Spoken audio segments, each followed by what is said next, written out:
I'm kind of nervous, though. Don't be. This will be a I'm fucking dying, but a yeah. nice, peaceful campaign. God, fast forward to the end. The Dark Ring no longer exists. Oh, well. Da, da, da, da. There is a vitality, a life force, an energy, a quickening that is translated through you into action. And because there's only one of you in all of time, this expression is unique. And if you block it, it will never exist through any other medium. And it will be lost. Now, in the land of Carthonus, here upon the Dark Ring, much of that individuality has been fused together. It is the youngest nation on the Dark Ring, and now has many enemies.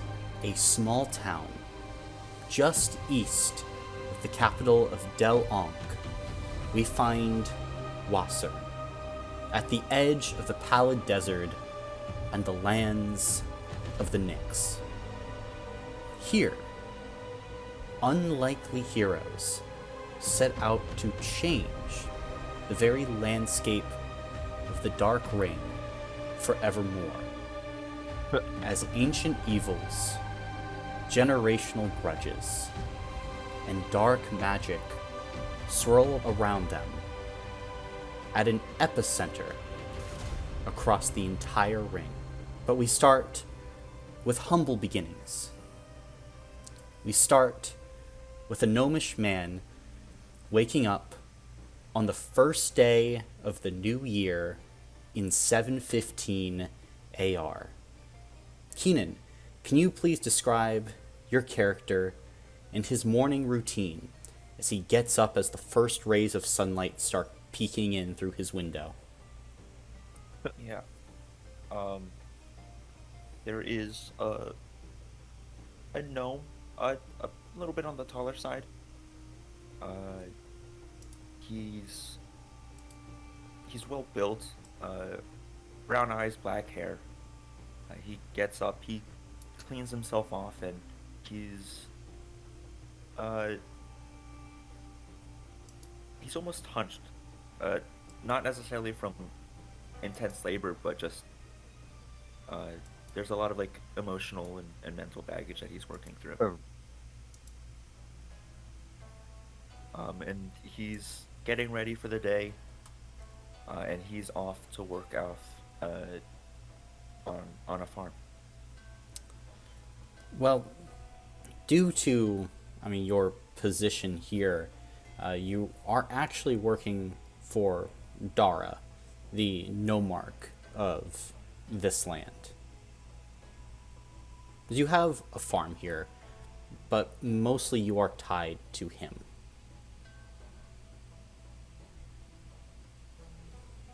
But as I have a real quick question. Sorry. yes, On Foundry, Keenan's character's name is Nolan. On Yeah. Discord, it's Nolam. Which one is it? Oh, my bad. I don't like these conflicting principles. I'm doing what Keenan told me. It was a misinput. It was a misinput. It was a misinput. It was a misinput. All right. Sorry. Continue. Mm-hmm. I have my shit together. It was a misinput. So, Nolan, as you are getting ready, it's the first day of the new year. Most people here are not working as they're taking this day, really this next week, to settle in, relax, and recharge. But, Dara has asked you and a few other compatriots to come into his office and just help him usher in the new year as he lives a life of service to the people. Are you heading through the streets? Yeah, I guess not. I guess so. Okay. So you head out then. It's already early in the day, but the sun's rays start to heat up the hot grayish sand. The temperature is already at about 70, 72 degrees. It's technically winter on the Dark Ring, so it will only get up to 85. In the summers, Only. it can climb to 120, 130 degrees easy. So this is the cool time of year. So we're in Florida. Colin, Yes. in the Dark Rings, at least for this area, is it all like arid desert, or I know you said there's some oasis, but like, is there anything where it's like forest greens type places? There are a few oases at the edge of the Pallid Desert. It is mostly rolling dune. Damn. Okay, gotcha. Mostly. Dude. Yeah. But there's some areas that do have trees here and there. Now, as Nolan, you are walking through these streets and feeling the heat kind of arise. You pass by the house of another individual who begins waking up as they were called to Dara's aid as well. Cooper, can you please describe your character and their morning routine? So, I am a average-sized elf. Brown hair, brown eyes. It looks like an average kind of guy. Wakes up very happy. Definitely a morning person. As I get ready, I look out and I see all the random civilians. Smile at them, wave. No one really pays me any mind because why would you wave to a random dude in their house? And I just get ready and start to head out. All right. You can see Nolan beginning to pass by your abode. Then, you work in and around each other. Nolan mostly tries to work with the crops, but, you both are under the watchful eye of Dara, so there are connections there. And are you following him and making your way? Yeah. All right. That case, as the two of you are trekking, we come to a house a little bit closer to Dara's office, near one of the main temples here in the city. Joey, can you please describe your character? Okay. So you said I'm in like a temple? Close to one. Okay. Then I'm gonna assume I'm in my abode, Yes. like where I would spend most of my time. Mm-hmm. There are no windows. There's a door, and that's it. It's just a square. My name is Natasha. I am a blonde-haired beauty, but I hate sunlight. So my room is just very dark, and I don't interact with people a lot. Gotcha. Dara has also requested your presence this day, Natasha. He usually tries to keep you relatively close, trying to give you just general things to do. What's your opinion on this, as he's just trying to get you out of the house, moving and interacting with the community? And I'm not happy about it, but I'm not mad about it. Okay. Then, as you pack up all your things, are you beginning to head to Dara's place? Yes. And by pack up all my things, I literally mean pack up everything that's in my house. Okay, fair enough. You leave a very ascetic lifestyle. Yeah. Then, as everything gets packed, all of you make your way then towards a 2-story building, actually one of the bigger in the entire city, towards the northern side of Wassern. As you make your way through kind of multicolored curtains that are overlaid with beads, you find Dara waiting for you in the lowest part of this building. And as you enter inside, you can see he is beginning to brew what appears to be some morning tea. It's got this hint of cinnamon, Nolan, as you kind of sniff the air. Dara is kind of a light copper dragonborn dressed in very simple white clothing that doesn't necessarily befit his station as nomarch of this region, one of the individuals sent by the pharaoh themselves to manage this area in Carthonis. But the dragonborn smiles at all of you anyway. Hello, all of you. Thank you for coming. I know that many aren't taking time to rest and relax on the first day of this new year, but I figured we should all get a jump on things.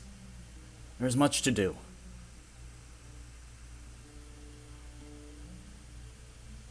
Well, happy to help in any way I can.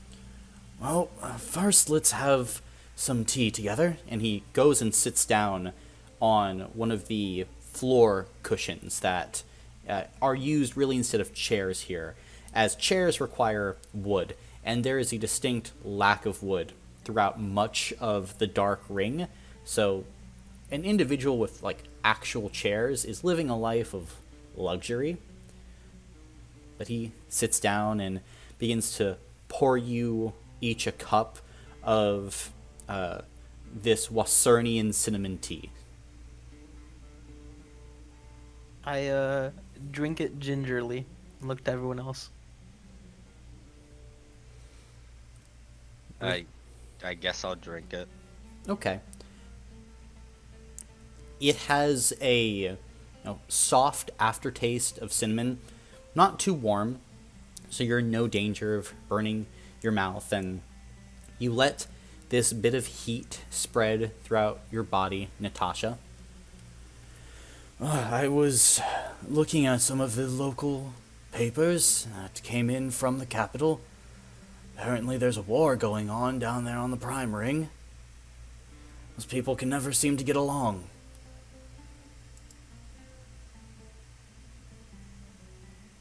Well, they are different. I sneer a little bit. Well, that they are. But they do make up a large portion of our trade, so hopefully for our sakes and theirs they can resolve their differences relatively soon. Violence is usually the fool's way of resolving problems. But at least here we are at peace, and are lovers of peace. At least until someone cheats Nolan in a game of cards, I suppose. That's a Cheat. That's a joke, Nolan. Thank you. Who are you again? Me or Nolan? Nolan. Wait. Nolan? Wait. What? Never mind. What the fuck are you on about? Did you spike his tea? It's just early in the morning for her. I know you're not a morning person, Natasha. Yeah. No, yeah. No. Yeah. Yeah. Yeah. Yeah. But for today, I was thinking that I was going to head over to Mr. Siddiqui's shop and help him repaint the outside.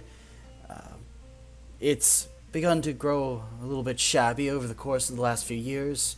Of the paint peeling, I thought that giving it a nice new paint job might draw some more business, and so I am offering to give a helping hand there.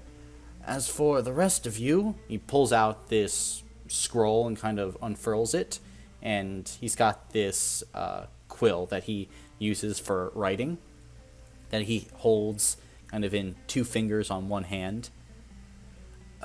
Nolan, I was wondering if you could head over to the eastern well and help fix it. I believe that the crank is somewhat jammed. Farmers there are quite antsy that they're not going to be able to properly water their crops. Whatever you wish. Thank you, Nolan. You are relatively handy, so I thought that you would be a good man for the job. Ramirez, I was going to have you head over and talk to some of the second-year students about the Carthonis government. Their teacher is unfortunately a bit sick today, but we cannot let them get behind on their lessons. And I know that you know the history of our nation well and have some knowledge about the inner workings of the government. Yeah, I'd be happy to. Are you good with kids? No, but I can learn. Okay. And he kind of gives you a smile. Well, it's a learning opportunity for both you and the children then. Even better. Can't wait. Let's see. Natasha, I was going to have you head over to Yasmin's flower shop. I've heard word that the Pharaoh's condition continues to deteriorate rather rapidly. We'll likely be holding a day of mourning very soon. So I figure it's better to get the arrangements out of the way now, and you do have a nice eye for design. Me. Yeah. Yeah. Yes. Do you remember where the shop is? I can draw you a map if you need it. No, I know where everything is. Okay, good. Let's see. I have some gold that I'll give you before you leave, and afterward I would suggest that we all head back here and help look over the schedule for the upcoming year. There's a lot to do, and most likely we'll be getting put through our paces with passing of a pharaoh, the coming of a new... And there's a knock kind of at the back door. And you can see at this point Dar kind of turns over his shoulder. Come in. All of you see as an orcish man strides into this room wearing this flamboyant yellow and green armor with these trailing tails of silk from behind. The orc's hair is dyed like this bright red, and they wear this ostentatious kind of eye makeup around their general eyes and forehead that's almost kind of makes them look like a peacock. You all know that this is Mosin, Dara's personal bodyguard. Sir, I have 2 letters. One delivered from one of the watchtowers, the other from the capital itself. Passes it over, and Dara nods. Thank you, Mosin. And the bodyguard turns on a heel, strides out. Well, one from the capital, one from the watchtower. Which one should we open first? I'm more interested in the capital. I was kind of thinking the same thing. See what they have to say. And he takes the claw on his index finger and cuts open the letter in one smooth motion.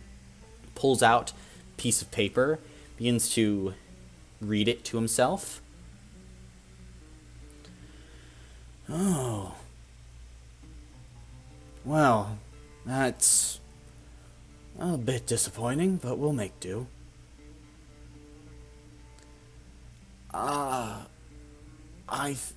believe that this is our new budget for this upcoming year that the capital has divvied to us.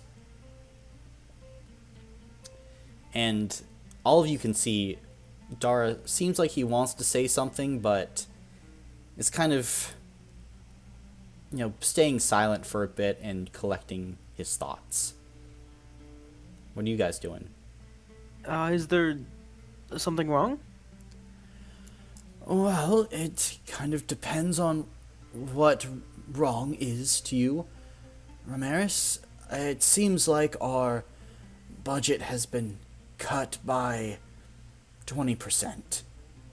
And all of you would know this is on top of the budget being cut by 12% last year as well.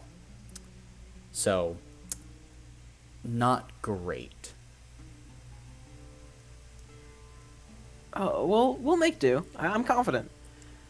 I would agree. A man is always wanting more water in the desert, but no man finds an oasis without searching for one. Perhaps we can mobilize some more tourism through here, and we'll find ways. We'll find ways. We're smart people. There will always be a way. Smart. Agreed. Well, he puts the letter over to the side. Perhaps this is what we'll deal with when you all get back, but let's see about this one. He opens the second, reads it. Unfortunately, I think that this isn't much better. Apparently, there's a group of travelers that have reported seeing a detachment of Nyx little ways north from the Geb oasis.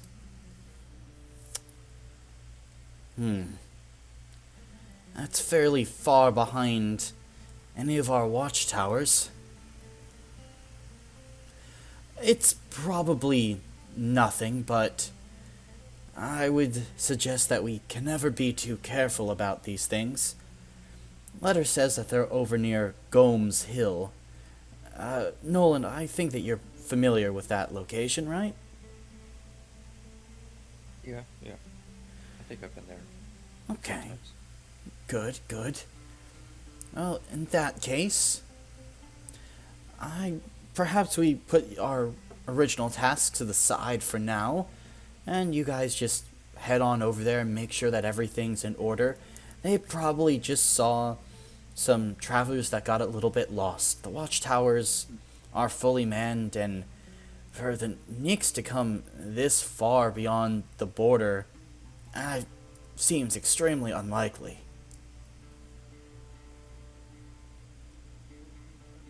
Probably. Right? Yeah, of course. I mean, we don't have anything that they would necessarily want, I don't think. All of you have your weapons, right? Always. Good. In that case, probably should make for that just to, well, make sure, is all. And, I had been looking into an upgrade to the crossbow that you were asking about, Ramirez. Oh, really? Well, I have a friend over in Fayid. With how things are going, it might take a bit more time, but I think that we could certainly get something a little bit better. That sounds amazing. I'll take whatever you have. Well, we all have to look out for each other. Making one person stronger makes all of Wassern stronger. I couldn't agree more. Good. Then, this is the case. I would suggest all of you, get going. Will do. I'm gonna head out and start walking to the school. Good.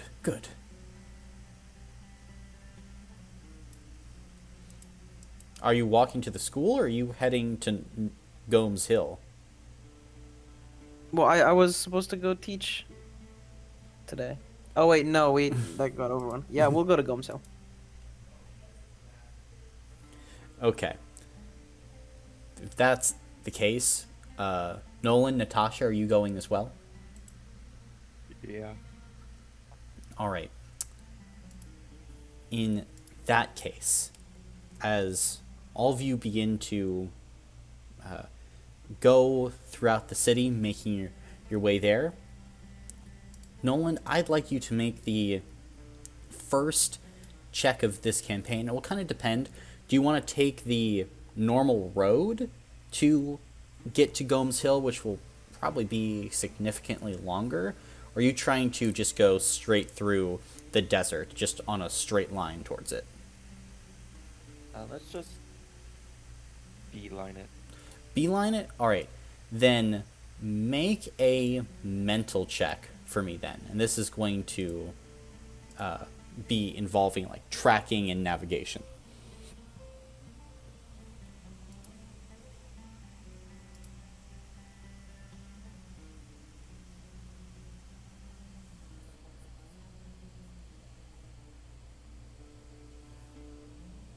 Oh, can you unpause the game? It is unpaused. 1 second. I need to refresh. Yeah. It's been unpaused for the last 40 Six. minutes, homie. Ooh. 6. Well, let's see. That's from Peter. That was me. I was Yeah. just testing. Oh. Not I 6. got a 5. Alright, one success 5. then. So you begin making your way through. You know that there are some older paths through kind of this deserty land that you can take. And there is like one small mini oasis in between. It's not big enough to actually be kind of labeled on a map, but there are a few sparse trees around, and you kind of lead the party there so that you can at least get a little bit of shade as you are trekking across the hot desert sand. It's about 9 o'clock in the morning. The temperature is about like 84, 85 degrees, about reaching the zenith for the day. And probably climb another 4 or 5 degrees before 2 o'clock. But generally, this is where the temperature will be at. And as you begin making your way through this general area, you notice kind of on the periphery of your vision what appears to be like a cabin in the trees.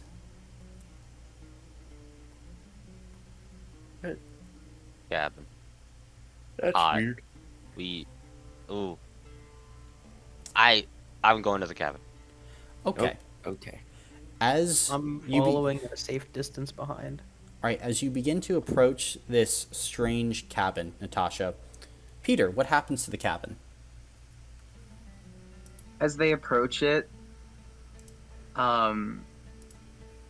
Natasha is going to bump into one of the trees, which is then going to cause a piece of fruit to fall down, roll forward, knock over a piece of wood that was critically supporting this cabin, and the entire thing just crumbles down to the ground.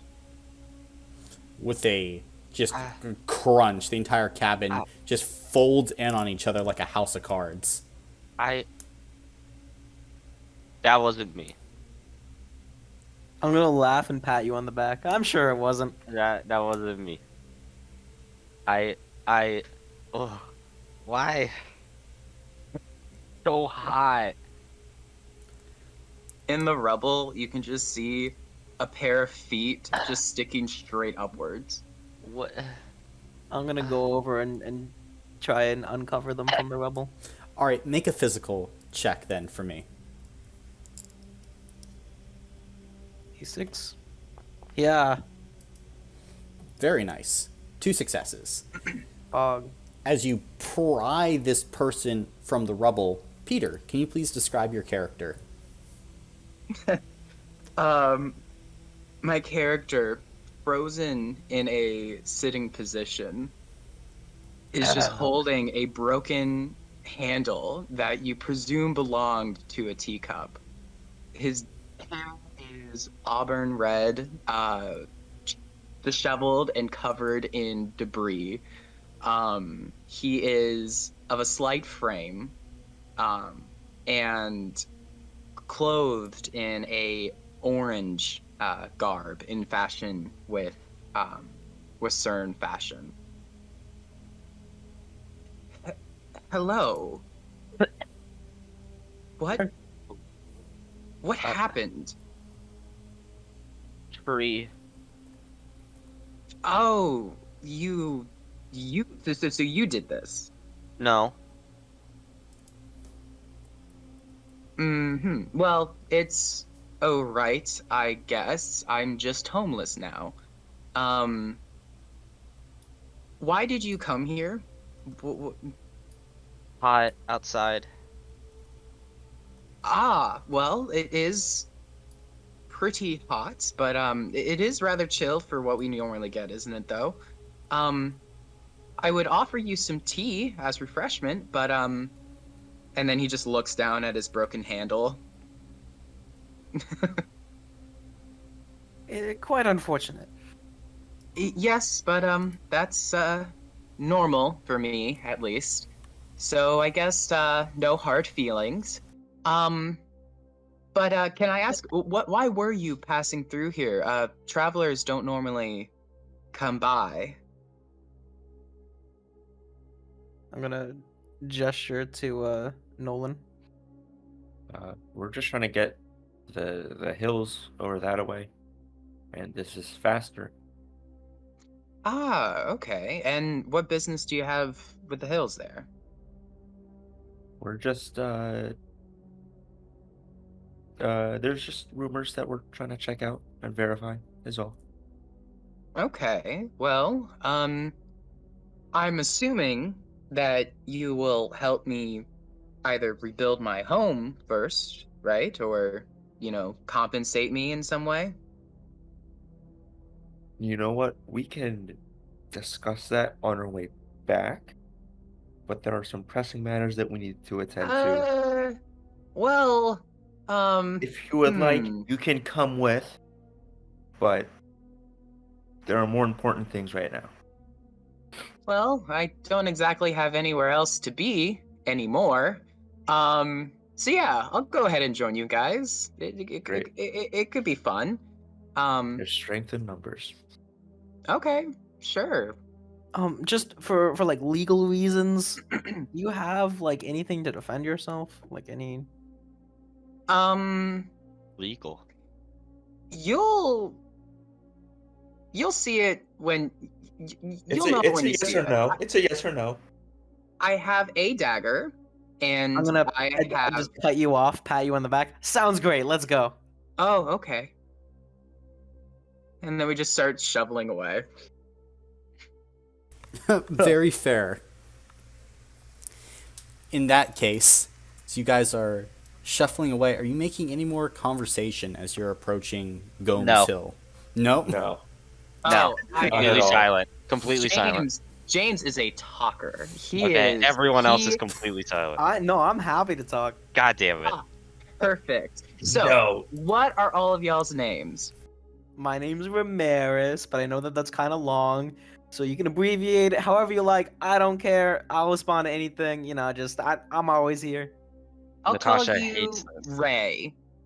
Is that okay? What? I never. No one's done that before, but I be my guest. Perfect. Ray it is. And you? And he looks over towards Natasha. I just stare at him. And Ram, can you answer and then for keep us? walking. Yeah. I got you. This is Natasha, the one, the only, amazing person. A little on the quiet side, doesn't get out much, but you know how it is. But No, she's I great. don't know She's how it is. amazing. I mean, hey, look, we each have our own way of life, and we're all one people, so it's like Okay. to each their own. And this gnomish fellow here? That's Nolan the Great. Oh. What makes Nolan so great? Look at him. You know what? On second thought, he is pretty great, isn't he? Look at him. Well, it is nice to meet all of you. My name is James Valerian, but you can just call me Jay. No. And yeah, this is actually quite fun. I haven't been out of the house like this in 5 years. You should really get out more. The first and only thing I say to Jay is you're welcome. I want to, but I Hmm. promised the villagers that I would never come back. Well, yeah, at least try. Why? Doesn't Um, seem very nice. well, um, you know how you, like, destroyed my home earlier? Everything happens for a reason. You know how it is. I like your optimism. I wish a lot more people had it because that things that happen for a reason happen a lot with me. There was a really tragic incident when I was trying to help someone with their farm, and then also with the barber shop, and also Barbershop. at the dye shop. I've never held a job for longer than a week. Well, what do you know? The whole things happen for a reason. Stuff shenanigans happens to me all the time. Just another blessing of Sisea. Yes, a blessing. Like, That is just not the what I other would day, call it. I was beyond starving. Right? Hmm. Some dude's just offering free samples of baguettes. I've never seen this man in my life. I haven't had bread in a long ass time. And he's just chilling less than a block from my house. Gives me food, never see him again. That is actually pretty wonderful. The last time I had a baguette, I broke a tooth because there was a rock in it for some reason. I'm gonna laugh and show off my perfectly pristine teeth. At that moment, you trip and fall flat on your face as there's this, like, indentation in the sand that was covering up a mini sinkhole that was perfectly aligned with your leg. I'm just gonna laugh and dust myself Oh, off. sorry about that. And I No, no help him get worries, up. it's not you. Yes. Just Jay That like was looks the away. worst yes I've ever heard. Natasha is hurting. She doesn't like what's going on. Are we there yet? I don't know, are we? You're the one fucking getting us I'm there. very bad with directions. Oh, no worries. I can lead the way if you would like me to. I mean, I live really close to where you're getting to, anyways. I mean, Nolan was already guiding us. I mean, Oh, well, in that case.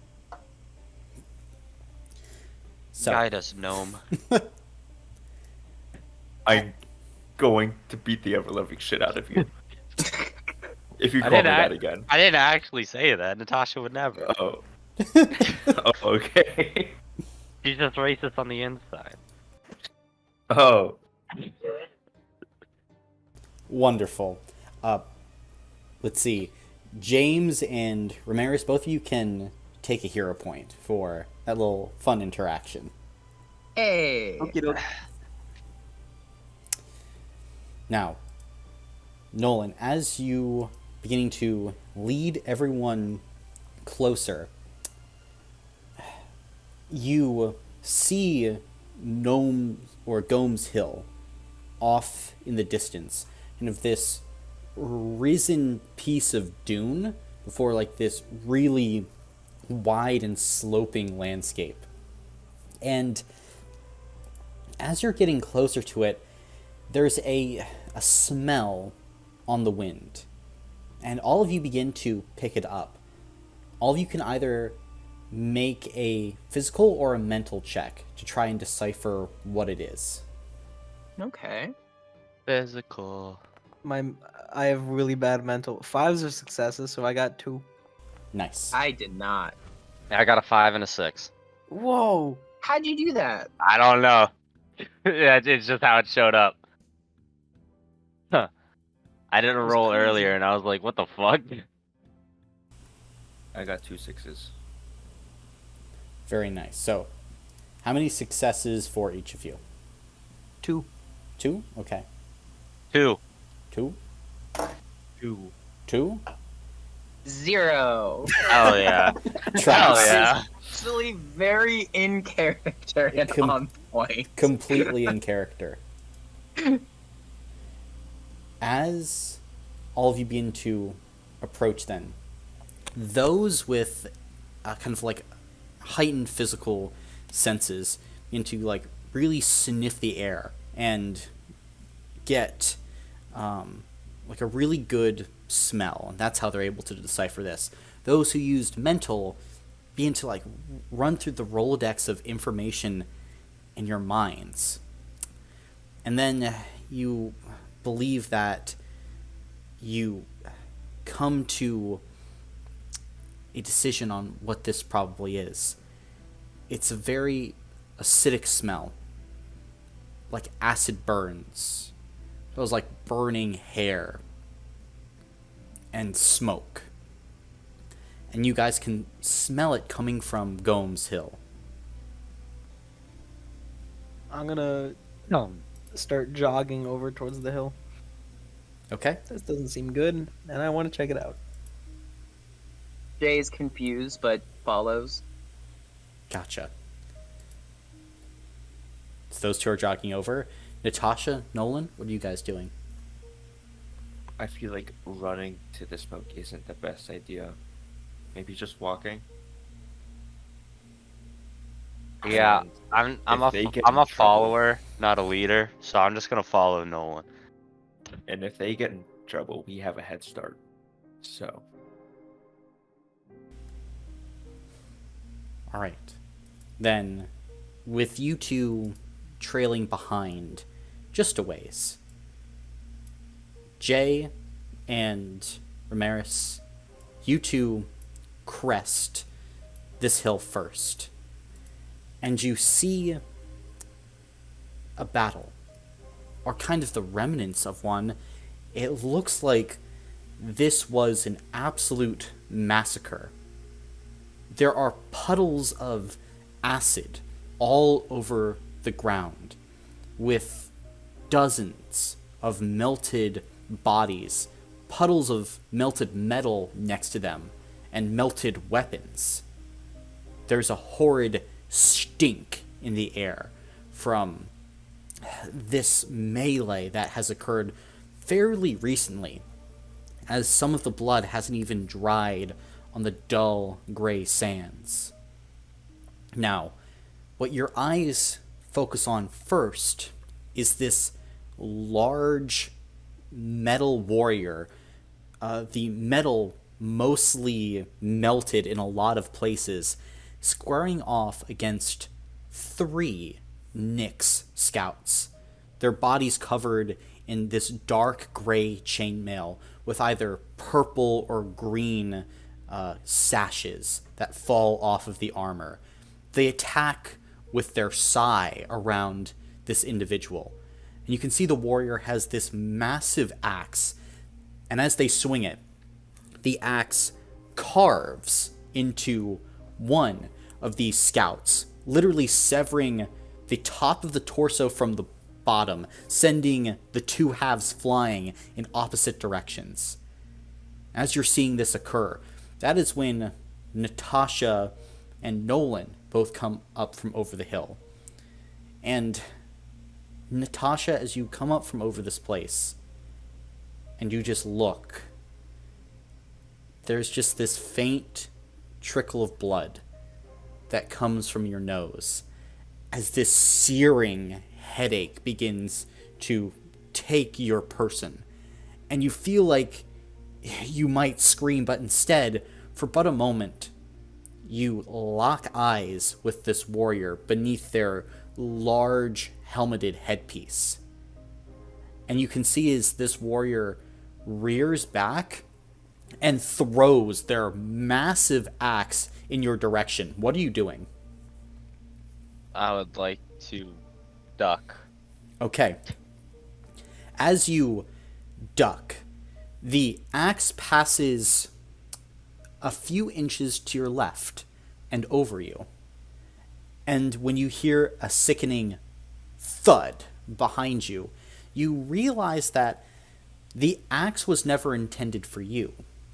And as you slowly look over your shoulder, you see that there was a Nyx standing right behind you with a sai in hand, ready to plunge it into your back.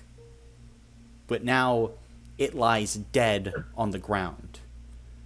The warrior has just saved your life.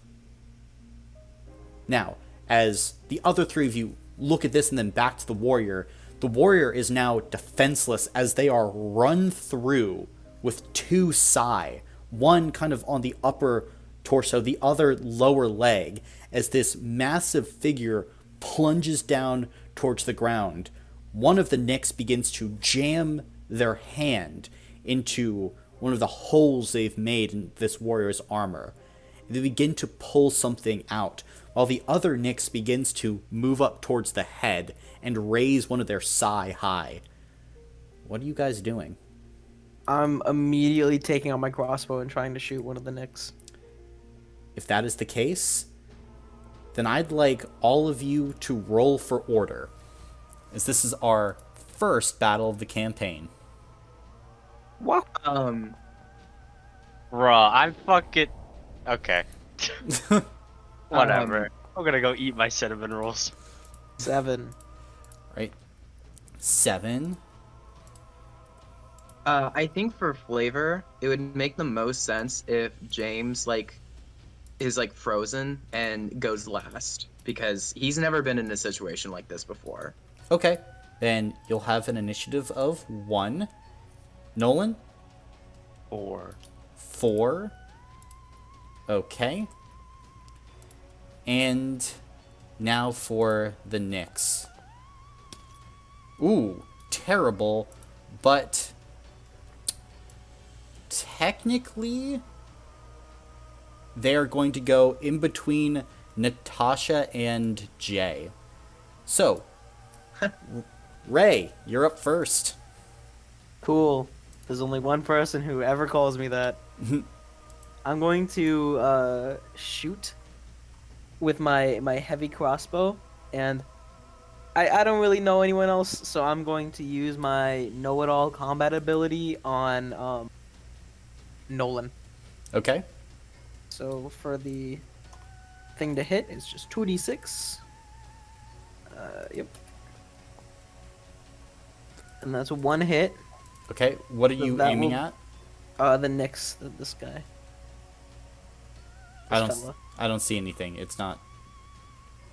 You don't. Oh, on my screen there's a Nyx there. In that case, I'm aiming at this one. Oh, the Nyx here, that's the dead one. Oh, that's the dead. Okay, yeah. Then I'm shooting this one. Okay. So that will be. Give me a second. Damage calculation is hard. 6 damage, because I forgot to say I'm using Savage Strike. I'll say this time you're kind of calling it a bit late, but we'll go with it. Well, no, if I was using Savage Strike, it would be 12. So I'm saying it's 6 damage because I forgot to call it. Gotcha. Okay. Yeah. Then So yeah, That- 6 damage. 6 damage, very nice. As you fire at that Nyx, then it's going to dive and duck, kind of deflecting the crossbow bolt with its side. It's going to burn 2 stamina points to keep from getting hit in the chest. Alright, then that will be my turn. Okay. The end of your turn. Nolan, you're up. Okay. I'm gonna pull out my bow and shoot at this one. Okay. And that's physical, right? It is, yes. Okay.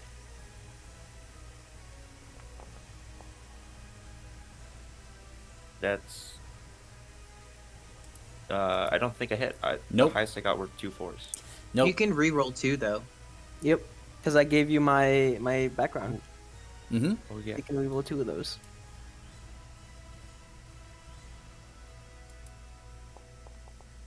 Oh, no, still nothing. Oh, that's Sick. only rerolling one of them. You can Yeah. reroll two of them.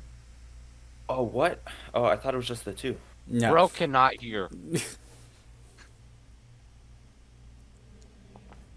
Okay. So you Bruh.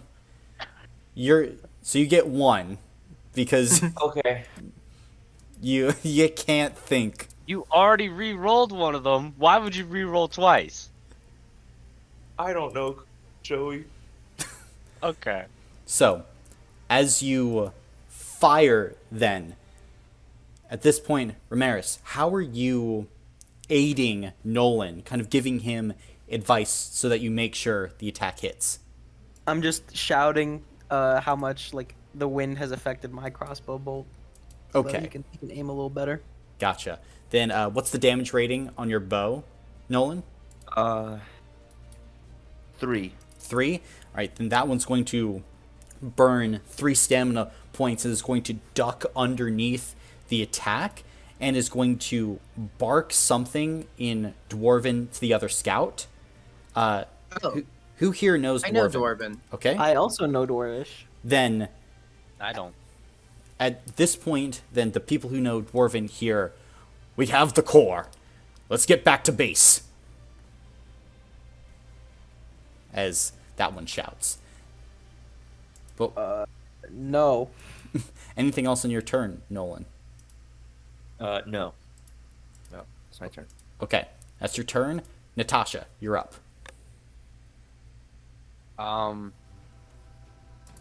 Has anyone been hit yet on our team? No. They have not attacked. Okay, I'm gonna point at the one that's farther away. That one. Okay, And use my command combat ability. gotcha. All creatures gain benefit 1 on attack rolls against that creature. Fantastic. I'm way too far to do anything, so that's all I'm doing. Sounds good. If that is the case, then it's going to be the Nyx's turn. And let's see, this Nyx has the core, and they're going to pull out a bow. We're going to draw it back, and yeah, they're going to take a shot at Nolan here. So, let's see how well they can do with that.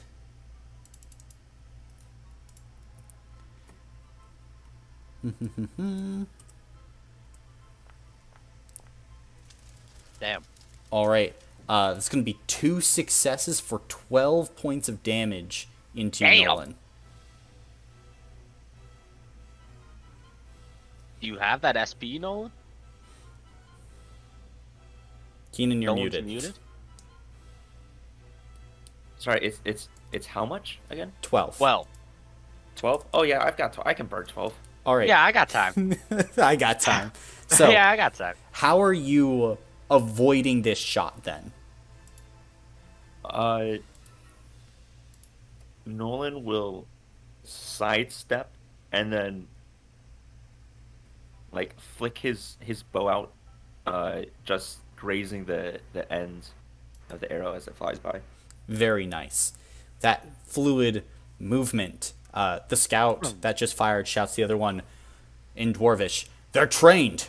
Take them out!" And the other Nyx scout is going to dash forward. And yeah, they're coming at Ramirez with their sai and are going to take an attack into him. No. No. It's only 1 success, though. So that would be 5 damage. Alright, I can use my stamina points to dodge out of the way. All right, how are you dodging then? I'm just doing a quick sidestep. Very nice. As you quickly sidestep this one, you notice it's already panting heavily, and parts of its clothing have been melted by acid. These aren't fresh soldiers. They have been participating in this battle and fighting all of these other enemies, so you're not taking them at their peak, but they're still very deadly opponents. That's going to be the turn of the Nyx for right now. Jay, you're up. For my combat ability, I'll give it to Ray. For the know-it-all. So Ray, you get to reroll 2. And I'm going to use my Witch's Curse. Curse of the Blightning Hex. The form I'm going to have it take is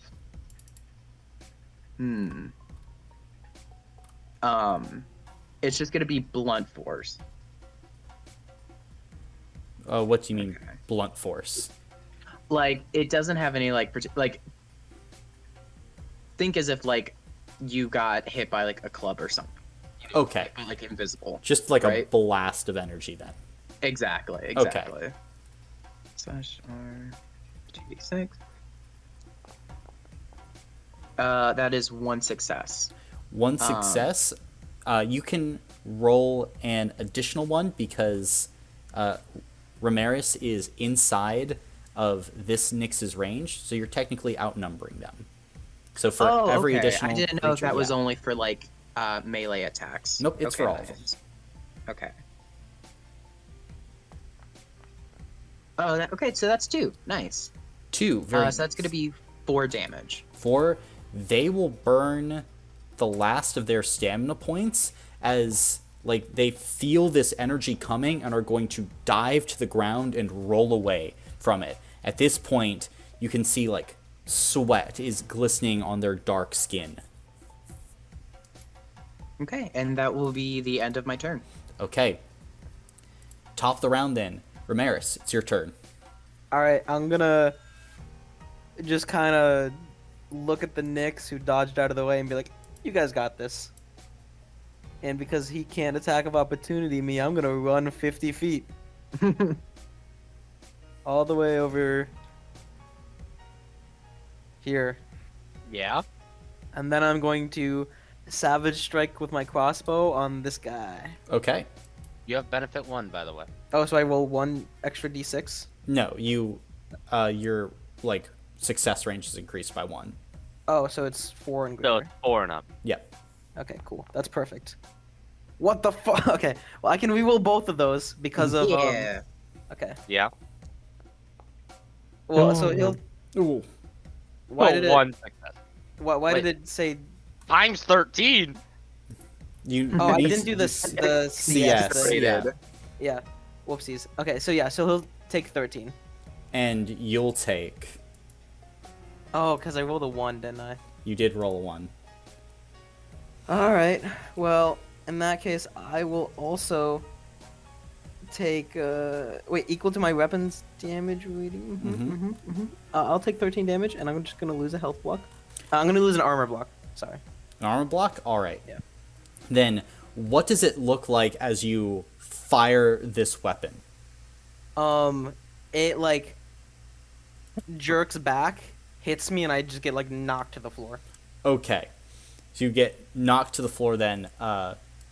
Yeah, this Nyx is going to burn 13 stamina points as it's coming directly for their head, and they throw up their sai at the last moment and like barely are able to deflect it out of the air. Yeah, you almost just hit them straight through the eyes though. If I actually rolled better, that would be Pog. In that case, I'm gonna use my know-it-all ability on. I don't believe you can. Oh, is it not once per turn? Because you took your custom background, you can only use it once per combat. Oh, okay. Yeah, Th- yeah. that's part of the balancing of it. Okay, yeah. Then I'm done. Gotcha. Let's see, in that case, Nolan, you're up. I'm gonna attack this guy again. Okay. You got benefit 1. So that's a success. Yep. And that's still only 3. Still only 3. Still pretty good though, as you're wearing them down, as they have to barely dodge another arrow that is sent at them, and they're breathing really heavily now too. You can see their form is kind of decreased in a way with that heavy breathing lower to the ground, kind of now more of a fight or flight response. Okay. And then I'm going to use Fierce Nature and regain 2 stamina points. Very nice. Cooper, And what's that'll the be my name turn. of your custom background? Did you name it? I haven't named it yet. I made it like 5 minutes ago. Well, name it, bro. I'm thinking of a good name. All right, and is that Nolan's turn? Yes. Cool. Natasha, you're up. Oh shit, I have cinnamon roll all over me.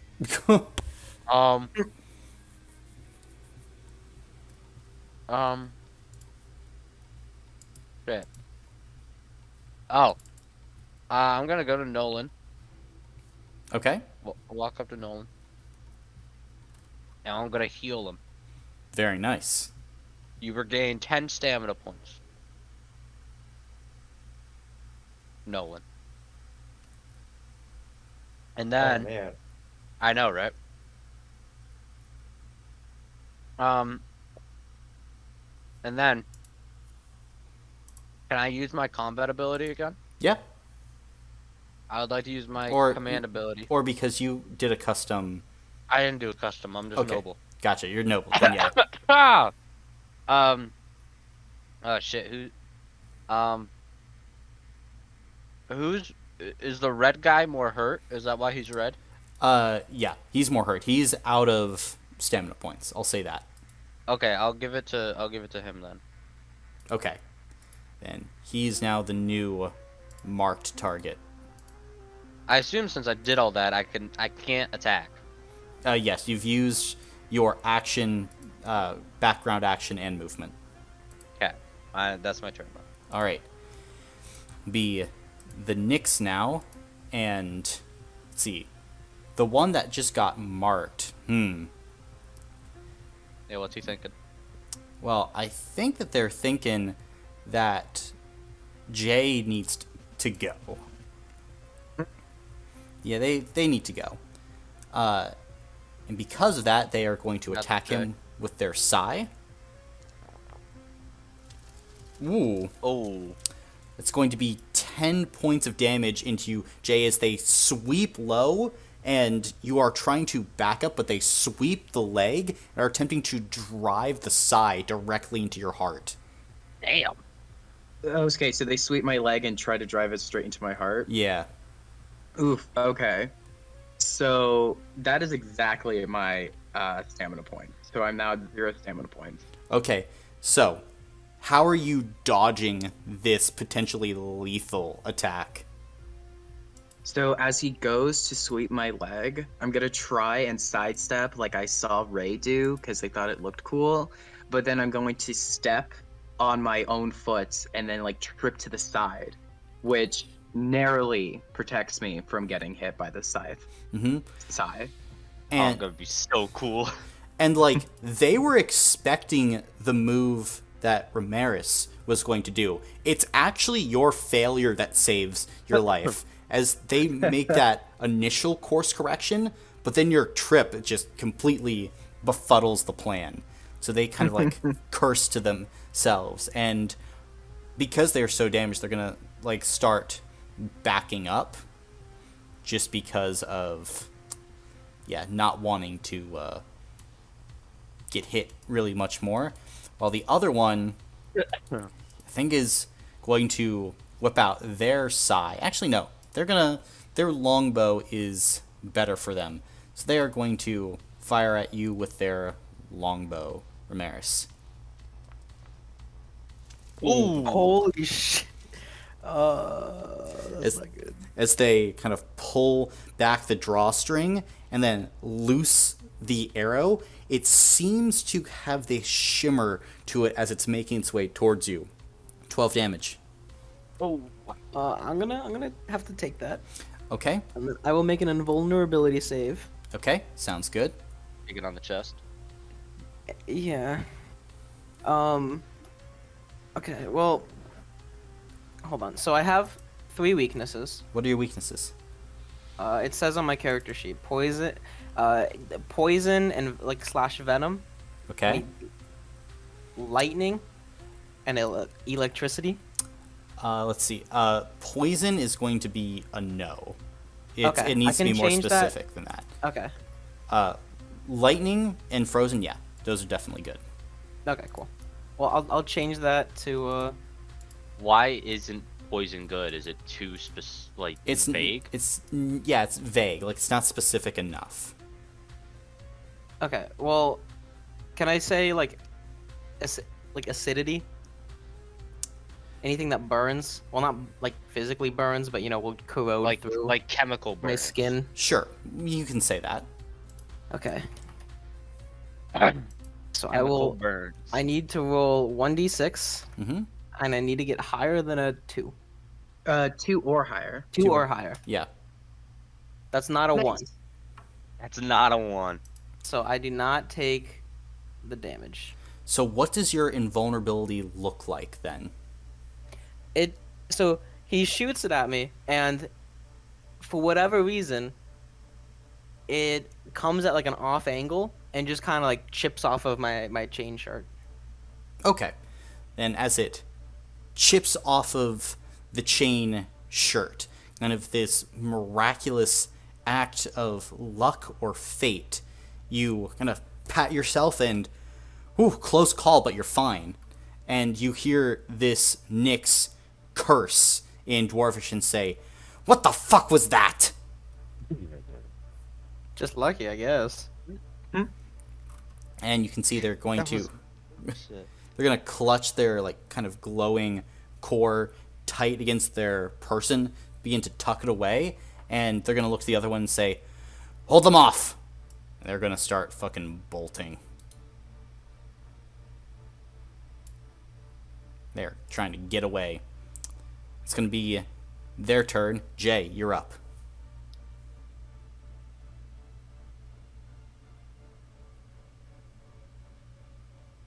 Okay, so what I'm going to be doing is first off, I'll use my combat ability on Ray again, so you get to reroll your next 2 attacks. Then what I'm going to do is Jay is going to like sprint over here. And use his curse of curse of shadow chains on the one who's running away. Okay. So that every 5 feet he moves, he takes 1 damage. Interesting. All right. See, for the Curse of Shadow Chains, yep. Then, as the curse takes effect, what do your shadow chains look like, if anything? They look like vines of thorns Ooh. that are wrapping around him. Then, as those vines of thorns wrap around, you can see that this Nyx is not happy. And is that your turn? And that will be the end of my turn then. Very nice. As I just I stare at him and I'm kind of like, sorry. And you can see like they're also just confused by this magic that is emanating from you. I think Natasha, you would be able to detect like the pulse of high magic that is coming from, or not high, but low magic that's coming from Jay right now. Cool. But Ramiris, you're up. All right. I'm going to run. Oh, that is a circle. Yeah. That is Yeah. not. That is not what I want. How do I get rid of it? Thank you. I'm Yeah. going to run to up here, and then I'm going to take another savage shot at this Nyx scout. Fantastic. And this time I'm actually going to use the CS part. Okay. I swear it's not going to show up as 91. Yeah. CS, and I don't have benefit 1 on this, No. so it's this. Hey! Nice. We'll take 26 Nice. damage. 26 damage. Sheesh. Where are you aiming? So he's running away from me, so I'm aiming like right between the shoulder blades. The crossbow bolt sinks deep into the shoulder blades as they cry out in pain and surprise as they seem to like stumble for a moment and cough up this black blood. That was a nearly mortal injury. Nice. Well, that will be my turn then. All right. Nolan, you're up. Yeah, I'm gonna move up where Jay is, close to it, and then shoot at the guy running. Okay. Yo.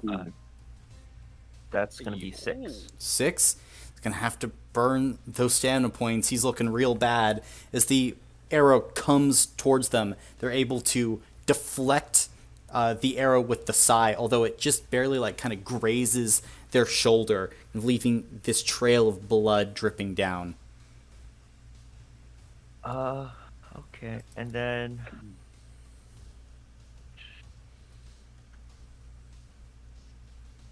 yeah, that's all I'm gonna do. Okay. Natasha, you're up.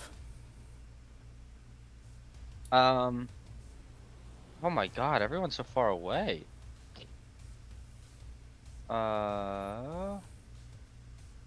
Whoops, that's a circle. Whoa! Where did I hear that before? Crazy. Jesus Christ. Jesus. Can't tell if you're zoomy or what. Okay, I'm just gonna go to Nolan, Okay. because I can't get to anyone else. And Nolan, do you need help? Nolan. Nolan, I don't like being ignored. Nolan. Okay, fine, fuck you. I'm going to give...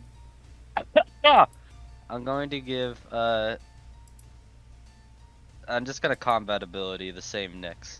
Okay. Because I don't know, Nolan's not responding to me, so... No! That's all I can really do. Jesus Christ. Okay. Well, you know my cough. Yep. Let's see. Then that's what you're doing. Then it's going to be the turn of the Nyx. See, right now Meropis is the most dangerous. So this Nyx is going to try and run up behind and shank you in the back. Jeez.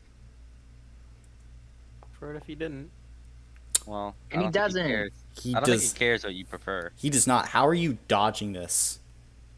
I like don't even notice him. Just as he like walks up to stab me, I like take a small step to try and adjust my angle on the crossbow, and it's I'm just safe. Fair enough. As you take that small step, they just rush by, not able to hit you. Ooh. The other one is going to take their action and attempt to... who should they attempt to fire at? I think they're going to probably fire at Jay. Okay. Because you have cursed them. Damn. Ooh. Damn. How are you dodging it?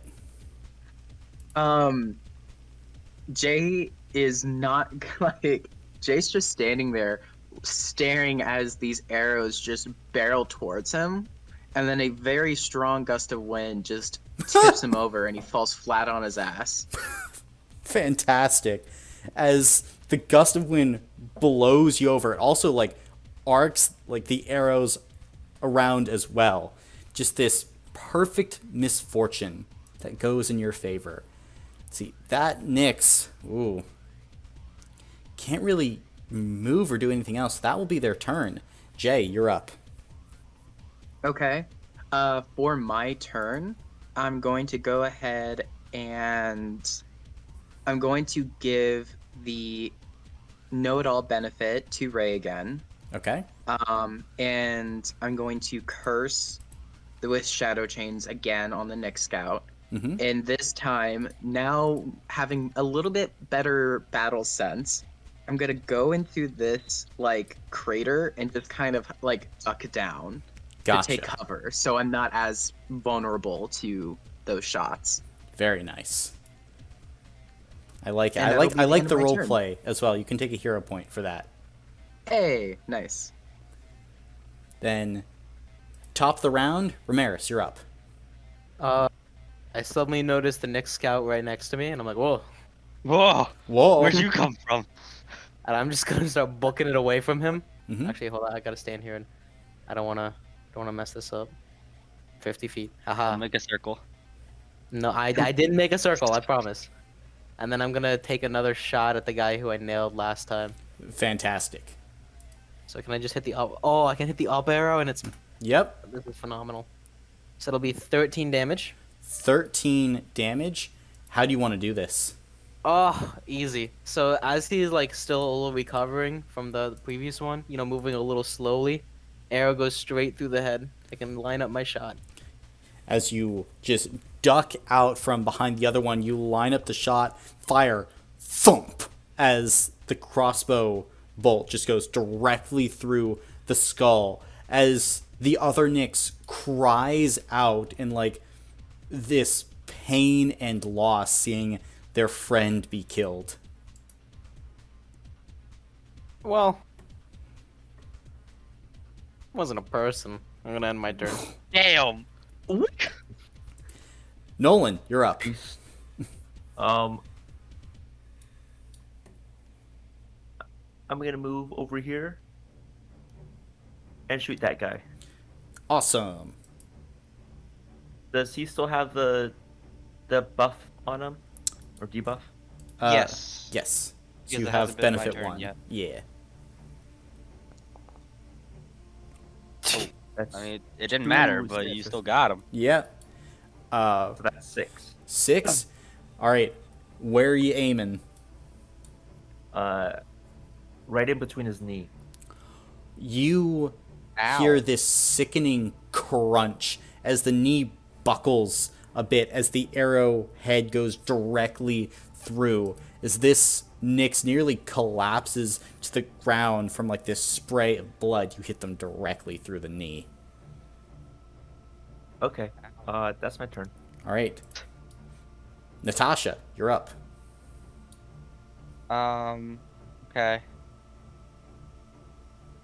Hold on, give me a sec. Gotta scope out the battlefield. Well, that didn't fucking help.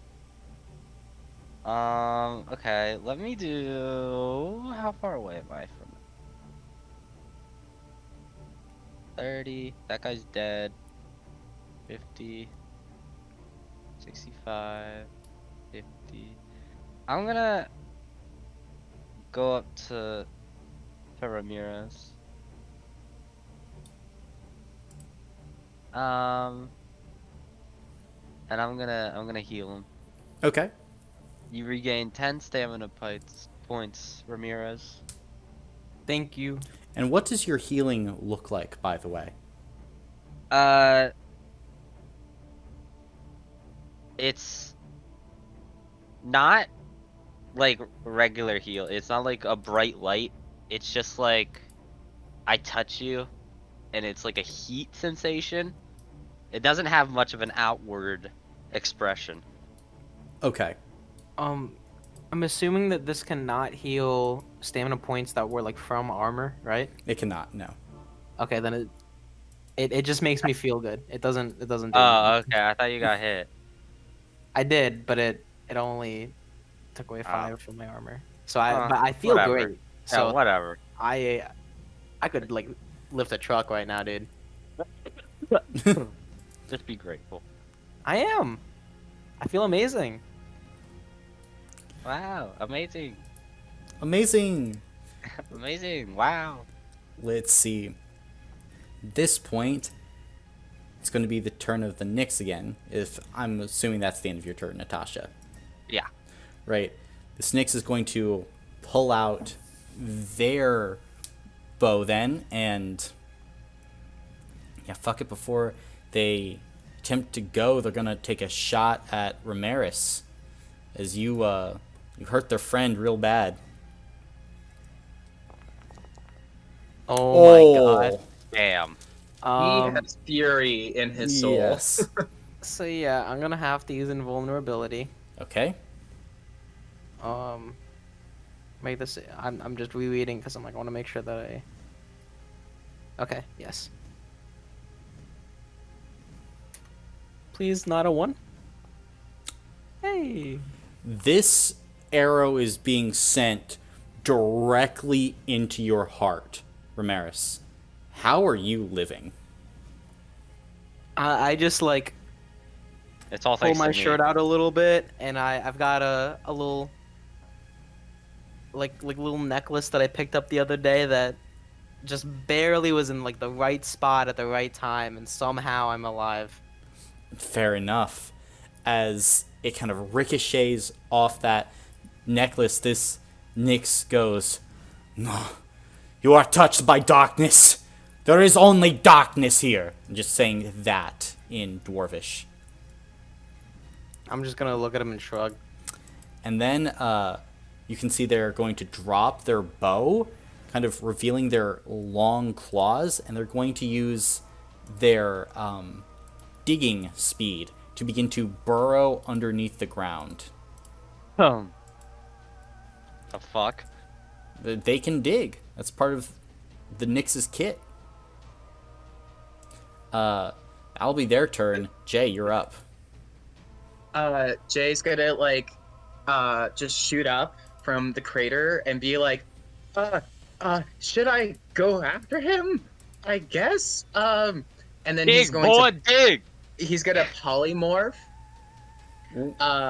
into a what's a common creature that can burrow on the dark rings? They have An rabbits. armadillo. Huh? They have rabbits. Rabbits? Anything a little bit more aggressive? I'm not No. really. Eat a mole. Like a badger of some sort? Badgers are more native to the Prime Ring. But I mean, like, you could have seen a badger before. Okay, if I've seen a badger before, then I'll be a badger. Okay.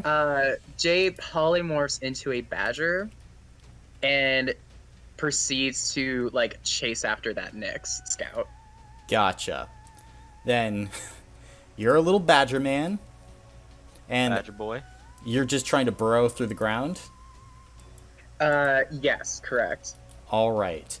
I need you to make a physical check to see if you can keep up with this Nyx, because you are at this point a little more than 40 feet from them, because they've already started to dig. Okay, let's see. Physical, yeah, not my strong suit.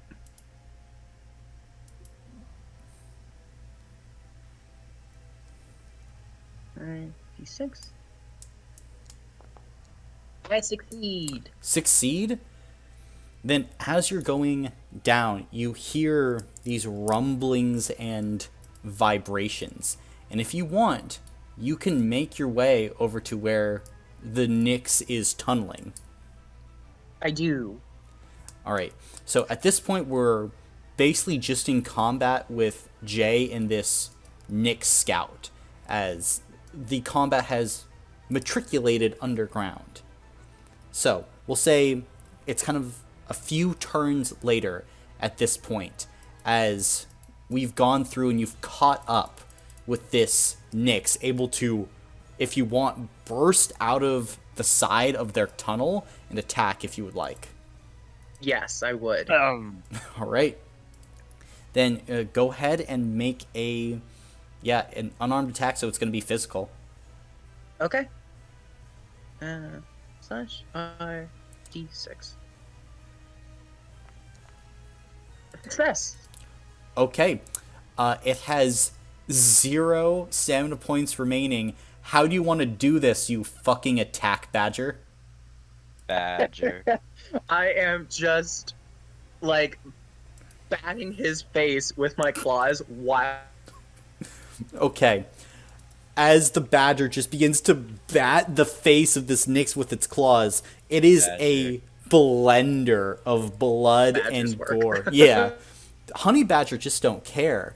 As you rip them to shreds in this small confined area, they can't bring their sai up to like help defend them. They're trying to defend with their own claws, but you are just so aggressive. Badger. And in but a matter of moments, the badger has finished its prey off. In but a badger of moments.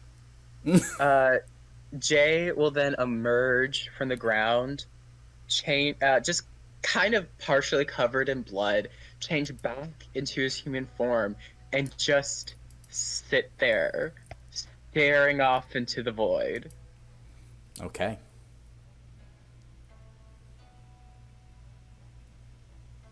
What are the rest of you doing now? I'm gonna look over the Nyx that I killed and see if they've got this whatever this core thingy is. Yeah, it's like this small blue crystal. It's got a few cracks on it, and it appears to be leaking this blue energy ever so slightly. Good with the whole magic thing. Anyone else want to take a look at this? And Jay like raises his head and is just like, I am, I guess. I'm gonna Take a look-see. gently toss it over to you. Toss it. Yeah. Jay It's like a terrible idea. Jay absentmindedly catches it and just like looks Ray in the eyes and is like, I mauled a person to death. Yeah, good job. Well, That's pretty cool. I mean, I've never killed anyone before. Well, You know what's congratulations. probably even crazier is that, I mean, was the tunnel big? Person sized? Oh, so like he was stuck. Oh, you just like, yeah, he couldn't do anything. Yeah. Ravager. Well, he was hurting you, and What the fuck is wrong with you? The only thing I say. What the fuck is wrong with you? then Jay Good starts to job. cry. hey, look. Look. All right. What matters is that it is done. All right. Ultimately, they're against the like the fucking. I started stuttering and I can't form a sentence. Talking about? I don't understand what's happening. I'm covered in blood. There's this weird magic thing in my hands. I was just drinking tea and reading my book, and then this happened, and I don't know why it's happening. Okay. I'm gonna go check on this knight guy and see if he's okay. You can see as like you go and check on them, it appears like the light in the armor is beginning to die out, as like there's this open hole in the chest with like all of these connective pieces of metal around it, and you hear this raspy breathing coming from the inside that is getting more and more shallow. Go shove the thing in. I guess Jay will then like stand up, shuffle over towards the person, and just shove the crystal back into place. All right, roll a d100 minus 20 then for me. Okay. Also, does Nolan notice anything about the crystal? He knows arcane script, if that helps at all. Nolan or Sorry, I mean Jay. Jay, make a mental check at benefit 2 then. Okay, /R 2d6. I'll re-roll. Oh, Yeah. hold up. For my hero points, can I roll the D100? Hmm? Can I re-roll the D100? No. With a hero point? You Okay, cannot. I didn't think so. Alright, I'll re-roll these two then. Because Okay. this is cool. And I'm curious. Hey, let's go. This is some sort of powerful arcane, like, power source. The derivative of magic that it's from appears to be something akin to a primordial magic. And as you're, like, looking at it, it's kind of leaking like a battery would. So certainly something of that general variety and ilk, probably used to power this suit. Okay. In that case, yeah. Jay will then put it back in, and I'm assuming since like he knows a bit more about it, he knows like how to put it back in a little bit better. With 2 successes, yeah, you can properly put it in. But go ahead and roll a d100 minus 20. For Okay. me. Slash R D100. That would be a 64. All right, so it has 64% of its actual power remaining as you put in this broken core. You try and reattach it the best you can, and as you reattach, you basically are able to stop more of this energy from seeping out. And as you like begin to try and cover up this hole in the armor, it's weird, as it's like this armor is trying to regrow itself. Like, it's maybe partly organic. But then you hear, like, this breathing get faster and faster as this individual begins to, like, sit up, gives this scream, and then just passes out into unconsciousness once again. You take a few steps back and look at them. They are stable, but they're definitely very injured. And as you look around, the rest of their comrades here have been slaughtered. What? Okay. Who the fuck are you people? Nobody's. Fuck that. Like, you just said this was like checking in, and you told me I could come. You We were checking guys- rumors. Oh my god. Yeah, but you didn't say there were like fucking murder rumors. Like, why would you do this?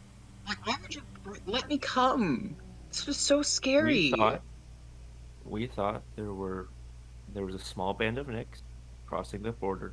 We were checking on it, and we weren't expecting this. So Well, okay, I guess. I mean, you know what? With my luck, it makes sense, I guess, that I would end up here today, of all things. Well, who, like, what do we do with this guy now? Like, we can't just leave him here.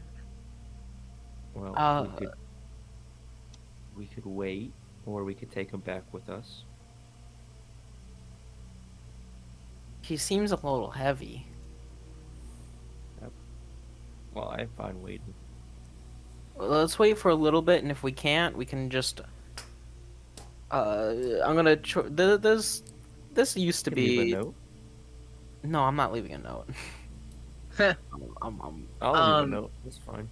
We Colin. can make a little splint or Yes. thing to carry him.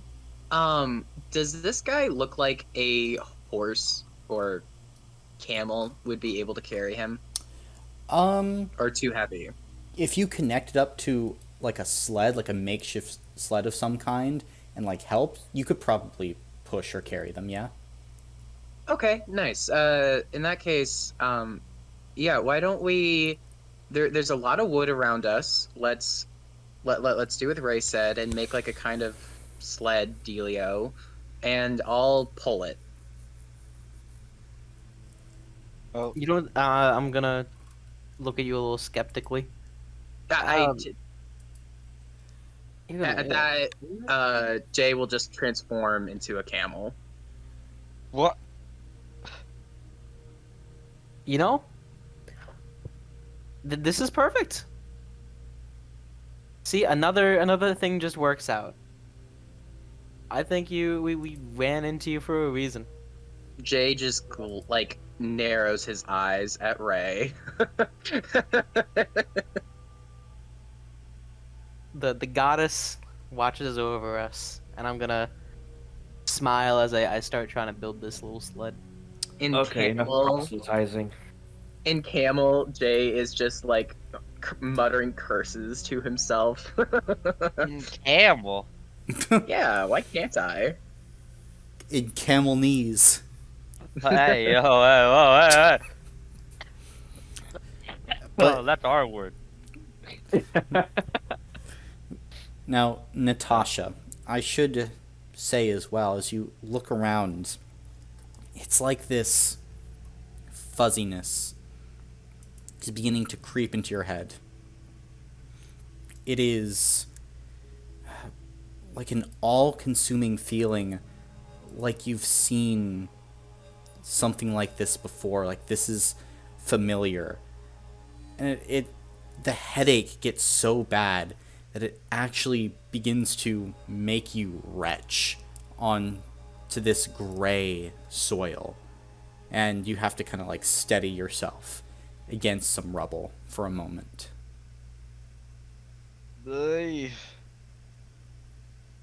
Ooh. Anyone Don't tell got me you're any losing your Dayquil? nerve too. What'd you say?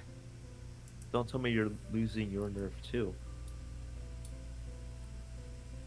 No, I don't. We heart,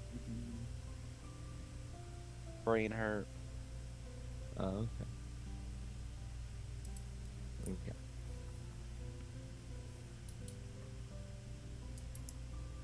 Now, are you attempting to build up this sled and take this strange individual back? Yeah. Yeah.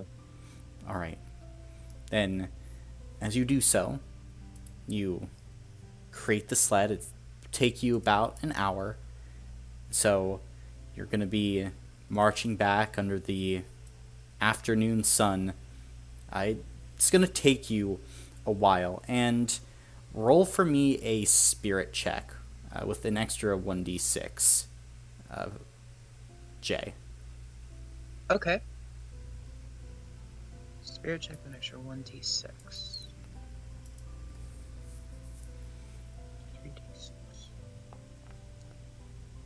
3d6. No successes, 2 4s. Okay. Your stamina will be at 0 when all of you get back. And the rest of you, I'd like you to make spirit checks as well. See how much of a toll the afternoon sun and helping to push takes. I fail. Yeah, you do. Yeah, me too. We are all tired. Yeah. This was a bit of an expedition. Natasha, what do you roll? I'm sorry. A spirit roll, right? Yeah. I never did get to finish reading my Saucy BL. Like, I was having a What? great tea time. Yeah, 5. Saucy BL, what the hell does that mean? It means what it means. Saucy boy love? Yes. Is that what you're saying to me? Okay. Okay. Is that some kind of cookbook? Yeah. So, everyone but Natasha will lose an additional 6 stamina points. Hell yeah. From I'm their sick. from their actual person, and you can't use your armor for this one. Now, Natasha, you are only going to lose 3 stamina points. Oh. Okay. I only have 5. Well, then you're at just 0. Okay. You are exhausted when you get back. Like, you are just Whew. sweating through your clothes. Yeesh. You need a definite shower of some kind as you're beginning to reek something fierce. I Ew. am ready for a nap. You heading back to Dara? Yeah. Yes. Okay. Then you begin to make your way through the town of Wasern. People are kind of like looking at you strangely as you're hauling this large metallic man through. You do anything about that, or are you just like head down, got a job to do? I'm giving. I start with giving like little tired waves, but as I progressively get more and more exhausted, I'm just head down. You know what? Fair enough. And, and eventually you make your way up to Dara's office. And as you stop, are you going inside to see him? Yeah. He's sitting down on one of those kind of silk pillows. He's got a little bit of sweat on his draconic hide as well, some blotches of paint on his normally pristine, like kind of white shirt. He smiles. Oh, so what happened to all of you? And Oh, who well. is this? It appears that there was some nicks. There was. Oh dear. Are any of you injured? Nothing that a cold shower, well, a lukewarm shower and a night's rest can't fix. Very well. How many nicks were there? 1, 2, 3. At least 4. Yeah, it was like 4. You saw There were- 4 alive, but there were a lot more bodies. Yeah. Several. Dozens. Dozens. Devil. I see. Well, and did you beat dozens of nicks? Yeah, Oh by no no ourselves. no no. Only 4 were still alive when we got there. Oh, what killed them? I'm gonna step aside. Dozens of this guy. You can see, like, you're inside, so have you, like, drug him inside with you?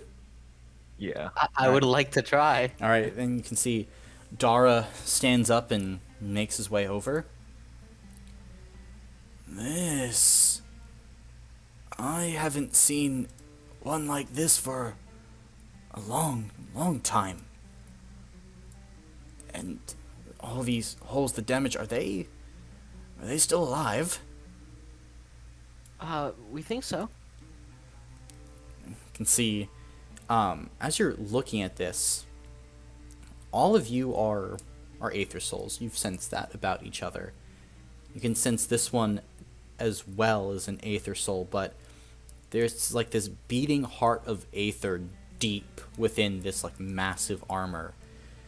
See, Dara kind of breathes out as his hands start to glow as he begins to manipulate this magic. And he presses his hands against the side of this individual's head and releases this pulse of energy as the eyes begin to light up this dull red. And as this individual bolts upright, just straight up, it is here we will end the session for today.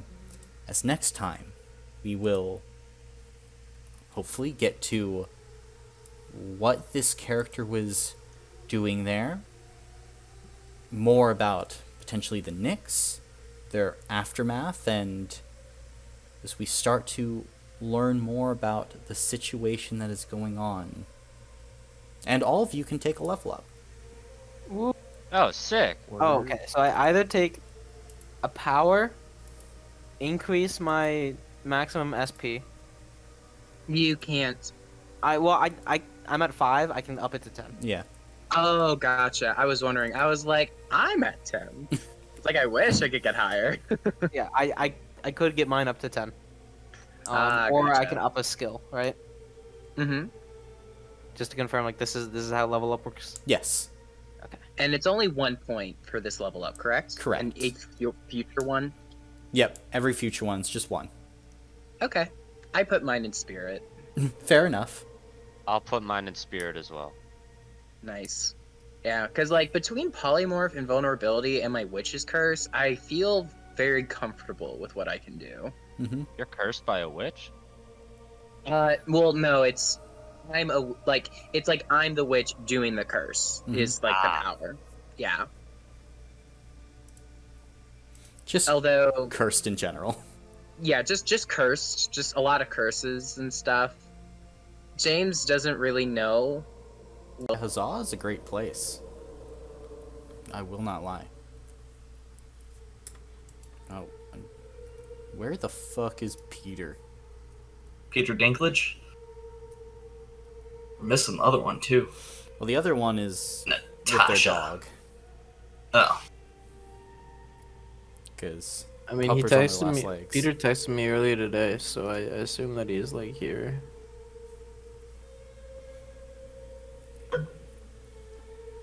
I will reach through time and space and You pull kick him him in into the this nuts. call.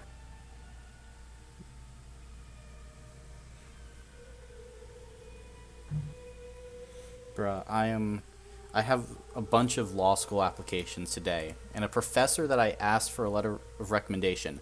I asked him for this letter 2 months ago. I'm like, it's all right, like it's fine. There was a deadline on March 1st where I'm like, there are some schools that I would like to submit 3 recommendation letters to, and but like none of them are like vital that I have 3. He's like, okay, but he misses that deadline completely. I talked to him 2 more times. I look this morning, still hasn't put anything fucking in. Fuck yeah. I'm Real like, G. I'm like, are you I wrote a fucking course for this guy. Like an entire Yeah. university course. I'm like, Jesus, man. Yeah, at a bare minimum, you get a fucking letter. It It doesn't even need to be that long, man. I sent him a link and everything. I'm like, look, it's right here. Please, just Literally just say this kid's cool.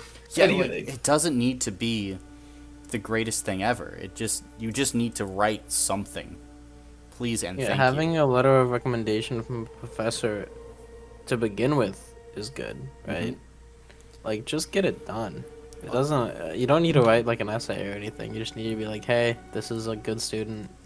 Happy to I know have you him got in a class." generic template. Just fucking fill in some keywords, fucking, and send that shit. Yeah, Yeah, at it's not some like point. this is the first time that he's done it, right? Maybe it is. That's why he's never done it. He's I don't never know. wrote a recommendation. The fucking dean of our department got hers in, and like before, I was like, okay, fantastic. Now I just need you to do something. But he's like, nah. I'm like, you motherfucker. You need 16 recommendations to apply to this law school. If it like this year, yeah. I'm like, oh my god. Like you're requiring like 2 to 4 recommendations. I'm like, could Why are you fucking me, teacher? You haven't fucked me all year and you choose to fuck me now. I don't know. It is unknown. I'd like the letter of recommendation in, though. It would be real nice. But he's saying no. So I might need to crawl out of my dorm today, drive to his house, and be like, hey, get this shit done. Just sit there and supervise him. Be like, okay, right. About Mick fucking had it. It's like, eye on the prize, my man. I don't get no prize out of it, though. Well, the prize is me not hating him Fucking forever. hounding you. Yeah. That's the prize. See, You just said that he'll be here in a second. okay, I've asked him where he is. cool. I just sent him the same text. Oh, okay. Well, then he's getting doubled up. Yeah. Let's say Brandon hi. Keenan, just spam him. I'm trying to figure out my say character less. sheet. I heard the. Oh, God. You're doing it in this channel? What the fuck? I'll do it in Maine. I'm just gonna copy all his. Oh, it didn't work. No, no. My man is horny in Maine. BRB, gotta go jerk off. Please do not announce you are jerking off in the Discord server. This is a moratorium. Oh, he's on. He's been I need summoned. to see if I can find that. Look at that. Where did I pin it at? Keenan, you did it. You know how I roll. I do know how you roll. Give it action. Downhill and very wildly. Yeah, pretty much. That's what the Only army eight- trains you to do. It's only 8 minutes till I get to gargle painkillers again. You should try gargling paint. Hey, Uh, true.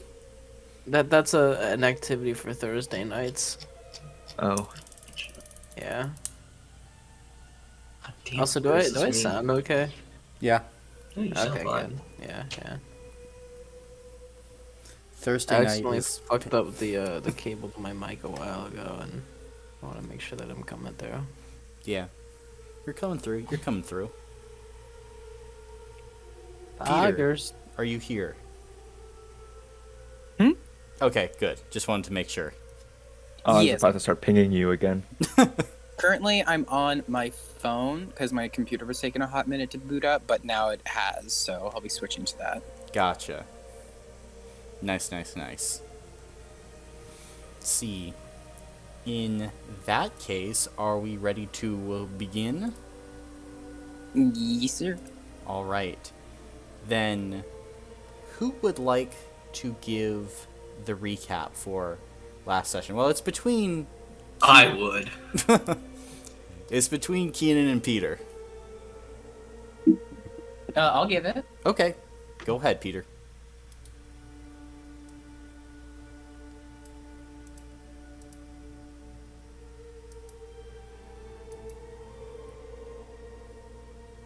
That's not a good sign. Can you hear me okay? Now I can, yeah. Oh, okay, perfect. So last week's session 1, started off with Colin basically introducing everybody's characters, specifically Keenan's, whose name is Nolan, a gnome. Then Cooper's, who is Ramirez, nicknamed Ray by me. And also Joey, whose name is Natasha, who lives with Dara. Now,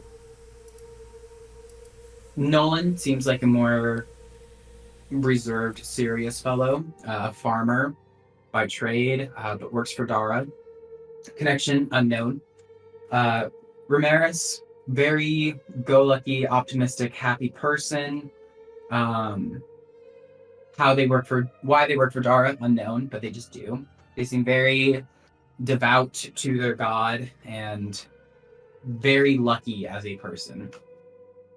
Natasha is a more of a brooding, very reserved person who hates the sunlight and also hates people. And yeah, so that's how everyone was introduced. Dara started off the day by giving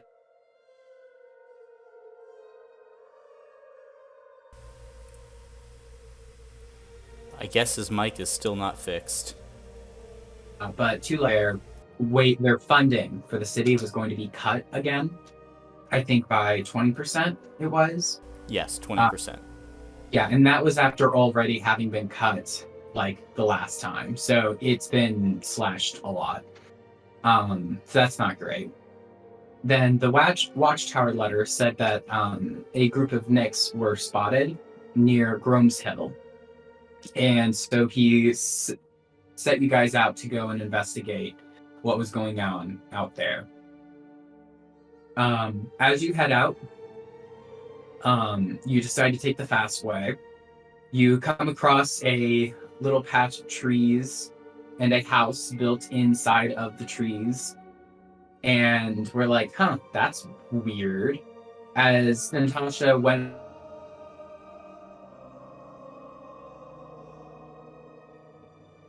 It's even worse because we can't tell him that he cut out. He just stops existing. Yeah, it's really And tough. then- Like, I would love to tell him that he's just cut out.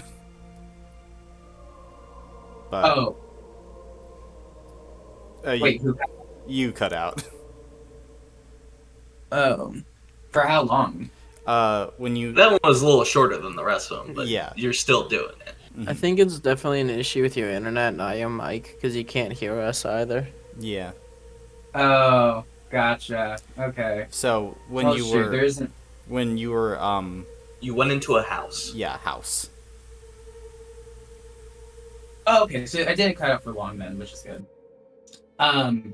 You guys went to go investigate the house. House got destroyed because Natasha tapped a tree. And that's when you met my character, Jay. And they were like, "Are you guys gonna help me fix my house?" Y'all were like, "No, we're busy." "Are you guys gonna give me money for my house?" You were like, "Well, we can't right now." And I was like, "Well, I can't just let you guys go because I don't know if you're gonna come back. So I'll just go with you guys because you said it was a normal, like, day investigating a rumor." But then when we got there at Grome's Hill, we found like a battleground basically, where it was one guy, soldier mech dude, fighting a whole dozen Nicks. And he was doing really well. And Nyx tried to stab Natasha, and he protected her by throwing his axe at the Nyx and killed him. But then the mech soldier fell.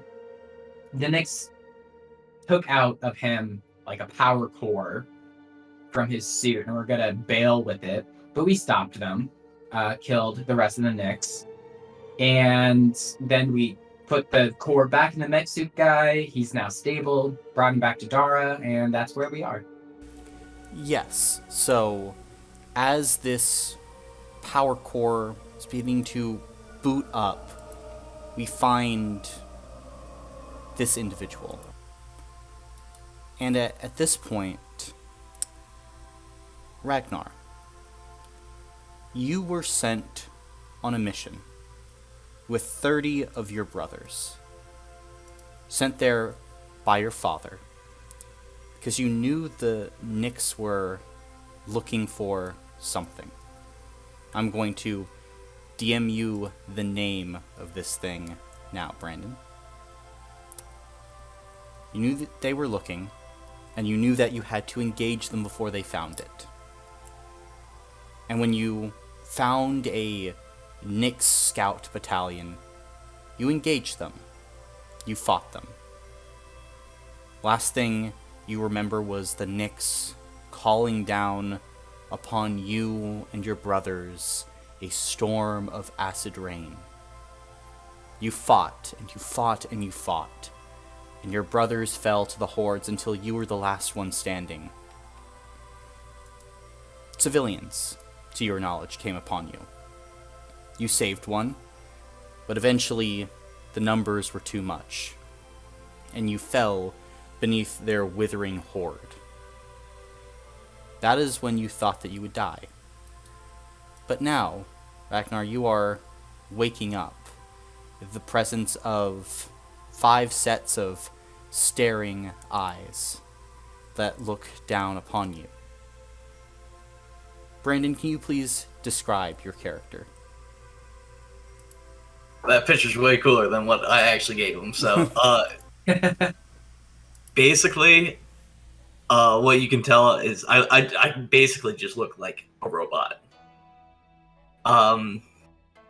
But instead of the red there, it's green eyes. Like, where eyes would be, it's green. But I'm all covered in black, and I don't have any semblance of human flesh. and if I still have my weapons on me, I'm carrying a warhammer, and it looks like there's some sort of crossbow in my hand area. What is your first reaction to seeing these new individuals?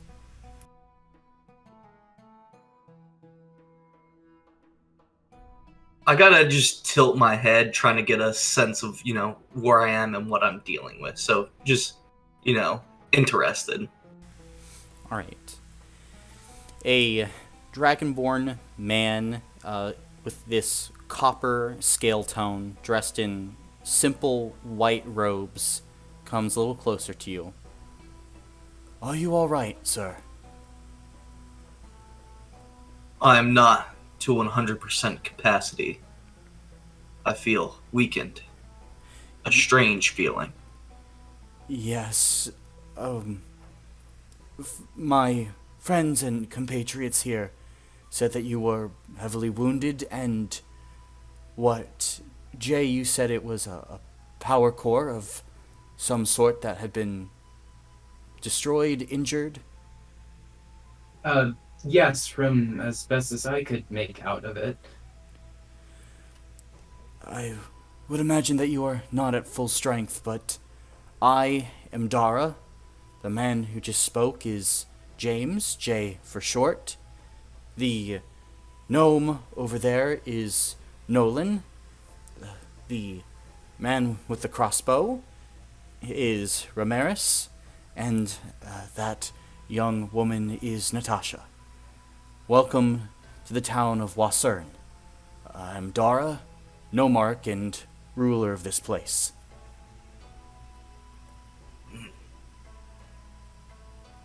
I owe you a great thanks. My people are honorable one, and we tend not to enjoy the help. We rather die in combat, but in this situation, I can still carry on my mission now. What is your mission, friend? Hit my chest too.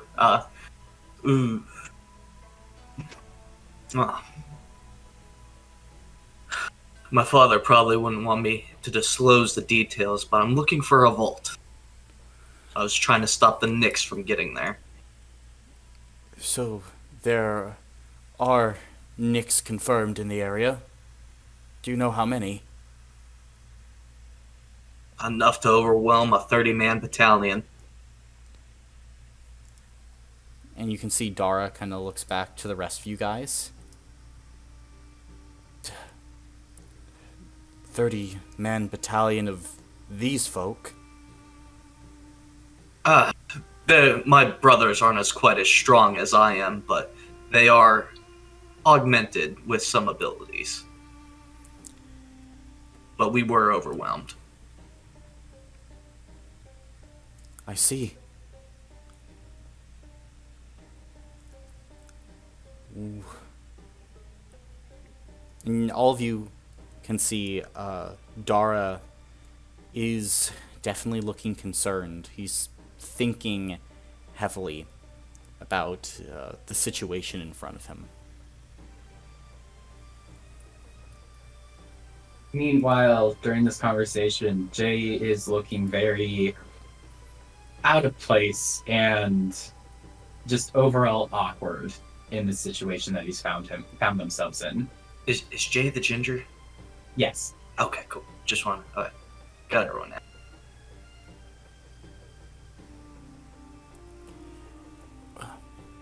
I know not of where this vault is, but I have contacts that I could reach out to, and potentially we can learn where your objective lies. In my situation, I refuse to return to my father empty-handed. So, I'm willing to split half the vault.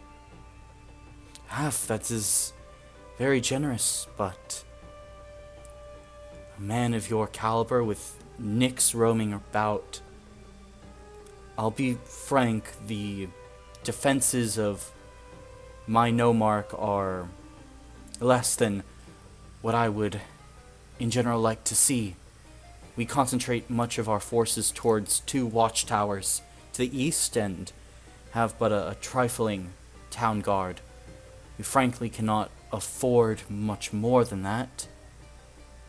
But maybe in exchange for the full vault, would you act as a sentry for us for a while? A guardian? If you are able to fight Nyx at such a capacity, we could certainly use you if there are more out there in the sands. As long as I can complete my mission, I will indeed help you. You have my word that I will do everything I can to help you complete your mission. And I'll take a knee and just, take the bottom of my hammer staff and just plant it in the ground and go to shake the hand. You can see that Dara's hand is kind of ridiculously small compared to yours, but he shakes it anyway. Good. Very good. Now, Jay, I also am to understand that you have had your home destroyed.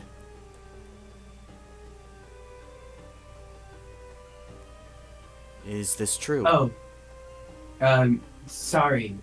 Yes, my Dara. Jay will reply in Draconic.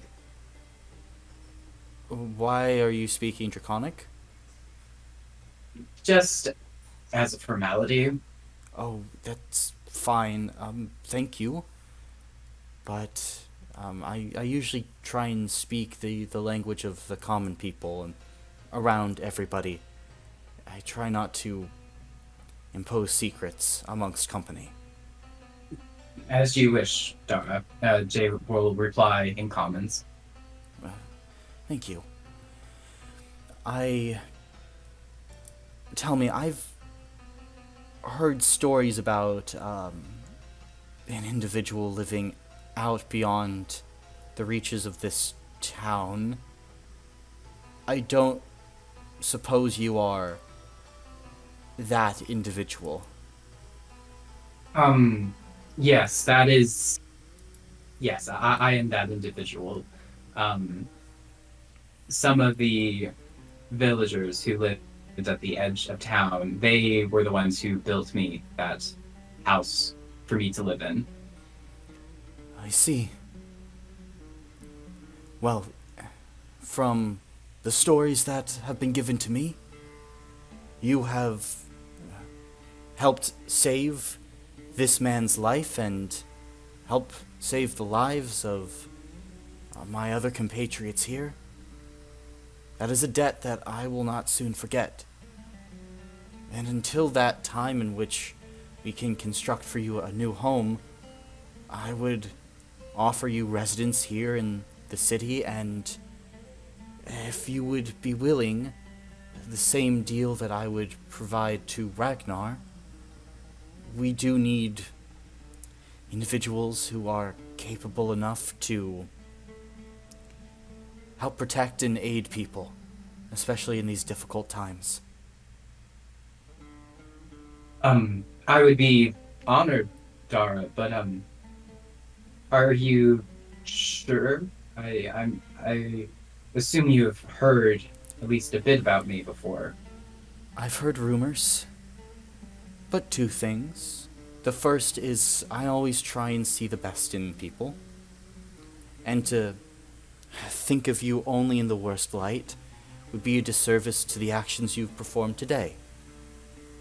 And secondly, there are some open rooms in the temple nearby, and, well, perhaps in such a temple, and under the watchful guidance of our cleric Nezrin, we can mitigate some of those effects. Well, if you are sure, then I would happily accept. Shake on it. And he takes a step forward. Jay also steps forward and shakes his hand. You can see, though, as he takes a step forward, the carpet, like some threads have frayed just a bit, and they finally tear as Dara goes face planting down onto the ground in front of you. Oh no. Oh, Jay immediately gets down to help Dara back up. oh, I'm so sorry. I am so oh, sorry. no, I'm klutzy. Don't worry about it. Well, here, and then Jay will awkwardly shake his hand and then just back up towards everyone else again. I'm glad you're on our side. Well, Nolan, Ramirez, do you have anything else to report? Not that I can think of. Okay. All of you have had quite a day. Maybe you two could escort our new friends to the temple and take tomorrow for yourselves. You deserve some rest and relaxation after today's affairs. Sure, thank you. Of course. And I hope to be making closer acquaintances to both of you, and he nods to Jay and Ragnar, shortly. Yes. Jay is a little bit lost in thoughts, taken aback by all of the sudden change in his life, their life. Mm-hmm. I'm gonna pat Ragnar on the shoulder. Alright, big guy. Let's get going. Lead the way. I'll tap my hammer twice and walk behind you. Start walking towards the temple. Gotcha. I should note immediately as all of you are dismissed, Natasha just leaves. Her antisocialness coming to a head. Natasha doesn't hang around all of you all that often. Usually stays relatively silent, standoffish. I mean, Jay, you took that in a little bit last, or kind of just a few hours ago, really. And, yeah, she seems to not particularly be fond of other people, and so she leaves pretty much immediately. Now, everyone else are able to make their way to a central temple here in Wasern. A large, maybe like 8,000 to 9,000 square foot open temple with large columns on either side. You can see at this point it's getting to be a little bit later in the day, towards about 5 o'clock, and so you have your afternoon prayers that are beginning as townsfolk flock from their jobs and begin to light incense and sing holy hymns. And as all of you begin to enter, Nolan and Ramirez, you can see towards the center of this place a woman kind of helping to lead some processions. She's got this long black hair which she has braided that hangs down in the front of her body, wearing these emerald green robes. She's got flowers in her hair, a bag at her side filled with scrolls that contain ancient hymns. All of you would know this is Cleric Nazrin, the head cleric of this temple, which is dedicated to Saint Meron. And Saint Meron is generally one of the saints associated with perseverance under Kaseya. And Nazrin immediately sees some new people entering and makes her way forward. Nolan, welcome. Have you come for prayer?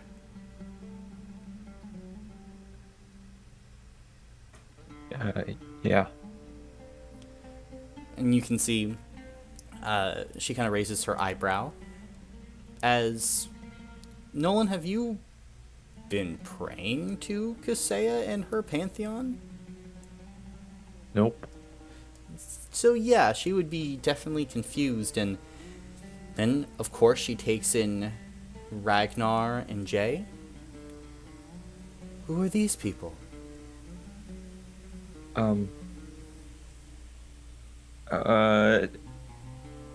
People we found. Oh, I see.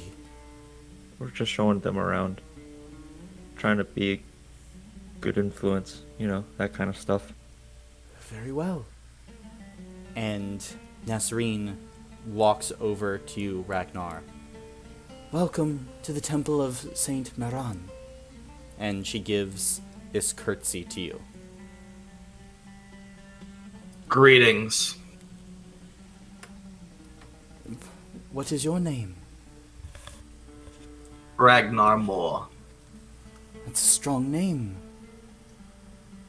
We have many different prayer stations with incense, some dedicated to other saints. We have a main shrine dedicated to Meran himself and to Kaseya. Will you need housing for the night? I would. Very well. Nothing special. Well, we have a few rooms with simple cots in it. Not a hotel by any means, but under the guidance of Meran, all can find shelter here. Thank you. And I have another new face. And she turns to you, Jay. Hi, hello, and then Jay awkwardly bows, and says, my name is James Valerian, but please call me Jay. I see. Welcome, Jay. Have you also come to pray to Meran? I've never been very religious, but if you have any books, on the matter, I would love to read it, however. Books I'm are... gonna thumb towards Jay. This guy loves cookbooks. He does. Fantastic. Well, books are rare, but I can see what I can spare. Most of Thank you. what we have here is recited in hymn and verse and song, but it's also because the books, if I am being honest, are still being written. Meran Yes. only came to be 30 years ago. Yes, that. But we welcome any and all into the congregation under the light and the teachings, as this is a place of peace. I can sense a strangeness to your person. A shifting of fate. Yes, that is strange to others, but my daily life.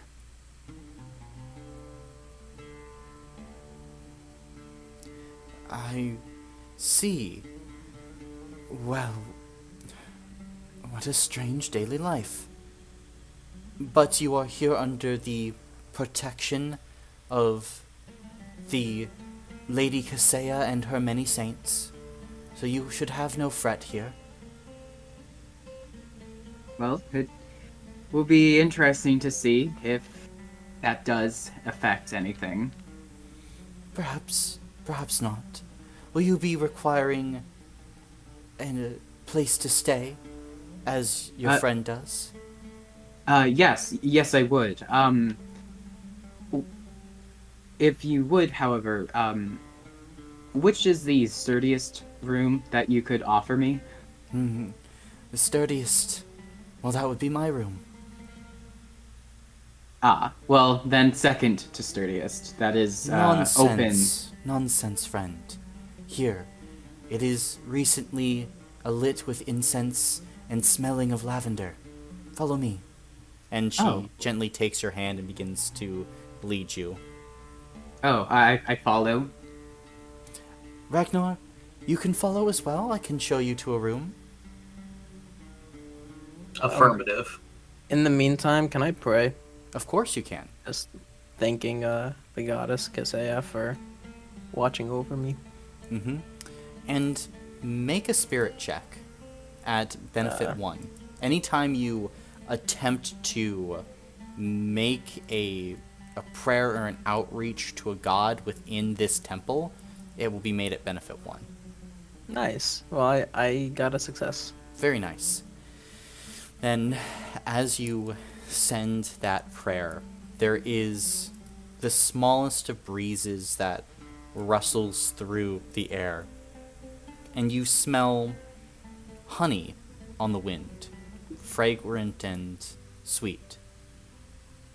And you think that Kisea heard your prayers, and you know that she's always listening to you. She's a great goddess. I smile and get up to go join the others. Okay. Nolan, what are you up to here?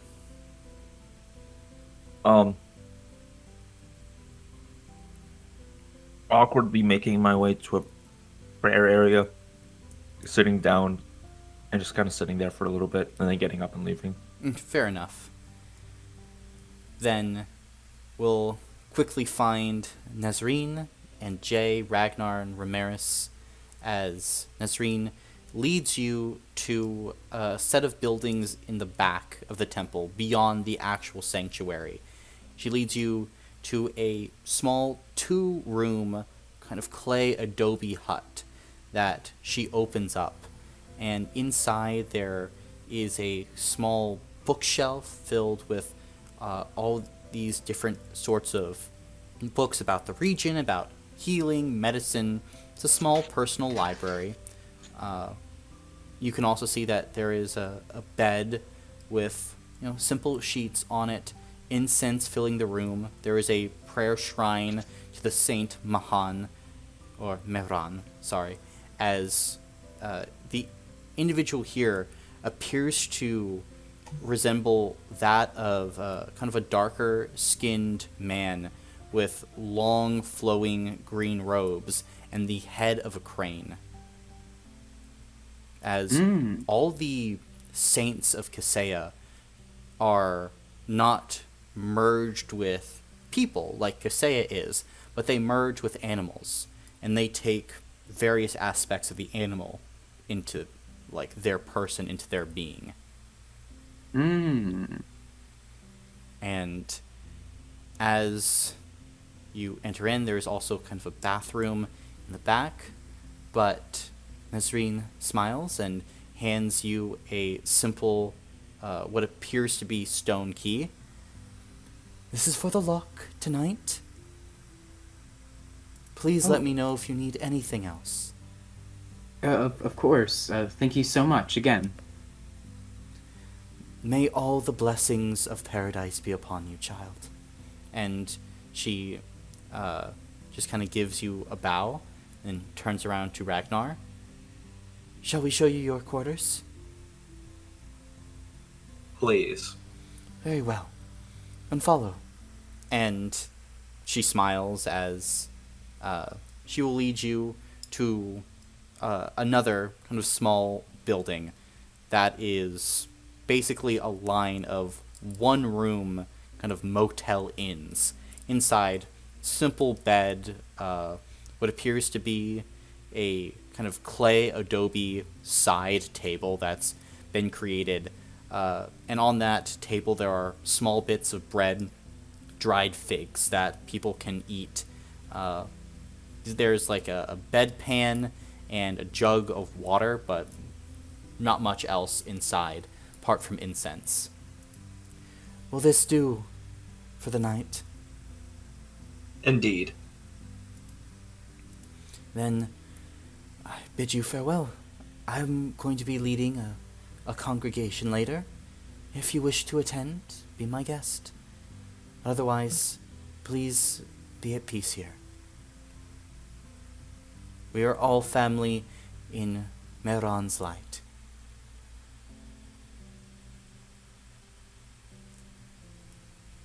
And at this point, she will head out.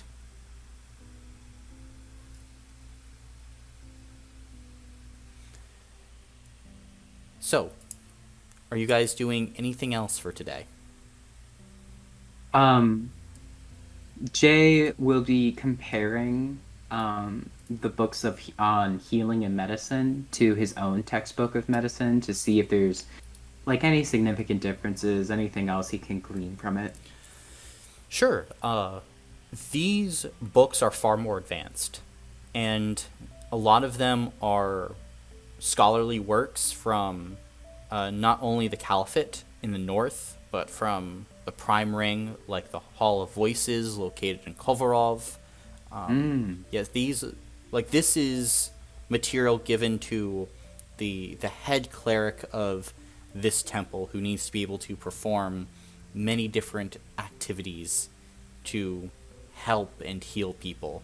It is equivalent to probably 3 or 4 years of med school and just like raw knowledge within her bookshelf.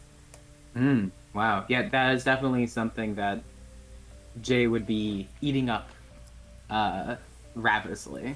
Okay. And certainly, make a mental check for me, just to see how much you're able to gain. Okay, let's see.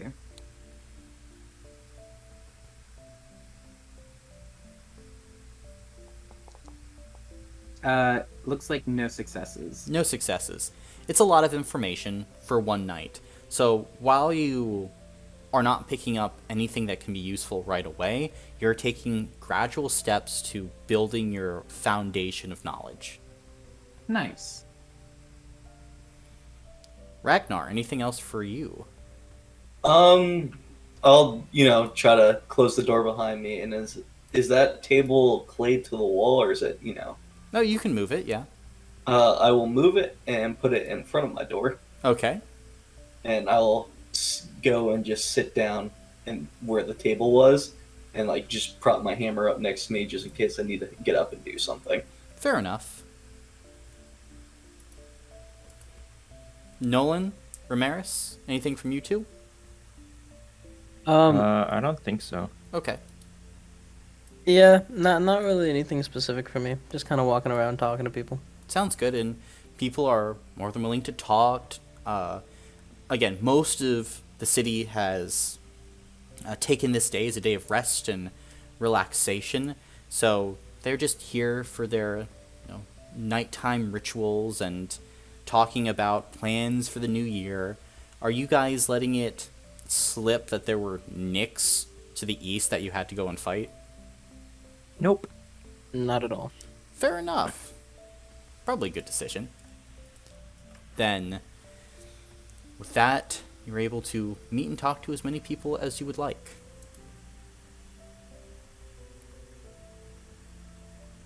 And, see, in that case, all of you can take a complete rest for the night, as I'm assuming you guys are heading back to your homes, recuperating, letting your aether bodies mend themselves. Question. Hmm? I'm guessing a complete rest just restores our SP and health blocks. Yes. Cool. Yes, it do. But at this point, Ragnar, as you are doing some basic systems check, you are operating at 55% capacity so far, as some substantial damage was done to your power core, and it leaked some materials, although it was placed in fairly well in a pinch. So you're gathering that whoever made these quick fixes probably saved your life. Damn meatbag helping me. Hello. See, in this case, on the second, Dara gave you this day off, so if you guys would like to do anything, go anywhere, then that is your prerogative. Basically, what are you guys doing on your downtime day? I would say on Jay's to-do list, they really want to meet up with Ray, just to talk a bit more about, exactly what do they normally do for Dara? How did they come to know Dara? And also if I could get some equipment of some sort, because I'm currently just wearing my normal civilian clothes, and if I'm expected to fight anymore, I kind of want to be outfitted for it. Yeah, then Ray, would you be willing to meet with him? Yeah, I've got nothing else going on. All right. So, well, whenever I'm gonna swing by the temple anyway. I do it every day. So. Perfect. So I'm assuming we'll meet up then. Yeah. Ragnar would like to go scout the defenses of the town. All right, then we'll get to you after Ramirez and Jay meet up. All right. Well then, I'll get to the temple and go to check in on everybody. Sounds good. Oh, right, there you are. Yo, what's up? How you doing? Sleep okay? I hope you're enjoying, being in the big city and all that. Oh, well, I didn't really sleep all that much. I mean, I got enough, but I was really enthralled by the books that I was able to find in my room. I mean, that's fair. I'm not much of a reading person, but you seem to like it, so.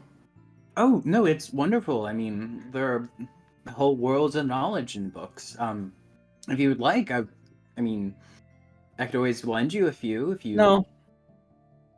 Oh, well, that, to each their own. But Ray, I specifically wanted to speak with you. I'm now newly employed by Dara. I was just wondering, what exactly do you do normally? Anything and everything. So we some days that are really relaxed and we just kind of hang out like this. Other days, we do whatever we can to defend the city, like yesterday. Mm-hmm. But for the most part, it's just doing whatever we can to help the people. Okay. That sounds Filling like odd jobs, etc.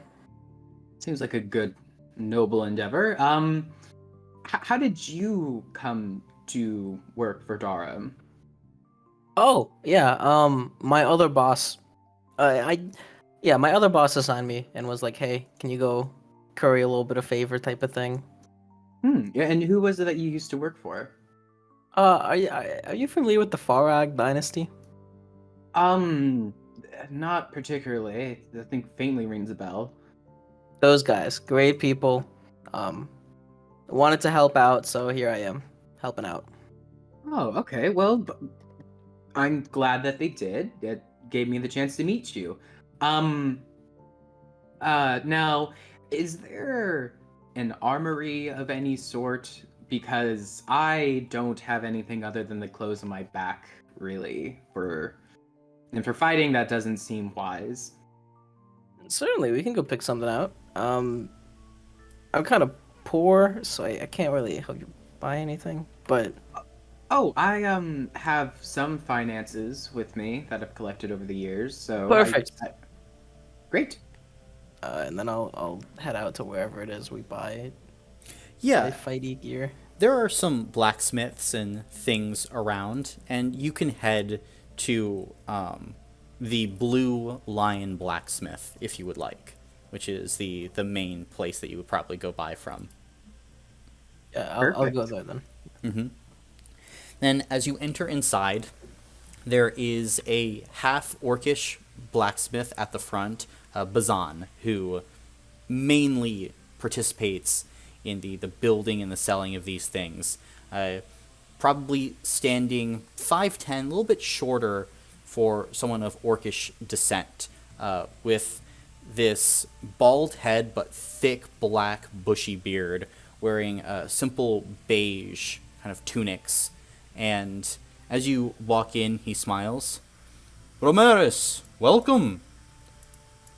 Hey, it's great to see you. Great to see you, friend. Great to see you. And you brought someone new. Welcome. Yeah.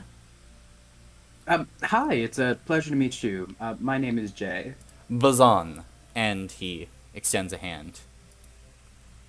Jay reaches out and shakes his hand. Well, what can I do for you then? Well, I am newly employed by Dara, and as I know, some of our duties may involve fighting, and I need armor for such occasions. Armor.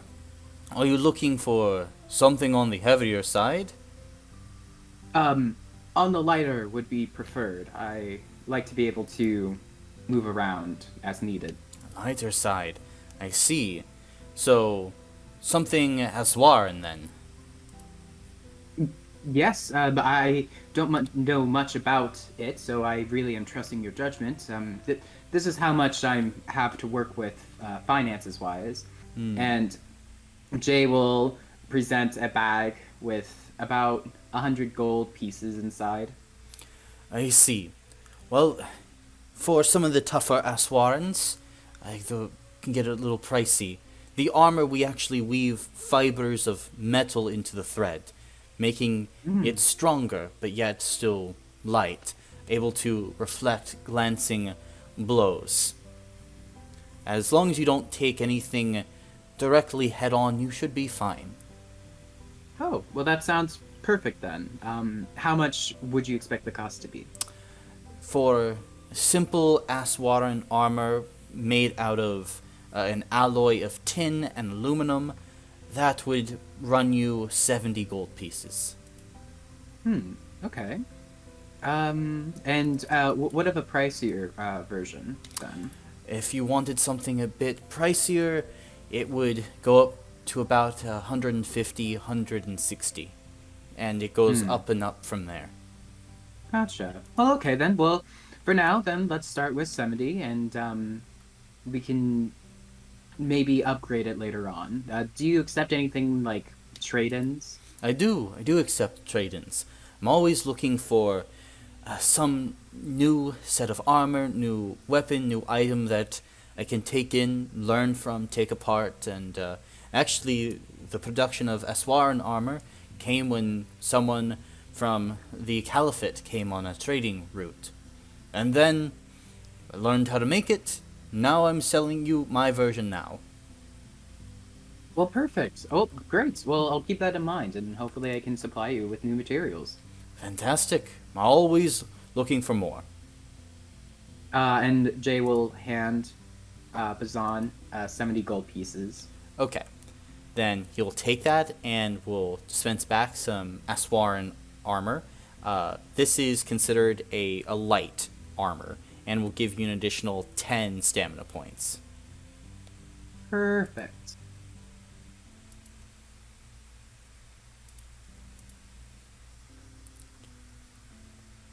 And anything for you, Romeris? I'm a little cash poor right now, but There, well, I will say the same. Actually, some shipments of mine are over 3 weeks late. I can go look into that. I have a free day.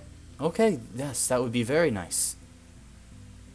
Any clue where they might be? Well, they were supposed to be coming up from the south in Tamun, but I guess they must have gotten stopped on the journey north. But even then, I've sent for other caravans and still nothing has come. It's been a bit of a dry spot lately. Last shipment was about 200 pounds of iron about 2 months ago.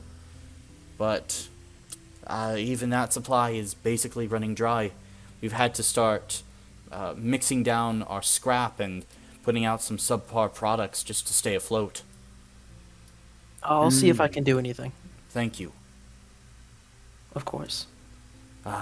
Kasea bless you. Ramirez, Kasea bless you. And to you as well. And he just gives you a big smile. And I will head out at that. And Jay will follow Ray, just waving goodbye to Bazan on his way out. Oh, hold up. Before you go, let me make some quick alterations so it's snug against your body. And as you kind of put it on, you realize that it was a little bit loose in some places, but Bazan definitely begins to string through new wires of different metal, so it's more snug against your body, so it doesn't have these like flowing fabrics to it that could get caught on blades or things like that. And then after about a quick 2 or 3 minutes, gives you a thumbs up. You're battle ready. Thank you so much. I would not have noticed until it was too late. Oh, we must treat our customers well, as is Kaseya's way. Well, blessings to you, Bazan. Hopefully we will be able to come back with good news. Yes, great news. And he kind of slaps you on the back. Jay just falls face first into the ground. As you fall face first into the ground, that sets off a chain reaction of like weapons racks that just start all tumbling over until an entire wall of weapons is just splayed out onto the ground on the floor. Oh, I'm sorry. It's fine. Got a bit too carried away myself. Yes, and Jay will just kind of like scurry out of there, waving goodbye. Okay. Now, though, we must cut over to Ragnar. As Ragnar, you can either make a physical or a mental check to kind of discern, like how good these defenses are. It's a 5 to pass, right? 5 or higher. Yep. Try this new fancy thing. Ooh. 1. So as you go around, I'm assuming that is physical. That is physical. Okay. So, using your hawkish eyes going around, they don't actually have a standing wall here, which is probably going to be their biggest detriment. They don't have a wall? They don't have a wall. No, because in this open desert, like, they don't have, like, simple wood to make this out of, because wood is a very rare material. Adobe and sandstone, it's hard to actually make a working wall that can survive hits. It's good for like housing, but you can take an axe or a warhammer and just knock that shit over, and so that leaves stone. But working with stone in a desert environment also has its own challenges. These people do not seem to be rich enough to be able to deal with the cost-intensive labor of creating stone. Now, what they have done is diverted their town into like these channels of tight streets that arc towards the center of the temple. So like you could have like a flowing retreat through the center of this town that would be very hard to break through. But if someone had like artillery or lots of archers that could just rain down fire onto the streets, it would be difficult. The temple seems to be the best defensive fortification, but again, it's a temple. It's not really designed to be a fortress. You've got your work cut out. In the streets at need run into a building if mortars or something comes. I'm just planning in my head. Yeah. You're running through all these strategies. You're like, yeah, like it could work. Like I could mount a defense. I would need trained people. Like if you had your brothers by your side, you're like, yeah, we could give them hell. But not fucking meatbags. Not fucking meatbags. Like if one group broke, then everyone else would be flanked. That would be the problem. Because of all these winding streets. It's like, water running through rocks. Yeah. Ragnar would just kick a stone thinking about this. Just sad. Fair enough. And then see anything else then, Ragnar. So yeah, how do the people look? I'm guessing nothing crazy. Nothing crazy. Dara seems to have a bodyguard named Mosun, who is like this large orcish figure with kind of this wicked-looking two-handed battle axe strapped over his back. He seems to definitely be a fighter that can hold his own, but everyone else here doesn't seem like fighters. Like, the town's guard are dressed in thickly woven silk armor with shamshirs, which are like a type of saber, but they're not, like trained warriors. They're here to keep the peace, to solve disputes, but they're not a military force. Gotcha.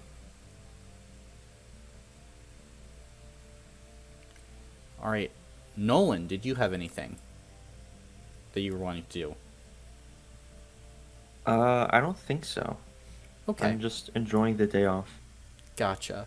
As you are enjoying the day off, just underneath the sun, this is a little bit cooler for day. It's only reaching up to about 80 degrees. So, occasionally a breeze goes through your hair, and it's just nice and relaxing. Ramirez, we'll cut back to you about noonish. Cool. So how are you looking into this, I should ask? Or are you looking into I'm gonna start by going to the southern border of the city and seeing if anybody else has had like any form of shipments go missing. Gotcha. Then make a mental or a spirit check. Mental if you're just trying to do it analytically. Spiritual if you're just trying to like talk to people and be personable. They're both one, so I'm gonna try and be personable. Oh, and I'm going to be like joining Ray on this expedition. Okay. Ray, are you okay with that? Oh yeah, of course. Gotcha. Then you can make a mental or a spirit check as well then, Jay. Nice. Nice, okay.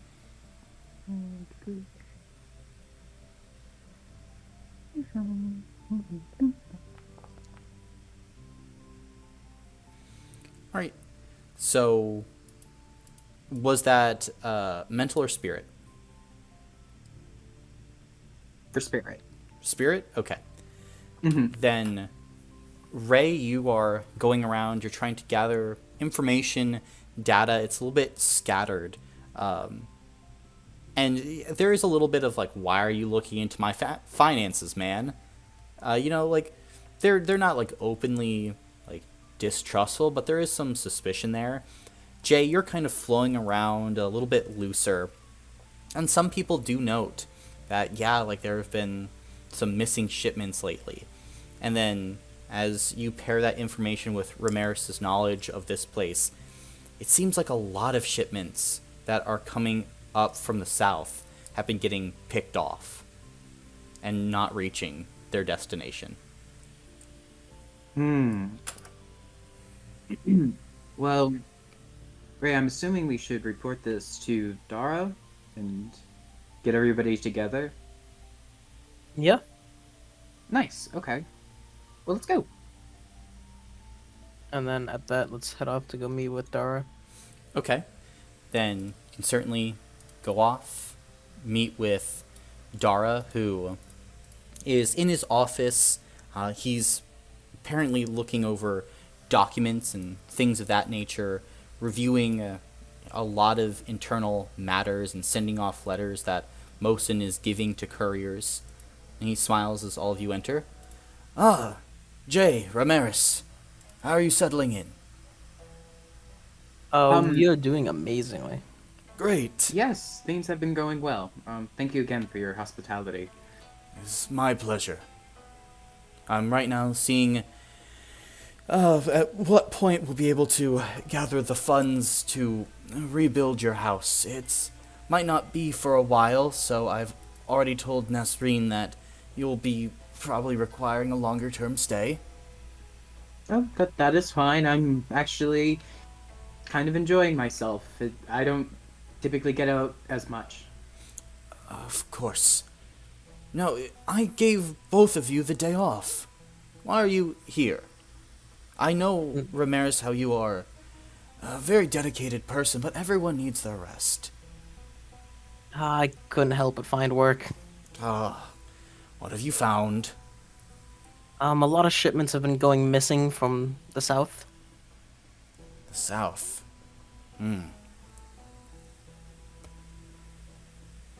What do you think it could be?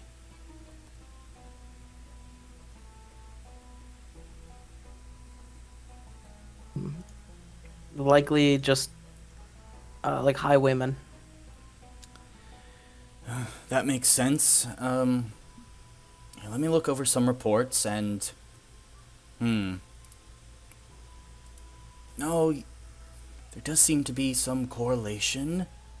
It's not all of them, but... Yes, there's a particular area where when traders route through, it seem to get picked off. It's one of the more direct routes going off of the Keva Oasis. Might be some place to check out tomorrow. I'll talk to Nolan, Ragnar, and Natasha about it. Or at least tomorrow when hopefully they all arrive. Sounds good. I'll be happy to help. Gotcha. And you can see he begins to quickly make a note of that down and like basically adds that to his to-do list to look into it. Julio. Then I don't think I have anything else that I want to do on my free day. Okay. Jay will just go back to their room and read more of the medicine and healing textbooks. Sounds good. In their room. Very nice. And as you are reading, you will get a knock at your door. One second. Jay closes the books, puts them away, gets up, answers the door. Hello? Nasreen is there, and she has a series of scrolls in her hands. Hello, Jay. Pleasure to see you again, Nasreen. How have you been? I've been well. I have brought you some histories as well as some diagrams on medicine. And she passes probably like 10 to 12 scrolls to you. Oh, wow. Thank you so much. I really appreciate it. Of course. Anyone who wishes to take in and understand knowledge of the healing arts and of the religions is commendable in the eyes of Meran. No, yeah, I'm always happy to learn, and I would really love to be able to help others in that way, for a change. Well, from what I understand, you have already helped many already.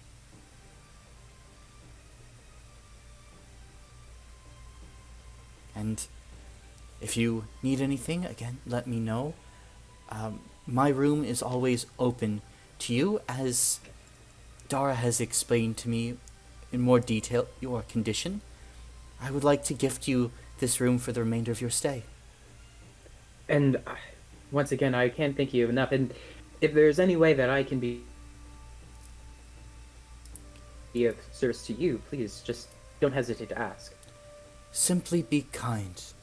That's all we can ever ask.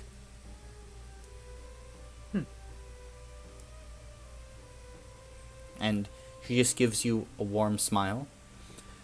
Tonight we are sitting in the main temple and speaking stories if you would like to join.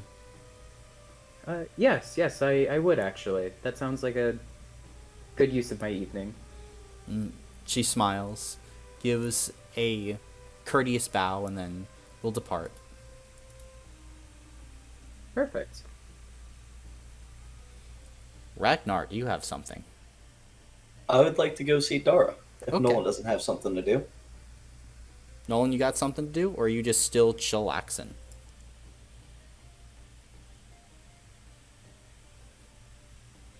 My assumption is chillaxing. Relax, bro. Yeah, you can go and see Dara, as he is continuing to work and go over his reports and papers, things like that. And he smiles as you enter, and you kind of have to like duck your head and move your shoulders to the side as you are hulking in this doorway as you have to brush aside these curtains of like soft silks. Ah, Ragnar. Welcome.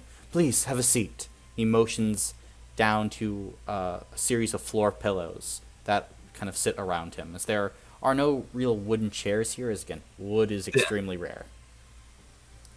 I was gonna stand, but I'll sit on a pillow. That seems comfortable. It's nice. Do you smoke from a hookah? No. Ah, shame. You can see he has a small hookah that is lit next to him, and he takes a pipe and breathes in kind of the liquid vapor as the material within kind of bubbles, and he blows out this apple-scented smoke. What can I do for you? I just wanted to come by. I took a look at your defenses. Not much, but I understand No, they what are. you're working with. They're in a shabby shape. Do not mince words about that. But my people never had great structures or anything. We relied on the people. And so, if your men need any training, advanced training on their own time, or if you want to provide them, let them come to me.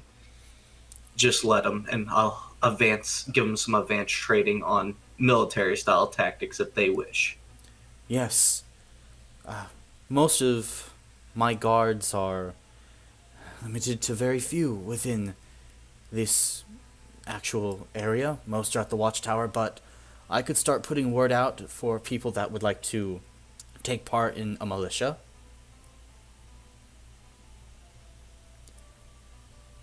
What do you think? Could you take raw recruits and mold them into something more? I've molded metal with my bare hands into the perfect weapons. I can mold your simple troops, peacekeepers, whatever you want to call them, into effective military force. That line is badass. Make a spirit check for me at benefit 2. Then do I roll 2 extra dice? So the success range is increased. So instead of a 5 okay. up, it increases by 2. So a 3 and up would be a success. Come on. Fuck! You can see he kind of raises an eyebrow. I see. Well, I don't know if molding metal is the same as molding men. Men are complicated. Everyone's complicated. But I think we'll see by your results. I believe that we might have a mission for all of you tomorrow. Something revolving around potential highwaymen to the south. A chance to show myself in combat, then. Correct. What time will I be needed? Let's say 6 a.m. tomorrow. We should get all of you moving before it gets hot. Here or at a front gate? Here. Here. Affirmative. Are you sure I cannot interest you in a hookah? I don't think I have a way to digest whatever that chemical is. Ah, I see. I suppose it's one of the pleasures of the flesh, then. He takes another draw and then just blows out the smoke. Doubtful. All right. Anything else from you guys today? Jay will just be joining Nezrin for the story reading, and then if there's any more time in the night, they will be reading the scrolls that she gave them. Gotcha. Then they can certainly do that. And I'm assuming then the rest of you have nothing else you want to accomplish? Yeah. All right. Then going to assume that all of you will be meeting Dara tomorrow at his office at about 6 a.m., which is generally average as it's better to wake up early in the desert so that you don't need to be out in the midday sun. So you can just return home and not need to deal with that. You know what's fun? The sun on black metal. Yeah, you're gonna be scorching a bit, buddy.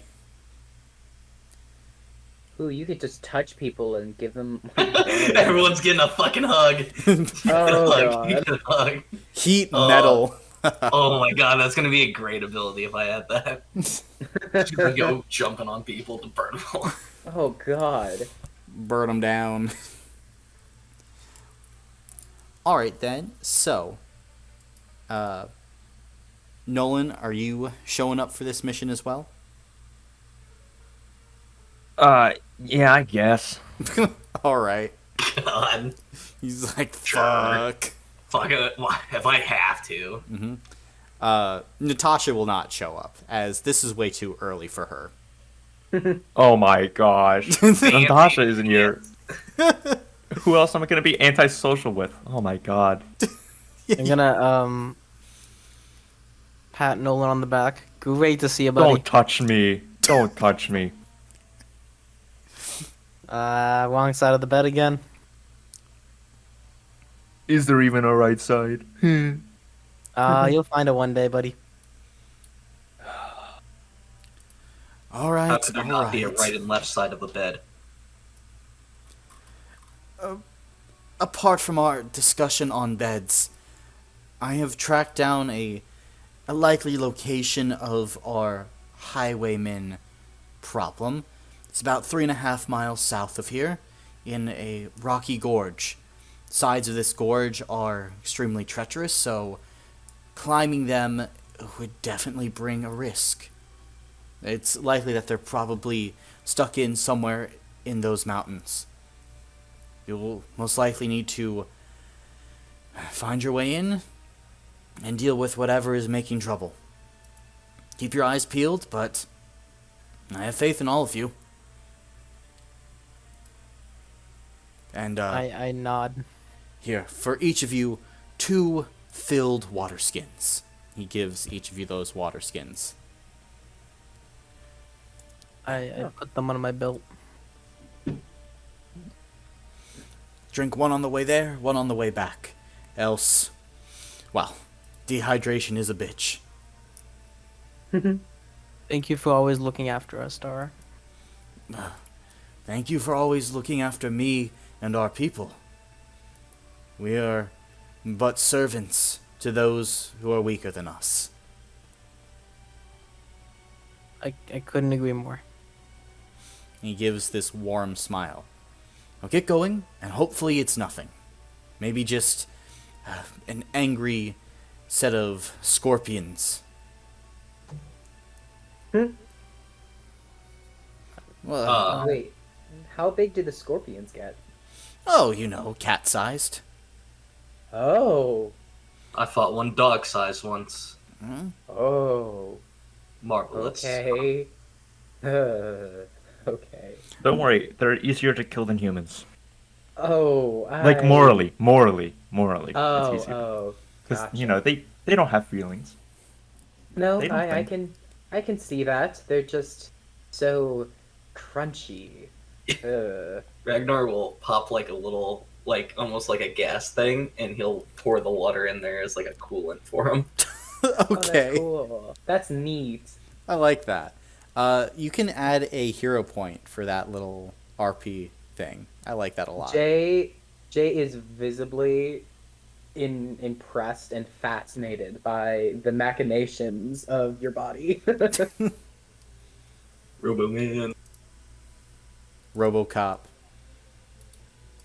All right. Well, I was gonna say, yeah. Well, I guess it's time to head out. Sounds Should good. I lead the way? I've got it. Oh, okay. Jay looks visibly disappointed. It's okay. You're not from the area. I just.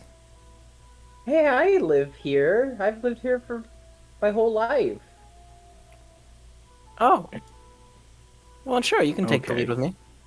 Yay! Jay is happy again. 2 minds are better than one. All right. Which one of you is making the mental check? Well, actually, both of you make a mental check. And we'll just Yay. see. Teamwork.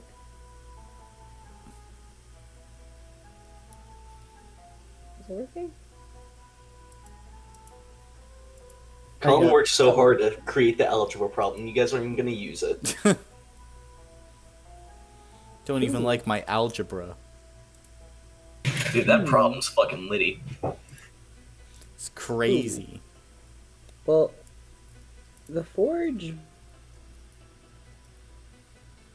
It says you're not on the forge. Did we lose you? You die? Man's dead. And then there was 3. Alright, let me check your character sheet because I can roll this if need be. So your I appreciate that. It Your should mental be is just 1. but I also have a bonus, so it's 2d6. Very nice, very nice. 'Cause you are a little scholarly man. Woo, you're a very am. scholarly Damn. man. It's 2 What successes. Yay! See, Two- that's why I should just have other people make my rolls for me. Yeah. So, as you are walking, let me see. Keenan, can you roll a d6 for me? Yeah. I guess I can. Okay. Uh-oh. Oh, shit. That's a 3. A 3? Okay. Then, as you God damn guys are walking along, James begins to lead you through this valley. And, you know, it's a path that you haven't really gone through before. But it's like, all right, this should probably be fine. And as you make your way down, you pass through what is like this kind of small rock overhang, like a mini cave, and coming out the other side, you realize James is leading you through a cactus forest, like with all these like large and small cacti everywhere. And so you basically have to like inch your way through all of these cacti moving around. And as you're going through, James passes by one of the cacti and it begins to wobble a little bit. Ragnar, Oh, God. what are you doing as part of this massive 7-foot tall cactus breaks off and is about to fall on Nolan? I'll attempt to grab it. Okay, then make a physical check for me. Oh. Great.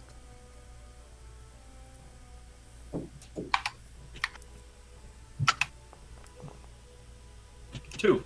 Oh, wait, what? Oh, yep, 2, because you put it at 5 and not 4. Yeah. Oh, so, okay. Yeah. I understand that. So yeah, anything higher than that number, yeah. Gotcha. But yeah, with your robotic hand, you reach out and quickly snag it out of the air, probably about 3 or 4 inches away from it crashing into Nolan's head. I should not have come. I should not have come. Yeah. And I'll just push it out of the way of everyone. Okay. Jay is seeing this, just slowly turns back around and keeps walking, just not addressing this. Fair enough. As then you continue making your way through the desert, you start to come to a rockier area, like that which was described by Dara. And as you make your way through rocky cliffs on either side, eventually the 4 of you press yourselves against the side of the wall. As Jay, you're in the lead. You peek out and around, and in one of the gorges that you had been exploring down, you can see that there is this small stone wall with a gate cutting itself across this rocky gorge, with 2 individuals standing guard on it, composite bows slung over their shoulder. At their sides, talwar swords, which are like these very long, thin sabers that are used for like getting through armor, and very quick, very light. And you can hear kind of sounds and noises coming from behind the wall as well. You think you found their little hideout.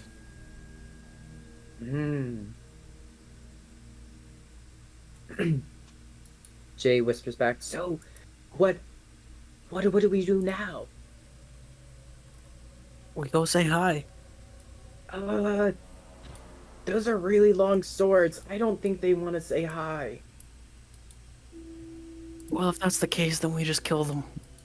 Well, I mean, like, maybe we can get by them without the murder?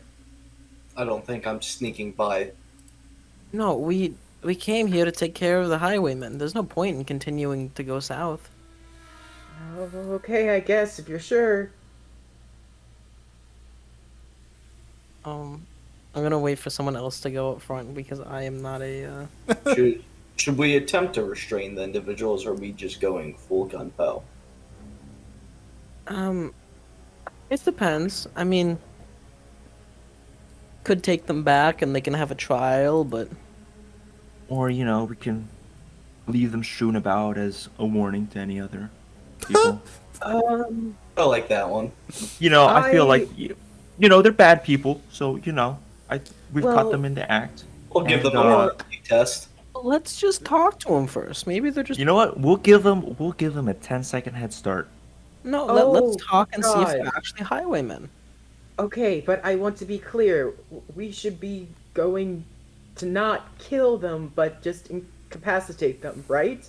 That should be clear, right? You do what makes your heart feel warm. Oh, As soon as they draw something on us, it's over. But who knows? They might be good people.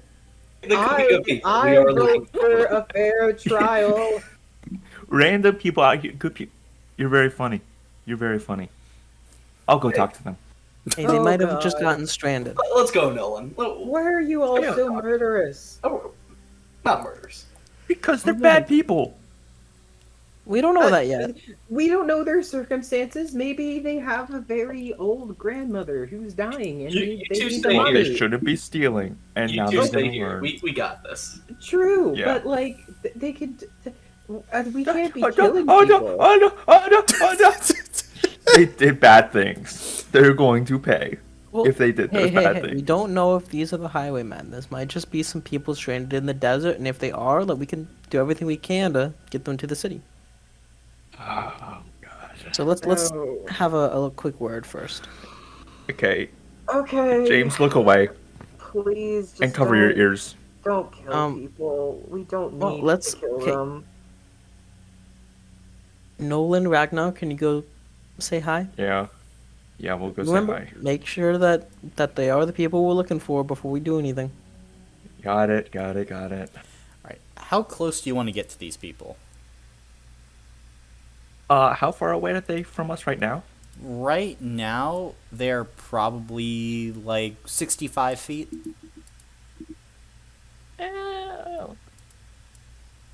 I mean, I'd like to get right up in their face. Okay. Then you guys start getting a little bit closer. When you're about 20-ish feet away, one of them kind of catches sight of you. He goes, "Hey, halt!" And pulls their composite bow off their shoulder, quickly knocks an arrow, like draws it at you. "Who are you?" We're just looking around. Wondering, you don't happen to be stranded here by chance? Or No. lost? Well, No? You're lost, friend. I don't think I'm lost. I'm gonna be completely honest. I think you wouldn't happen to be, you know, like robbing people here, would you? No, friend. Not at all. Would you like to be robbed? Me? You know, that's not my cup of tea. Good, good. My suggestion is you turn around and go the other direction then. Maybe drop your Why? weapons before you leave. I don't think so. I'm See- gonna shout, just because I don't know if they can hear us. You see any wagons lately? You can see the other one has now like looked over the wall and it's like given a whistle and a hand signal. Oh, don't do that. Why not? Because I'll get to meet your friend soon enough. I'm gonna shout wagons again. Oh my god, I'm gonna turn around. Shut up. I think that's when they loose the arrow at you from their composite bow, as Okay. it's going to sing through the air and it's just going to go probably an inch over your shoulder and miss. They're going to scream "fuck," and as they are going Dumbass. to they're going to start trying to knock another arrow. But I'm going to need all of you guys to roll for order as combat is starting. Oh, god damn it. Okay. Ooh. 11, baby, let's go. I'm going to. 2. 2? No, I won't do that. Okay. So 2d6.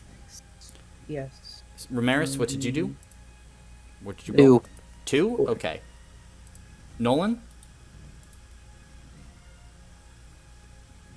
A 3. 3 for Nolan. I was so close. And it's just 2d6. Like, you don't need to do this whole success thing. But it's cool, and I want to do it at least once. Boop. Oh, Lord. Yeah. Okay. So it's 6 in total. 6. Okay. Then, in that case, Ragnar, you're going up first. Bring down that wall. I like to charge into the wall. Fair enough. You can certainly charge, like, basically like there's like this heavy iron gate in front of it right now. But you can go to a weaker portion of the wall, or you can just go for the gate. Go for right here. 1, 2, 3, 4, 5. Something like, yeah, right there. Okay. What are you trying to do? I'm gonna like run, like swing my hammer and sort of like hit the wall with my shoulder at the same time. Okay. Then, in that case, yeah, make a damage roll for me. So, just your physical score, and you'll be doing damage based on how many successes. And we'll say this is going to be at benefit 2, since it's a stationary wall, and you have a hammer. So damage roll. Would that just be the rating of my weapon? The rating is how much damage you do for each success. And so the number of dice you roll is equal to your physical. Cool.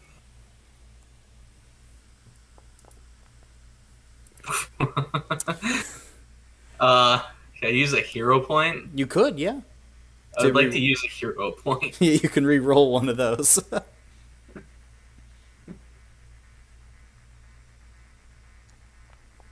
Fucking cool. I love life. This is great.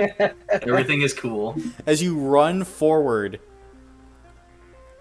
you feel like yourself running, pulling the warhammer back, and just as you're about to swing, Jay sneezes really loudly, and it takes you out of the moment as you swing and you horrifically whiff, like with this like massive swing, as your warhammer just kind of grazes the wall, and you run into it head first.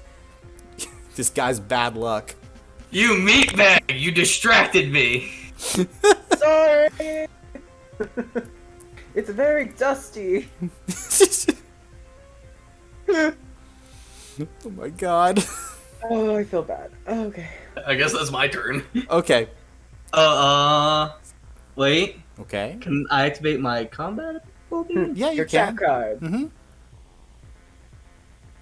I would like to, the one currently above me, I like to activate my thing on him.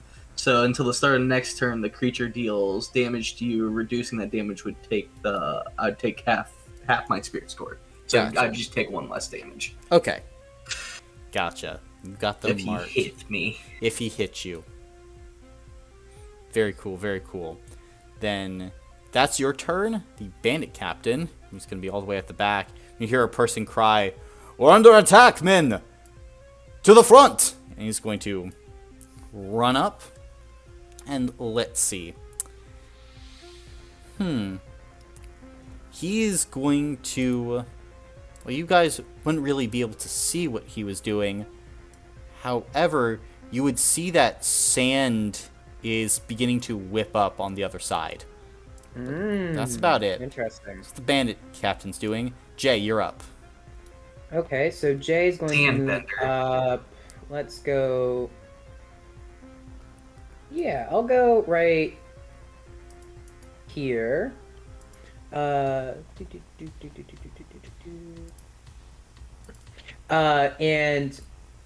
Jay is actually going to be casting his witch's witch's curse, Okay. and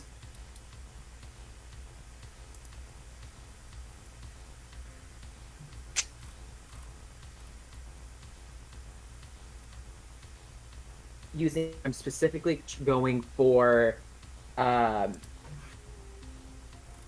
basically think of it like almost like a very hard ball of magic that's going to try and crash into him with the intent of pushing him off of the wall.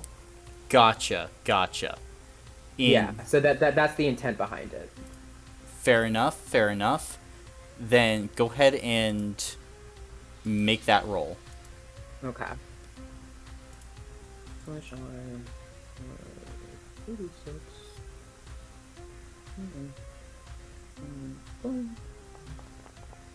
One success. One success.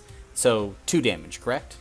Correct. Then they will take that shot as they kind of stumble back a little bit, but are able to maintain their footing by driving their talwar into the top of the wall. They're not knocked over by that. A little bit more damage than they might have been.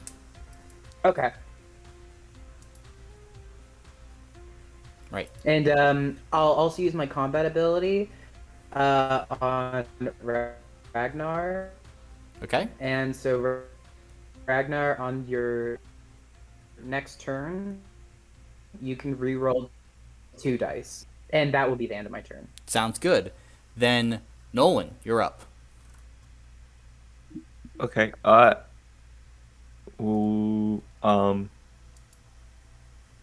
much would it be to climb up a wall? A wall? It depends on your physical, but My physical is 4. well, your successes on the actual climb, but probably Oh. like half movement. Okay, and would that take away from me being able to fight? Probably not. Okay, then I'm gonna try and climb. And then which one is the one that shot at me? This one, the top Okay, one. Yeah. Then I'm gonna try and climb this wall and shank him. Okay. Then make a physical check. Firstly, as you are running up to the wall and attempting to scale it.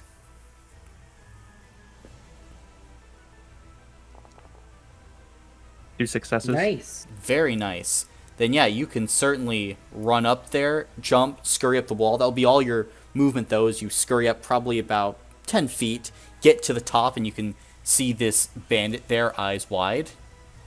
All right, I draw my dagger and I'm going in. It's only 1 success. 1 success. Alright, so 2 damage then? Yeah. Alright, they are able to take their sword and just barely deflect it, but they are looking at you eyes wide, definitely fearful. And now on top of all, you can see that there is a massive sandstorm brewing at the center of the camp. Oh, next turn, that bandit's definitely going into that sandstorm. Okay. That's my turn. Gotcha. Be the turn of the desert bandits then. As, let's see, some of them are going to start moving up and going to have to get some dashes in. Yeah, I was about to say, what is that movement? Oh, that was cool. Yep, so they're going to be dash in. This one doesn't need to dash. You can just get up there. How did you do Yeah. that? Yeah. How you doing that fancy line thing? This has been there like, so since. useful. This has been there since the last campaign, boys. But how do you move? What button you pressing? You click and drag the mini with select tokens, like in combat. And if you want to make a waypoint, you can right click. Yeah, but how do you make a move? Then once you're finished dragging them, you just release, and they go. I thought you guys. I haven't ever used the whole clicky movie thing for the entirety of the last campaign. Oh my gosh, it works. It's not working for me. You need to. So after you click the we can person figure out that later. icon, Never mind. you click the square and then you can do it. Yes. Yeah. Once I you speak in pictures. yes, it's once you click select tokens, then you can just do that. I'm too dumb to figure this out right now. Oh, that I'll is figure it out so later. useful. Sorry, guys. I thought you guys knew this for the entirety of the last campaign. No, that's why we've been using WAS. Well, the clicky. Yeah, fucking Laz. well, because you guys were doing it, and then you all just stopped for some reason. No. Well, no, I like measure distance with the line, but I didn't know you could just do the line and then it moves on its own. No, the opening few sessions you were clicking and dragging, and all of a sudden you just went back to Assad. That's so funny. I don't even remember. I don't know about that one, Chief. Yeah, you guys just. I thought you were like, oh, I don't want to do the line. I was like, yeah, okay.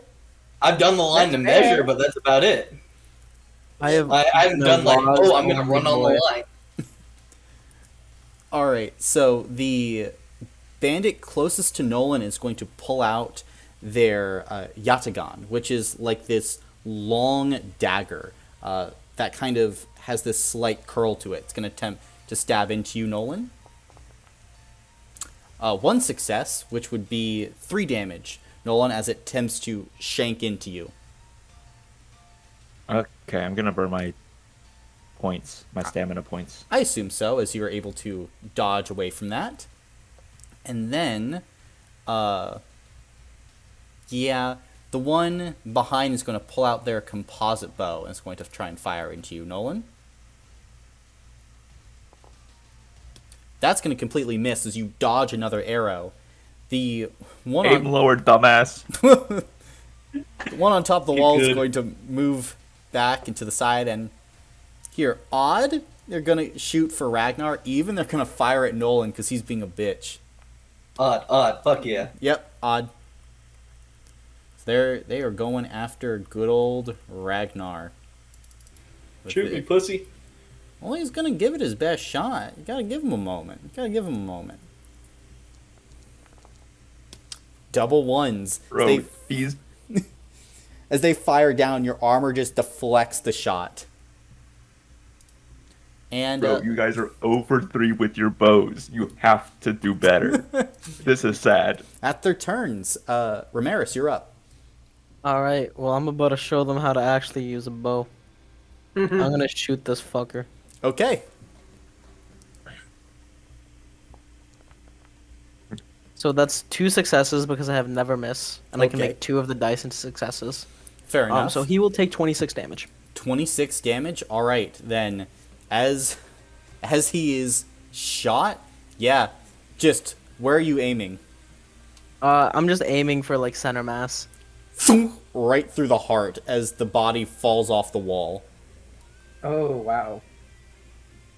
Hey dude, 26 damage is pretty pog. I'm then going to move just all the way over here and reload my crossbow. Okay. Just kind of like fiddling around for the rest of my turn. Fair enough. Ragnar, you're up. I want to scale the wall. Okay, make a physical check. Fucking monster just scaling up. It's these fleeing people.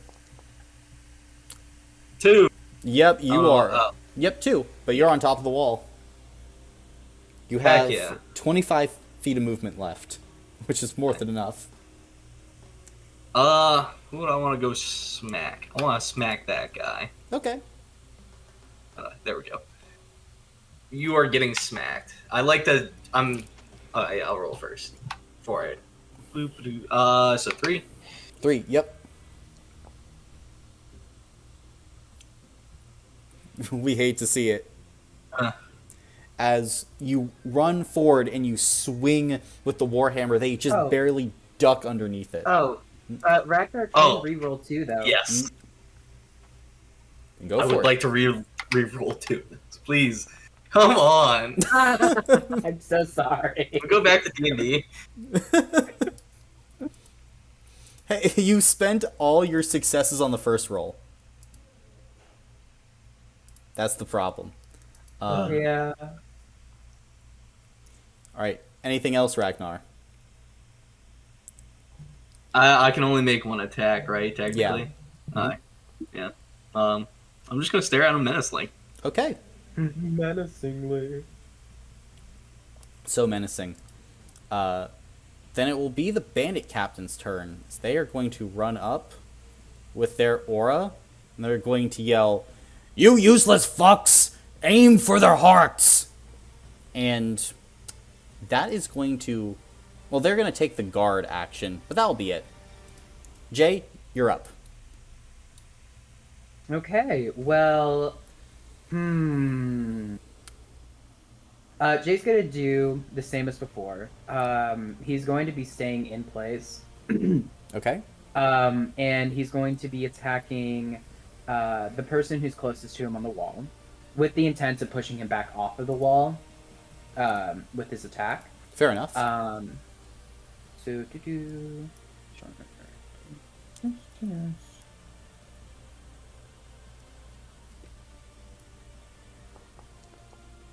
That is 2 successes. So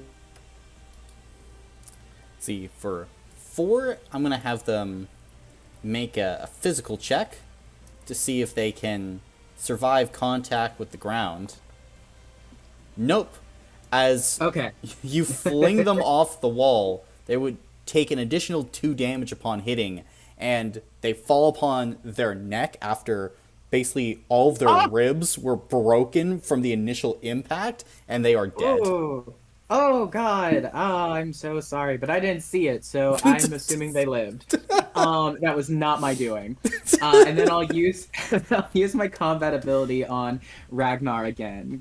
So you can reroll 2 dice on your next attack roll. Fantastic. You're becoming my favorite person. And that'll be the end of my turn there. Gotcha. Nolan, you're up. Okay. Did I see James fling that body? Yeah. Good job, James. Getting a real knack for killing, huh? Your first kill. We'll have a war ceremony for you. Oh, God. And then I'm gonna go gut this guy again. Okay.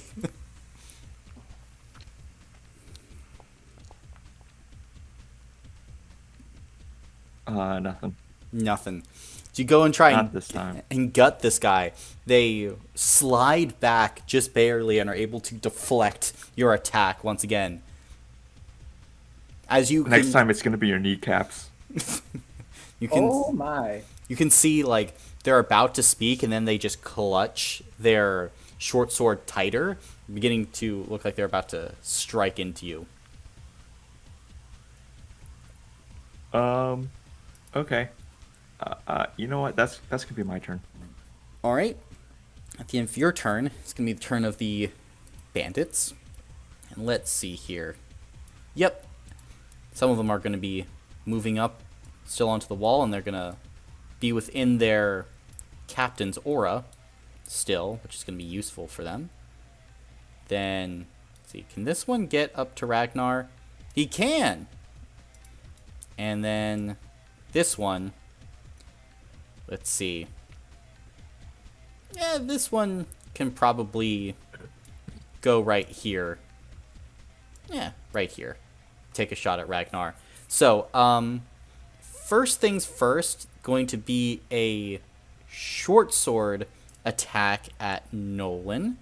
And while they are within their captain's aura, they roll an additional +2 on their damage rolls. So, Ooh. Yep. He gives them a pretty big buff. It's going to be 2 successes, so that will be 6 points of damage to you, Nolan. Okay. As they come at you with their long dagger, and you're able to kind of barely parry it away, and then 3 arrows are shot at you. And so for the outnumbered, that's an additional 1, and for the aura, it's an additional 2, so yeah, another 5d6 from all of these great fellas. Here we go. First attack. 1 success, so 2 damage. Second attack. Okay. 0 successes, so no damage. Third attack. 1 success, so 2 damage. As these arrows just start flying at you, Nolan. God, you guys suck. How are you looking on your stamina points? Dude, I am living it up. Is that so? What does living it up mean, Keenan? We're about halfway done. Fair enough. Let's see. Now for the other desert bandits near Ragnar.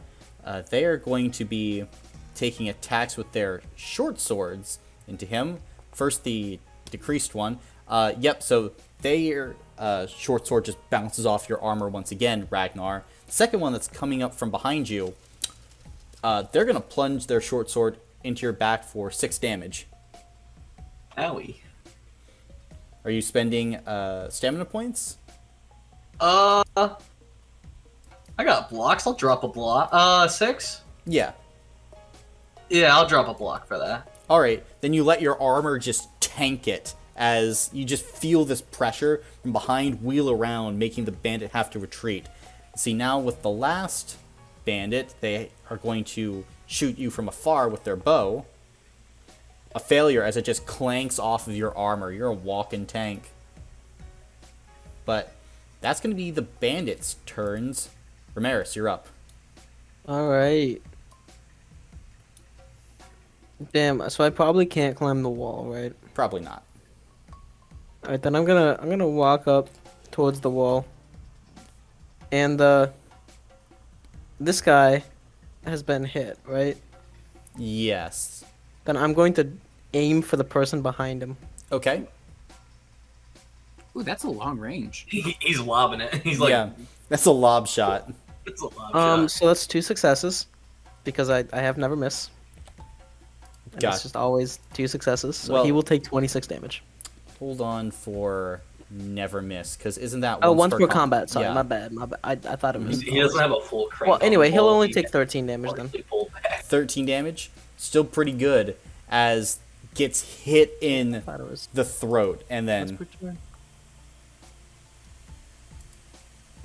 And then. Oh no, he's gone. I'm like, oh yes.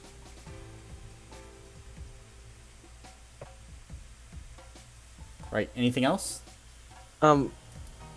What did you say? Anything else? No, before that you just said and then you like cut out. No. Am I the only one that heard that? I think your drugs are kicking in. Yeah. My goldfish brain has reset, so I don't remember anymore. That's why I said, "Oh no, he's gone," and everyone was like, "Oh yeah." Stop taking your drugs, buddy. Do you not? This was like 5 seconds. Keenan, you've got to remember, right? Yeah, I know what you're talking about, but I Yes, think thank he didn't you. have another. I don't think he had some other words, planned behind it, and so. Okay. Stop smoking that crack. Or case, maybe if he's just gaslighting us. If he's dead, then that will be my turn. Okay. Then that's the end of your turn. Ragnar, you're up. I will pivot. I'm gonna smack the one behind me with my hammer. Sounds good.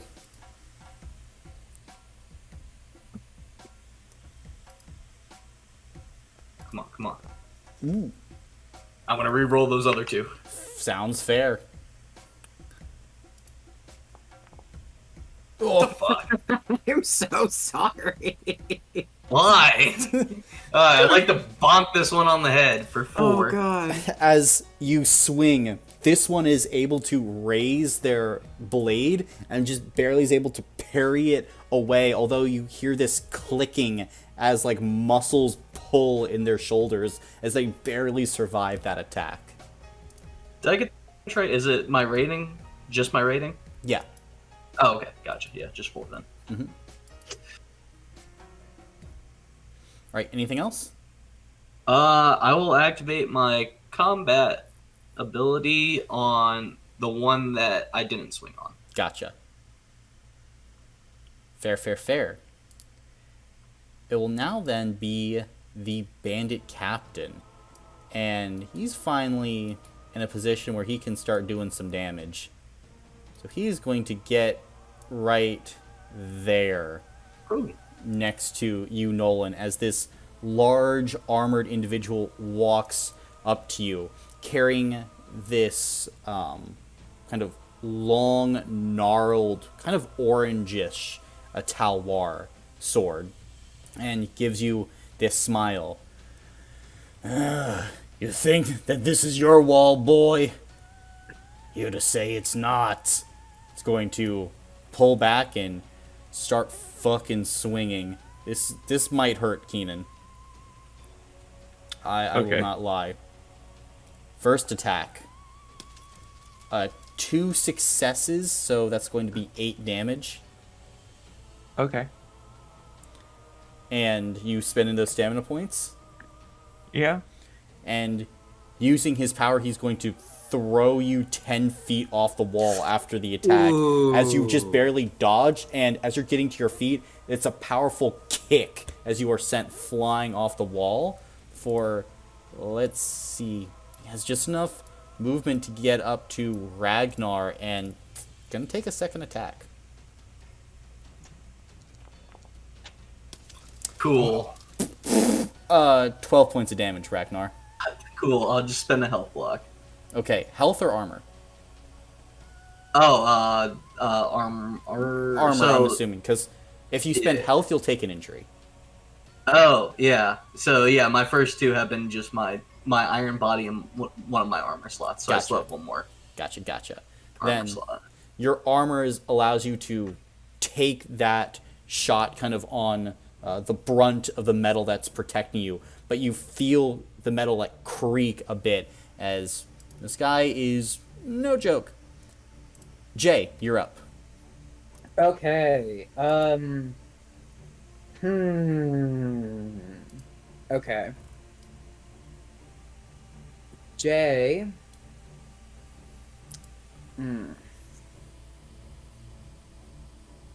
Okay, so currently that's the sitch. Okay, so Jay is going to basically do the exact same thing as before, targeting the desert bandit that's closest to him behind Ragnar. Okay. So that'll be his target. How do you... Okay, well that didn't work. Bachelor, 3d6, yes, greater than home. And that is 2 successes. Okay. Very nice. And you're trying to fling them off the back of the wall? Correct. Okay. And what is the shape of this energy again? Think like a cannonball shape, basically. This is just a boulder that is aimed right at that person's chest. Oh, at their like chest. Gotcha. You watch as their vitals are crushed under the boulder. As their ragdoll body goes flying, they are dead. I feel bad. And then with my combat ability, I will use it on Ragnar again, so he can reroll 2 attack dice. Okay. Woot. And that will be the end of my turn. Sounds good. Then, Nolan, you're up. Actually, down off the wall. I'm coming for this captain's kneecaps. He's angry, boys. He's angry. Yeah, alright, I'm gonna climb this wall again. Make a physical check. Gotta love it. God damn it. You can certainly try as you're scrabbling to try and get those footholds, but your body is exhausted, and your hands kind of slick with the blood of your enemies, and yeah, you cannot scale this wall. Fine, I'm just gonna shoot him. Sounds good. That makes sense to me. I have 1 success. Gotcha. How much damage is that? That's 3. 3? Then this bandit captain is going to quickly shift and turn then, and is going to burn 3 stamina points, kind of just barely dodge around that attack. But they burn some stamina points. And then I am gonna use Fierce Nature and regain 2 stamina points. That makes sense to me. That'll be my turn. Okay. It's going to be the Desert Bandits now who are up. And yeah, they're hurting a bit. But right now they can start kind of mounting up here. Because there's this cool guy named Ragnar that they really want to dispatch. Can't wait to get fucking flung off this wall. Well, they don't have the necessarily the flinging ability, but let's see. This one's gonna get up there, and the one person who's not gonna be going after Ragnar. See, Odd, Jay, even Ramirez. Jay, it's your lucky day. But every day is your lucky day. Yay! As they're going to be taking a shot at you with their composite bow. 1 success for 2 damage. Okay. I'll burn 2 stamina points. Alright. Then, as the shot is fired, you're able to duck around the arrow as it kind of, again, near miss, but your adrenaline is just pumping through your body, allowing you to stay sharp and aware. Now it's time for oh man, this might hurt, as because there are 4 other creatures around Ragnar, it's outnumbered 4, so it's an extra 4d6 on every attack. So we'll go with the archer back here first. So instead of rolling 2d6, it's 6d6 on this shot. Cool. Lit. Love it. 8 points of damage. I'll take it on my stamina points. Okay. Sounds good. Then, as this arrow comes at you, you're like, shit, it's aimed at a crack in the armor. You have to dodge back and away. And at that point, another one of these bandits rushes forward, trying to stab into your gut. Another 4 successes, and this would be for 12 damage. I'll take that one on my armor. Okay. Take that one on your armor. I'm guessing that's your last armor block then. That's my last armor block. As the short sword clangs off of your armor, there are now a series of holes in it. Last bandit that let's see. That was first. Which one 2. was that? Because I guess it didn't matter. Yeah, I'm going down. So That 2 more doesn't matter. left. Now just 1 for the middle bandit, as they're attempting to go into like this weak spot in your armor. That's only 1 success for 3 damage. For 3 damage. For 3 that will be stamina. Okay. Burning stamina as you're able to just barely dodge out of the way of that. Final one. You ready, Brandon? Of course you're ready. Cool. 2 successes for 6 damage. As this, well, technically it's going to be lessened, so it's only going to be 4 damage because of your mark on this last guy. I didn't have it on him, technically. Oh, this guy? Oh, wait, no, yeah, that is the one I had it Yeah. on. But it was 6 damage, you'd only take off 1.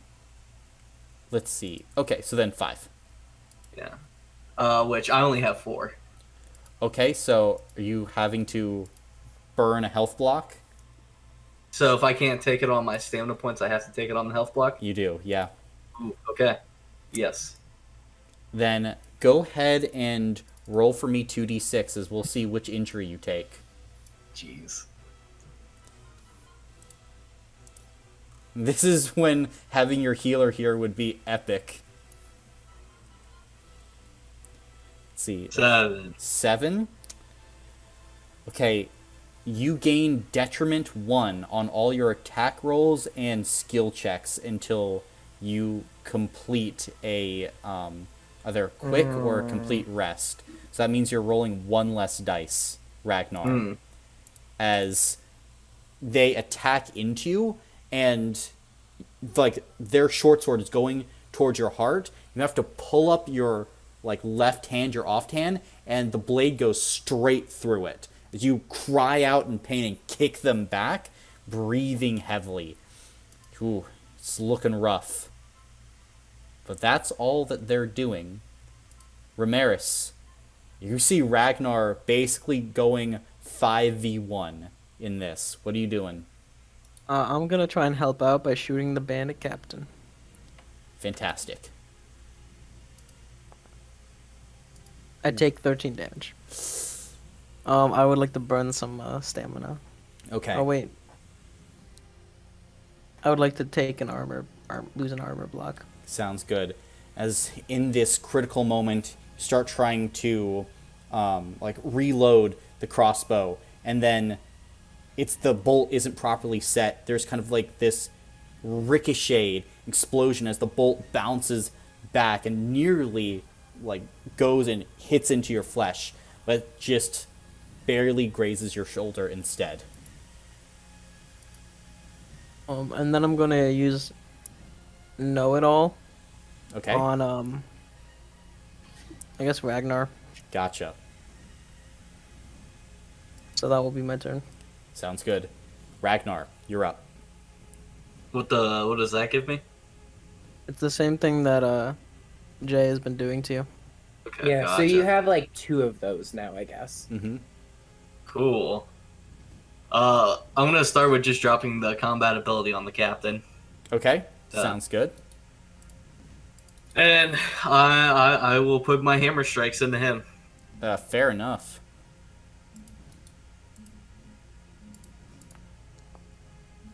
Cool. I'm gonna re-roll that. Okay. I'm gonna re-roll that. Okay. Cool. Ooh, buddy, as you swing with everything you have, this captain just blocks every single swing and is just glaring at you with like this malicious expression. We get hero points for missing, right? Yes, you do. I forgot about that. Can I waste all those? Sure. What do we say? 4 more? Or we'll say 2. 2? I'm fine with that. Come on. Holy shit! Literally. 8 damage. I like to bonk this guy on the head. And fuck you. Okay, certainly he's gonna burn an armor block as you swing down into them. They turn kind of at the last second as you knock off one of their pauldrons. They just smile at you. Is that all you got? Fuck you. That's all I got. That's all you got. Alright, then on the bandit captain's turn, he's going to take his first shot. Yeah, his first swipe of his sword into you, Ragnar. It's going to be 9d6. Here we go. That is going to be 12 points of damage, Ragnar. I have to take it on my health block. Okay. Roll 2d6 once again, as now you're going to suffer a major injury. 10. 10.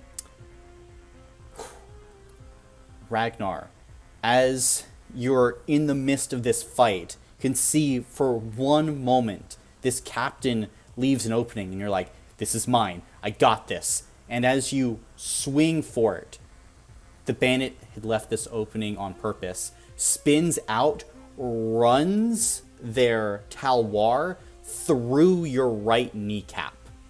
And as you feel the pain, you fall prone and cannot rise for, let me see here, for 5 days.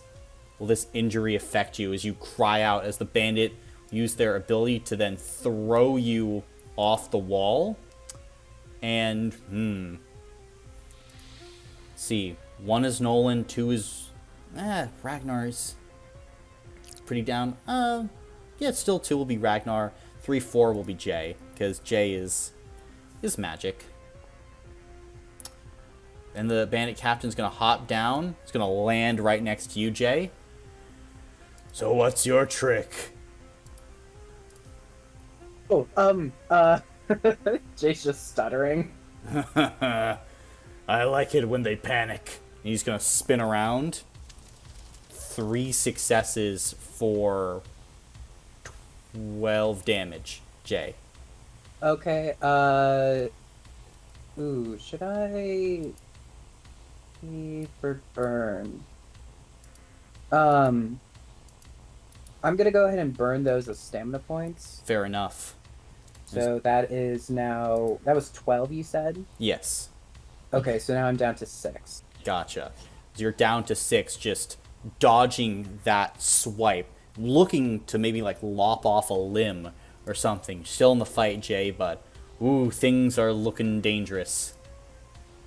Jay, it's your turn. Okay, this is not great. Okay. Well, I'll use my combat ability on Ray, so Ray has the know-it-all. Okay. I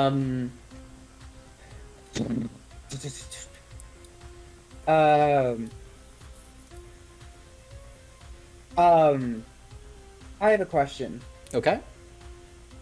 If I use polymorph, that takes my action. Yes. Now, if I use all my movement, though, to, like, crash into somebody, would that count as, like, needing an action, or just using all my movement? That counts as needing an action, as, like, that's basically like an attack. Okay, I was thinking that would be the case. Okay.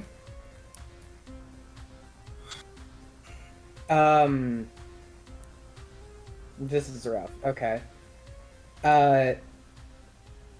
Jay's going to back up. Let's see. So this is there. Jay's gonna back up to here and polymorph into a bull. Okay. Yeah, and that will be the end of my turn. Sounds good. Nolan, you're up. Okay. I'm gonna move to like here and shoot the captain. Okay. Yo. 2 successes. Very nice. How much damage? 6. 6? Yeah, he's going to burn 6 stamina points as he's now starting to look tired from all the action, but he's able to dodge around your shot and smile at you. Huh. Think you could kill me and my men? Show you a thing or two, gnome. I'm gonna use Fierce Nature again and get 2 stamina points. Okay. And then I'm just gonna flip them off. Fair enough. That'll be my turn. All right. Desert Bandits, then. See, they're going to move around. 2 are going to shoot at Nolan. 2 are going to shoot at Jay. 1 is going to shoot down at Ramirez. So, the one shooting at Nolan. Well, this one needs to move forward so they can see him. That is going to be 1 success, Nolan, for 2 damage. Okay. And 0 successes. As one arrow you're just able to flat out dodge, the other is heading for what appears to be your shoulder. I'm burning stamina points. Fair enough. Now, the attacks at J. These have a +2 to them because of the captain's aura. It's 1 success for 2 damage, J. And then 0 successes, so just 2 damage for you as they start launching volleys of arrows towards you. Okay, I burned 2 stamina points. All right. And the last one, going to shoot down, targeting Ramirez. 0 successes. As Ramirez, you're able to dodge out of the way of their shots. But, they are coming in number. It's your turn. I'm gonna keep firing on the bandit captain because he's doing the most. Fair enough. He's gonna take 13 damage. You can re-roll the 2. Fun fact, I actually can't. Nah. Wait. When he goes all out, he can't re-roll. Oh, really? Yeah, he's not a re-rolly type character. And he's always balls. Something to a success, but I cannot re-roll the dice.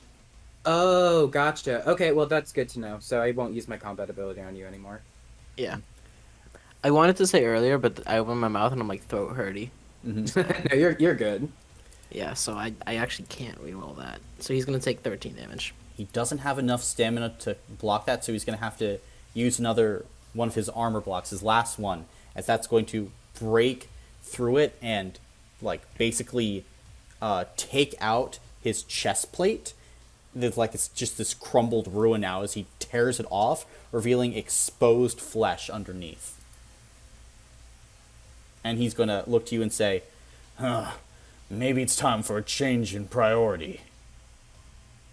But if he's saying that, fucking run away. I end my turn. Fair enough. Then it will be Ragnar's turn. Now, Ragnar, in the Wonder system, you're all paced the prone condition.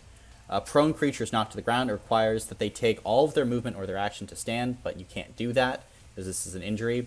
And attacks made against the prone creature are made at benefit 2. But other than that, it's just basically all other creatures can hit you easier. But you still have your movement, you still have everything else. So, okay, so he could crawl away 50 feet if he wanted to. Yeah, if you wanted to crawl, you could certainly do that. That's great. So, fucking dog upstairs barking. I'd like to, just roll across the ground a distance away. Fair enough.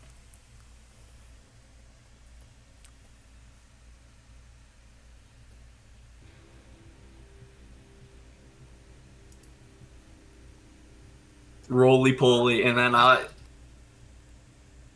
like to, lift up on my arm a bit so I'm leaning up a bit, and I'd like to fire my hand crossbow. Okay. At the captain? Yes. Okay, go for it.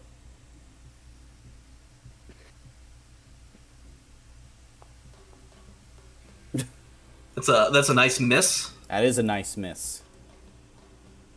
As you fire it, your arm is shaking from the pain, and it just goes wide a bit as the captain kind of looking around the battlefield now. Anything else from you, Ragnar? I'm gonna drop my combat ability on that one of the ones in the circle. Okay. That top one in the circle. Sounds good. You got that combat ability on him then. And will that be all? Yeah. Okay. In that case, the bandit captain is going to look to you, Nolan. It's going to level his sword at you.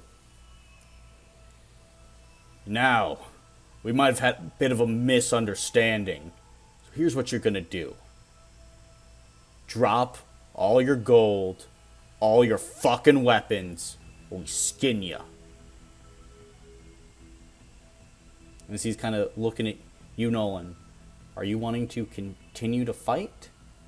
Or are you basically complying with this bandit captain's demands? His kneecaps are mine. Okay, so you're still fighting? Yeah. Alright, the captain is going to give this bellowing charge then, and yeah, he is going to just run at you, and is going to take some swipes.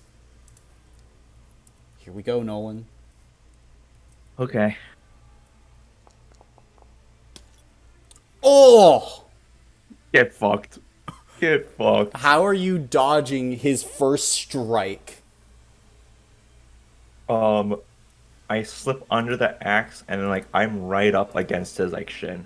Okay, you slip under the sword swing. You slip under near his shin. He goes, "You gnat!" And he's going to try and like flip around with the false edge and stab you through the liver.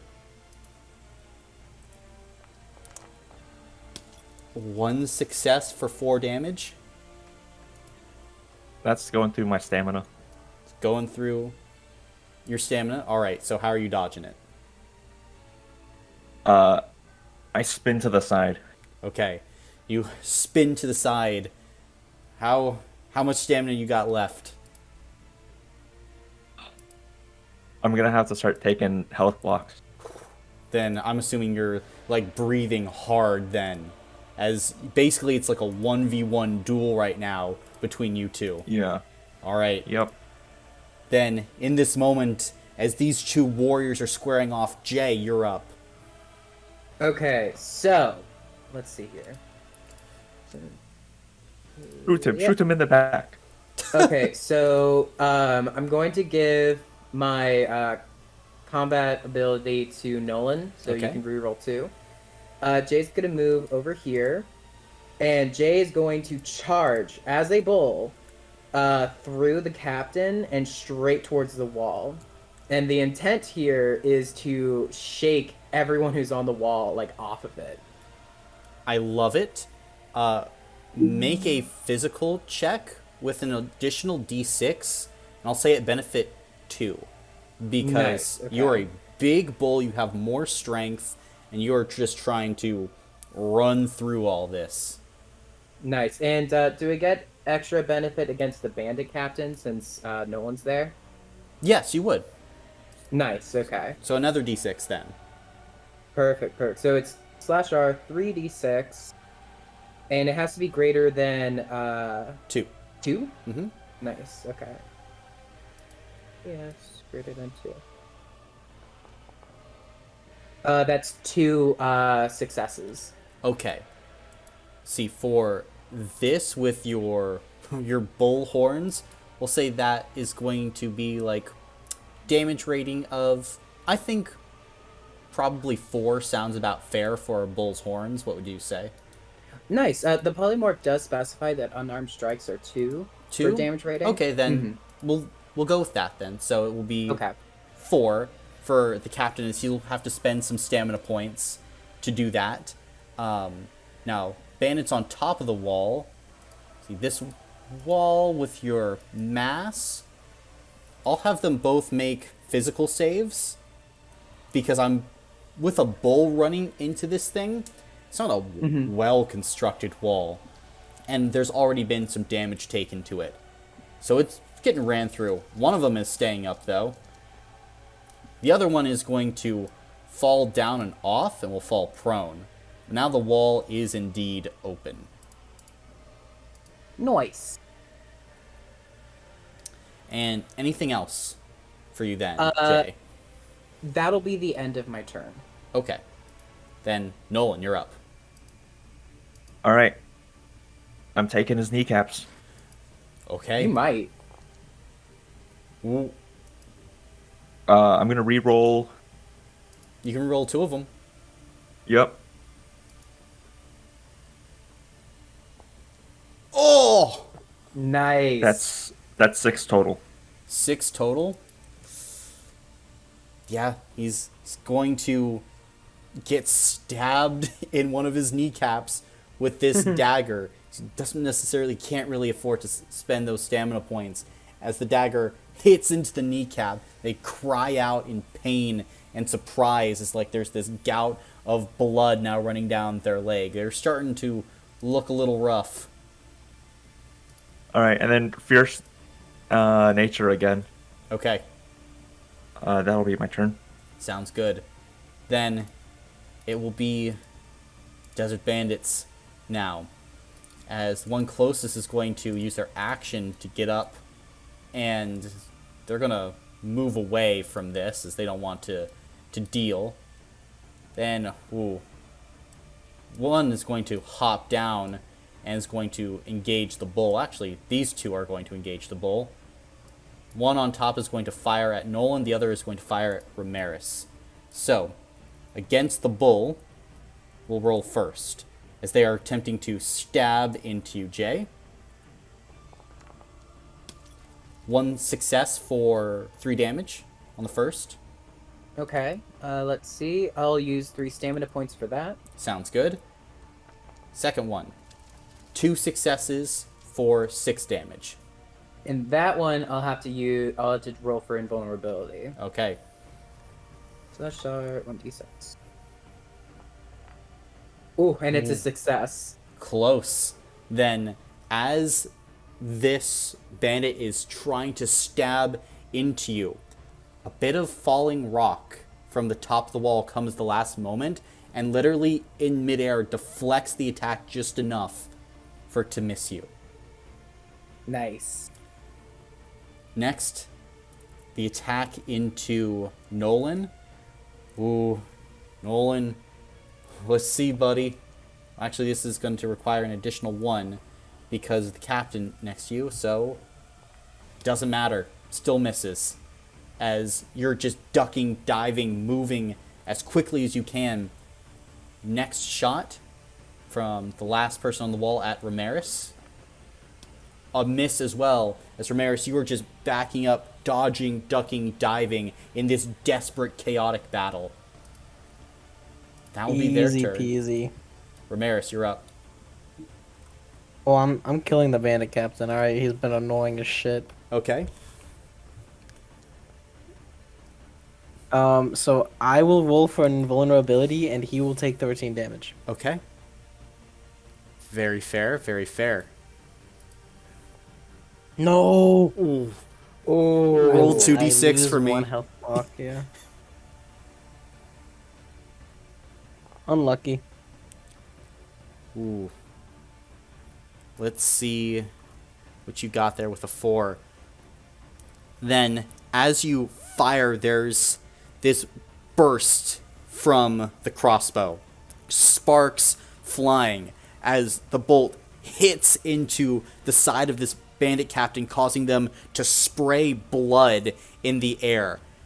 And in that same movement, chunks of armor from the bandit go flying, as well as the sparks. They hit your eyes, Ramirez. You suffer the blinded condition. Now blind. Oh. And so the blinded condition, here, let me see here. The blinded creature fails any checks that require sight. In addition, all creatures make attack rolls against the blind creature at benefit 1, and the blinded creature makes all attack rolls against other creatures at detriment 1. So, rough. Okay. Yeah. But you're still in the fight, and I will say this bandit is on their very last legs, as they are just sputtering blood, barely able to hold on to their sword. Ragnar. Does he not take an injury? He does, but they don't take injuries, no. Unfortunate. Fucking hand crossbow. Okay. I miss. I will use I'll use a hero point. Okay.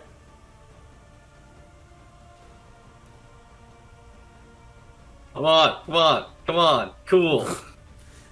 As you fire, this captain, who is, again, last legs, barely is able to sidestep your bolt as it slams Oh. into the wall behind. Oh, and doesn't Ragnar roll one additional dice because Nolan's there? Not for range attacks, right? For range attacks, yeah. Oh wait, then shouldn't have I gotten an additional dice against the bandit captain? Maybe, but well, I'll say. Yeah, I mean, it doesn't matter because he lost a health block. Mhm. It's not like I can do any more than that. Yeah. But yeah, so you can roll an additional 1d6, Brandon. Nice, let's go. 2 damage. 2. He has enough stamina points to block that. As with that, again, he just is able to barely move out of the way just enough so the bolt grazes his armor, but he's barely holding it together. Let's see here, though. Ooh. I like to drop my combat ability up to the one all the way north. All the way north? Okay. Yeah. Very fair. And it's the captain's turn. I think, firstly, he wants to bounce over to Jay, and he wants to take an attack at him, because he's been a problem. Okay. Alrighty. Be 12 points of damage to you, Jay. I make a roll of invulnerability. Mm-hmm. Okay. See how invulnerable you are. It's a success. How does fate twist in your favor? Okay. I'm going to say that, I, as a bull, am trying to dodge, but bulls are big, that's kind of hard. But thanks to the rubble that covers the ground is unstable, and I actually slip from under it and fall to my side, narrowly missing the strike. And as you slip, like in the dust and in the chaos, he thinks that he might have hit you and you might have gone down. And so he's then going to flip back in this spinning strike at Nolan. Here comes Nolan. Let's see. 2 successes for 8 damage. Okay. That's gonna take a health block. Alright, roll 2d6 then.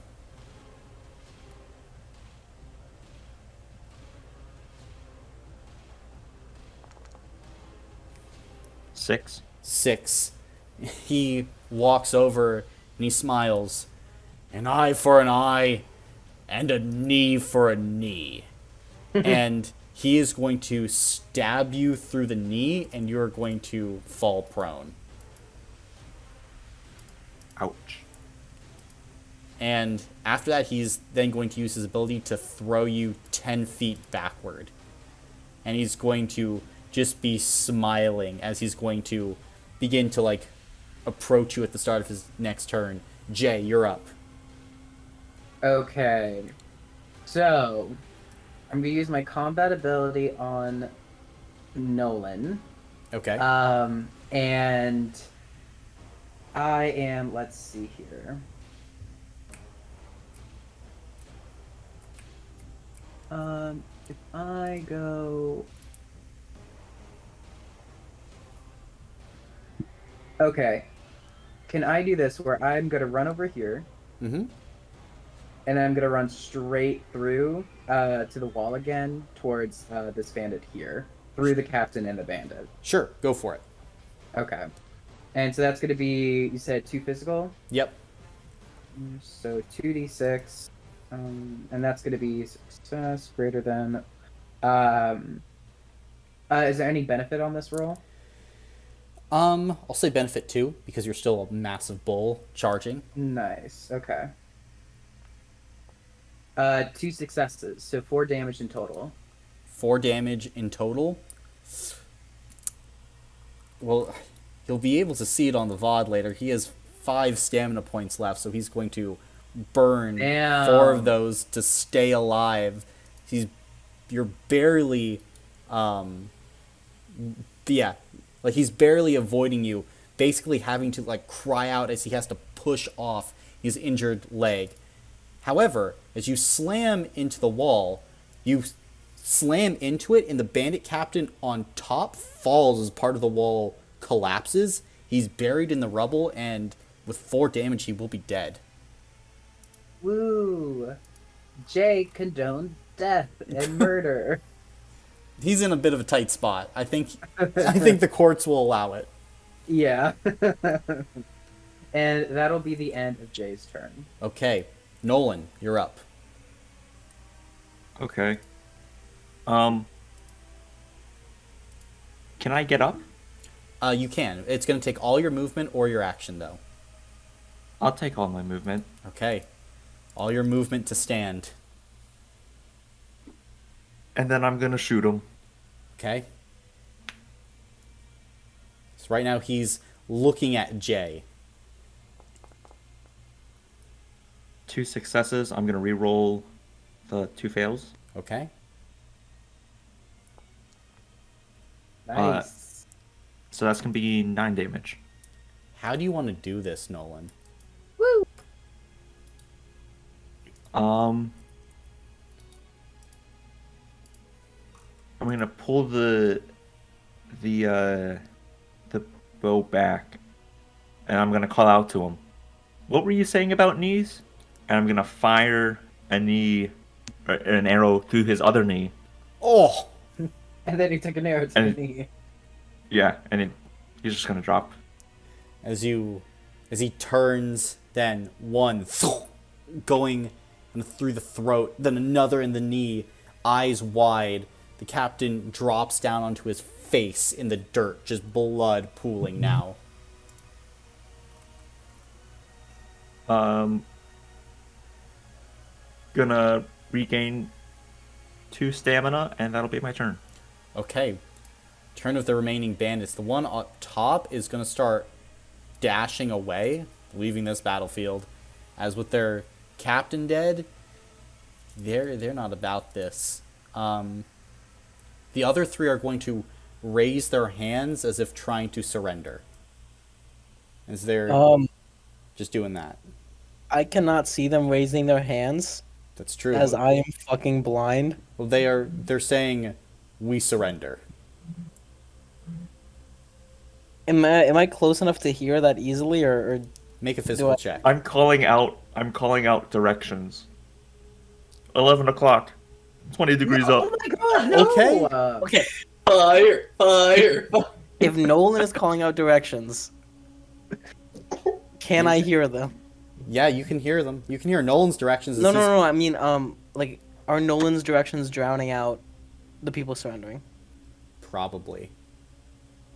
Oh my god. Then I have no clue that they are surrendering. I will raise my crossbow, say Kisaya guide me, and I will fire randomly in this direction. Okay. Now, I take it at detriment 1, and I'm not doing reckless. So instead of rolling 3, I roll 2. Sounds good.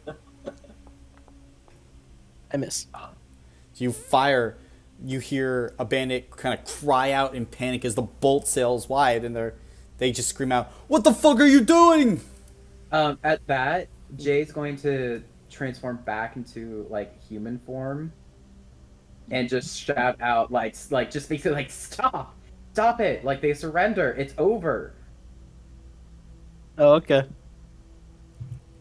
You're high. Try again. God, and I yell out to the bandits, like, basically, get down here, stand against the wall, don't move. And I rush over towards Ragnar to see what I can do for him. I'm not that medically trained yet, but I might know something. As you look at Ragnar, he is pretty damn beat up. Like, he went and he 1v5 basically an entire wall. Without him eating so much damage, it is likely that all of you would not be alive.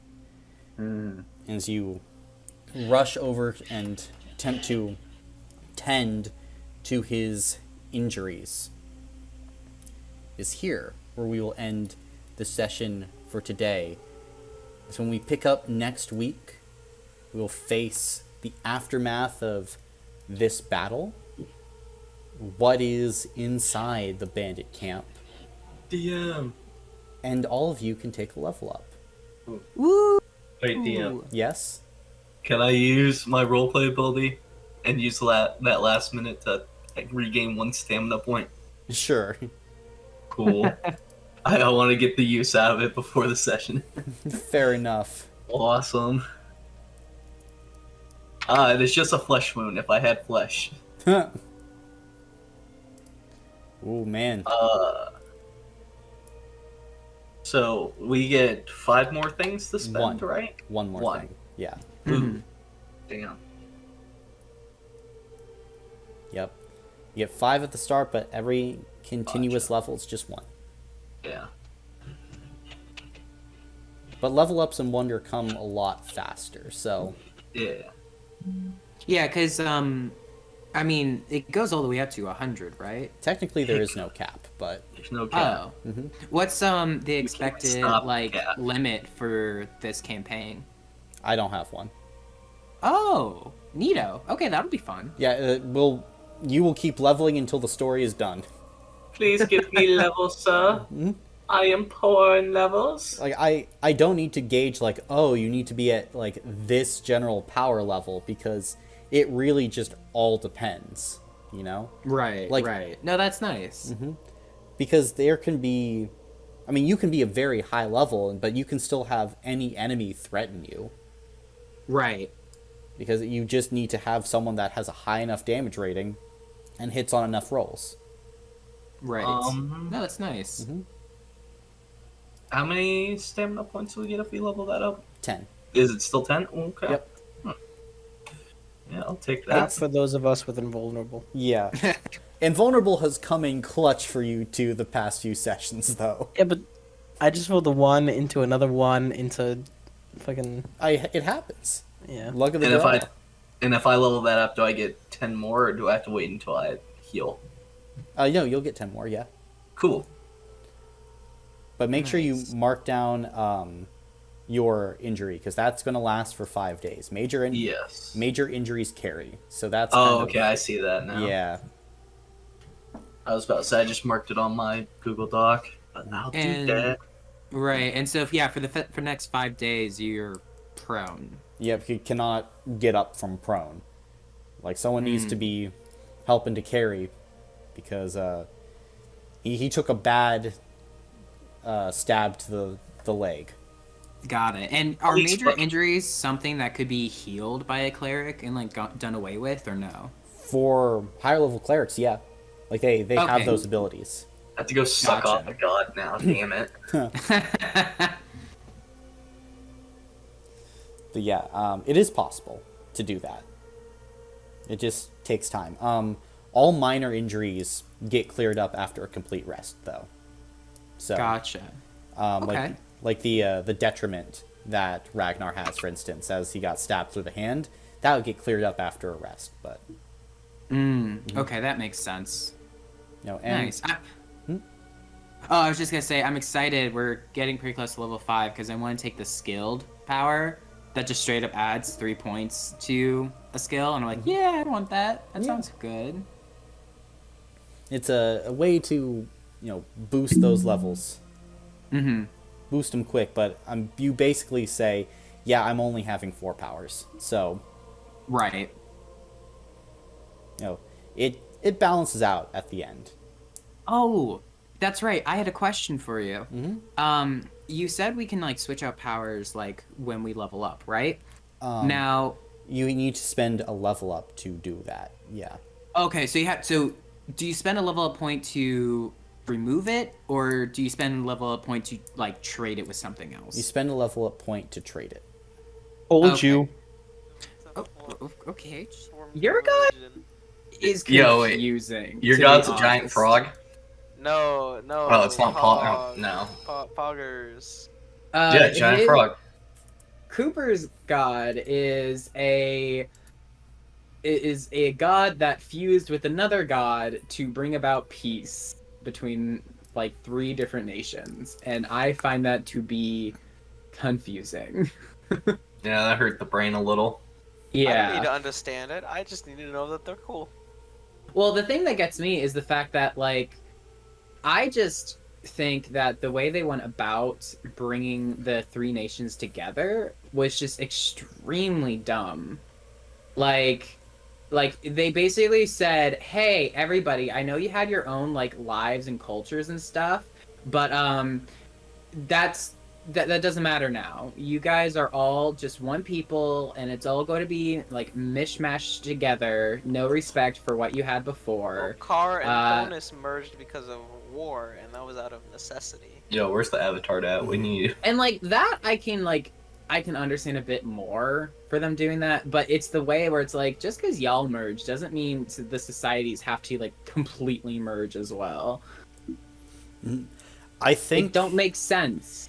For, again, like, there are people for it, there are people against it. Like, there are arguments for, like, hey, you really just destroyed a lot of individuality in the culture. And other people are like, well, we need to come together as a people eventually, so let's just do it now. But each has its own pros and cons. Like, yeah, I think, at least for how they did it, there are more cons than pros. Potentially. And that's part of this campaign, seeing where they fucked up, where they were right, a whole bunch of other matters. Like, should they have just... This nation is flawless in every way.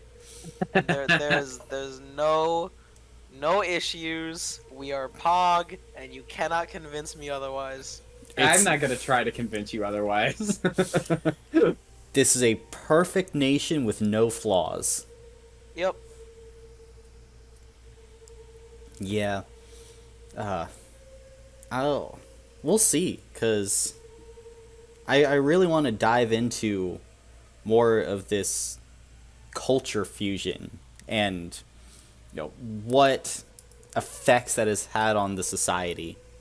Because,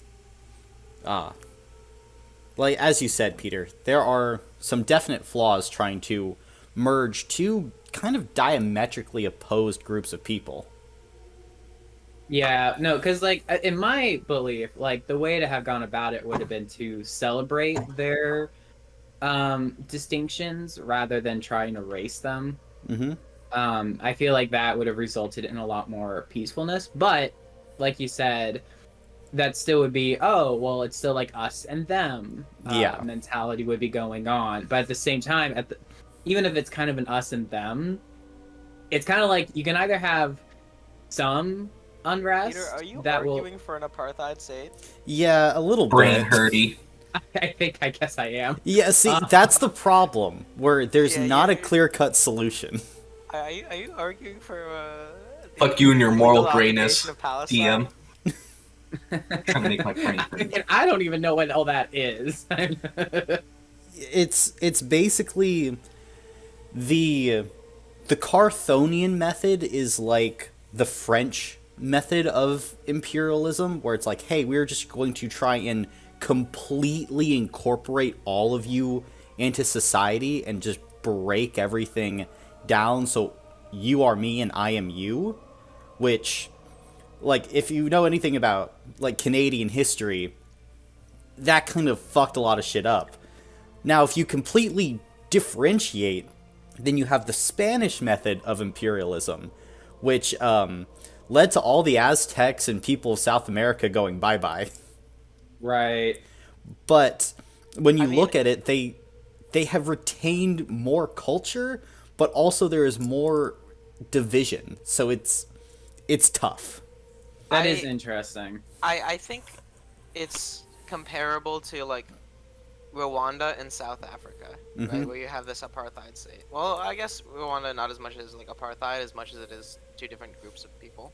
Yeah. And as long as there is that difference, there will be a shift in power. Mm-hmm. Yeah. Like, on the surface, I think that you could be like, oh, like, this is the clear-cut answer. But hopefully, when you start going down into all the different layers and start really getting into the culture of who these people are, again, like, you might come to the conclusion, no, like, you should have kept, like, separated in these separate ways because you just rammed 2 people together that weren't ready for it. Technically 3. But yeah, 3. The third group of people definitely got shafted. Yeah, I mean, it's literally Carthonos. Their name isn't even in the title. Yeah, like, you are a footnote. I mean, the argument against, like, the whole, if we're not together, we're an apartheid state, is literally, like, a one-state versus two-state solution when referring to the occupation of Palestine, where it's, like, a one-state solution is obviously Pog, right? Like Palestine, you know, just being the nation that they once were is very Pog. Yeah. But is that feasible? Probably not. Well, yeah, like I am all for a one-state solution, but I don't think that's possible for at least 50 years. So a two-state solution with a ceasefire between Israel and Palestine, I think is like the most optimal solution. Yeah, and that's kind of the how I obvious was- for a that's two-state not how I solution, was which is, feeling. you know, keeping them separate. And the thing is, it's like, it's kind of like they may be separate, but that doesn't mean like they're necessarily like divided completely. That really just depends on how the state handles it, because the second they show any preferential treatment to one side, it's all fucked up. So Peter, what you're saying is separate but equal. No, Oh, God. I'm not saying that. Oh my Is god. That sounds like a great idea. No, No. Yeah, you guys are batshit insane. No. State right, state right, state right. Oh my god. No, I'm saying everyone should respect each other's cultures and not discriminate against each Fuck other that. because of it. Genocide. I will accept your culture as long as you are on the other side of my fence. Oh my I'll god. accept your culture as long as you're 6 feet underground. Oh Yeah. my god. No matter what solution you come up with, I will find a historical example saying that you are wrong. Well, yes. I mean, that's because there's no perfect system. Mhm. Yes. I've thrown you guys into a catch-22 society. You've Yeah. thrown us into Palestine. Yeah, fuck you and your college brain. Well, and there's also a third factor that we can start getting into, which is if it was just Carr and Thonus having these problems, it's one thing. But then you have to look at all the other state actors outside of them and how they affect it. Because, yeah, like, you could have a separate state, but then you have other states who are, like, trying to create more division. That's true. So, yeah, it's a lot. It's a lot. I will not lie. Yeah, and on top of that, there's also just the already like internal political discourse that's happening as No, well. that doesn't so. exist. Everything will sort itself out. What are you talking about? Yeah, no.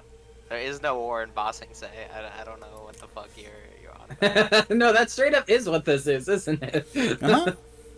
Yeah, there is Oh, no war in God. Bossing Say. Everything is perfect. It's great. Let's see. I don't know where Joey is, but we can get started. Hey. So, who would like to give the recap of last session?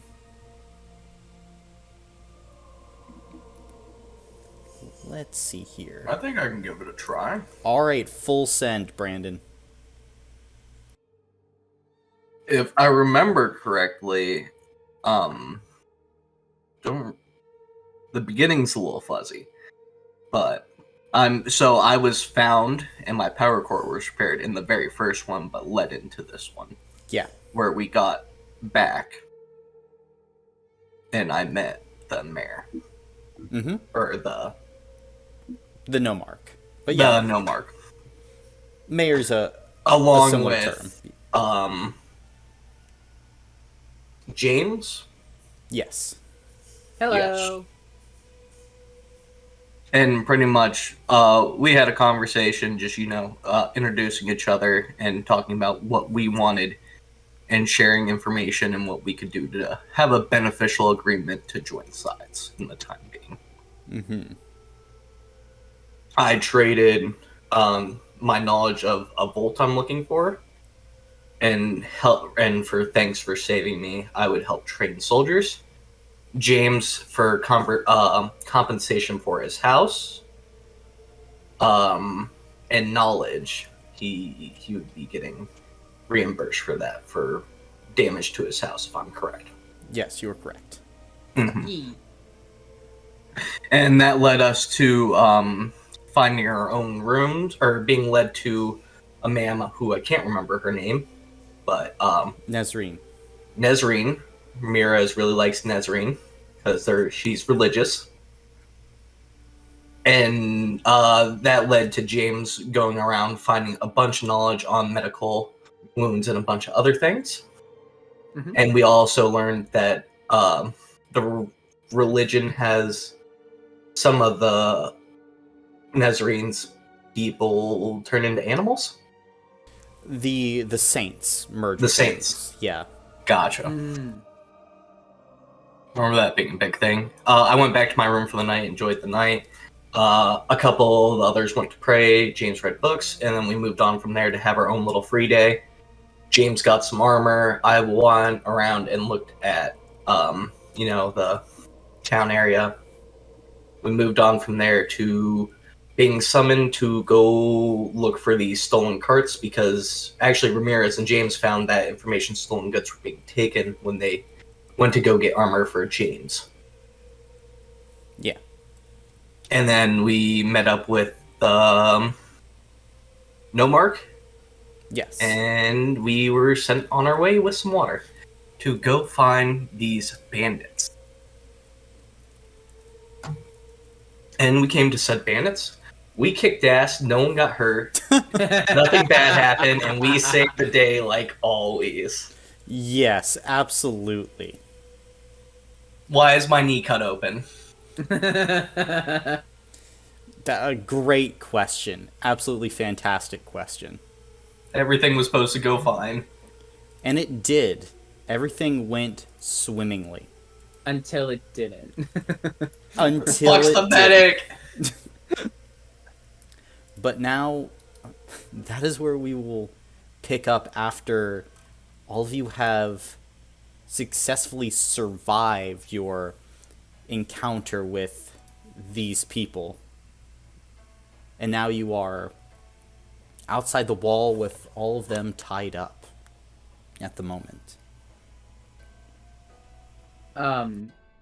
Right now Jay is trying to fix up Ragnar as best as they can. Just to make sure that they're not going to pass out on them. Ragnar is not going to pass out, but his left knee is shredded. Anything I can do to... Don't touch me, I'll be fine. I mean, you can already see, to your surprise, that liquid organic metal that makes up much of his suit is starting to, like, regrow and regenerate itself, but it's slow. And, I mean, looking at this, there is no actual, like, flesh in this knee, so, like, it's not hitting any of his internals. Because you're, at this point, not sure if he has any. Gotcha. Oh, okay, well, just let me know if you need anything then, I guess. I'll just sit there and try to, like, stretch it out weirdly, even though I'm not human. Just, like, moving around. Yeah, there is sparks and, like, clanking as gears grind on gears. Okay, well...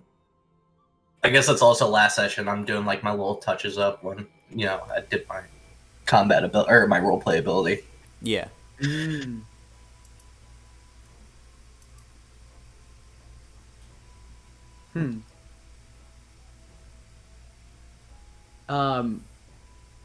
Could Jay inspect the captain to see if he has anything like keys or anything like that on him?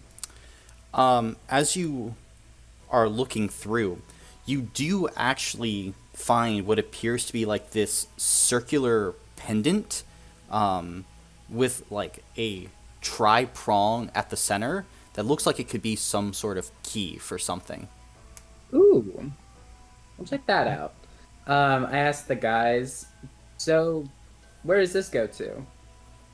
You can see few of them kind of look back and forth, and they all just stay silent. I'm gonna walk up. Hey, Ray. Hey guys, you mind talking? See, at this point, well, you have to kind of stumble forward a bit because you are still blind. Oh, okay, well. Yeah. My bad. Let me do this again.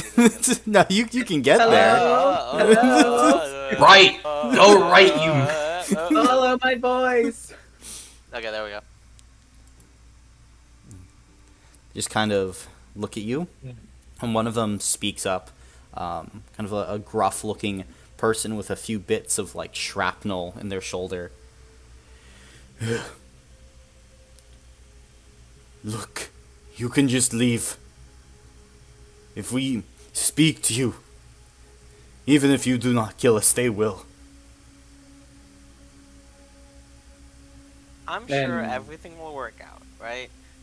If you don't tell us and we're on our way, you're gonna be stuck, tied up in the desert. That doesn't sound very appealing. You can see another one of them just speaks up. Looks to be maybe 19 at the oldest. Seems to be like vaguely half-elven with just like a few little whiskers of a beard. It goes to the letter drawer. The letter drawer. They used to communicate back at base. I'm gonna pat him on the shoulder. Thank you. Now, you guys have water in here, right? I assume that, you have like some way to survive. You can see like the other two are just being silent, but the half-elven man is now gone full like brown-nosing mode. It's like, yes, we have water. Enough supplies to last 3 months. Well, we only brought enough water for us, so you guys having some means that you can make it back to the city alive. That's like this is perfect. It all works out. I'm glad that you don't need to be dehydrated on our walk back. Walk back? Oh, yeah. What, do you think we're just gonna leave on our merit? You guys stole a lot of stuff. It was our job. Please, if you let us go, we'll never steal anything again. Well, that's for the courts to decide. You can see, like, now this guy is just gone pale. Hey, I'm sure if you really won't steal again, I am sure that they'll just let you go. Well, I have a question. Have you attacked us when we first came here? Have you ever killed anyone before this, or has it only been robbery? You can see they don't speak for a while, and then the first guy speaks up. We've never killed anybody. Can I tell if he's lying? Make a spirit check for me. Look into those deep, pale eyes. Oh. No successes. Can't say. Well, in that case, can you tell us where the people who, were carrying these carts in these shipments, where do they go?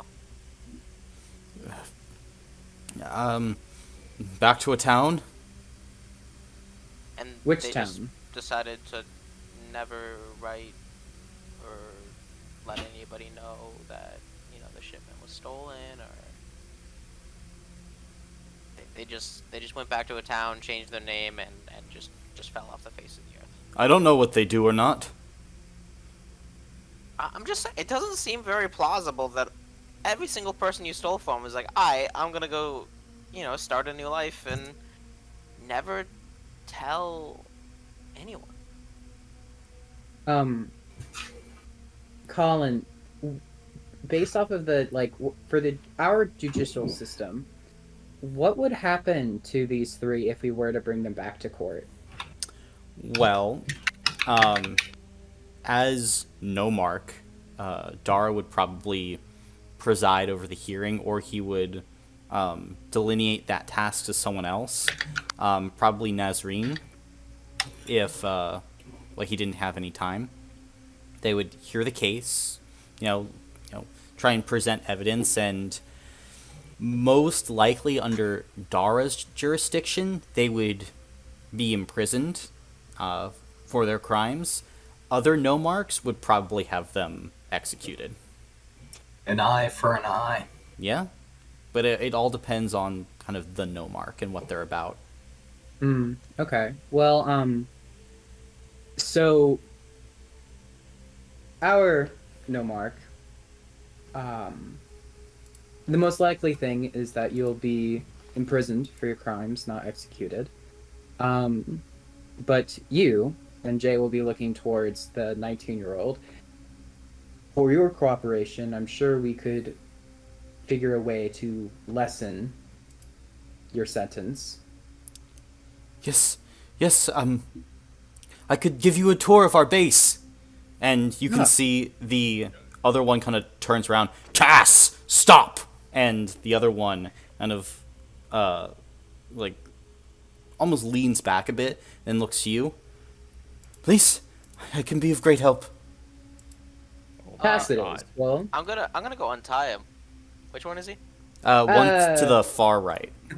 How old do the other two look? Since the one's kind of young.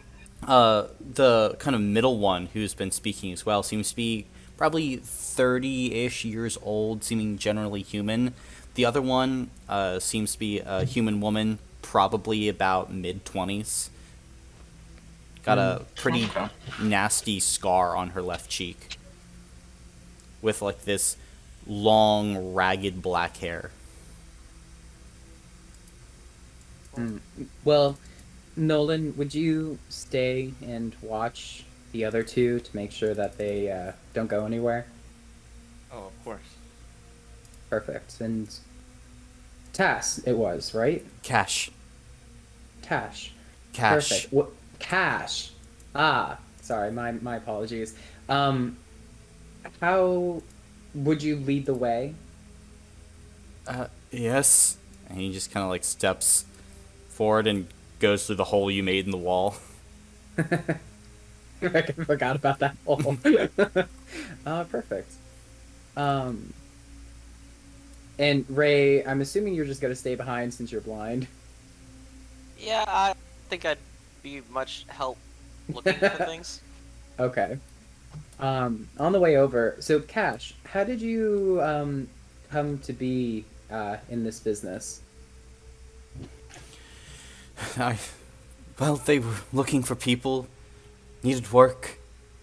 This area's not been the best for jobs recently. I lost mine in Tamoon about a year ago. Just no money coming in. Not enough for merchanting or anything like that. Well, I can understand out of necessity. Yes. But, well, let's keep going. He will kind of lead you in through the cave, and as you enter inside, you can see, Jay, that there is a small quarter for sleeping. There appears to be kind of a weapons rack. Then this broken arcane circle of some kind with a man tied up and gagged next to it. You can see they kind of struggle and move as you walk in.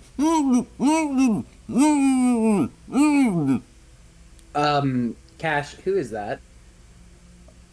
I don't know. I guess they're new. Ungag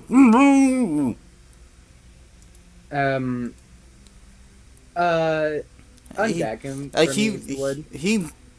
He might be dangerous. Well, we'll keep him tied up for now. Just ungag him. You can ungag him. Okay.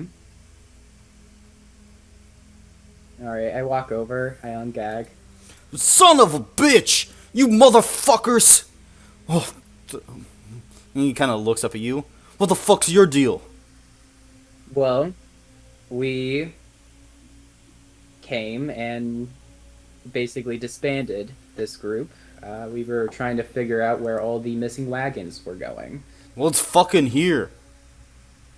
Oh, shit. Evidently. Where? Let's see. I think we're somewhere near Wasern, yeah? Yes, we came from there. Shit. Okay. What day is it? It is the 3rd of... I don't know how to read this calendar. I tell him the date. It's the 3rd of Orifel, 7:15 AR. Okay. I didn't know if that was the name of the month or what. But okay, there you go. Mm-hmm. Yes, it's the 3rd of Orifel. Oh, shit. It's been a long time. How long have you been here? I think, probably 6 months. Ash? I thought you said he was new. I haven't seen him. Fuck you, Cash! Look, these pricks are a whole bunch of liars and cheats. Cash, be honest now. Do you know this man? Like on a personal level? Do you simply know him? Yeah. Okay. Let's try and stay honest now. Why are you here? Exactly.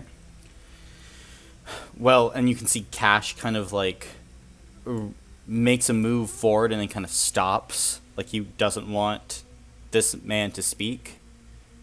And then see the man kind of flicks to you. Jay, can you get him the fuck out of here?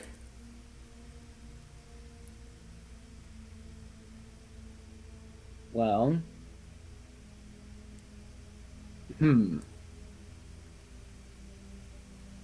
let's see. Cash, could you go just farther down the hall a little bit? Just give us a little bit of space. Sure. He'll go and give you some space.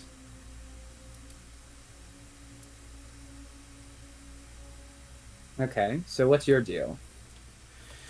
I'm a guide for these people. I used to fucking work with merchant caravans going up and down the Carthonis coast along the Sea of Screams. But about a year and a half ago, I got kidnapped by the Quiss, a bunch of their agents.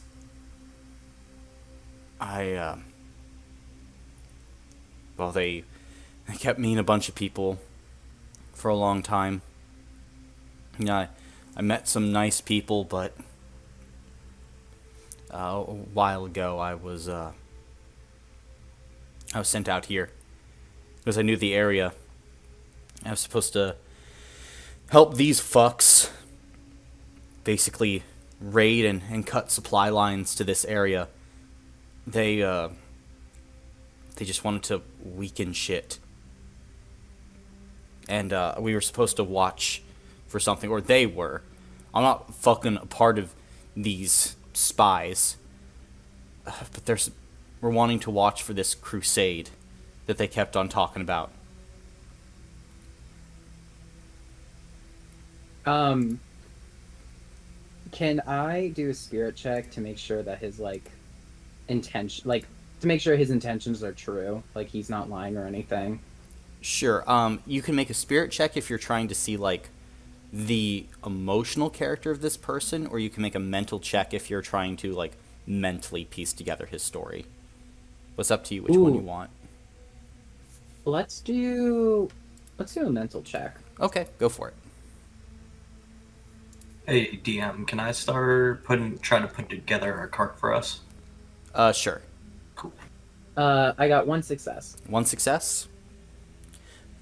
From what you're looking at and the condition you see of this cave and the outside, how this person carries themselves, it's not out of the realm of possibility that he's telling the truth.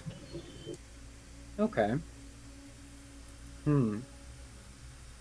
Like, there's nothing sending off potential red flags in your head. Gotcha. Well, for now, since I can't trust you, and you were working with them for a time, I'm gonna keep you tied up, but we will bring you back to a CERN, and we will figure things out from there. Okay. I'm So, supposed to meet up with someone at Wasern when I get there. Can I go and try and look for them? It's important. can you... We'll speak more about that later. If we could accompany you, and if your friend could corroborate your story, that would be best.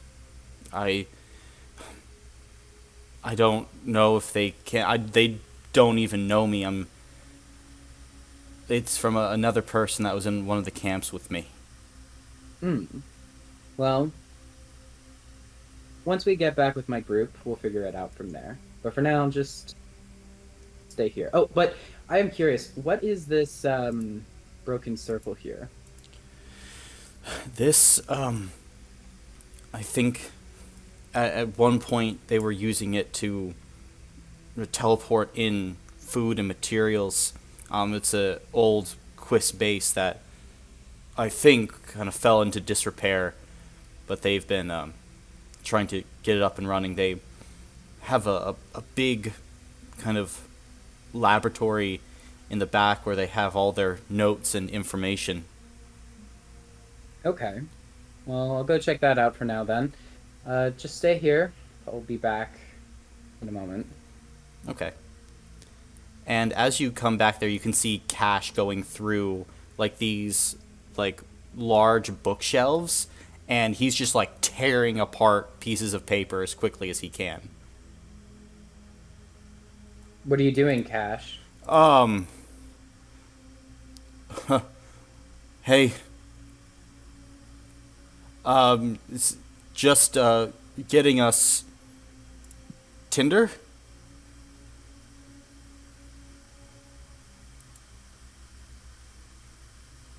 Tell me, what exactly did you destroy? Kind of like turns around, is like back against a 3/4 destroyed shelf full of like documents and things. No, nothing, just useless stuff.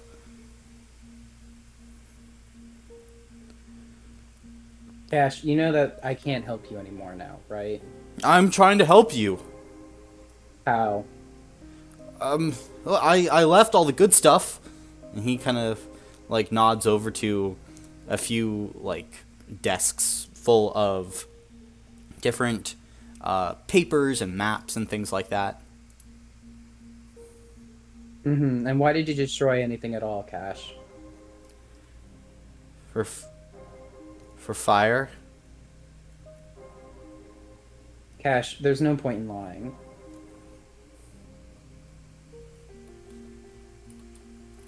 Look, there are things so much worse than death. So worse.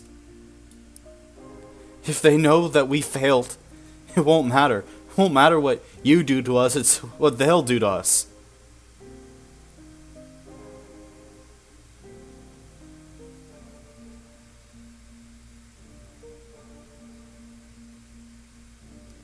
Well, at the very least, we could have tried and helped you with that, but now I can't trust you at all. So, are you gonna let me tie you back up? Kind of looks down at the ground. Tie me back up. Please, don't do what I think you're about to do, Cash. Please don't.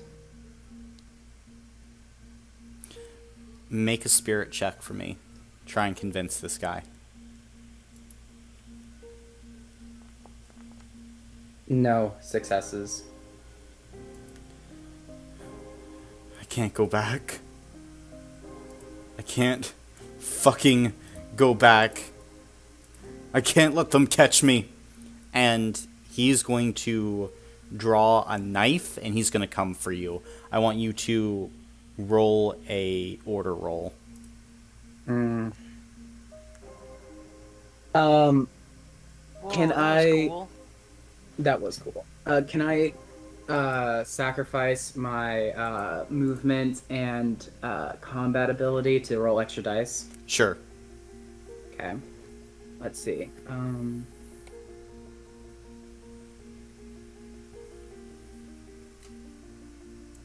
Let's see. And okay, yeah. So 4 d6. That's a total of 12. 12, then you are going first. God.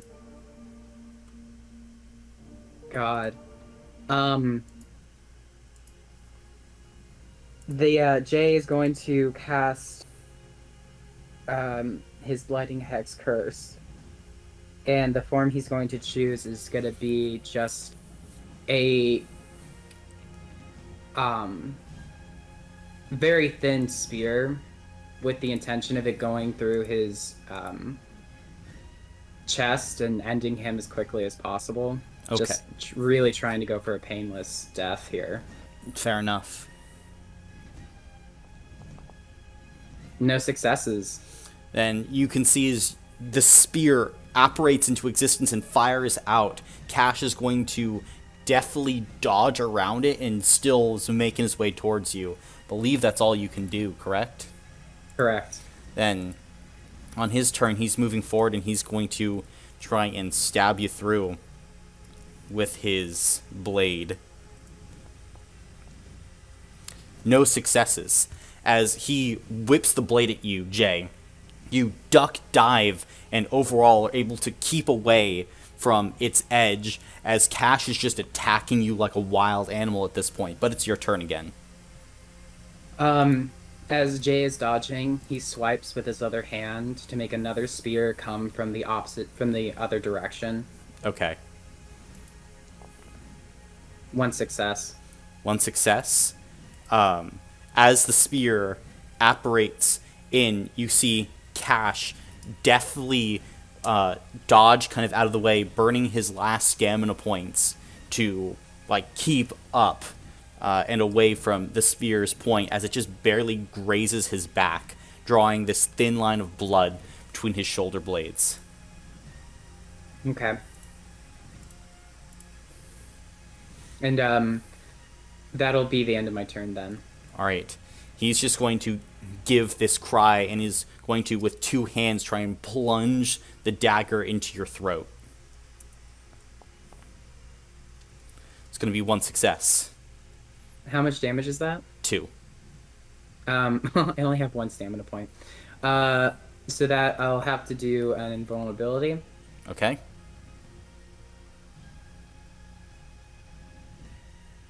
Slash R.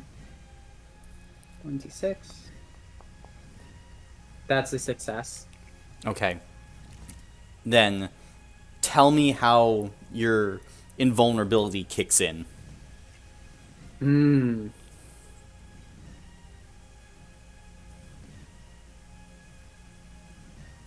Hmm.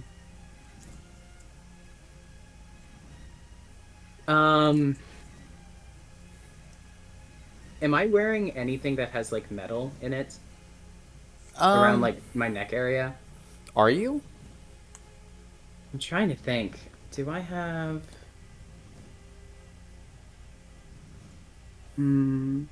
I have the. Oh, I am. I mean, it's that like threaded armor, the Eswerin armor. Yes. What I would like is for as he stabs, his dagger kind of gets stuck and caught in that armor, so he's like pinned there. Okay. Then your Aswaran armor, which you just purchased, perhaps saves your life as the dagger bounces off, and before he can wrench it free, you have a moment of opportunity. It's your turn again. Okay, and at that, Jay's going to, with the swish of his hands towards himself, have a spear come out from the back towards Jay. I mean, towards Cash. Okay. That's one success. How do you want to do this? Like I said, I want it to be painless as possible. The spear through his heart. Okay. And as the spear rips through the man's heart, there's this moment where his eyes just kind of go wide, and then he tumbles down to the ground, dead. Just this hole in his chest. And as you look around, he probably got through 80% of the documents that they had here. Like, he was covering tracks.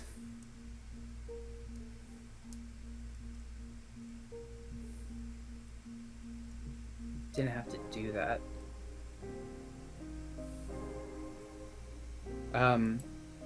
Jay's gonna gather what he can of the documents, anything that's salvageable. Okay. And he's gonna go over, inspect the desk for that drawer with the letters that he got from the captain. Mm-hmm. Then, like, you look through, and there is this locked drawer with that same kind of insignia. You can pull out the pendant and open it up. I'll say most of the documents that were outside here, what remains is quartermaster reports on food and water and weapons, a lot of housekeeping stuff, or like dates of raids, like when they attacked. It's a lot of just bookkeeping stuff. Now, as you open this drawer and open it up, there are actually very few documents inside. Most of them have to do with certain orders and missions and things of that nature. And as you take them out and look through them, Jay, you can see that this bandit captain was in contact with the government of Quis, who are the neighbors of Carthonis to the far west. They are the undead necromancer kingdom of the Dark Ring. And from what you can tell, most of these individuals are just like random bandits that they got. The captain was actually a part of their government, and like their general secret police that they send out to cause trouble. And so the government seemed to be financing these bandits, and the bandits were intentionally attacking supply lines, poisoning crops, and generally trying to weaken this area while spying on Wasern and the surrounding area and sending out reports. But it seems like their main goal, their main mission, was to report to the Quis government when the crusade came. And as you're looking through, there is an unfinished letter detailing that the vanguard of the crusade was spotted north of Wasern a few days ago. That looks like it was about to be sent. Okay. That's a lot. Well, yeah, Jay's definitely gonna gather all that together, get it back to Dara as soon as he can.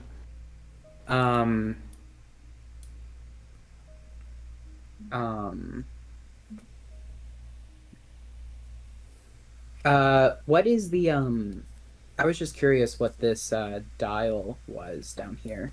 As you look at it, this dial actually has a similar kind of like keyhole as the actual drawer. You realize that this pendant works on the dial as well. And as you kind of look around, it seems to have like all these arcane runes and scripts on it. And there are letters and there's paper next to it, and you realize this is a communication device. It basically can connect two people in various areas, allowing them to send messages back and forth. Yeah, I'm not touching that. Okay. I don't want them to know that we eradicated their bandit camp and now we know their stuff. Okay, so I believe I've checked everything in this area then. Mm-hmm. I'm going to... Jay's gonna start heading out now. What did you say your name was again? My name's Abbas. What's yours? Boss. My name is Jay. Well, can you let me out? I'm assuming his hands are tied and his feet are tied? Yeah. Okay. Jay will untie his feet. Abbas. You will walk with us. But if I see even a hint that you're going to run or turn on us, I think you know what'll happen. Yeah, that's fine. Cool. Okay, let's go. And he'll walk after you then. Now, what were the rest of you guys doing as Jay was gone? Good question. So, are you guys with the neck? Who you working with? They are just silent. I'm gonna start singing. Okay. You know, we've got one person who's talking. I don't know why we need 3 people, right? So like, He's not talking anymore. And at this Well, we don't know that. this point, Jay and another guy return. will he talk? Yeah, I fucking talk. Okay, cool. So like, we can get rid of these guys. Yeah, fuck them. You can see the woman goes, "Hey, wait. That goes against the laws of Carthonis, huh? Free trial, huh? You've been holding out supplies. You're kind of just like a threat to us, honestly. Like, A tied up threat? Not a threat anymore." is your buddy gonna talk? And see, man just kind of like turns away from you.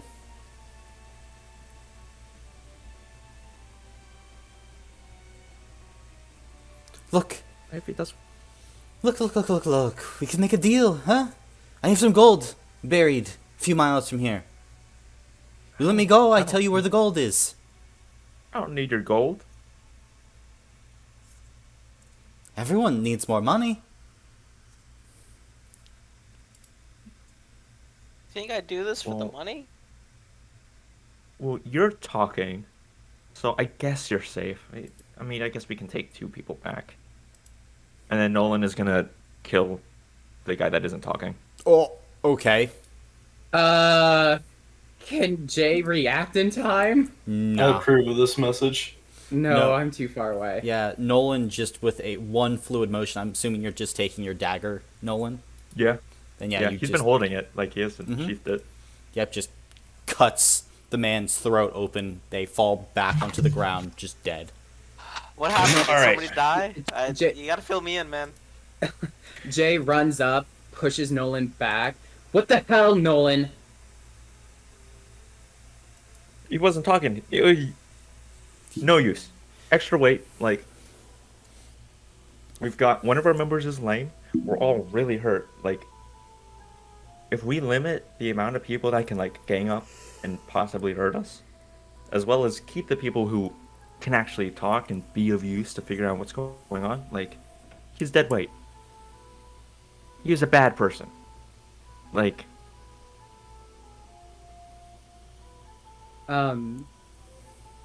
So at this,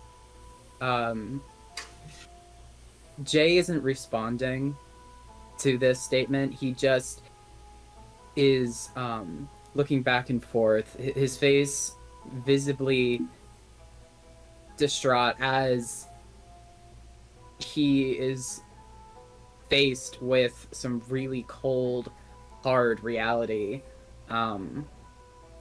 as he knows deep down that Nolan is right, especially with what he experienced with Cash. Mm-hmm. anyways, is there anything that we need to pull out of there that we can use? Whether it be bringing supplies back or information to figure out what's going on. I think I got everything that was really of importance. Some documents.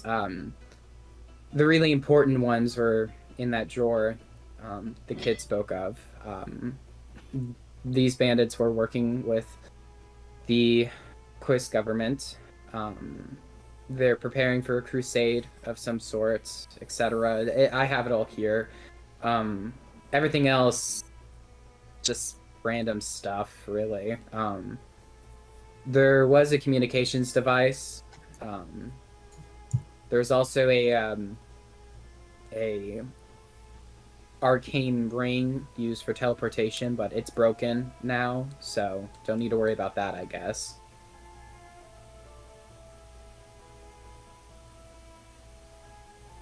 Well, that's good. That's good. Oh, wait, we did, Colin, did, I notice on my way in any supplies that we had promised the blacksmith? As you are, like, kind of going in looking through, they actually don't have a ton of supplies here, like, out in the open. I mean, like, you can go and search if you would like. Well, I did promise the blacksmith I'd bring him back something, so sure. Alright. DM, can I make that cart? Yes, you can. As awesome. Like, there's some wreckage around, and you can, like, be putting things back together. If I can, I would like 4 wheels just so I can lean on it. Fair enough. Then, yeah, you can get that done. Heck yeah. It won't be a problem for you, as you are very handy with tools in general. Now, as Jay, you're looking around, you find 2 chests filled with copper, silver, and gold pieces that amount to a total of about 1,200, like, gold pieces. That's a lot of gold pieces. Pock it and put it in your house. Nice. Okay. Mm-hmm. And then you do find like some scraps of raw material around. Like, you probably find like a few iron ingots that total maybe like 20 pounds. But it seems like, again, they have like lots of debris piles, some burn piles as well. They got, some bare necessities, but their goal for the raiding of these caravans was not to use the items. They just didn't want Carthonus to have those raw materials. Gotcha. No, that makes sense. Well, at least I got gold, though. Woo! You just pocketed it all? Oh, yeah, it all went in Jay's pocket. Gotcha. He is done for the day. He just wants to go home. Why the fuck your hips so big? I got money. Also, do you want help building that wagon? Nah, my fucking wagon's baller. Nice, okay. And Jay will drop the ingots that he has inside of the wagon. Okay. Yeah. Sounds good.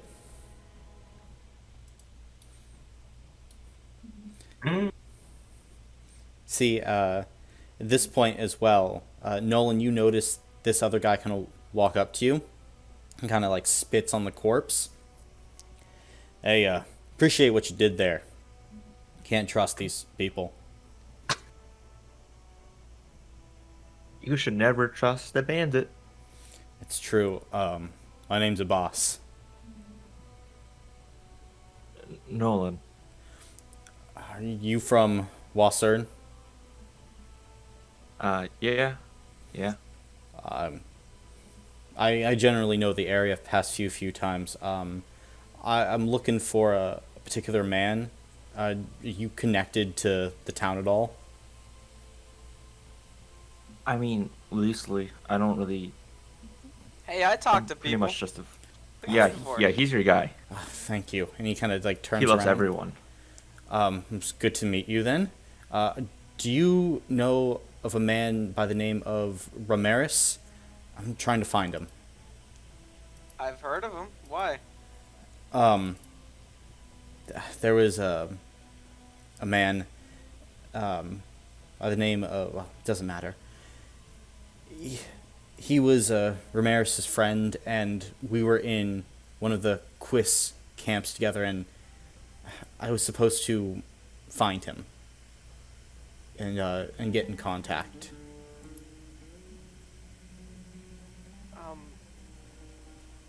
Yeah, that's me. You found the guy. It's What's you. going on? Yep.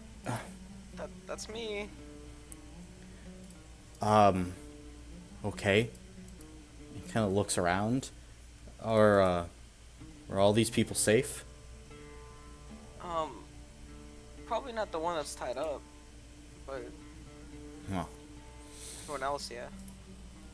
we should definitely talk later then. I'm assuming you know Zeke. Yeah. Is everything okay? Like, what's going on? He was with me in a quiz prison camp.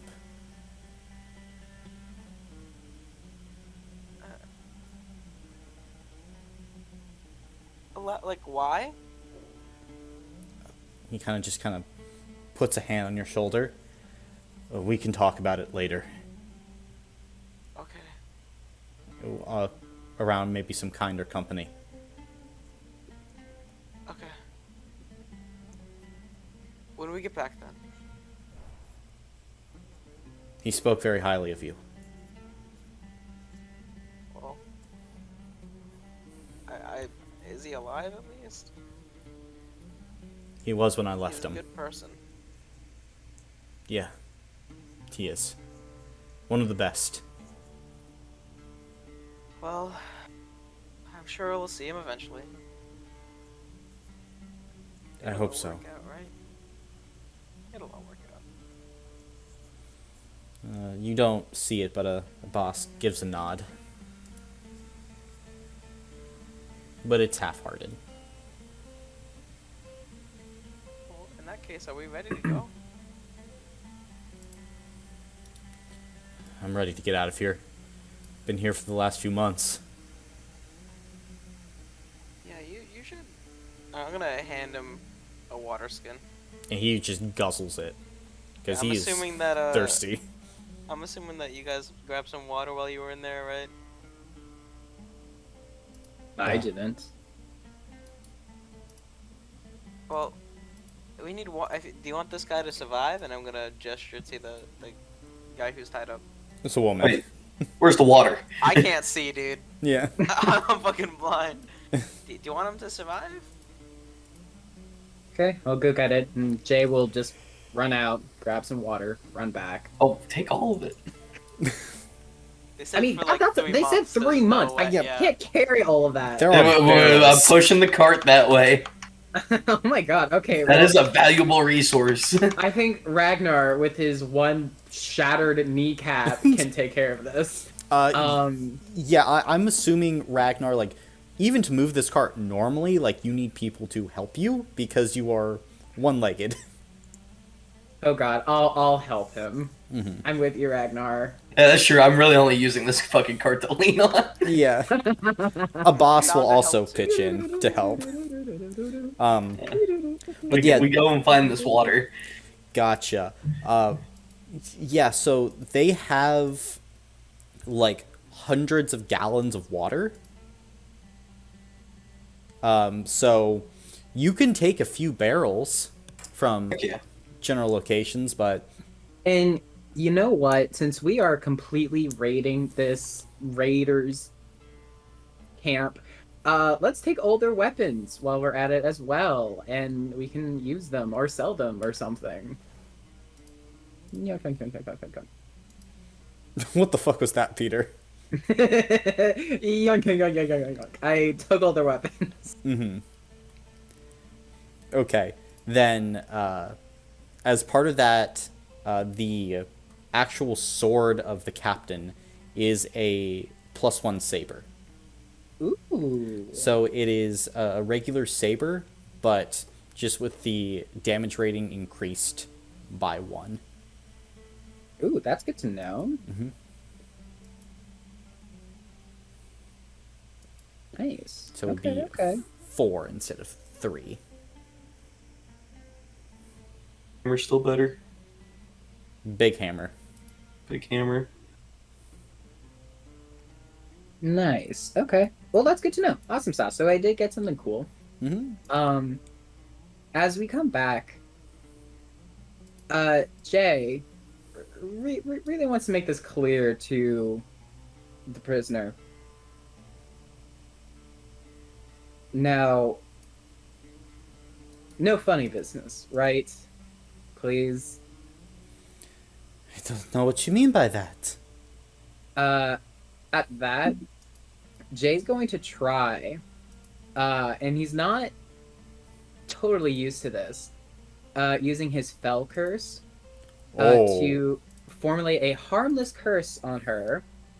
And it's very specifically the curse will be to always have sand in your eyes. Oh, So Jesus! that she cannot see, and it doesn't My man actually. just said Guantanamo Bay is the pog. Okay. Yeah. So that she cannot see, and therefore will be deterred from messing with us or running away. Okay. So she's gonna have to make a physical save against your power save. So she needs to get 1 success. She gets none. Woo!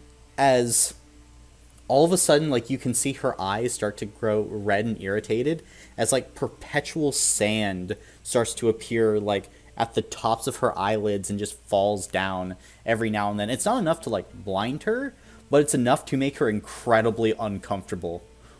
What is this? What have you done?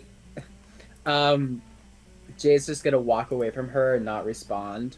Let's go. All right. Then, as you guys are heading back, is there any conversations you want to have or things you would like to do? Jay is silent. Okay. Sounds good. Everyone else? Just silently walking back? I will make small talk with anybody who's willing to talk. A boss is willing to talk and make small talk, asking about current events and things like that. Ragnar's willing to talk. Talk with someone. Current events. I will happily update a boss on everything that's been going on in the world. Mm-hmm. So the Pharaoh's really dying, huh? Yeah, I mean, tends to happen every once in a while, but... Yeah, that's it's true. Do you know how long they have? Oh, not a clue. Ugh. So I don't mind me asking, but Ragnar, what's with the armor? It's no armor. I don't understand. Is that your body? It's my body. Oh. So you're made of metal?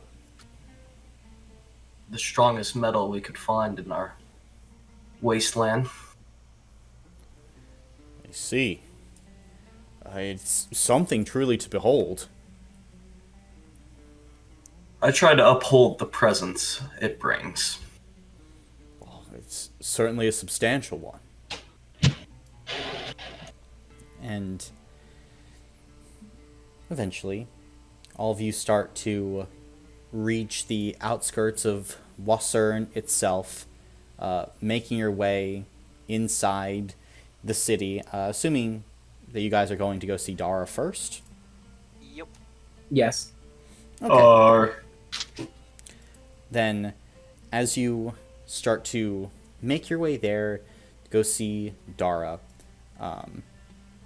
things are continuing on as normal in the city. At this point, it is probably about 2 o'clock in the afternoon, and as you start to arrive, there is a small crowd gathering outside the office. Hey, what's going on here? You can see a few people kind of take some steps back to let you pass.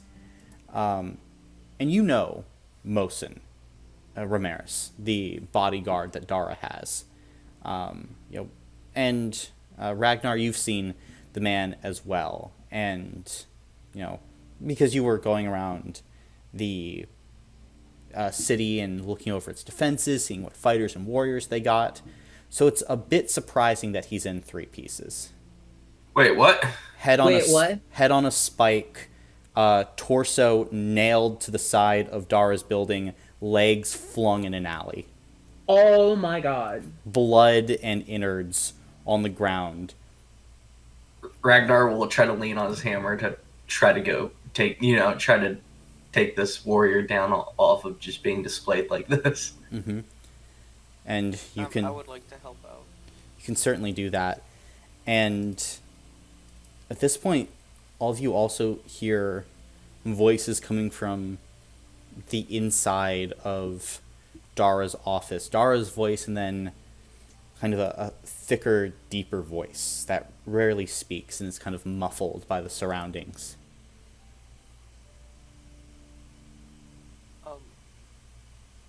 Right now, top priority is laying the... Oh god, I forgot his name already. Mosin? We're laying Mosin down and laying a blanket on top of him. We can schedule a proper burial soon, but... Okay. You can certainly do that, as people are just... again, most people are out at work, so it's only a few that are here, maybe 5 or 6. And they have been... If you were to ask, they recently came upon this scene just a few minutes prior. Can I try and see if anybody's seen anything? You can see that one dwarvish man says, "I was walking along and I heard a shout.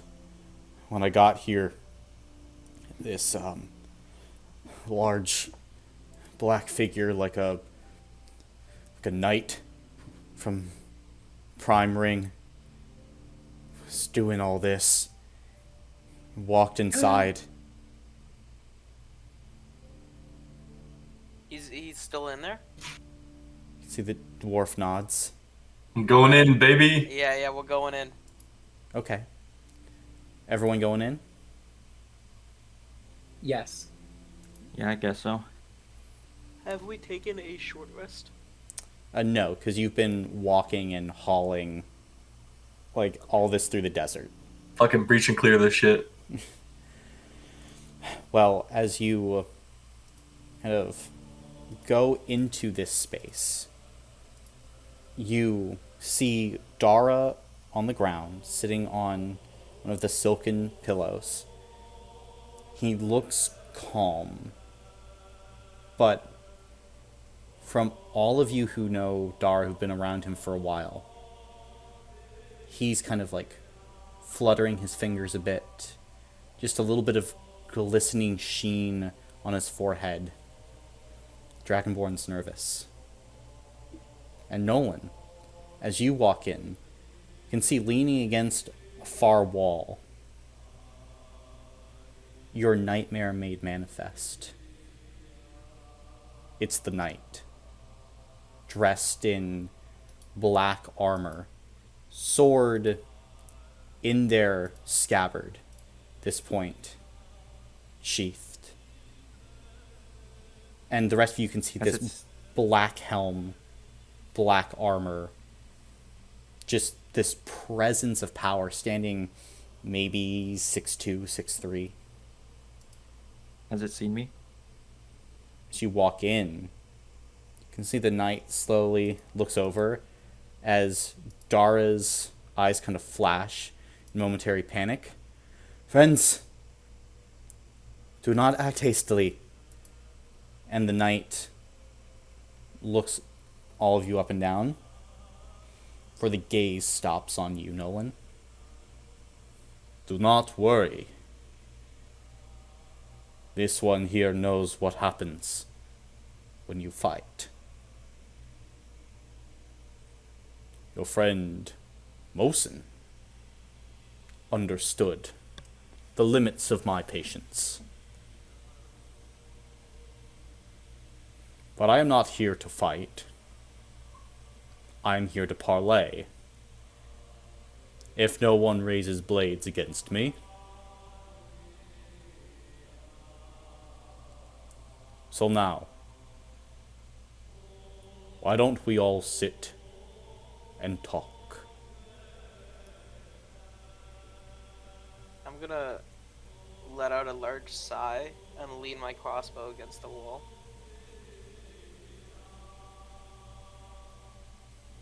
And then I'll come over to sit. Your friend is wise. What about you, monk? Do I have to introduce you to the glories of fire once more? Nolan just sits by the door.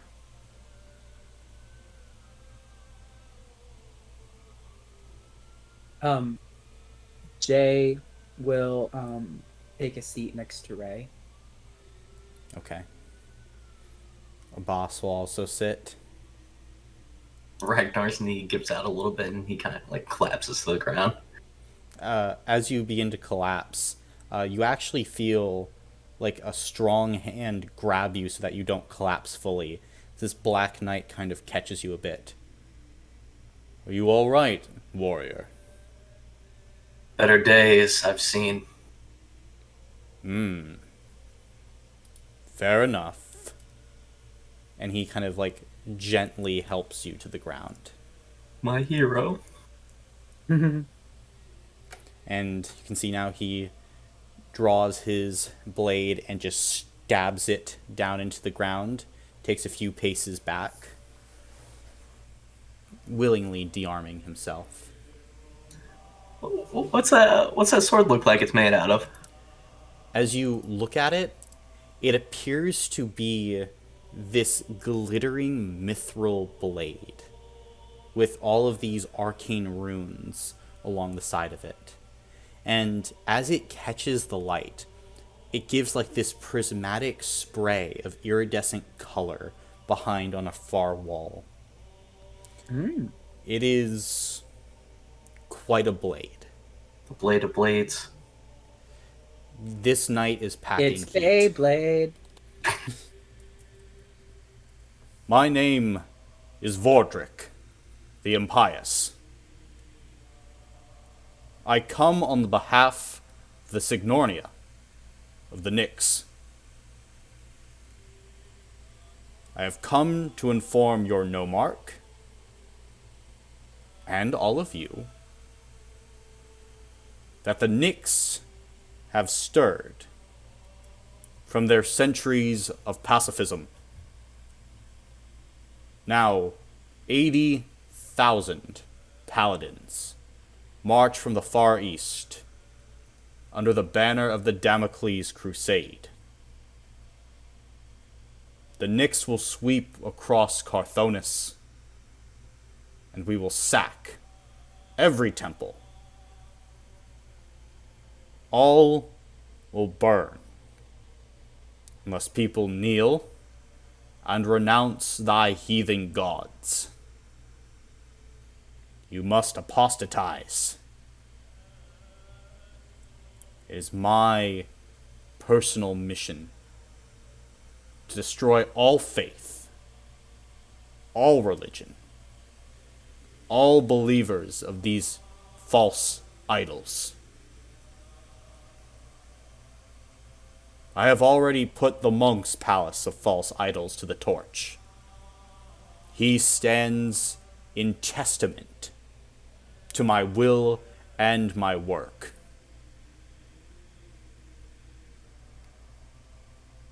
Now, I come here as friend, as one who is able to speak to you in an earnest attempt to convince that you should lay down your arms.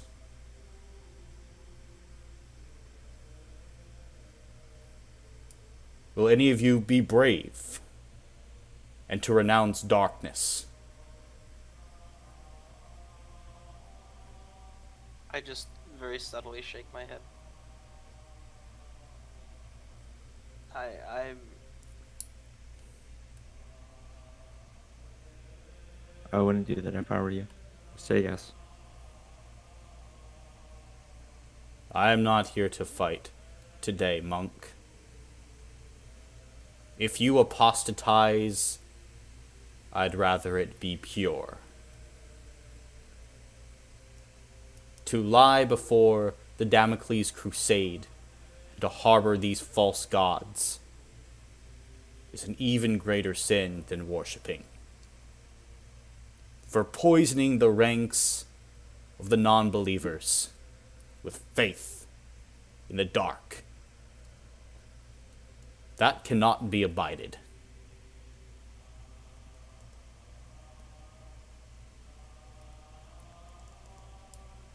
I do not renounce my gods.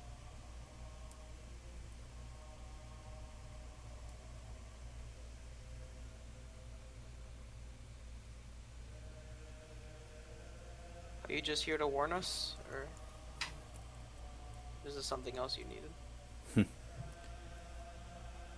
I have come to convince Grand Master Castian Albright, leader of the Damocles Crusade, is personally willing to grant succor to any who renounce their faith, forswear their poisoned language of the common tongue, and melt their weapons into tools for the land.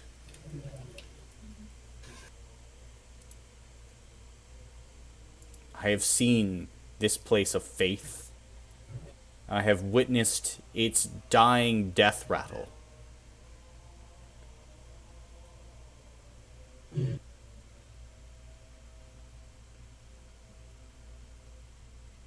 There is but nothing for you here but the chains of your false gods.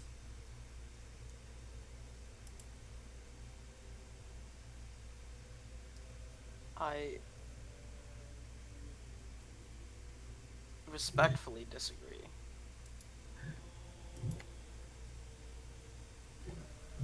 You are sick, poisoned by the darkness that grips so many of your people.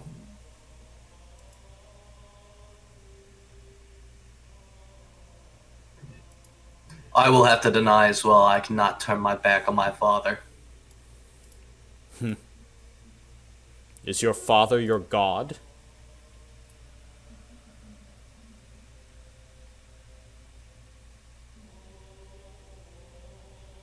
I see him as a great man, that's all I say.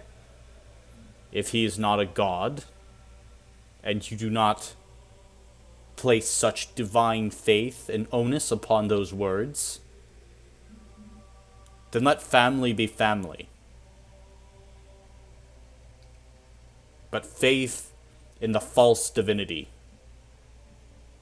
in any divinity, nay, that cannot be tolerated now.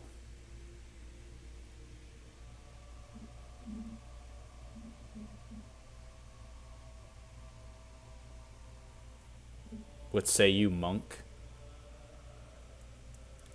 Has my lesson been fruitful for you? Has your bath of fire finally cleansed you of that darkness?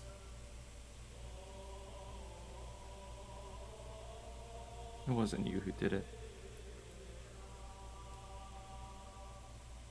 Then who?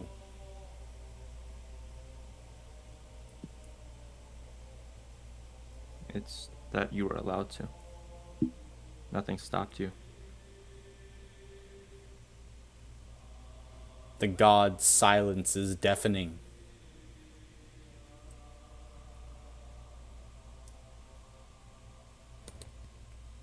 Will you renounce all faith? You have seen the truth of things.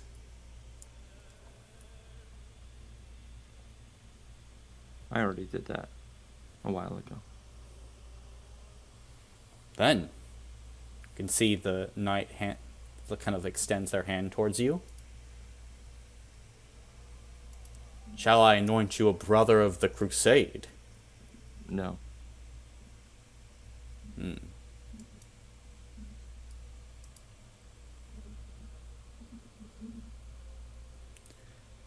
You proved your point, but there's no way I'm going to help you.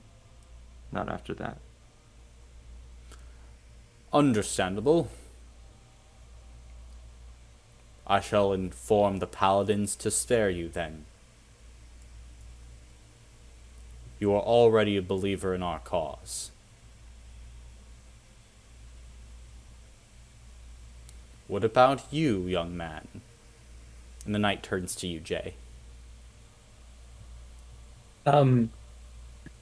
Jay throughout this has been kind of listless, and having him directed in conversation like this is brought back. I have never been the religious type, in all honesty. This is good. Would you renounce the dark god Kaseya? Well, I don't know if they're necessarily a dark god, so I don't worship them, so I can't really renounce them. But I don't think I support what you're doing.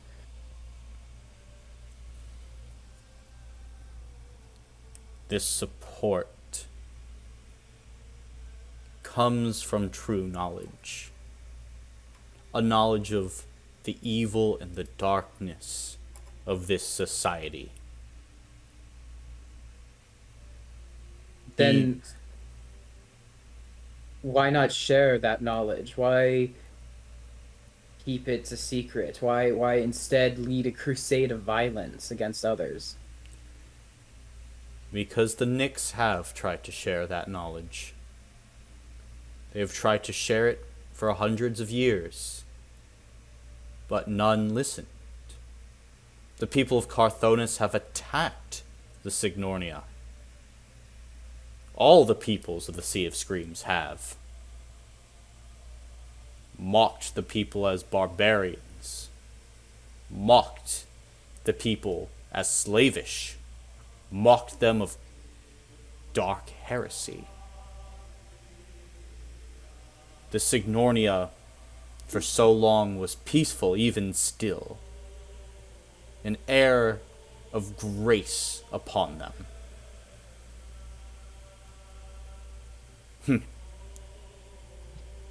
But all that changed after truth of your machinations was revealed. The Nyx have waited a long time for this, for they are patient friends. Their nation is the strongest it's been in years, after the death of Lady Rayla Orthin, daughter of the Signornia's president. and now their best friend and ward, has taken up the mantle of Grand Master and leads the Damocles Crusade with the combined might of the military and the government behind.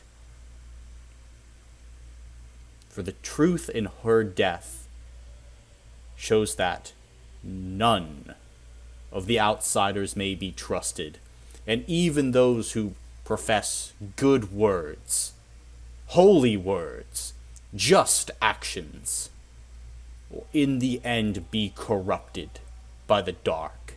And it is only the Nyx and their ironclad will that can bring peace to the Dark Ring and prevent the oncoming storm. Your pharaoh is dying. They cannot help you. War with the Dark Ones consumes the Prime and the Primordial Rings.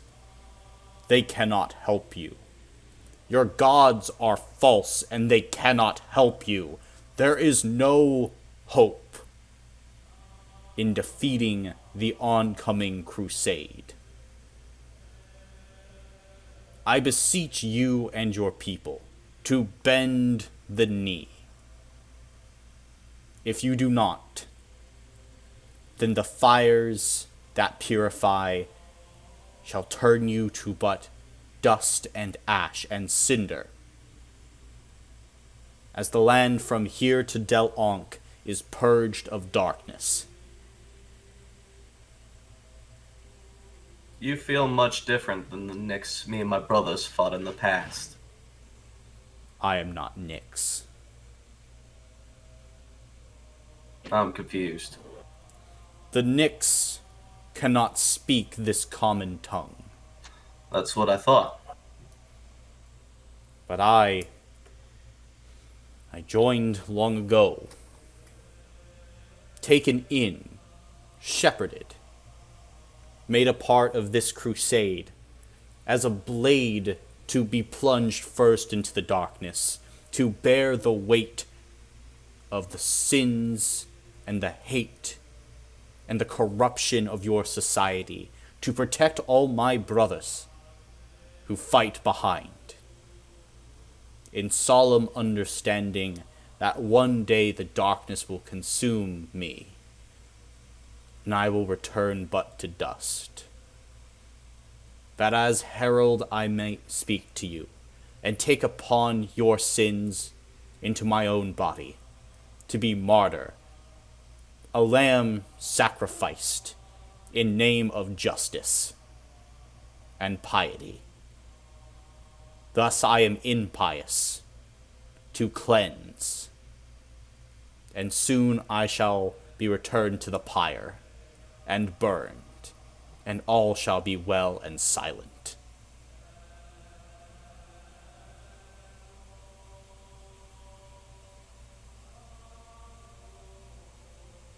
My words are true, warrior. I wish no harm upon thee, nor your people.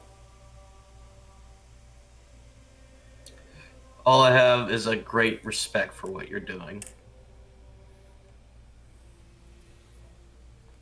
Then allow me to lead you somewhere safe, where you might stand neutral, out of the line of fire and war. My place is on the battlefield. Broken knee and all. Stand fighting. Or attempt to. This I respect. I only apologize I could have not met you sooner, so I might have taken you away before the corruption leached into your heart. Your death will be my own failing, but I shall sing holy hymns. I shall pray for you, and I shall cleanse your body in the sacred oases, and your name shall be recited for decades to come.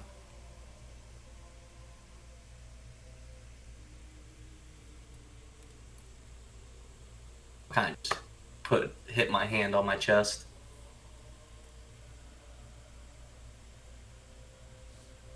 diamond fist. He will repeat the gesture back to you.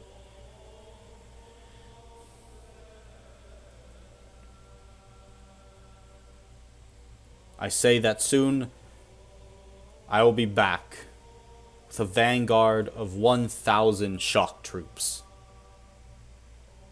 When I return, Wasern will submit or face the torch. Those who do not wish to participate in the fight should flee. Else destruction will be wrought upon them. But if they are of darkness, then that fleeting fancy will be temporary, as they will be caught, like rats escaping a burning building. For our light shall spread across this dark ring. So I look to you and your nomarch now, and the visor affixes on Dara. Will you submit? Or will this end in darkness? And Dara looks to the rest of you guys.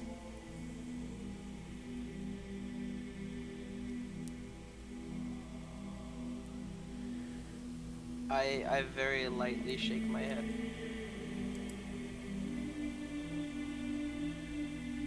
I can't stand by it. I can't stand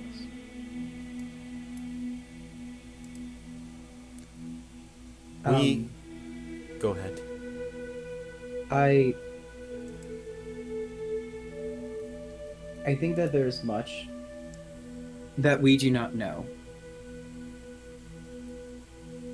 That's Baldric has said is true. That the Nyx have tried to teach us in the past what it is that they know, but we did not listen. Maybe now we should lend them our ear and make our decision then.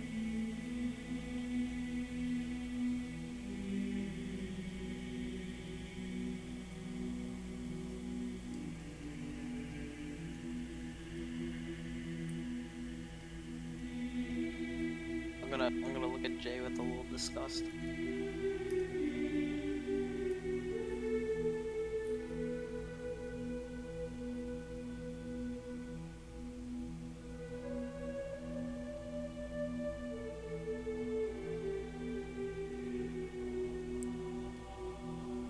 We've heard much here today, and this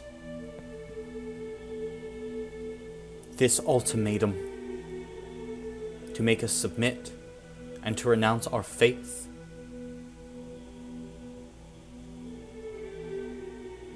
I cannot do it. I refuse to do it. And kind of looks back at Vordrick. You do not need to do this. James is right. We can learn, we can change, we can... Silence! That time is over. The time for speeches and learning and olive branches is done by the decree of Grand Master Castian himself. The Grand Master has seen it firsthand. The mocking, the anger, the hate that those have towards the Nyx.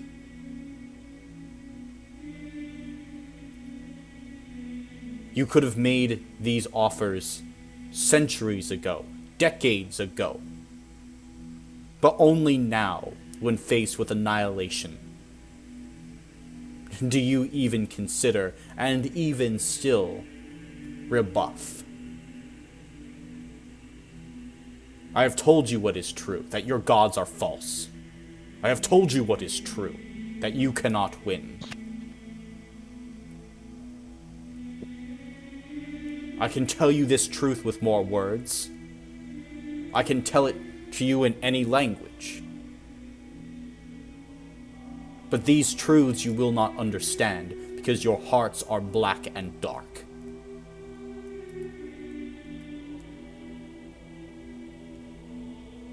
or maybe not. And he takes the sword from the ground, pulls it up, and then resheaths it. I leave it to you to inform your people of this decision.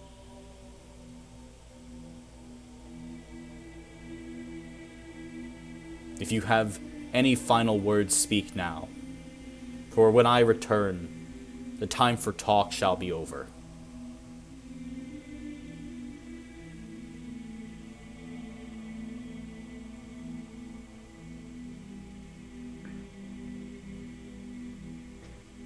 Jay will just say, is there anything at all that we can turn towards for proof for what you say?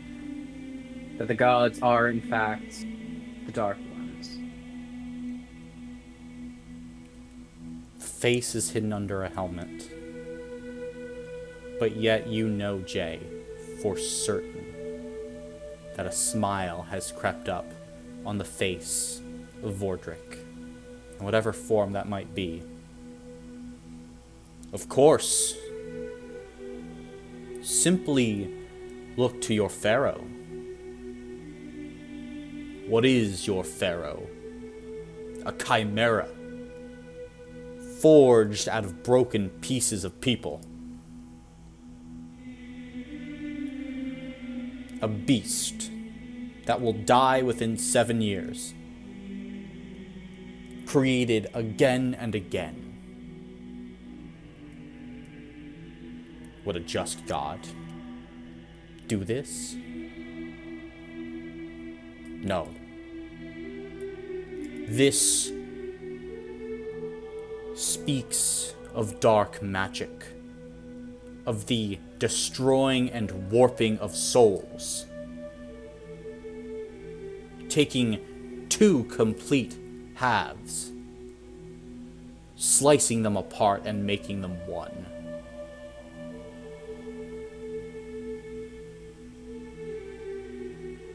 I simply can look to other parts of your society, of that darkness.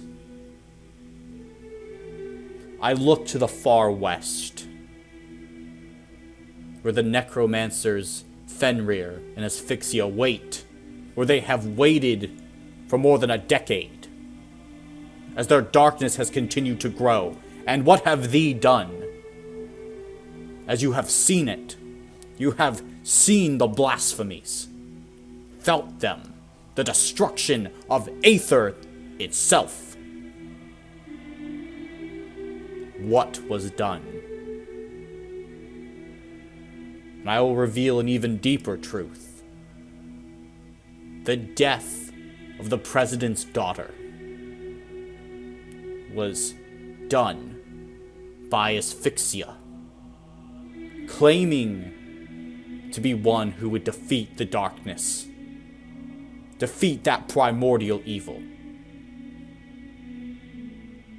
And yet, those proclamations were destroyed, turned to ash. At every turn, those acolytes of the false gods, those of your ilk, who would speak truth, who would speak to justice and light, only fall to dark. Your teachings breed nothing but doom.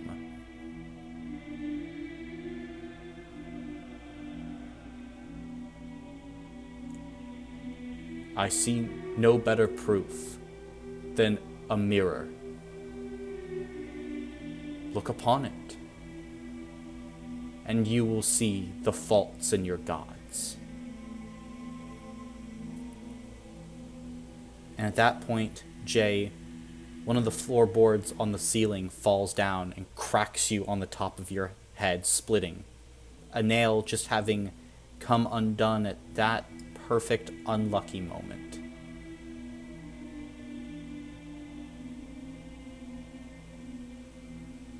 Jay's just like dusting off his head. Other than that, not making a remark about it.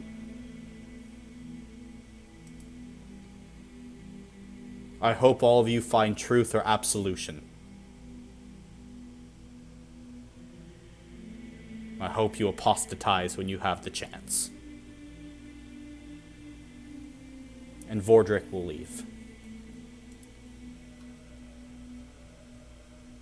Is he going out the door that Nolan is? Or is next to? Yeah.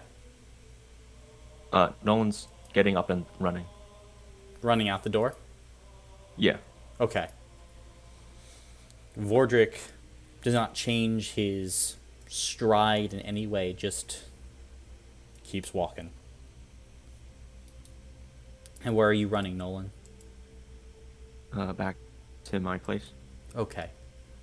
Outside there is a little bit of a bigger crowd that has gathered. And Vordrick simply goes to split them.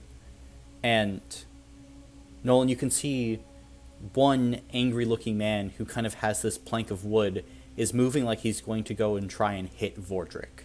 Are you doing anything, or are you just still running? I'll just shout out, like, leave him alone, and just keep on running. Make a spirit check at benefit 1. Uh-oh.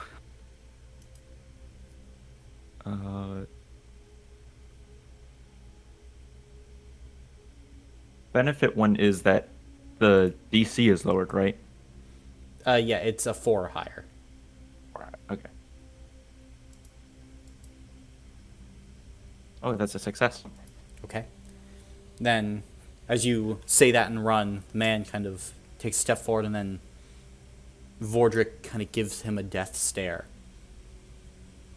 And he drops the wood as Vordrick continues to walk, untouched, out of the city of Lucerne. Now is simply the three of you and Dara who remain, as Dara now is breathing rather heavily. It's lucky that you came when you did.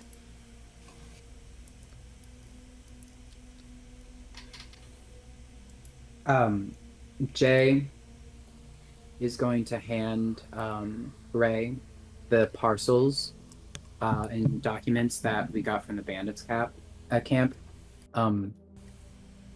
You know what to do with these. Dara, if you'll excuse me, I need to go now. See, Dara nods. Yes, take your time, please. And with that, Jay will head back to his room. Okay. And now Dara looks to you, Ramirez. Kind of a monster gives an entire civilization that decision. Renounce all that they are, all that is holy, and that or die. Hurt people hurt people. They are angry, to be sure. So angry.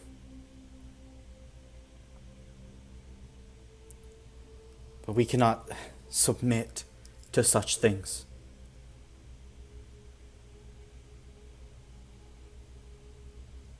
I will attempt to contact the capital and the pharaoh, the goddess Kaseya, anybody that we can find. They must know about this crusade. I can't say much on the situation, as, well, more or less in the sense my father's not a nice man either. He probably would give the same offer, in a sense. Different values, obviously. But my offer does still stand to train an army, if you need it. We will need them. We'll need every hand that we can. We just need so much. Now. If the time. What? If the time comes, though, I don't know if I will be willing to fight for your group. just want to make that clear ahead of time.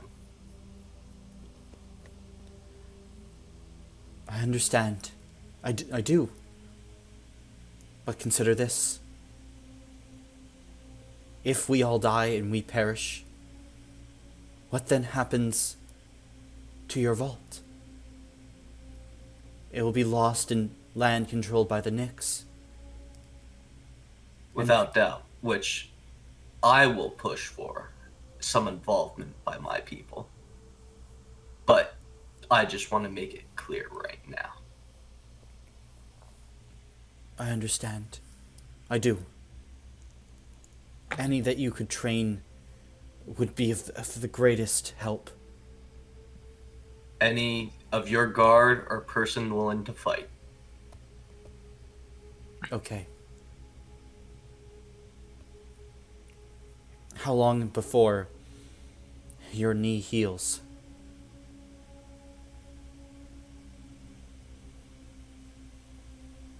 I haven't taken a good enough look at it. When I get back to my bunks, I will take a full diagnosis. Yes. Very well. Yeah.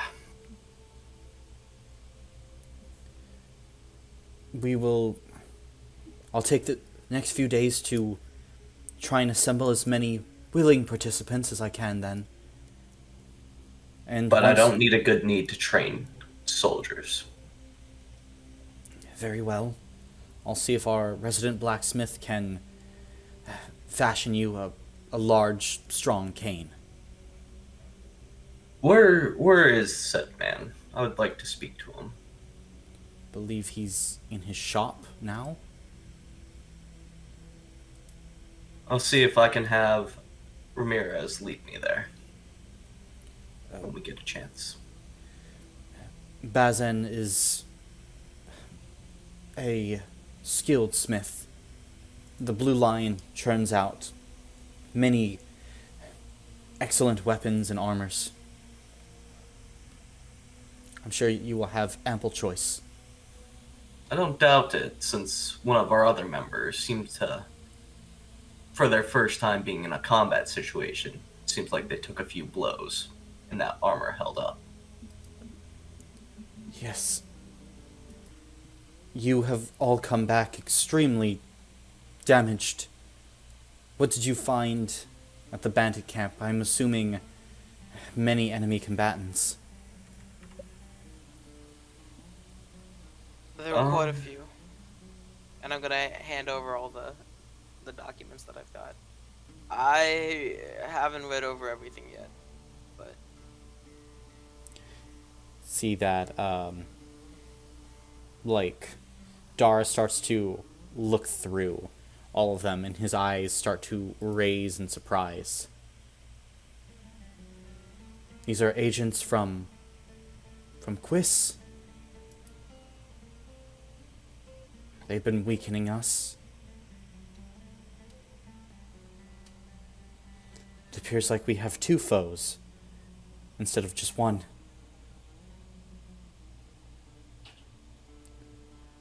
But are they... It doesn't matter. They're obviously connected to this in some way. A war on two fronts. Yes, certainly. A war I don't know if we can necessarily maintain given our current numbers. So what is your standing with Pharaoh? Are you a part of it? Their society? Still trying to understand. The Pharaoh? Yeah. The Pharaoh rules from his seat in Del Ankh to the west of here. He appoints nomarchs like myself to rule over certain areas of Carthonis. My allegiance is to the Pharaoh, and the Pharaoh's allegiance to Kaseya. Now that the Pharaoh is dying, there will be a period of time before a new pharaoh is created, where Carthonus will be weak, unable to move quickly, a bureaucracy without a head. It is certainly a dangerous time.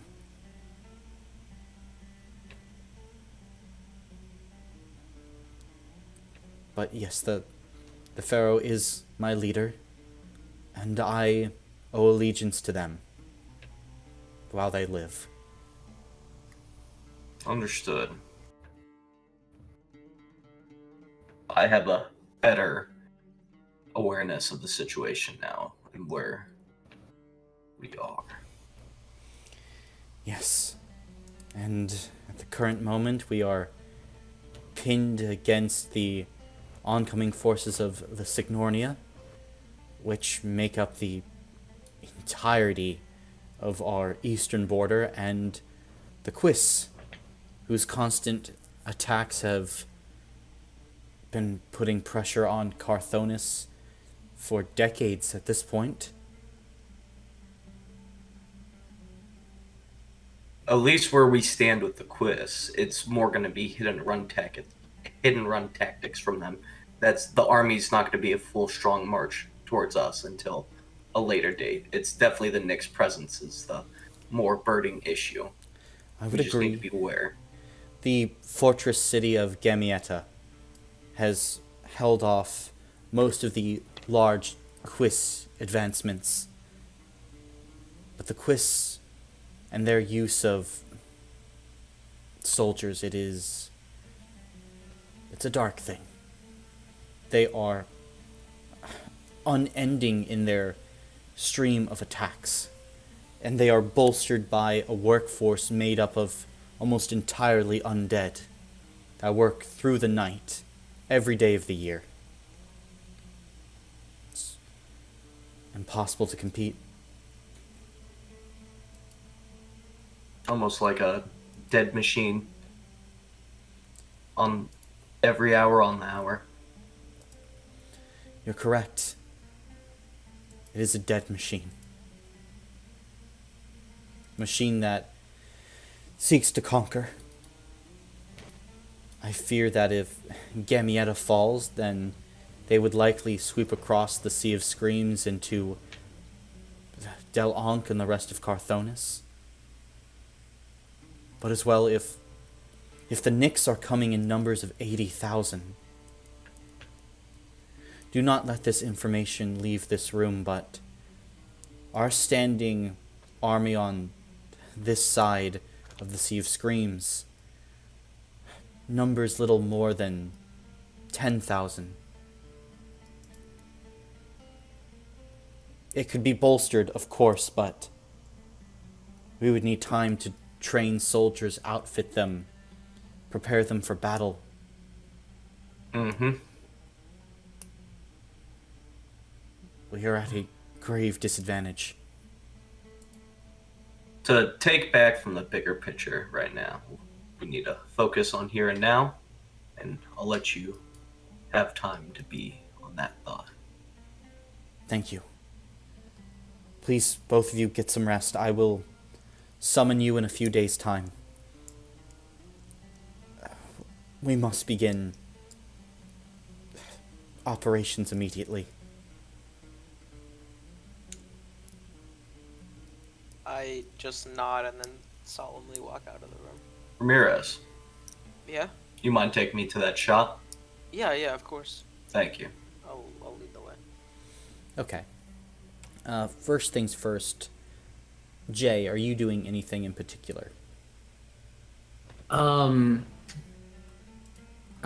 Jay is just sitting in the room, thinking about everything that's happened today, and looking at their pendant that they have with that strange symbol on it, wondering what they might have done in this situation.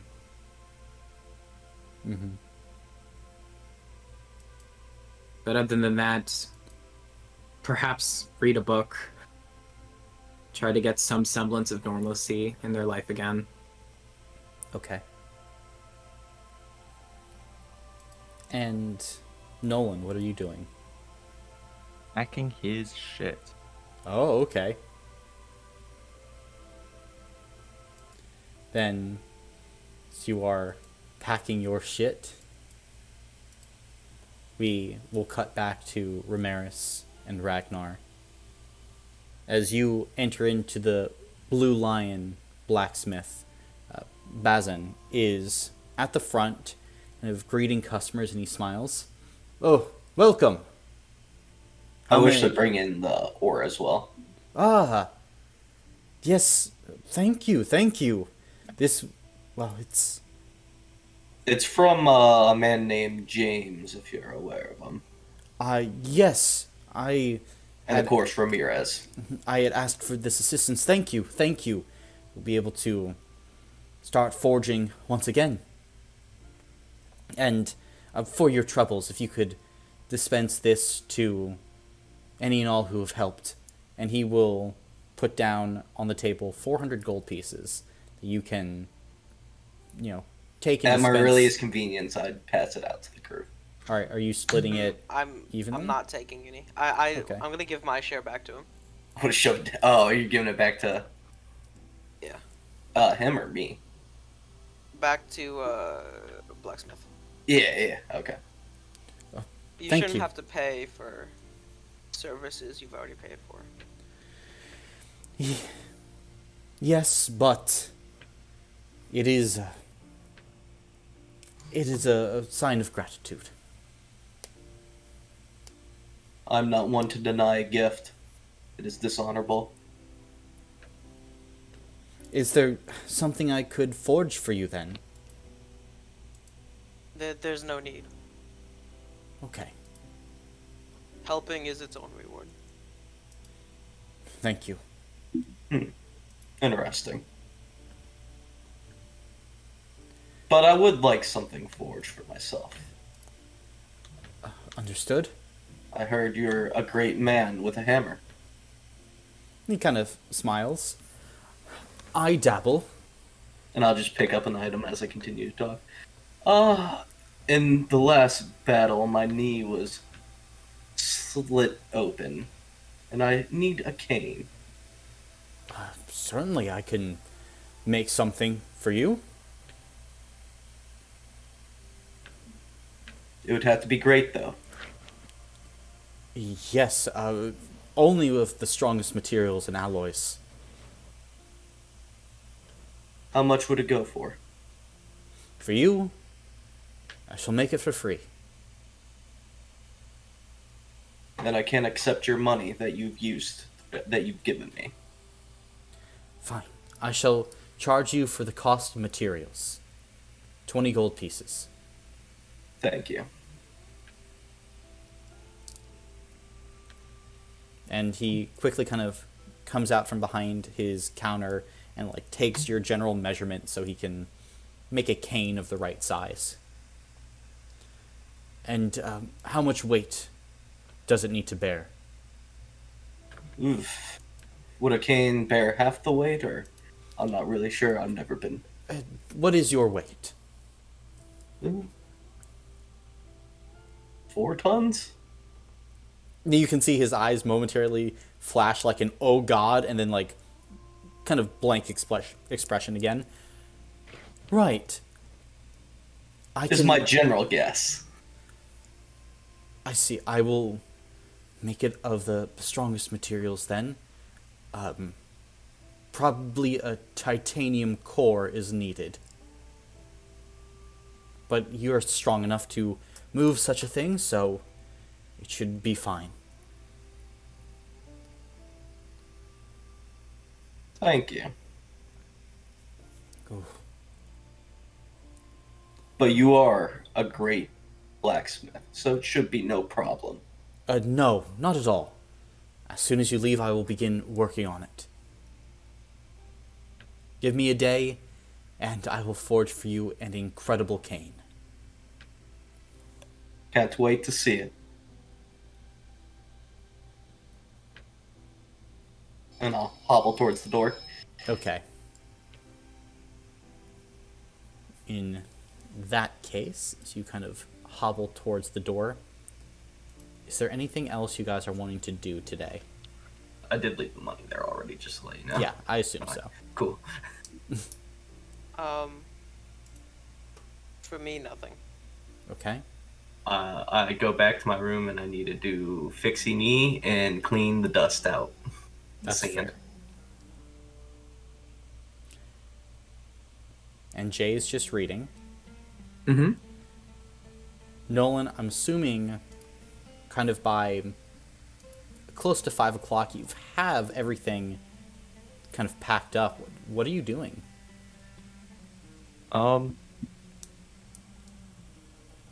He's not ready to leave yet. Because there's still time to kind of think everything through. But he's just staying in his room. Kind of freaked out. And Nolan, I would think that visions of that day pass across your mind's eye. Visions of a burning place, of death, destruction, scalding water. That's all that he sees. Mhm. That's all that he's thinking about. And it's just clear and present in your mind. Oh, I'm stupid. There is something that I want to do today. Okay. I wanna talk to the lad that we saved about Zeke. A boss? A boss. Yes. Okay. Then you find him at the temple of Meron, and he's just kind of giving a silent prayer, and as you walk in, he smiles, kind of turning around. It's been a while since I've been able to pray. It's nice. It's your right to do so. It is. Person's faith is a comfort in a dark ocean. I suppose you want to know about Zeke. Yeah. Anything that you can tell me. And he kind of leads you over to a corner of the temple. Zeke gave me this important message, and he made me swear if I ever got free that I must find and tell it to you. It could impact not only Wasern, not only the dynasty, potentially all of Carthonis itself. And I'm getting the measure of you. I think I know why. Zeke said that he didn't trust anybody else with this information. Keep it a secret. And the boss nods. Very well. Zeke told me this. And as the boss begins to speak, this is where we'll end the session for today. Can you DM me? DM me? Yeah, you gotta wait till next week. You fucker. You're welcome for taking up so much time. Woo! Me fucking hang on that cliff for a week. Alright, well, I guess next week. Mm-hmm. And Peter, are you gonna begin heading over? Yeah, I'll be heading over. Yeah, basically right away. Julio, I am so fucking hungry. Nice. Hunger man. Alrighty.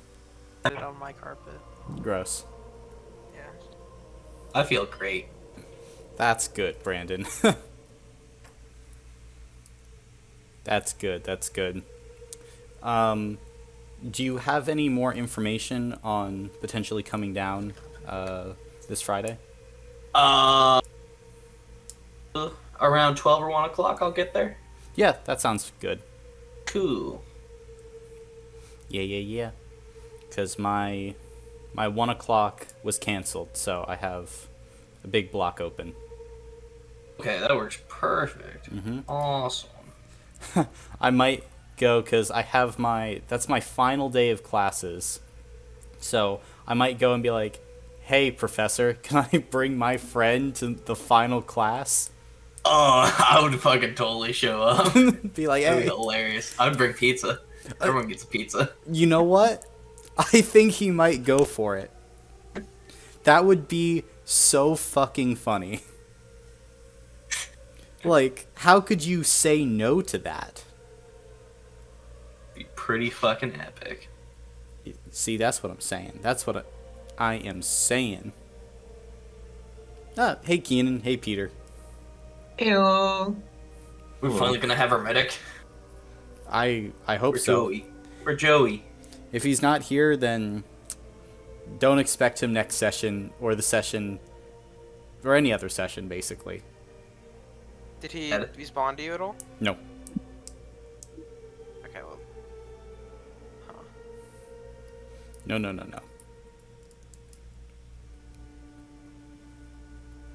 So. Did he show up to the first session? Yeah. Oh. He showed up one time. But I don't know where he is.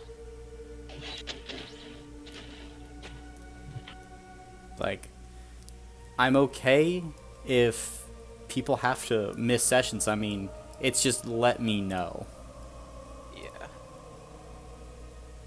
Because, Next week, by the way. Yes. Next week. So, we will see. Because I've been kind of having to stem the tide on Natasha's plot, but I texted him last week and I was like, hey, is anything going on? Like, if you need anything, I'm here. And he read the message, but he did not respond. So. Yeah, that is less than good. Less than good. Here, one second. I'm gonna call him. Mm-hmm.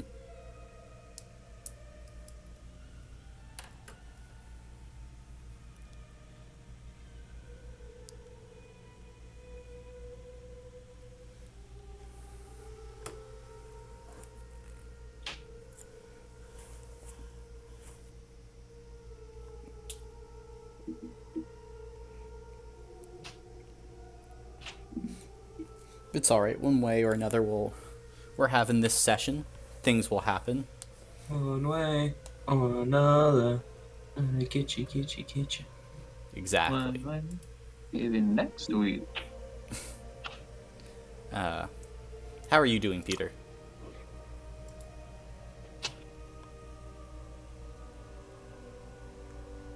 Peter!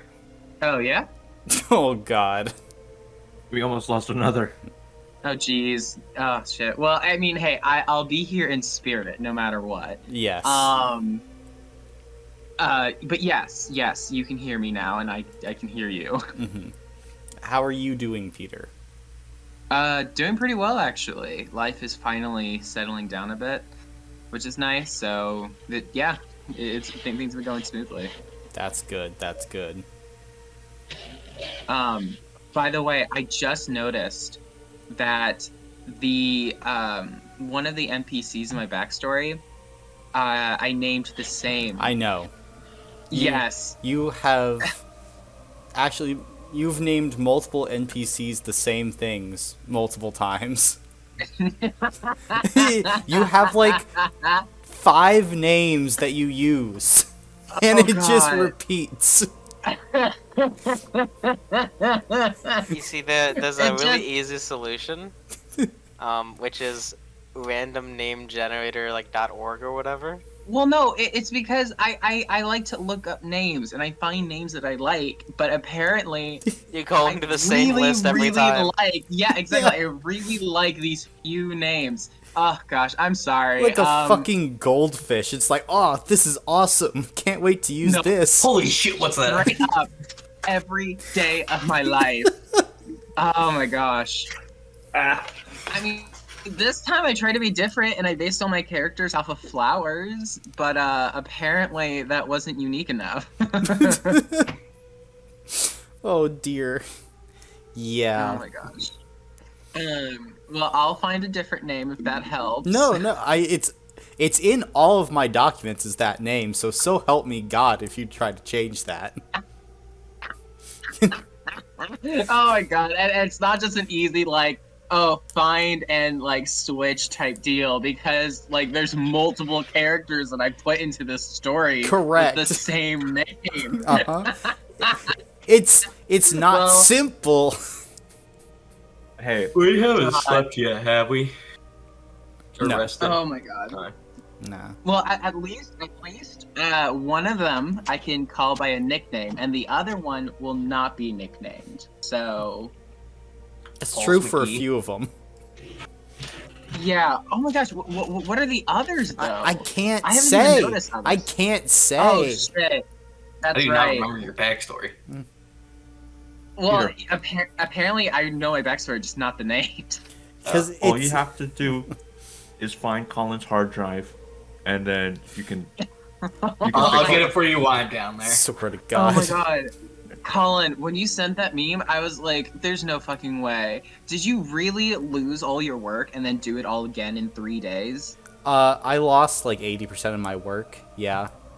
Me. And Oh my god. So for the last 48 hours, I have, for the last 3 days, like 48 hours of that I have been like awake. I have written more than 1,000 words an hour on average. That's insane. Do you know how I genuinely would have thrown myself off my balcony? Like, I would not have had the strength to go on. I would have called it quits. Dumb, just use AI. I can't use AI for God. philosophy papers. Obviously, you're not smart enough. Hey man, I've got early access to GPT-4. That thing will repeat itself after a little bit, but hey, you can get that little bit right away. Well, so I had Maybe like a tenth of it. So my saving grace was I had like basic outlines, and I had sent like portions of previous drafts to professors so that they could look at it. And so I was able to wrangle a few of those in. I think probably I actually only ended up writing about 40,000 words because I was able to recover about 20 in general, but like that was pre-revisions and everything. So it's not 60, but it wasn't. I think 40,000 words is still a lot. Yeah, Yes, that's longer than anything I've yes. written. Yeah, exactly. I was literally about to say. So it was There's like that many words. And then yeah, I had to really crack open like the German dictionary because they have so many words. Yeah, and fuck, I went to one of my professors. I was like, "Hey, I know you said April 14th is a hard deadline. Can you give me one more day? If you give me one more day, I can actually I can pull this off without like breaking my mind." And she was like, "It's a hard deadline. Sorry." Oh, yeah. gotta love bitches. Fuck that. And so for my philosophy paper, I have a committee of other professors, including the dean of the philosophy department. And she was like, "Yeah, like you should ask, like you should do this. Like I can't force a professor to change her class, but this is like an outstanding circumstance. So ask." And I went, "Okay." And then she came back to me and she's like, "All right, so blah blah blah." And like she was taking for granted that this 1-day extension was going to be given. I had to look her in the eyes and be like, "It wasn't given." And she was like, "No." I think that's obscene. I think like the idea of I can't give out extensions because like what if it didn't actually happen? Like that's understandable, but I feel like you're not like a freshman. You have literal years of history to back up the fact that you don't. I showed her the hard drive. I'm like, Yeah, "It's like, you have literally empty." years. Cooper, I need you to understand. I can't even open up Microsoft Store, or like the Windows Store, because like that file doesn't exist anymore. Should have had a backup. Have you tried reinstalling Windows? Uh, Have you deleted program 86, file 86? That works. I don't know. I haven't been able to do any of that because, again, I've just been writing for like 3 days straight so I could fucking graduate on time. If you want to mail it to me, I can try and repair it. I have to pry my hard drive from my laptop and be like, all right. Ew, it's on a laptop. Fuck that. Oh yeah. No, that's kind of too much work. Yeah, it's a lot of work there, but it's okay. So I can take it back and throw it at Cooper. True. It's lucky though, because for actually the things I need to graduate, it's like it's on the hard drive, it's fine. For like the D&D world building lore, there are like backups on backups on backups, like in external hard drives and shit. Yeah, and so this man has priorities. I looked through and I'm like, oh god, and then I went, oh well, I suppose this is fine. I mean, granted, like if you really think about it, that essay you wrote, compared to the amount of time that you have put into your D&D lore, it's minuscule. It's minuscule in comparison. Yeah, it sucks though, because I was able to recover some of like the tokens and minis and maps, but so many are just gone. I was like, oh. That's so painful. It's okay. I still have...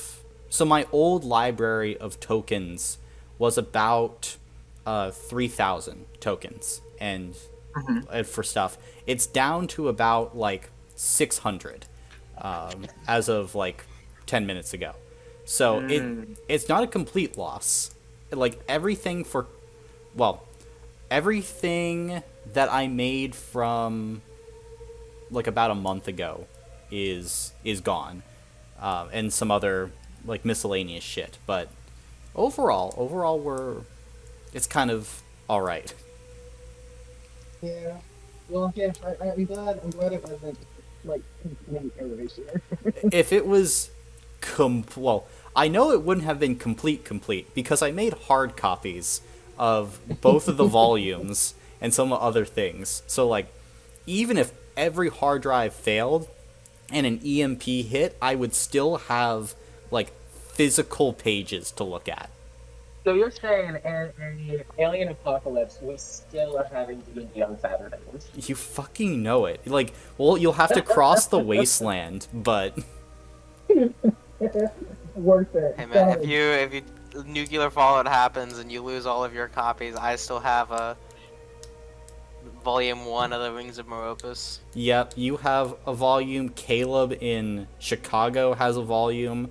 One of my friends, Frank in Seattle, has both volumes. So, like, even if, like, entire parts of the United States are hit and, like, destroyed in nuclear fire, there's still a non-zero chance that copies survive. Damn, you're out here with, like, a fucking Coca-Cola recipe. Like, this thing is not going away. Nope. There will be life. It is necessary. Squishy ball. I was the most panicked because for my Sunday campaigns tomorrow, each of them is having a mid-season finale type event. So I was like, oh shit. If everything's gone, this is big bad, but it's fine. We got the stuff that's important, and I will be able to make Keenan's mind explode. It's great. You know, all I feel is vindication. Exploders. You know, if you really wanted to, like, wing it, what you could do is make it so that the big bad evil guy, like, all of a sudden, it's just, like, a time history erasing virus or something, you know? And then you're just like, yeah, so, you know, all these holes in the story that I, like, it's because of this guy. It's because of this new big bad evil guy. That'd be terrible. Too bad they already exist. What? Yeah, but that's a story for another day. So, shall we get underway? Yeah, let's do it. One of us. Who wants to give the recap of last session then? I think I can do it. All right, go for it. So, we got some people tied up, just kind of chilling outside of the bandits' little camp. Mm-hmm. And Jay and oh god, who was with Jay? Someone else Cash. also. Who? Hash. Cash. Yeah. So everyone goes inside. Well, not everyone. Jay and people go inside to be like, "Oh man, let's go check this out." Cash is like, "Yep, I'm a good person. Don't worry, everything is a-okay." Turns out he is destroying documents, and then fucking gets executed on the spot. Which was kind of cool. But yeah, so that happens. That you guys find a little prisoner fella in the bandit camp, and you're like, oh, who the fuck is this guy? You take him outside. He's like, oh, hey, what's up? Yeah, I'm just looking for a fella. You know, just a little dude. Turns out looking for Ramirez, and I'm like, oh, fuck. Yeah, that's me. Is everything okay? And he's like, yeah, there's just, you know, this, like, the, like, most important person in your backstory, like, the only named person, was like, hey, what's going on here? I have information leading to Hillary Clinton's arrest. And I'm like, oh shit, can you tell me? And he's like, not here. This is not safe. So we'll do it later. So I'm like, okay, yeah, sure, whatever, I'll talk to you later. We go over and I'm like, alright, let's go talk to Dara and give him the rundown. Now the mission complete. Show up. So just Dara's bodyguard is just he's a little dead. Just like a little bit. So we head inside, and there's a big fella in shiny armor, and Nolan freaks the fuck out. He's like, oh, I don't like this guy. And he's basically saying, hey, there's a crusade coming. Either give up your way of life or die. Pog. And he keeps calling Nolan a monk, and I'm like, oh well, this man's not religious. And then he's like, alright, well, yeah, just giving you the warning, join or die, and I'll peace out. And then he leaves. And Not even join. Like, it's, hey, don't try and prevent this. yeah, just let it happen. And we're like, I'm not abandoning everything. So, I'll find some way to not die. But yeah, he heads out. Everyone's like, alright, well, I guess we're gonna go do our own things for the day.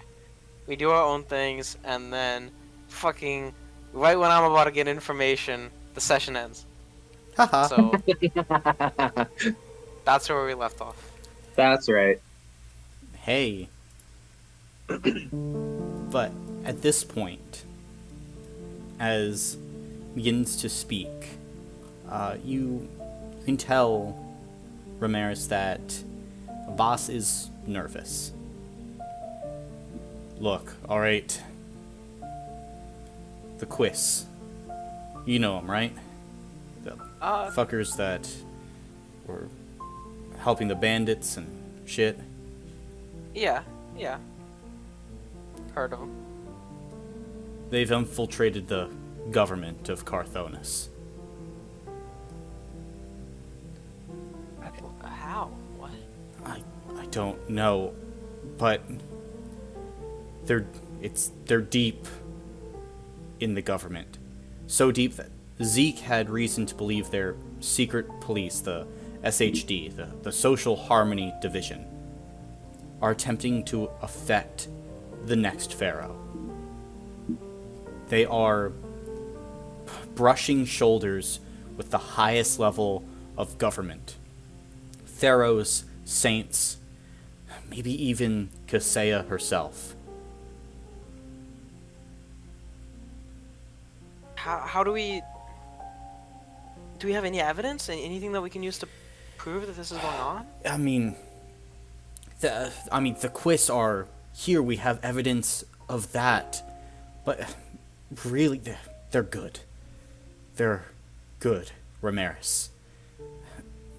Zeke believed that the SHD agents were everywhere, and I think that they probably are everywhere with how much the captain was contacting other places, good at covering their tracks. I mean, really the only evidence that you have, or maybe even knowledge that this is going on, is from Zeke and me, who knew. But I mean, right now, Carthonis has never been weaker. I mean, we both heard that the Crusade is coming, the Pharaoh's dying, there's infighting amongst the dynasties like crazy. I think you more than anybody would probably know that. Not as bad as it looks. Like it'll sort itself out. Not if we stand by and do nothing. We need to tell someone. Who do we tell? I mean, we have no idea who is Quiss and who is not. I think Dara can be trusted, but as far as anybody else, I don't know. Okay. Look. This... I think Zeke is still in that prison I was in. They were doing everything possible to get information out of him. He was keeping his mouth shut as much as he could, but... Do you have any clue where it is? No, none. Probably Quiss somewhere, but no, I have no idea the exact location. I know it's underground, probably fairly deep. I didn't see sunlight for all the months I was there. It was quiet, but I mean, there must have been hundreds of Quiss agents.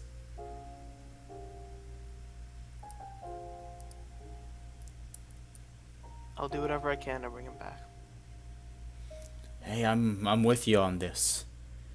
Zeke looked out for me. He's a good man, and look, I'll say this, I don't think the government of Carthonis is perfect. But the Quiss and the SHD, they're insane. I'd choose Carthonis any day. You're living under their foot. Who wouldn't? Alright, I'll relay this to Dar and make sure that no one else knows. Okay. Keep your head about you. I don't know if the Quiss know that I know about their plan, but I won't tell anyone where I got this info. look, they're probably coming for all of us at this point. Just stay somewhere public, I guess. As public as I can. But yeah, I'll talk it over with Dara, and we'll find out whoever is involved, and we can do this. Yeah.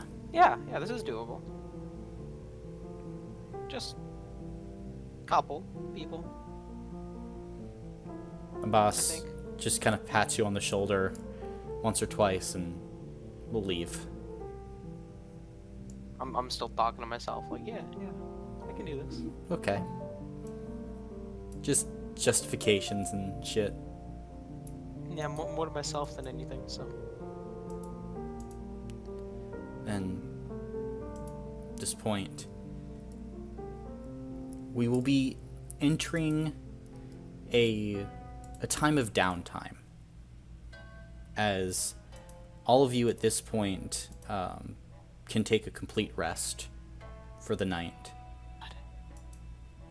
And for the next 10 days, we're gonna be having a period of downtime as Dara is trying to take different actions, help run the city, and you guys obviously recovering. Ragnar, you got to heal from your nasty wound that you suffered, and everyone else has to deal with their own shit. So if you have any conversations or any activities you'd like to try and accomplish over the next 10 days, now's the time to speak up. Well, I wanna meet privately with Dara. Okay, certainly possible. If you go and meet with Dara, he is working back in his office and writing letters, looking over reports. Ah, Ramirez. I would hope that you would be resting, my friend. No, yes. I assume something is wrong then. A little bit. What's I'm going gonna on? close the door behind me, make sure that that there's nobody within earshot. There's no door. There's remember that silk. Oh. Well, then I'm just gonna come in close. Okay.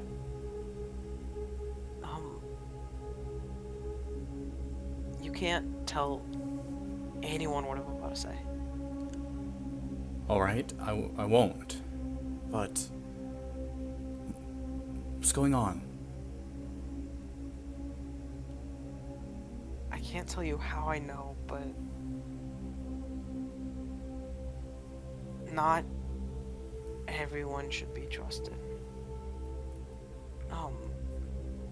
Apparently some quiz spies have made it into our government. I don't know where, I just know that they have influence. Okay. All right. I don't know who, I don't know what. All I know is that they have enough influence to be worried, and The local government is small, so we can... If there are Quiz among us here, then it shouldn't be overly difficult to ferret them out. well, that's the thing. It's not just local. What do you mean? I mean potentially advisors to the Pharaoh. Someone with real Advisors to power. the Pharaoh? Someone, maybe multiple people much higher up.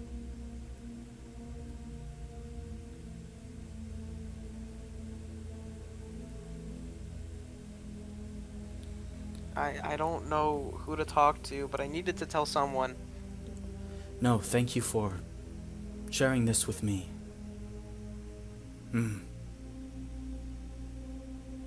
It's alright, Dara. There are mechanisms in place. Kaseya is wise. It's... Oh, but there's... Okay. Alright. I will... If there's I am at your disposal. If you needed me to go check up on someone or anything that I can do, I'm willing to. It has to stay between us. Okay. Rest today and tomorrow. Then... maybe spend some time helping to build some fortifications towards our east. When the Damocles Crusade comes, we want to have a more defensible structure. I can do that.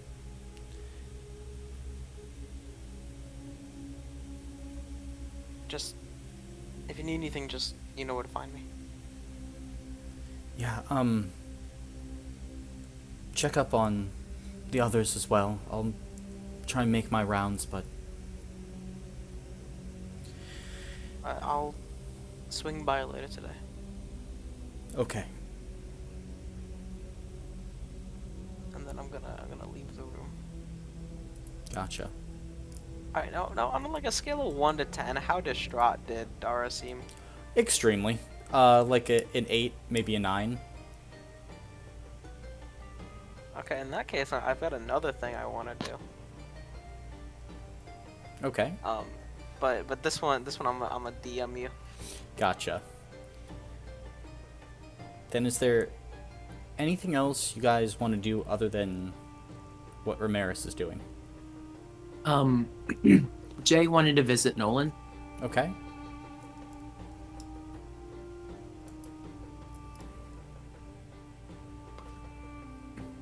Knock, knock, knock. Who is it? Hey, Nolan, it's me, Jay. Do you mind if I come in? Open.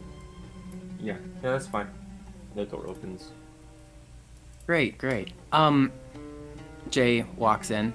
I know that we, don't know each other very well yet, but, I just wanted to check in on you. Are you doing okay?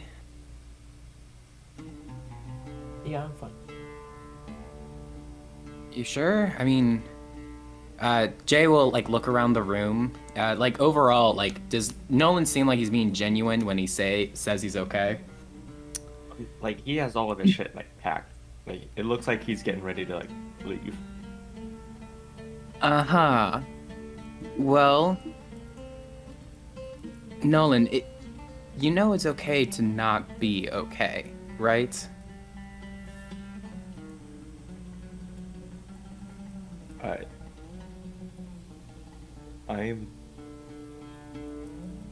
I'm fine. I'm acting logically. I can understand that. Acting only on pure logic is cold, but it feels safe. Doesn't hurt as much if you're wrong. It doesn't hurt as much because you distance yourself. But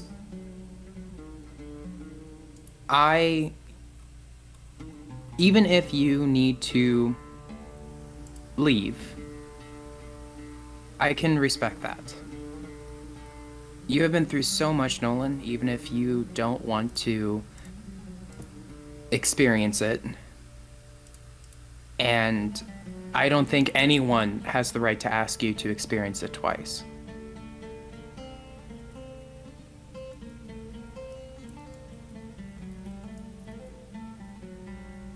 I think it's the... You're not one who likes to fight, and so I suggest that at the very least you consider doing the same thing. Getting out as far as you can. I don't know where to, but you know, just...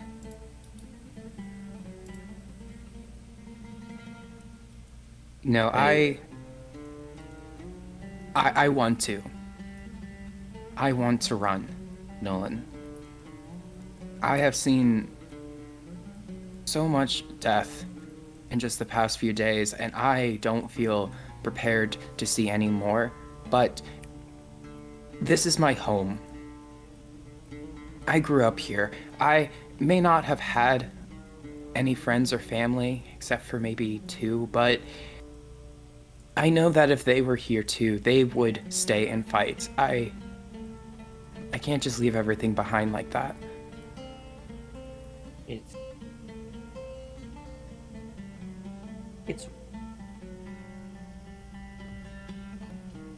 there is no fighting. It's if you're lucky, and only if you're lucky, maybe you'll live. And maybe, just for a little bit, you'll be able to get to a place, try and settle down before it happens again. There is no standing and fighting. You're just gonna be trampled.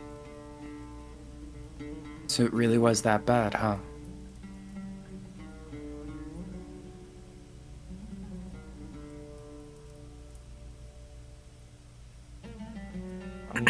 place. There are no city walls. Like, this isn't a place that's equipped to fight. It's going to be a slaughter. And did they target the civilians as well, or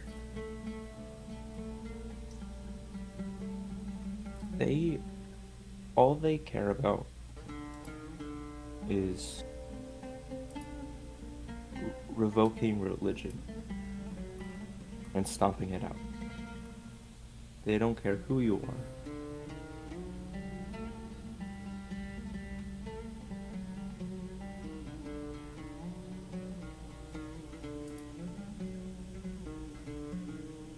well, I'm sorry, Nolan, for what you've been through. I don't think I'll be able to leave. But here. And Jay will hand him 400 gold pieces. No, I'll be fine.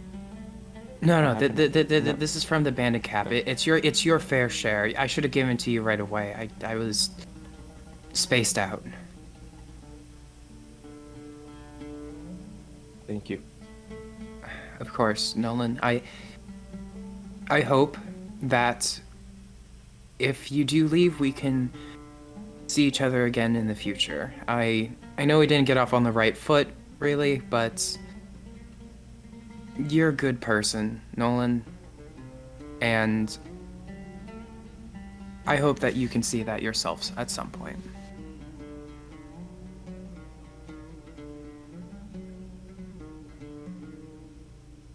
And Jay will just walk out. Okay.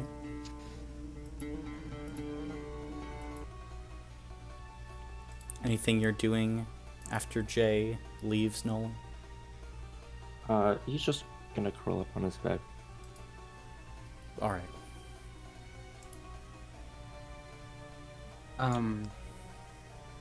Other than that, Jay just wanted to hand out the other gold pieces to Ray and Ragnar, so 400 for each of them. Okay. They wanted to also visit the blacksmith and get some better armor, because they're going to need it. Okay. Then you can certainly go and visit Bazin. And he's there, kind of behind his counter. You walk in. Ah, hello there. Yeah, no, it's great to see you again. I never got the chance to tell you, but your armor definitely saved my life. Oh, that's good. And, you know, since it worked so well the first time, I wanted to trade in and get some better armor now that I have a bit more gold. Oh, how much more? Currently, I have a little over 400. Let's see. It would take some time, but I could certainly provide some upgrades. Perfect. No, much appreciated. And Jay will hand them the Aswaran armor that they had. How much gold would you need? What type of improvements are you looking for? Mainly durability and protection. Well, yes, Aswaran that's armor the is good. general point of armor, but are you wanting it to be lighter, or do you want thicker plating? I would say lighter. I like to be able to run around when I need to. I think that's my main position in the group. Okay, if that's the case, well, I will. With the materials, it'll be a stretch. I could probably only accept 200 gold pieces for just the material that I have to make improvements with. But I could make it lighter while still maintaining integrity, so things will we'll be able to move a little bit faster. Perfect. No, that sounds great. And Jay will hand them 200 gold pieces. Okay. And he'll take the Aswaran armor and we'll begin to add some, additional improvements in that regard. Basically, he's going to increase its stamina. That's going to provide by 3. Nice. And let's see. Can you roll a d6 for me? Sure thing.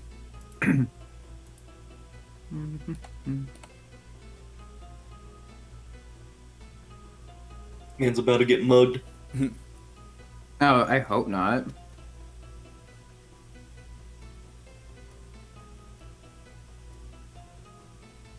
Forge in the shop just explodes. I got a 3. 3? Okay. So it will be about 4 days then, before the armor is finished. Oh, okay. Gotcha. But you can preliminarily increase the amount of stamina your armor provides by 3. Nice. Okay.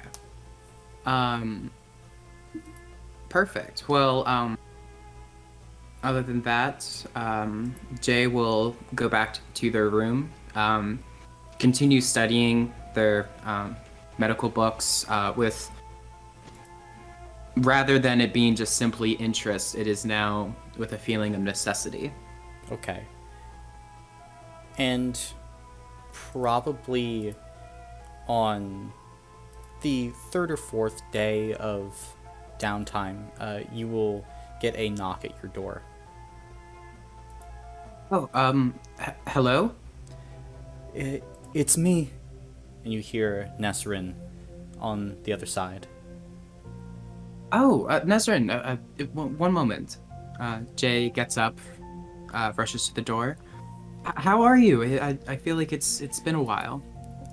Only a few days, and I've rarely seen you around. I have heard of your recent adventures. Yes, it's been eventful. Are you alright? Honestly, no, I'm not. May I come in? Of course, please sit down. I brewed some tea. Would you like some? Yes, please. Of course. And Jay will provide her with some tea. She'll take it and sip it. What troubles you? I have lived the majority of my life alone, and that was simply just a fact of my circumstance. I accepted that as being part of my life, but when I came here, I saw that as a chance to really start again, but it has been nothing but death everywhere that we go, and I don't know if that's I don't know if I could do this. I understand. Truly, I do. I have been a priestess for a number of years now. But when I was young, and I got this job, I came to this temple with the light of Meron burning in my soul. Within the first week, a small child caught the pox and died. I had to perform funeral rites for the first time over this small body. And it did not stop there. Much of being a priestess is dealing with this death, this pain, this loss. And my faith was shaken. But I looked around and I saw that I was placed here because Meron had faith in me to help, to guide, to comfort. I had chosen a life of service. And a life of service does not mean a life of pleasure. It means helping those that you can help. And those who require help are usually not in circumstances that are pleasant. These people that you have befriended, Dara, Ramirez, Nolan, Natasha, I think even Ragnar, they lead lives of service, and it compels them to go into dark places. But they are beloved as well. Beloved because they provide mercy and love in the darkest of places. And she puts a hand on your shoulder. I cannot say that you will not encounter more of this. And it is your choice to stay or to leave. But so far, your efforts have saved many. Ragnar trains the people of this village to fight because you saved his life. You freed dear Abbas due to your actions from recounting. Would your new friends have made it out alive if you were not there? Only the gods know. But many are alive because of you. And you do walk in light. But if you only look at the shadows, then you will never know it.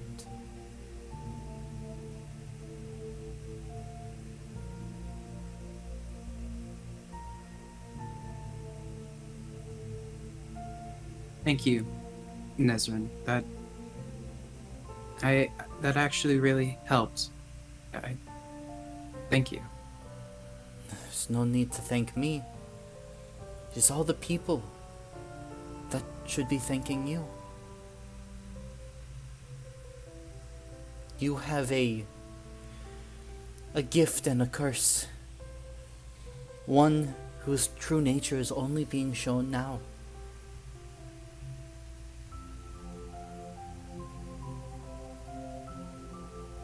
You work hard, but there is an entire town out there of people who stand in light because of you. Meet them. Learn why Ramirez, Dara, Nolan, Ragnar do what they do. And if you wish to walk away, then that is your choice. And it's a choice only you can make. A life of service is a choice. But no matter what, this temple is always open to you. As long as you keep providing tea. And she takes a sip. Yes. Well, that is definitely something I can provide. Good. Nezrin, I'm sure you're busy, but would you pray with me for a moment? Of course. She sets her tea down, and you watch as she kind of spreads her hands, and it's like these small lights fill the inside of this space. So there's light that drapes this area in this pale pink hue. And she grabs hold of your hands. Go ahead.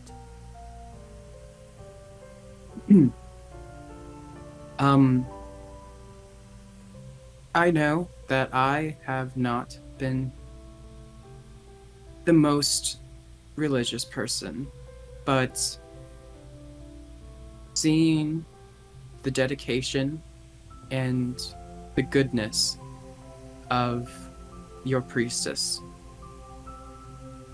I hope that you can encourage similar courage and dedication within myself. Oh, goddess. And with that, Jay offers the first prayer that he really ever has made before. Okay. As you offer that prayer, make for me a spirit check at benefit 1. For you are in this temple.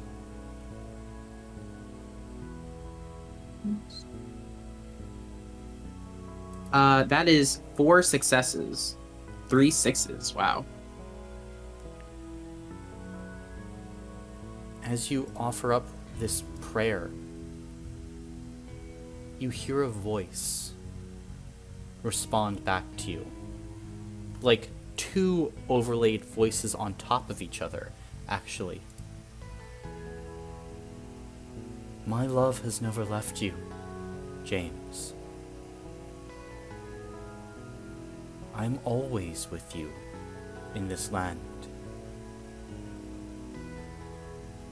The inspiration does not come from sand nor isolation, but from others.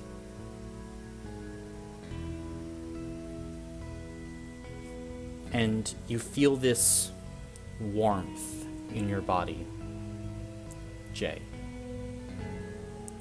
This kind of powerful gleaming sort, and as you can see it kind of shedding off of you. If you wish to head down the path of becoming a cleric of Kaseya with 4 successes, that route is open to you, as your plea to the goddess has been heard and answered in kind.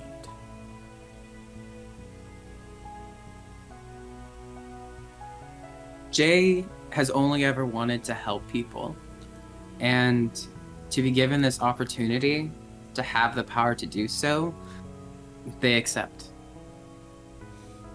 You feel this kind of light spread throughout your body for a second, then kind of die away.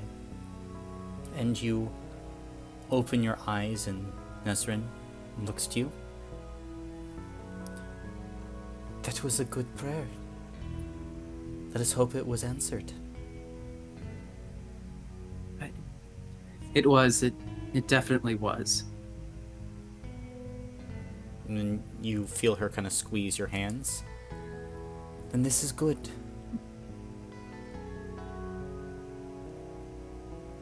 I find it funny. As a crusade comes to crush our religion, we only grow stronger.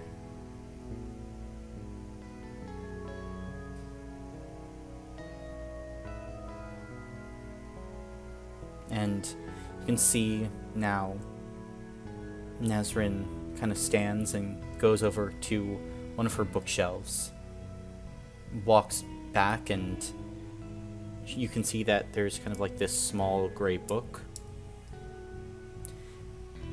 If you are going to walk in the light of Kisea and her saints. This book has some stories that I have written down. And she opens it and you can see it's more of like a journal written in her own hand. She closes it and passes it to you.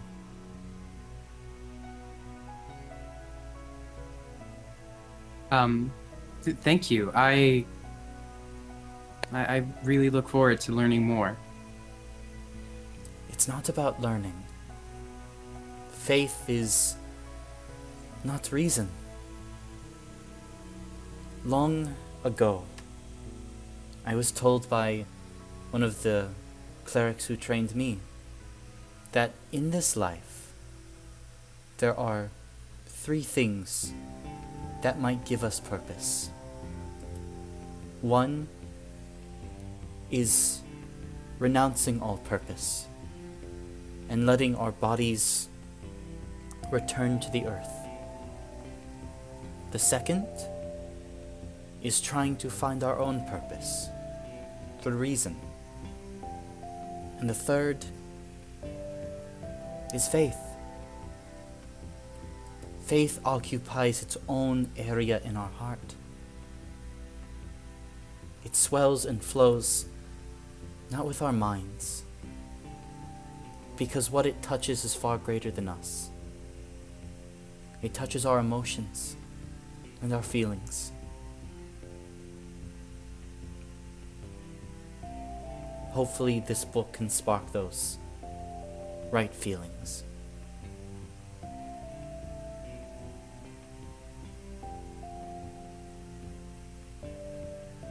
I must go lead the congregation in prayer. Yes, sorry. I'll let you go. I have a lot to think about. I may swing by later. Well, it's already late. And as you look outside, you realize it's dark. And you're like, how long was I praying? It's unknown. But when you started, it was midday. Now it is certainly not. Wow. That is actually kind of crazy. But Nazrin will leave. Is there anyone else who wants to do anything during this downtime? Pick me. Okay, what do you want to do, Ragnar? I wanted to get my cane. Okay. And as you go back, you are able to go and get your cane. Actually, it would probably be delivered to you by Bazan. Fuck yeah. It's delivered via a wagon pulled by like 20 men, as it's like this very heavy, intensely built cane with this solid core of like titanium.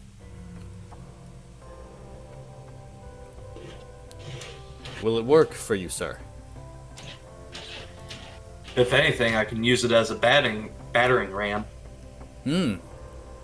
Well, I suppose it could. I didn't intend it for that purpose, but certainly big enough and strong enough. It is as mighty as it is beautiful. You honor me.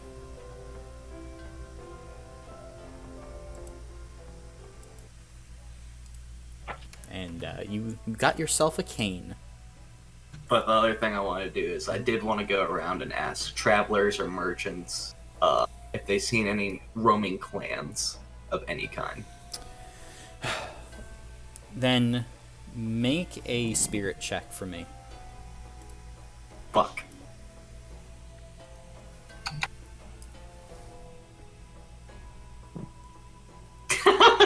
Nice. Fuck yeah. Did I pass? There we go. What was that? That's not a thing. What is that? That's a coin. You just did 1D. Oh. Here, let me help you here, buddy. Do you not remember how to do this? Oh, okay. I see the 6 isn't there anymore. Yeah. Cool. No successes. As you go around, you are a towering soldier. And so for even like townsfolk who know of you, there's still kind of an air of like, what is this person? I mean, they're not like outwardly hostile to you, but it's more like, nope, haven't seen anything. Oh, sorry, bye. And it's just like leaving. Damn meatbags are too weak to win this war.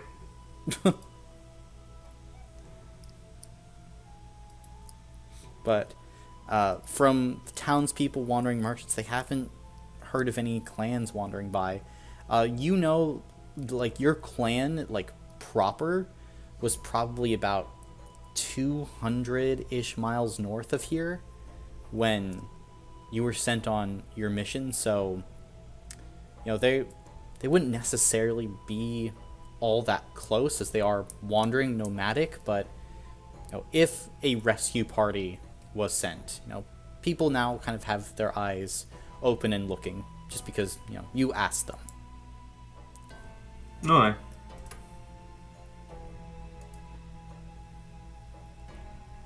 And I think probably on the night of the 7th of Orifel, you would get a like knocking at your door at 4 a.m. Training's over for the day. I don't give a fuck. Open this damn door. I'll pop it open. As you pop it open, you see before you a half-orc, half-elven woman, maybe 19, with kind of shorter cut black hair, wearing kind of a red and brown tunic, and she has in one of her hands what appears to be like this kind of old, rusted, like saber. I've heard that you were training people from Dara. Yes. Make a physical check for me, real quick, Ragnar.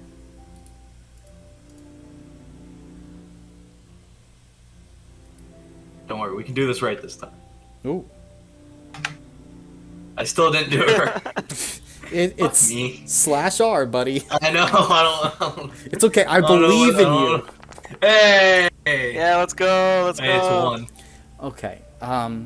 It's dark, so it's kind of harder to see her, but you can see that she's kind of red in the face, kind of puffy around the eyes. Seems like this person's been crying a bit and not exactly all together.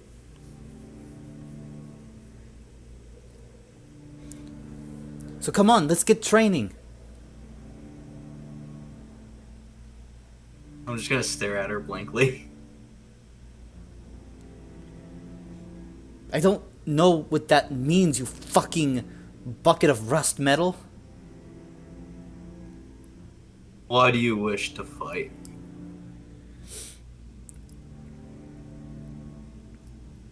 My father's dead. And Looking for honor, revenge. Revenge, sure, why not? My father's body was ripped apart. He will never be able to rise again on the day of final mourning. He'll never be able to come back. He's gone. And I want to kill the knight who stole him from me, who hung him around the town. See. Then train we shall. Okay? I'm ready. Slide, close the door, and I'll just wave her to come at me. I don't have any weapons on me. Or don't have any weapons out, at least. She takes her sword, and immediately you're like, this is a completely raw recruit. This woman has no previous training, but she attacks you with this passionate tenacity. See if she can get through. Nope. As she swings at you, Ragnar, you're almost completely recovered by this point in the downtime, but, you're still a little bit injured. That leg is still giving you a few problems. You're able to duck and dodge, and it's really no issue for you keeping away from her. I like to try to, swing my arm, see if I can, hit the, not the sharp edge of the sword, but, the flat edge, and see if I can just break the sword. Oh, easy. Chink! The sword just breaks in half. And she's going to attack you again, just with, a broken sword. She's not stopping. She's not quitting. Let's go! She's going to try and do 2 points of damage to you, because now it's kind of considered like a dagger, as you're kind of caught off guard a bit, Ragnar. She still comes through, ducks under a swing of your arm, and is attempting to plunge the stray, maybe 3-inch piece of metal between a crack in your armor. The will to fight lives on, even with a broken weapon. I see. Are you spending stamina points, or are you letting it hit you? Stamina points. Okay. Then you kind of shift just at the last second, and tink, it kind of scrapes off. And as you say that, she kind of looks up. What the fuck is that supposed to mean? It means, even with a broken weapon, you still fight. You don't yield. No, I'll never yield. As long as that fucking knight is out there. I will have my revenge. Well, I've learned a lot today. In these short couple moments. Are you going to fucking train me then? Tomorrow morning. It is the morning. It is. We need to get you better weapons and gear if you want to be trained. Fine. But I'll go find some. And she drops her broken sword and just kind of storms off. Brash and naive. Fire, though. And you see, you're kind of muttering to yourself, and then she stops and turns around. My name's Tahea, by the way. Thanks for asking, asshole. Continues to leave. She acts like I cared. She's a soldier. I don't know, probably should give her a better time. When I get a chance, I'd like to go pick up a nice sword and maybe a set of armor that looks like it fits her. Okay. It'll probably be... How much are you willing to spend? I want to spend a nice crisp 100, 150. Oh, okay.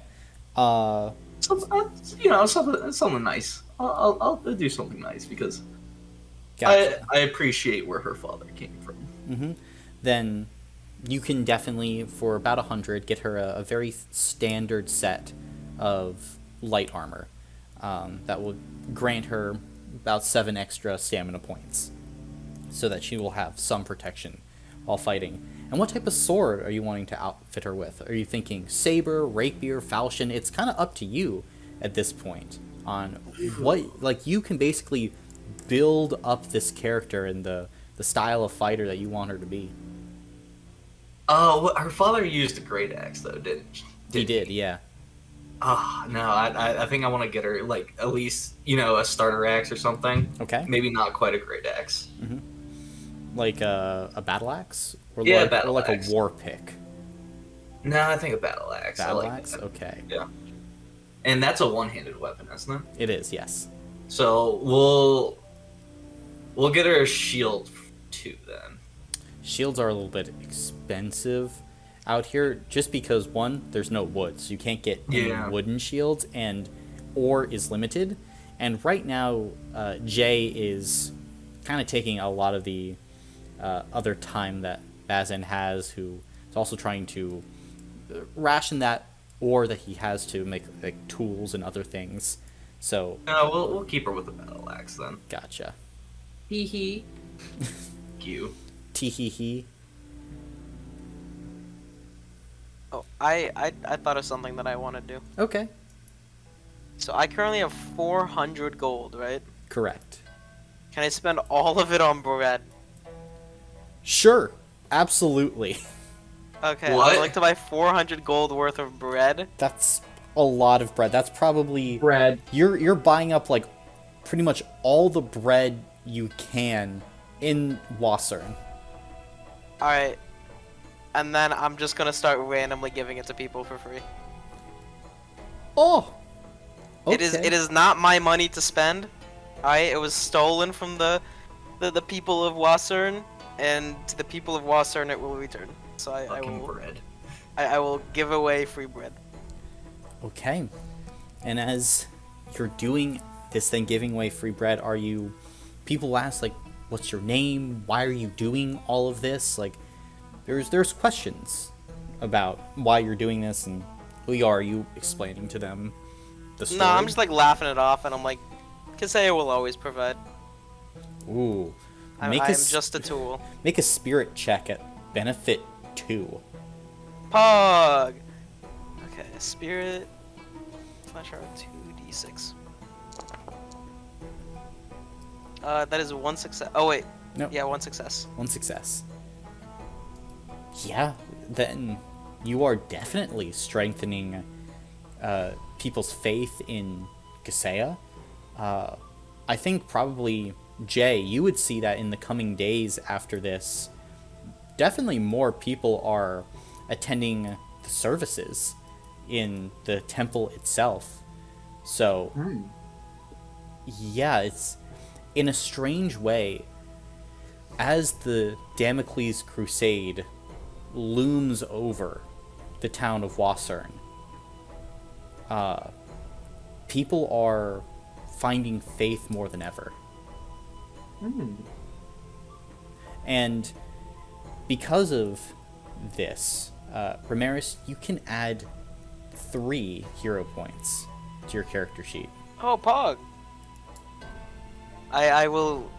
My goal is I want to like end this campaign with as much money as when I started. So I will be... I started with 0 gold, and I will leave with 0 gold. Damn broke bitch. Yep. Fair enough. I'm getting my fucking armor plated gold. Also dope. Alright.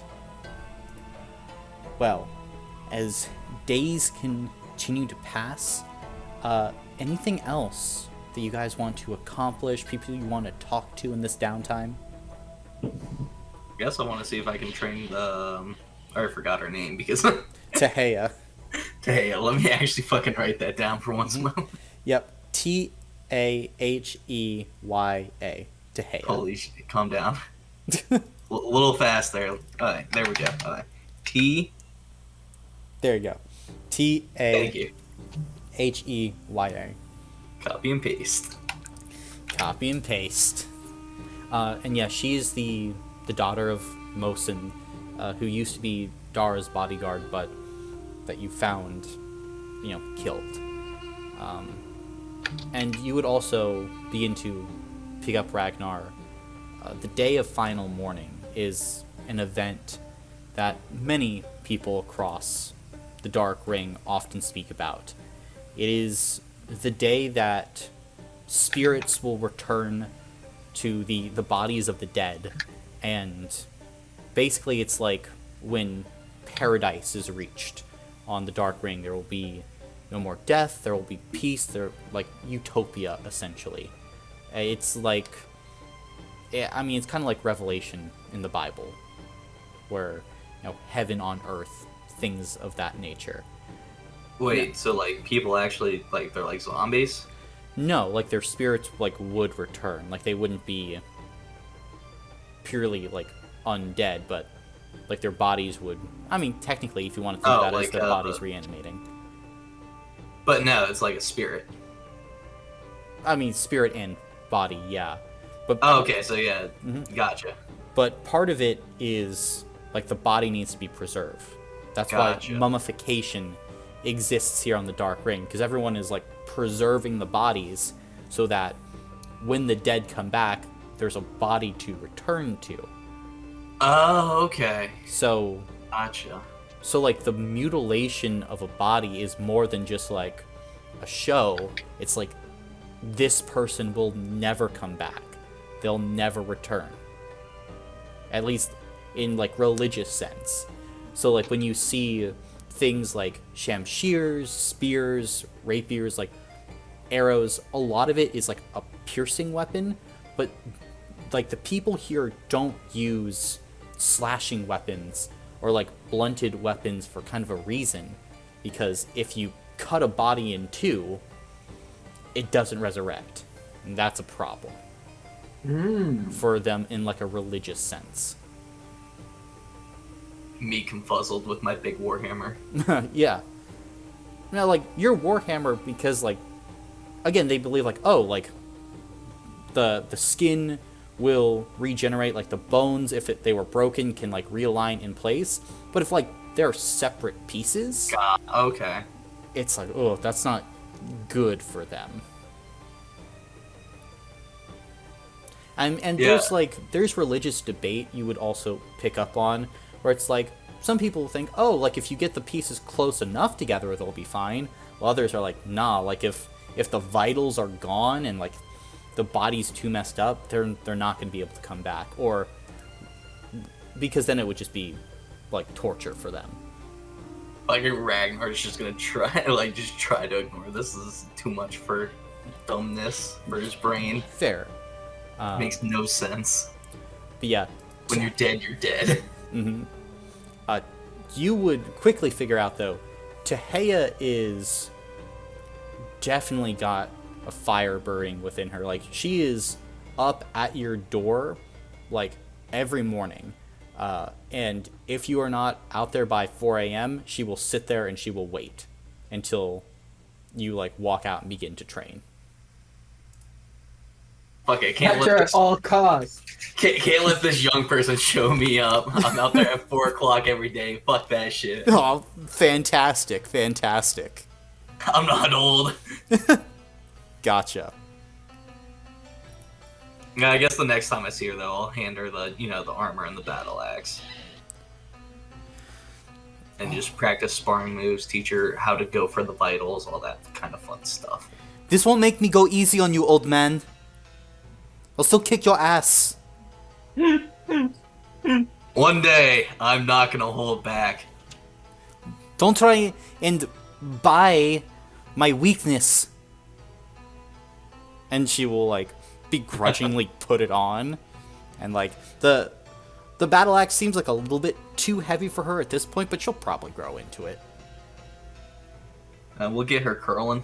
Okay, so, and at this point, probably about 50 other people are trying to become your students to, like, basically protect this place, as Dara has begun to tell everyone that there's a potential crusade coming. They're handling it. We got all these great people here, but he's trying to, like, mitigate the feeling of danger. But there would be more nervousness if everyone wasn't filled with so much religious fervor for Kaseya, because she provides. Don't understand this provision. Providingness. Whack. But we shall fight! And yeah, the people are ready to fight. During these days, though, Nolan, what are you up to?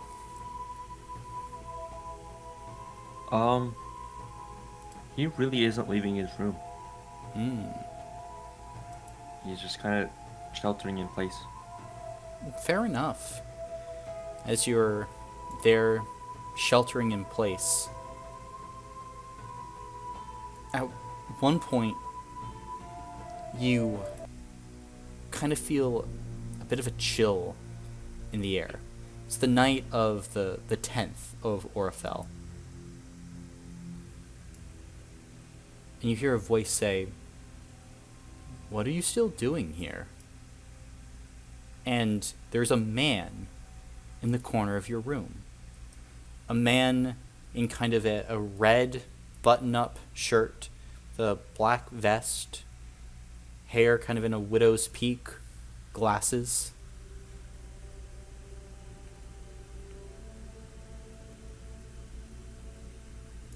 Nolan will, like, draw out his dagger. See the man kind of raises an eyebrow. Really? Dagger?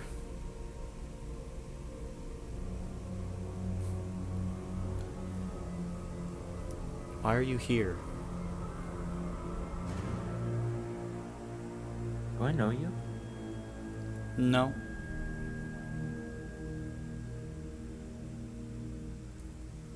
Why should...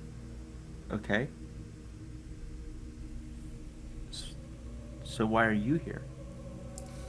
Because I'm curious. Can't a man be curious?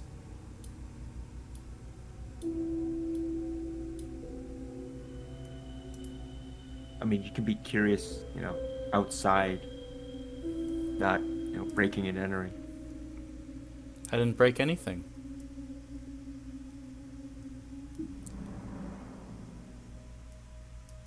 What do you want, Nolan?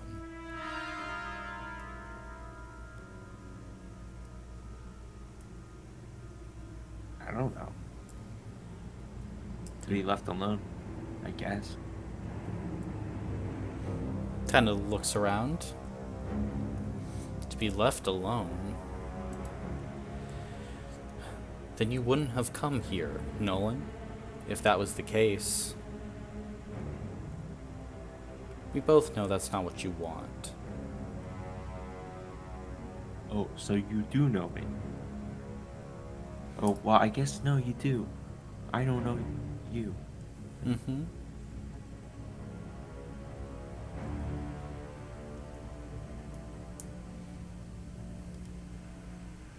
If you really wanted to be alone, you wouldn't have jumped into that boiling water. You wouldn't have fought tooth and nail to survive.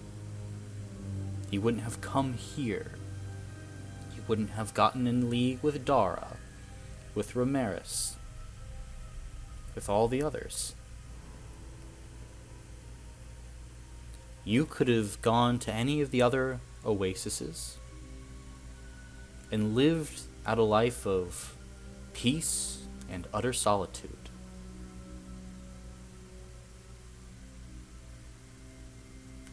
But yet you're here. So let's start over. What do you want?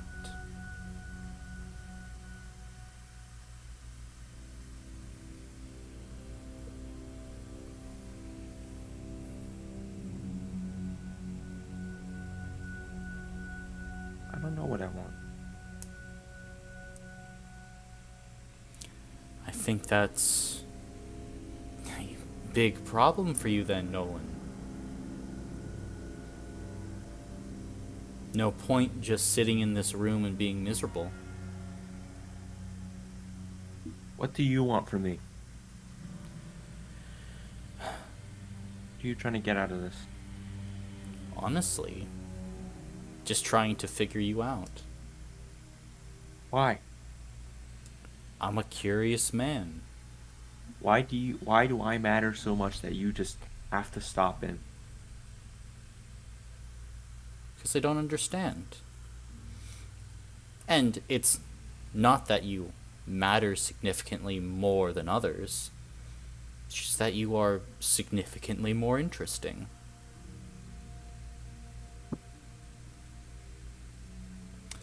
But I think, if we're being quite honest with each other, that you might be the person that can open the Vault of Jahan. And what's that? It's a very old place, containing very powerful knowledge.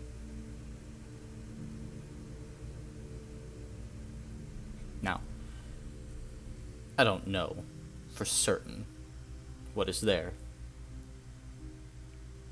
but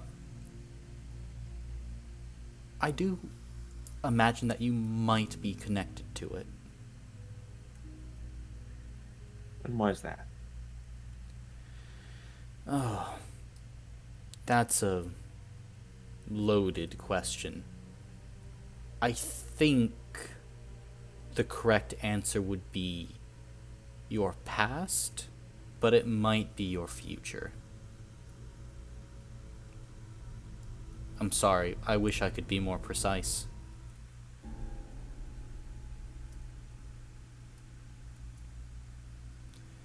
But I do know that if you have no purpose, opening the vault might give you one. Or you could continue to sit here, sulk, and wait for your friend Vordrick to come back.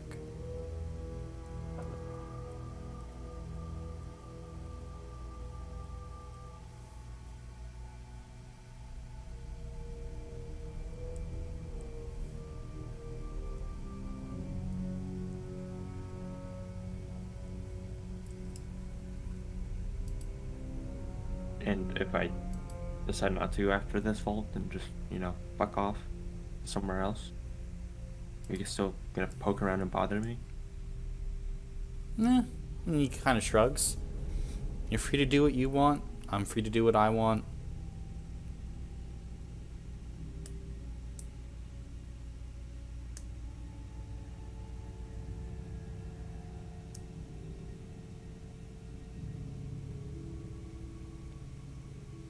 I'm just making suggestions here.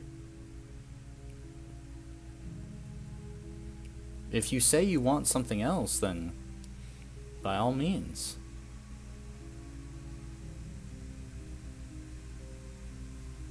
But right now, you're just miserable, Nolan. And nothing your friends or Dara or I am going to say can change that. Only you can.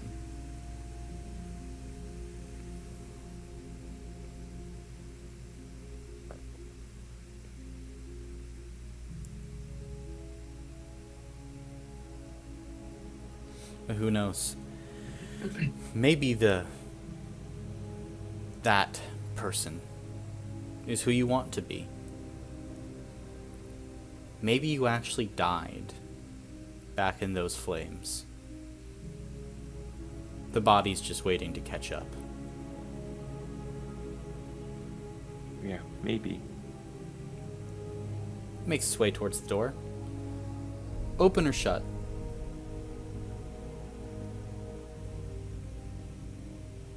Or does it not matter? You can leave it open. He unlocks your door, opens it, and then walks out, leaving it open.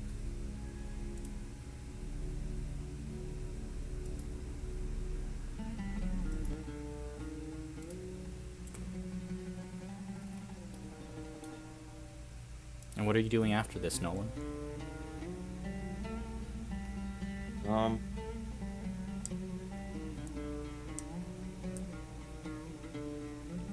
Gonna try and go farm. Go far? What does that mean? No, farm. Oh, farm? Okay. Just work. Okay.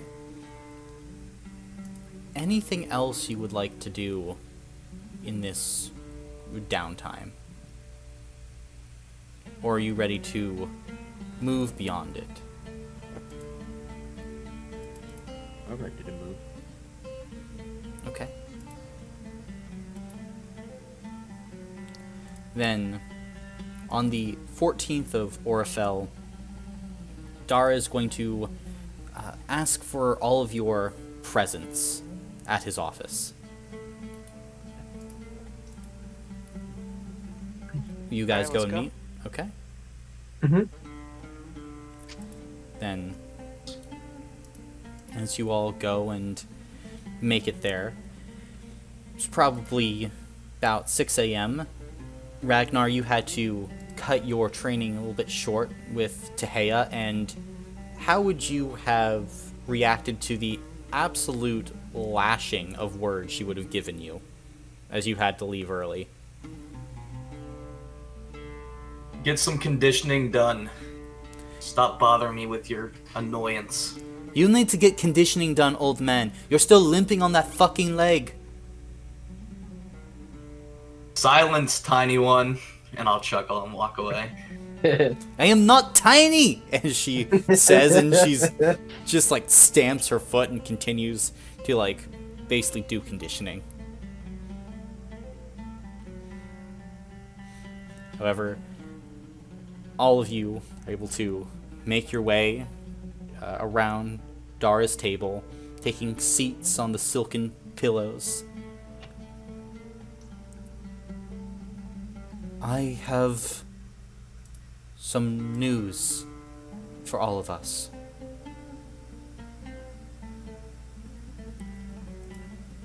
Did something happen?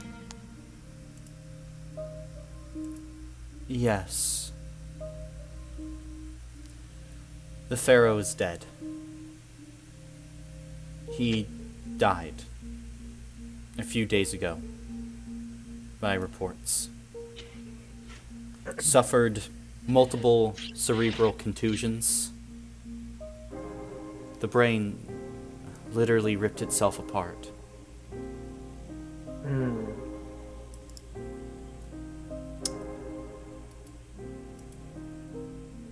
The bureaucracy has ground to a halt, as per usual.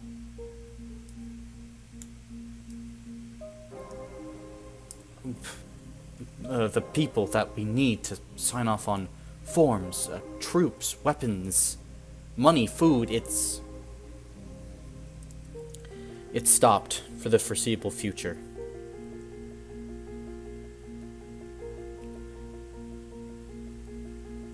Does that mean we're alone in dealing with the crusade?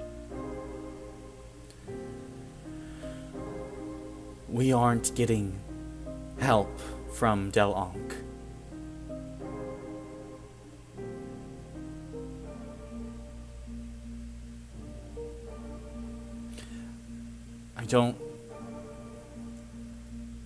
I don't think that means we're alone, though. I have some old friends from the Prime Ring. Some powerful merchants, politicians, people with that general temperament.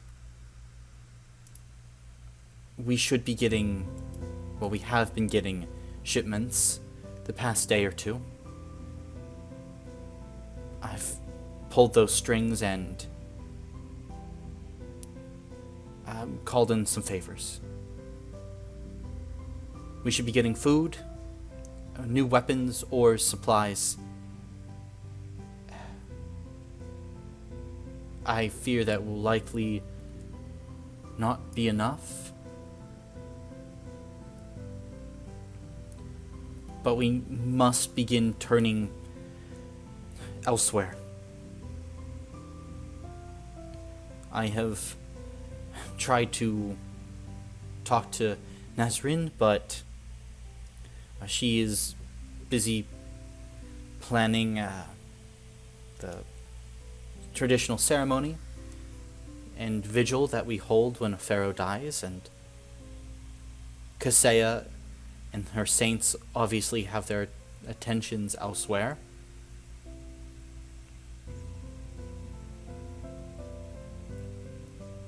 So that's the situation.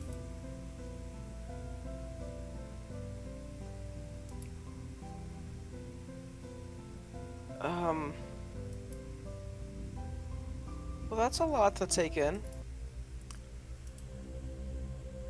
Certainly. Oh, one more thing, before I forget. Ragnar, I have also plucked those same strings and have been asking about your vault of Jahan. I think I might have found some information on it. It seems that this rabbit hole went farther down than I was expecting. Legend says the vault was created by angels of the high gods long ago. It was said to house a number of powerful weapons.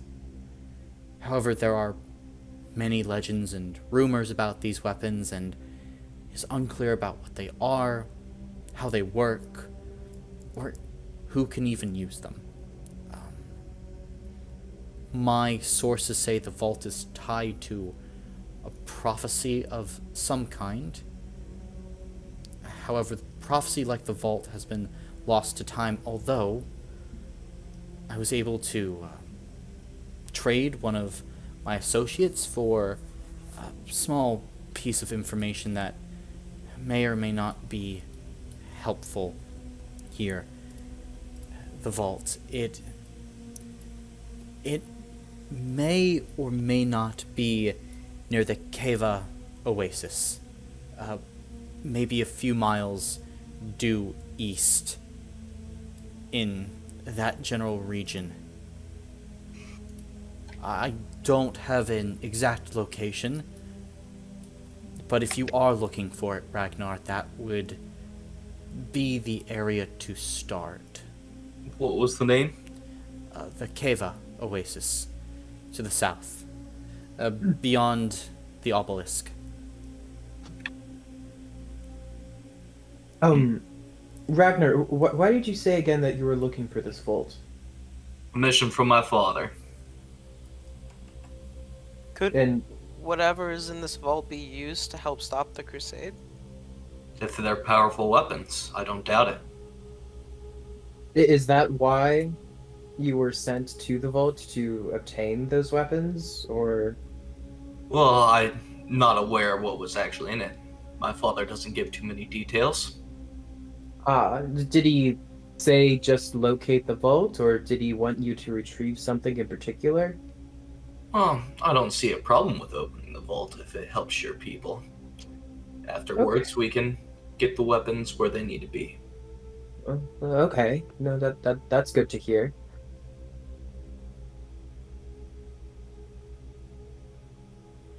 I don't think my father would be too happy about it, but times call for times. No, we appreciate that, of course.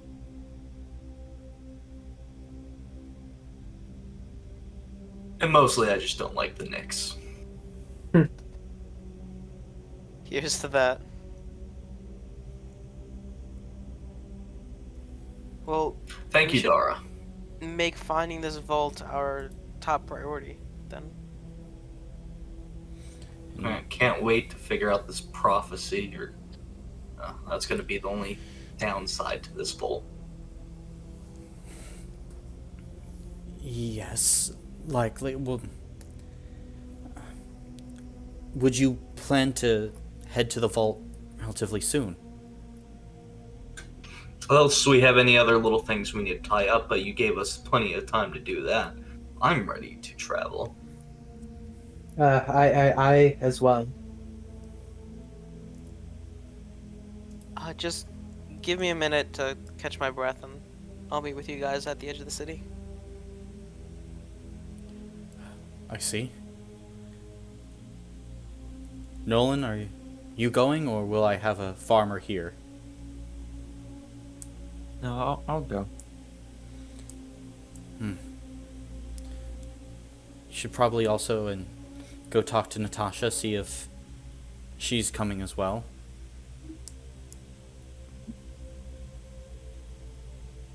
She's been where she lives. I can give you directions there. She's relatively isolated, but it might be good to see if she's up for it. Okay, yeah. I can do that. Otherwise, well, I would say good luck to you, and if you can't find it, I'll still be plucking strings and seeing about all this.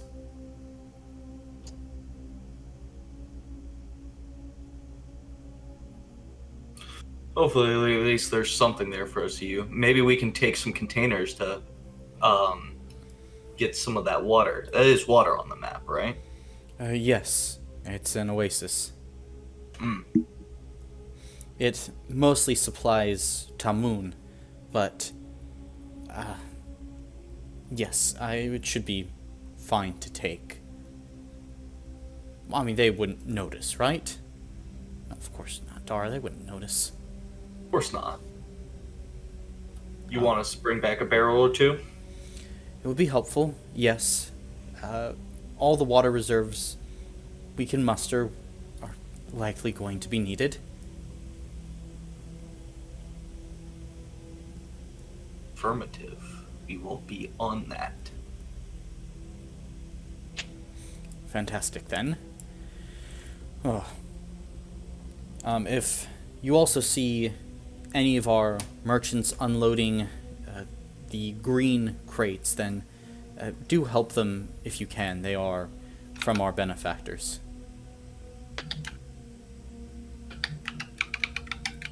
Yeah, if we run into him, I can help out. Okay. That's all I had to talk to all of you about. I'm going to be busy for the next day or two as well with Nazrin, planning the celebration of the Pharaoh's life and all of that. But, yes. Sorry, it's a lot for me as well.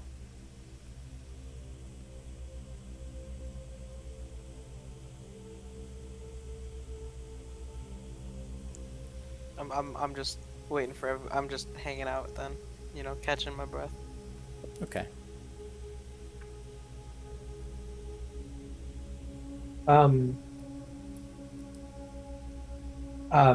Well, in the meantime, I'll go and see if I can help Nezrin out with anything in preparations. Just come and find me when you are ready to head out. I'll swing by. Okay, and Jay will then head out. Okay. I guess I'll go help unload green crates before we leave. Gotcha. Is there a general time that you guys have for when you want to head out? Let's see. What's the... What time is it now? It's 7 a.m. Ooh. Yikes. That's gonna get hot.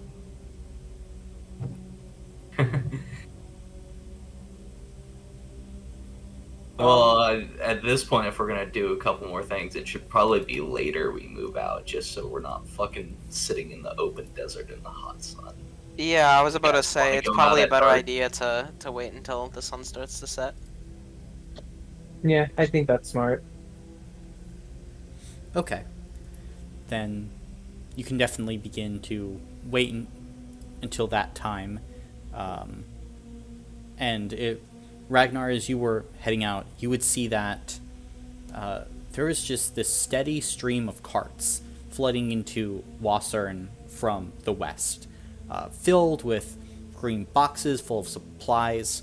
And as you're unloading them, you kind of see one box kind of get cracked open a bit, and inside there are weapons of all different types and kinds.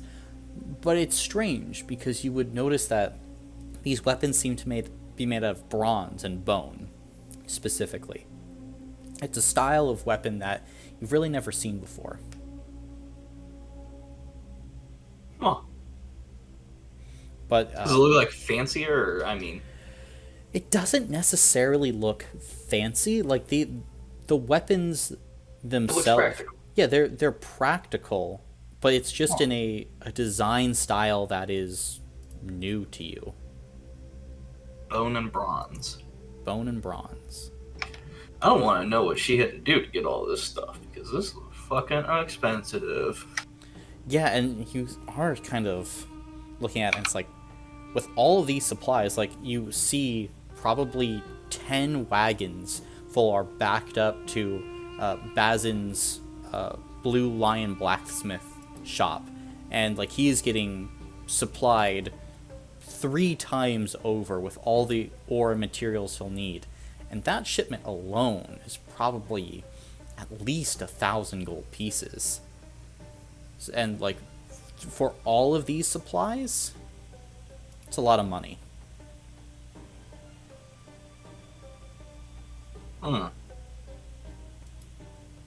And what's the trade? Would I know like the big trade for the city? Like what, any their like specialty to like make income? See, that's the thing. Like, I mean, Wassern has textiles. It has a few farms, which obviously Nolan works at. But their economy is not big. It is incredibly small, and it survives off of being subsidized by the government in Del Ankh. That's why, like, when the budget gets cut, it's so impactful here, because without the government support, like, they would not be able to have this big of a society out here in the desert. And no markings on the crate, or no, it's just green. It's just like solid, kind of like verdant forest green, but absolutely no markings. And this is all from the Prime Ring? This is... Dara said that he contacted people and some friends on the Prime Ring, so these might be from the Prime Ring.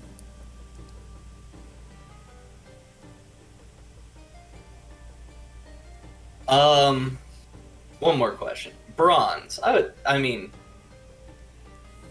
would I know where that's generally on the Dark Ring? Or I guess it, if it was on the Dark Ring where bronze would be. Make a mental check involving nature, and I'll say you can do it at benefit 1 because you are like a nomadic people. So you've gone all around the Dark Ring. Can't find my numbers. Okay. Things. /arc. Gotta love it. You wouldn't know. At least on the places you've traveled, you haven't encountered any bronze, and you don't know of any specific bronze mines.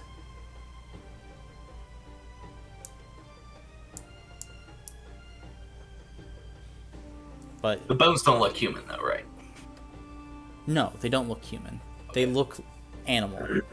Cool. That's for internal thinking. Okay. Anything else you guys are wanting to do? I'm staying behind to talk to Dara. Staying behind to talk to Dara. Okay. And Dara is there as everyone else is leaving, heading out, and notices that you've stayed. Is something up? No, I just had an idea. Oh. Yes, if you have an idea, go ahead. Are the Quiss a relatively religious people? I'm not one for... Unfortunately, no, the Quiss aren't, religious. They, from what I understand, they're ruled over by a lich known as Saurus. And, well, there is no material god ruling Quiss. Instead, there's one imprisoned within its borders. Hawas was the name of the god of Jahat, the actual, I suppose you could call it, capital of the Quiss. And they dueled Saurus. But using his new lichdom, Saurus defeated the material god and imprisoned that god within his left eye. The lich then cut out the eye, and with Hawas inside of it, sealed it away in a vault. Oh. And then Saurus spread the symbol around the land to seal that vault even further as power propagated. And now Saurus uses Hawass as a power source. Oh, that So no, not religious. well, there goes my plan. I'm sorry. I was going to. Yeah, I was just thinking the Crusade would be coming after them next. Could ask for any kind of aid. And say, like, hey, we've rooted out 6 spies, and in a show of good faith, we won't kill them for the next week. It's certainly an option. Honestly, I don't even know if the Crusade would consider them religious. I mean, Saurus is serving the societal function of a god, material god for the people. I don't know. Yeah, it's too blurry to call. Well, there goes that plan. Anyway, I'm sure that you'll think of something. You're a smart guy. Exactly. Don't give up faith. We are getting weapons. We're getting materials. Ragnar is training soldiers. There's a Tamun in the south. We can parlay with them. We have options. I think. We have options. We do. I just popped in my head and I wanted to run it by you. Anyway, I'm gonna go catch up to everyone else. Of course. And then I'm gonna head out. Alright. As you run, catch up to everyone else, beginning to head out. Day will continue to pass as sundown approaches. And as its kind of rays of the sun are drifting down below the horizon, it is here where we will end the session for today. As next time, we'll pick up with the journey south to potentially a vault and more of the underlying dangers that are present within the area around Wasern. Oh. And all of you can take a level up. Yes. Man, the thing I'm torn about is whether to take revive or the heal, because I feel like the revive might be prevalent soon. Yeah. Nah, I'm gonna go ahead and take heal. I think it'll work out. My man becoming a worshiper of Kaseya. Yeah, which was Say not these nuts Hey in. man, I'm just waiting for you to tell me about that. Alright, I will be your best friend. Okay. You just gotta mention it. And I'll be like, oh, Gotcha. I mean, honestly, yeah, I don't know. I won't even mention it like actively. I'll just be like, yeah, so I heal you with the power of God. and I'll be like, oh man, we're throwing a party. Like, let's go crazy, Oh. go stupid. You know what's really nice? I can actually take heal 2 because I'm level 5 now. Mm-hmm. Nice. Keenan. You're mine now. You Oh, are oh my God. key.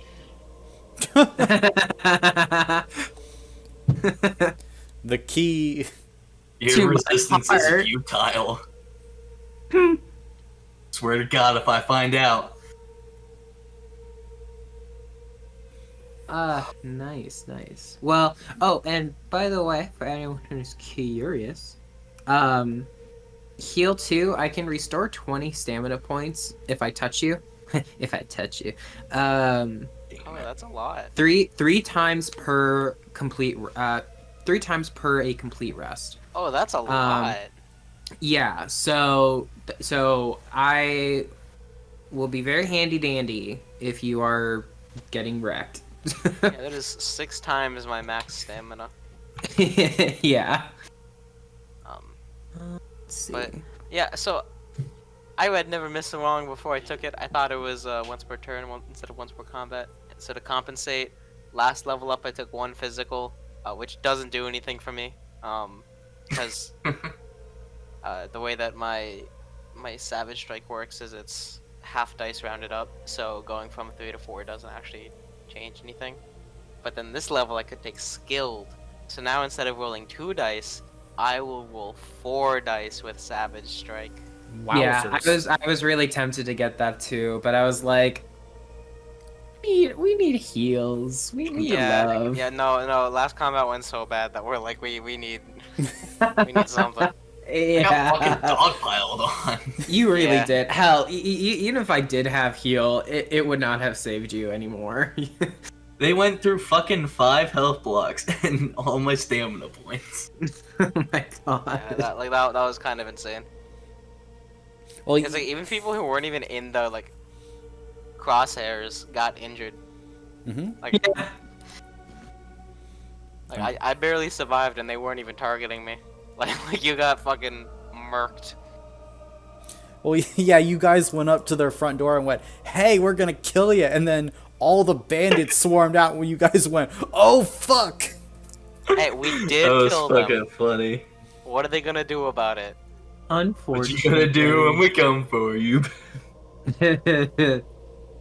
Man, I know the night dude is gonna be shook when he sees me, and I'm like, hello, I am now a child of God.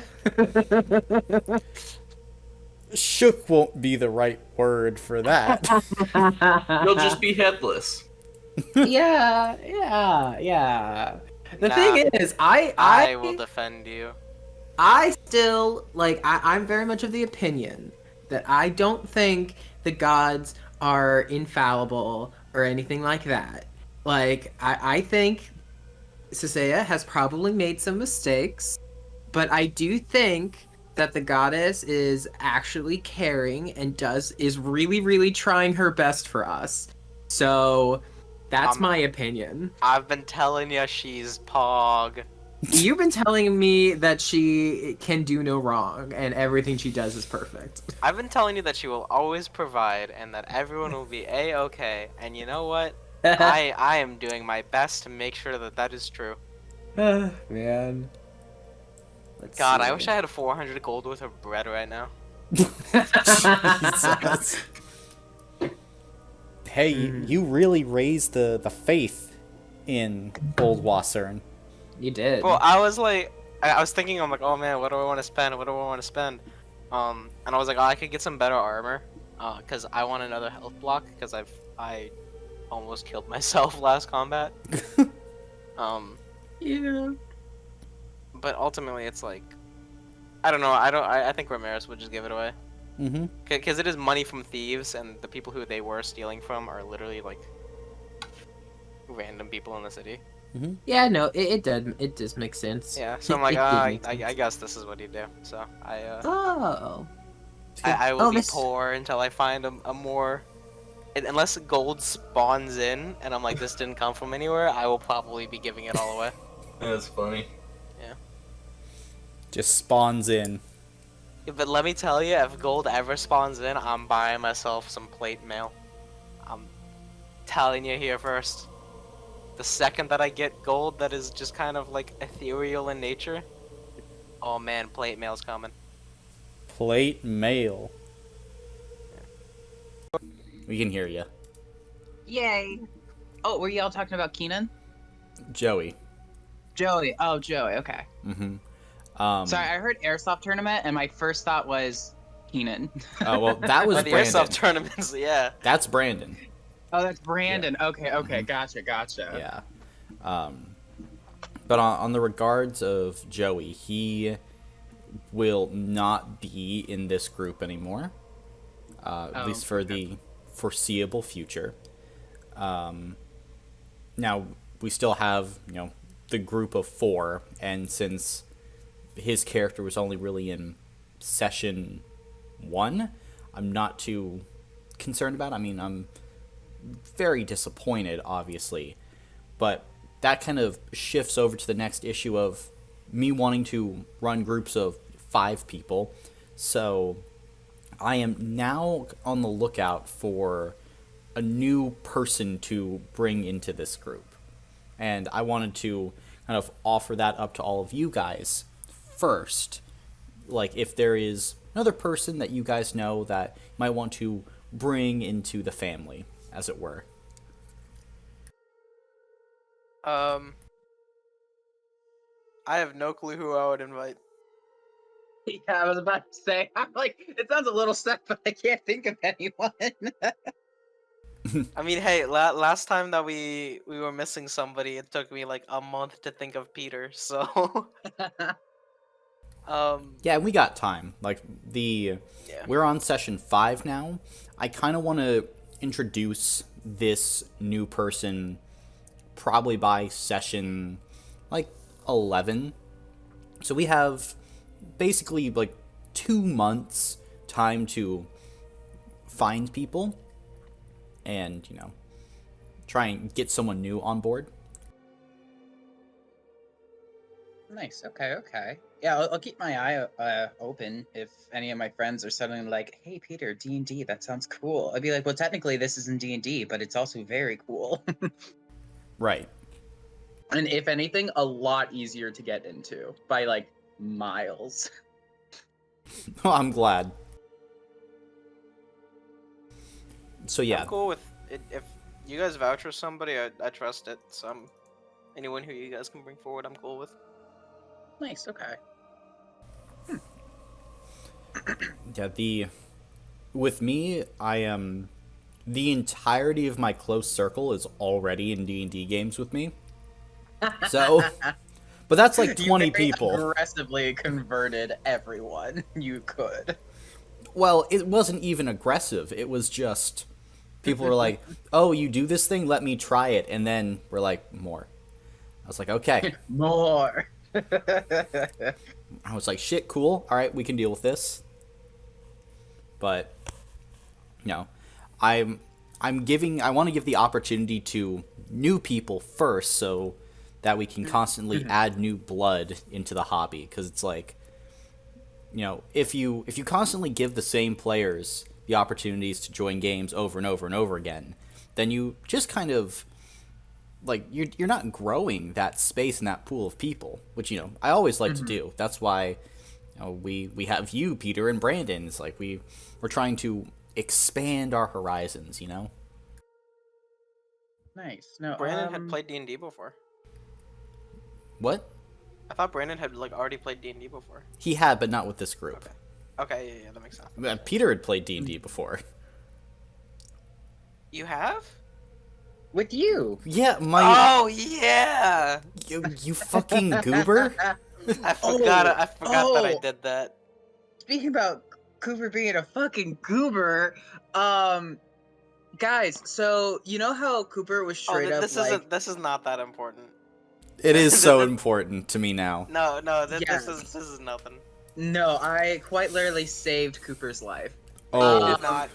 I would have been fine. Totally. No, you wouldn't.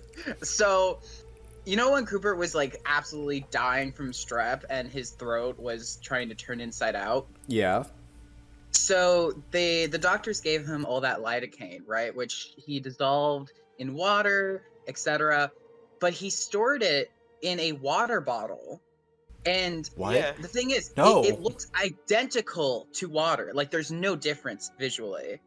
And so when I came over to Cooper's place, I was like, "Oh, like what's this?" So he's like, "Oh yeah, that's my lidocaine water bottle." I was like, "How can you tell it's the lidocaine bottle?" And he's like, "I don't know, I just do." I'm like, "Nah, no, I'm not fucking doing that." So I got a marker and I just like cropped up Tasani, wrote in lidocaine, put a big old caution mark on the top of the bottle.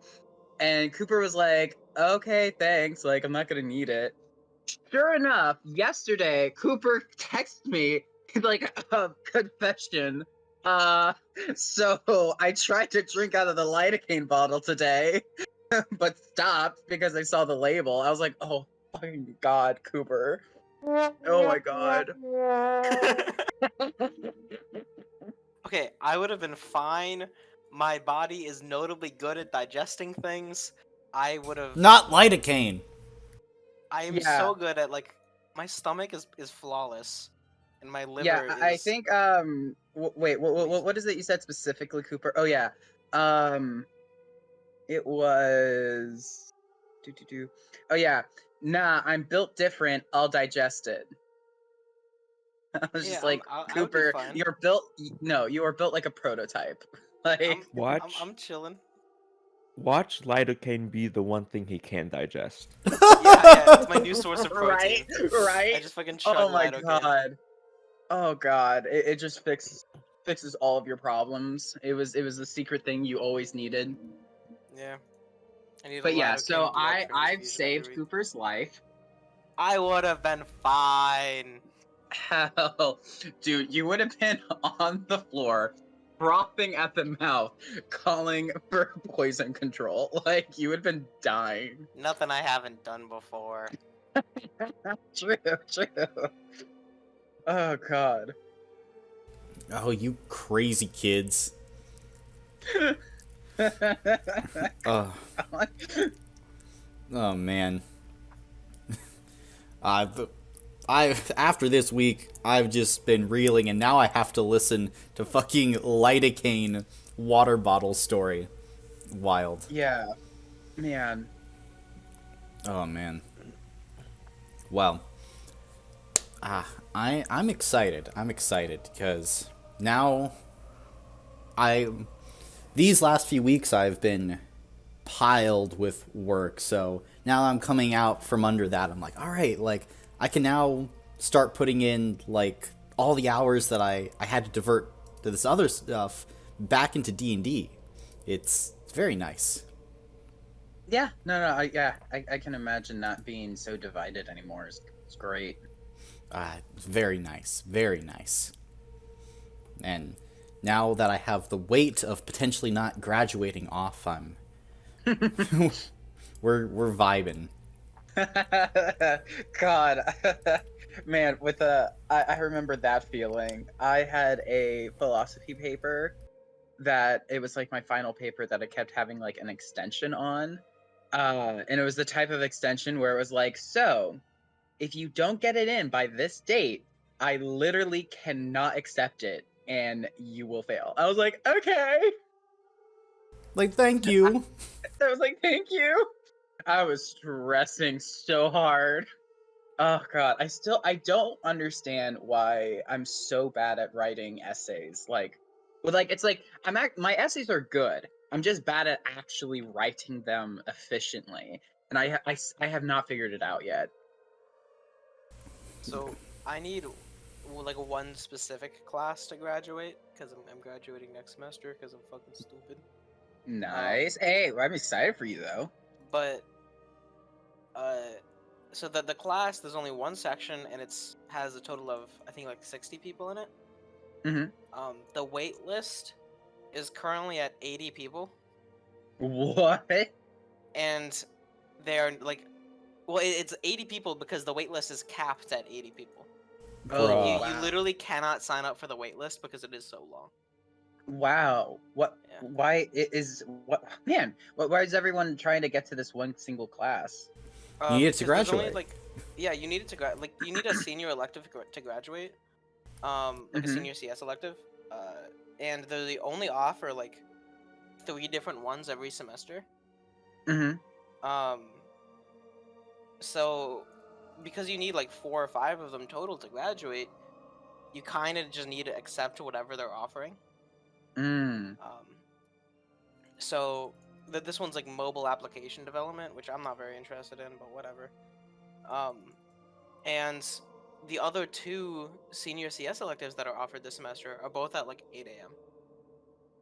And yeah, so it's like if you want to be able to take it at a reasonable time, which this one isn't really at a reasonable time, it's 3 hours on a Wednesday.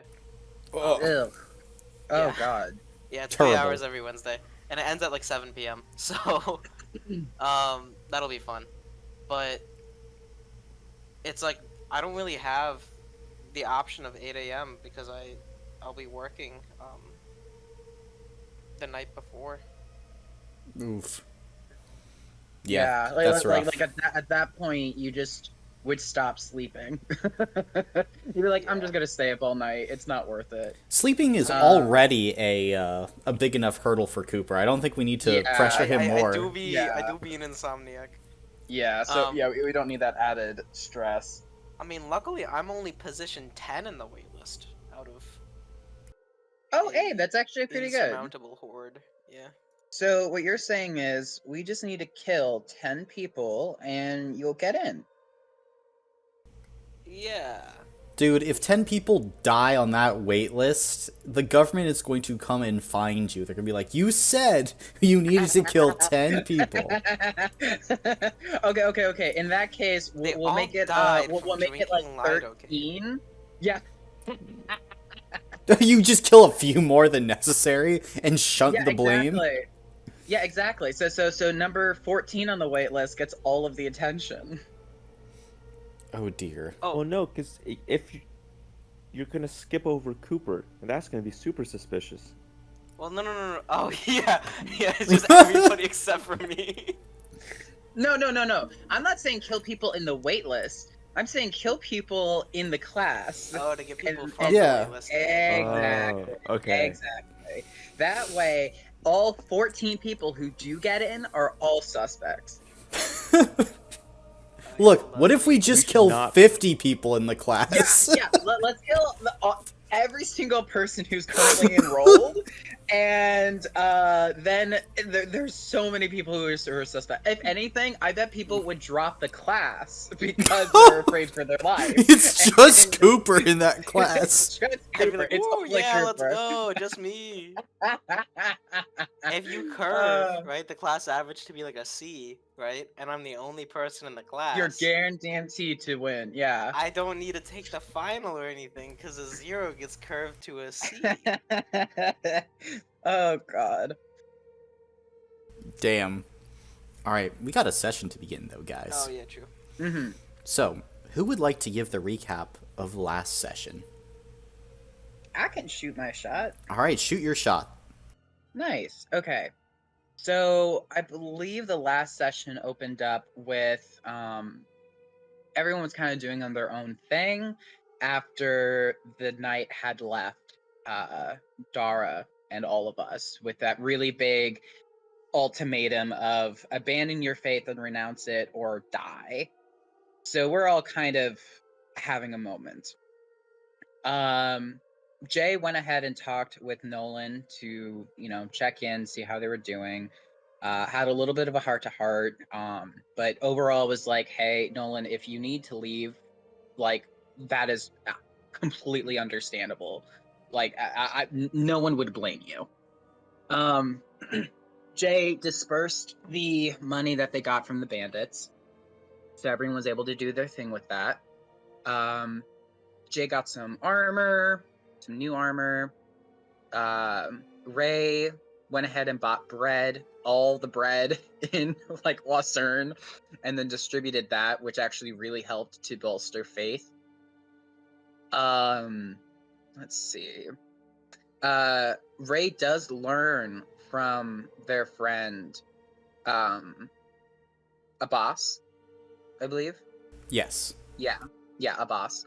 That the Quis dynasty is heavily integrated into the Carthonis government, all the way up to potentially even the goddess. So that's really, really bad news.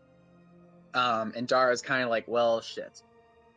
We learn also that the pharaoh has died, so bureaucracy is basically halted, and Lucerne is basically kind of alone in dealing with the crusade threat, which is not good. Very bad. Yeah, very, very bad. Ragnar is now training civilians, and Ragnar meets a new NPC. I think it was like... Shoot, did I write it down? No, it's like Tahara. Remember, it's in the chat. Yeah, Tahea. It's Tahea. Tahea. Tahea. And whose father died, I think to the Knicks, and so she's like, I want to fuck him up. The father was the bodyguard that got. Oh, that's right. That's right. Yeah, her Mhm. father was the bodyguard who got dismembered, and everything bad that could happen to him by the night. So she's very pissed. Oh, Jay had a very touching moment where with the head priestess, and actually Man, he really actually did that. Oh no. Really said actually. in a cleric for to say spells now. Let's see. Oh, Nolan also got a really cool visit from the man in red, who knows like a ton about his past, and who Nolan doesn't really know anything about him though. And the man in red is literally just kind of like, I'm just here because I'm bored and you are interesting and I want to know what you do next. Yeah, and also you're kind of like the key to the Vault of Jahan, so like that's neat. What do you want to do with your life, Nolan? And Nolan's like, I don't know. Man in Red is like, well, that's kind of an issue. You should kind of figure that out, man. So that was funny. And then after that, oh, one cool detail is Dara has been getting shipments from like people that he has connections with back on the Prime Ring. Whether the stuff came from the Prime Ring or came from the Dark Ring, it is like not known for sure. But the weapons are interestingly enough made out of bronze and bone, not human bone though. So that's weird. And the containers are all like very green. So just weird little details that I'm not sure how they relate yet, but it's cool. And Ragnar specifically was very observant and was like, this is a lot of stuff that would be hella expensive, and Wasern does not have that kind of money.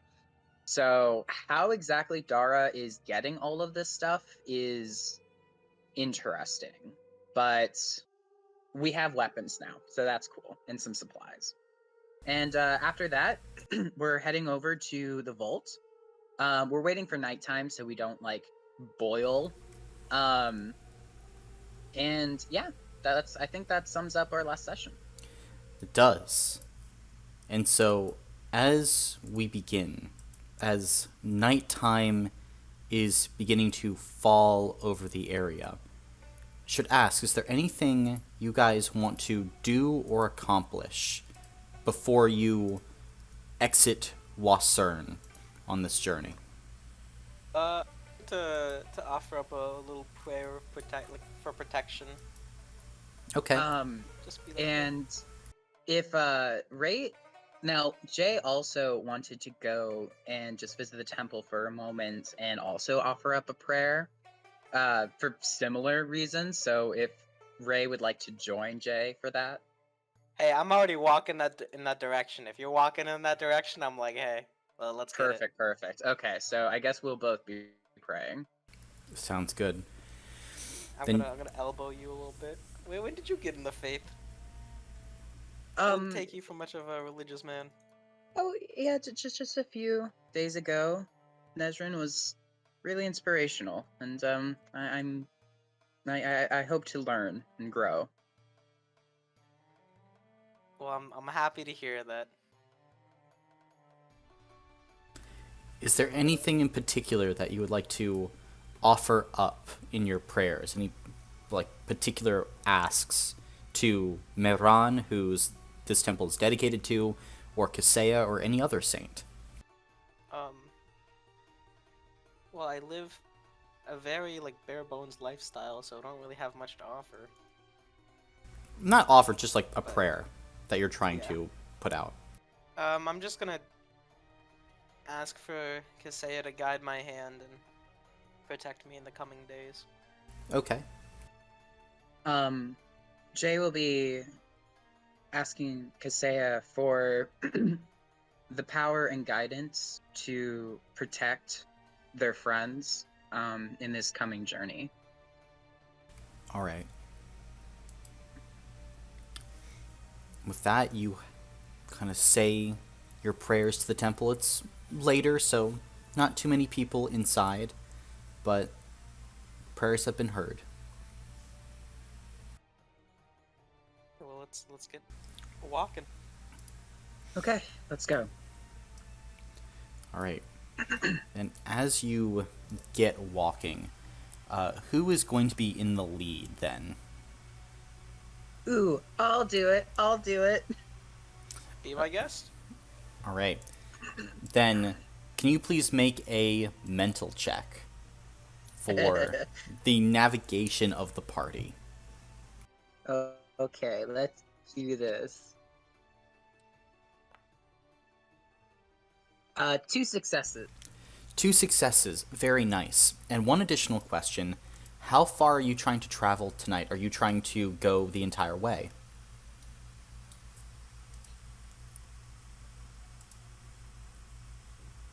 Hello? Hello?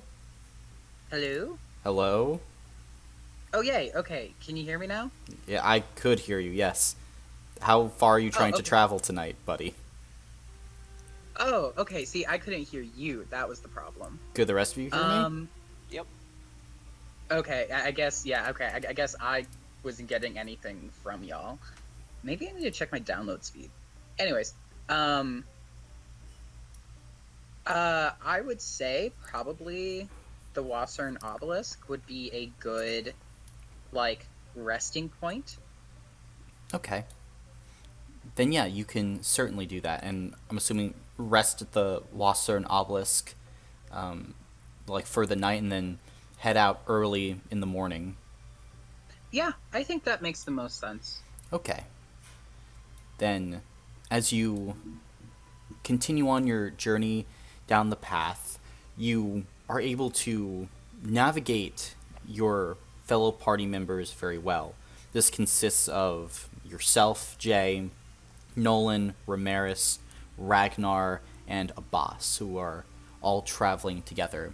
Is there anything you guys would like to talk about or discuss as you're making your way towards the obelisk?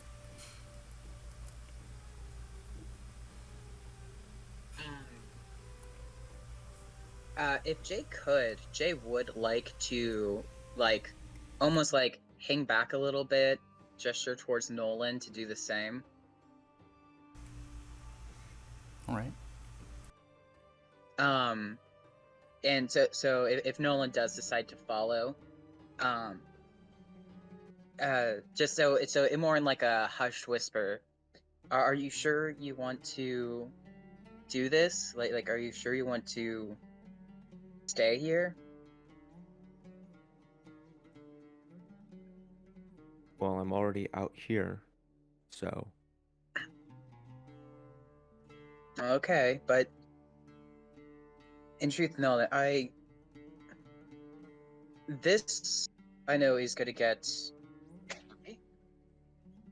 and I just, if you're going to stay, please just make sure that you are here fully committed, because I have to have full faith that you will have my back when the time comes. Okay. Yeah, that's fine. Okay. Alrighty, and with that, Jay will just keep walking forward. Gotcha. Anything else? If not, a few hours are going to pass as you continue down along the road and the path. And eventually, on the horizon, all of you would see this large black shape rising up above the ground. It is a 120-foot tall, slate gray obelisk with this sea of tents around it, maybe 30 to 40. As you begin to approach, You can see people gathered around this obelisk, praying, sitting around campfires, generally just existing here. And as you begin to approach, Nolan, you see one of the nearby sand dunes move. As you watch as this massive shape starts to lumber towards all of you. With a start, you begin to realize that this shape is vaguely humanoid, standing 18 to 19 feet tall, dressed in this heavy burlap, kind of desert Makshan robe. And see that this is a stone giant with kind of a skin tone similar to the slate of the obelisk. As they approach you, they kind of raise a hand as if to heed you. Welcome to the Wasern obelisk. My name is Garai. I am the tender of this place. Please, make yourselves at home for the night. This place is one of peace. Thank you for your hospitality. If you would need anything, simply ask it of me. And, of course, if you are attempting to use the obelisk, I would ask you come to find me first. Its shifting can make those unfamiliar with its pattern lost. What do you mean by use the obelisk? Well, And you can see Garai motions out towards that large structure. my family has tended to it for generations. It is a great sink for the low magic that permeates this ring. A point of power and change.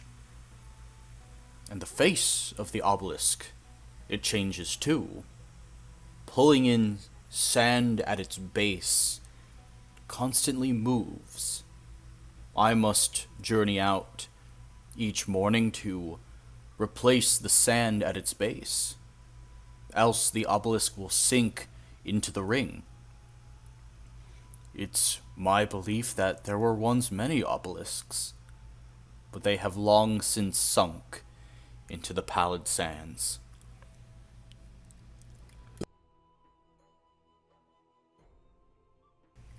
Well, I thank you for your work. The obelisk can grant many things: power, strength, knowledge, spirit.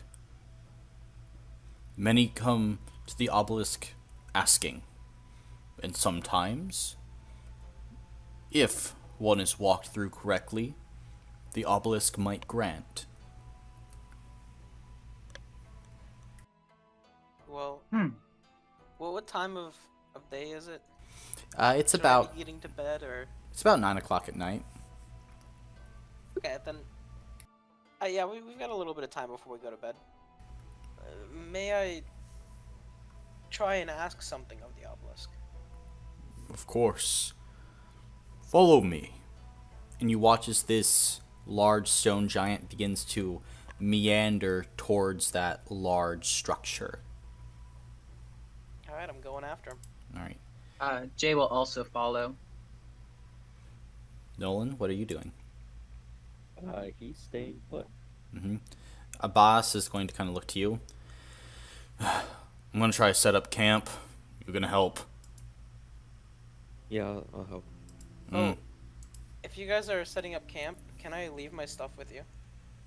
Yeah, sure. Yeah. Thank you. I'm gonna leave my armor, my crossbow, like everything I've got, and just come empty-handed. Okay.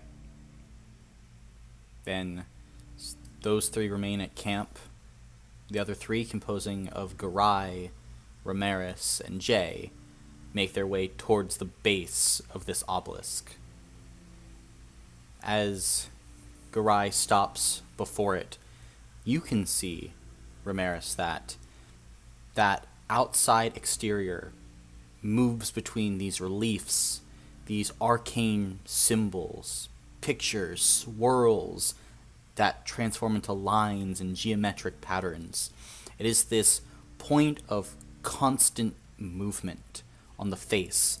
And from this close, you can see that the sand around the obelisk is being drawn towards it, like this gravitational weight, and begins to disappear below its flat gray stone.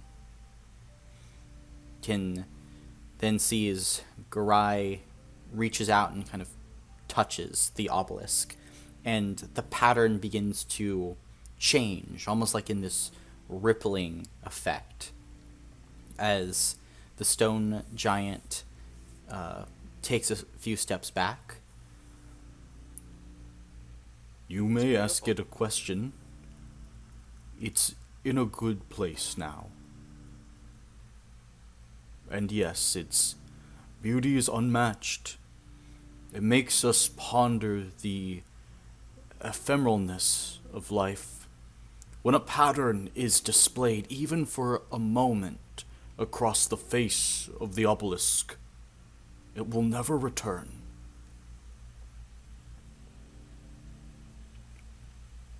I'm gonna walk up to the obelisk. Okay.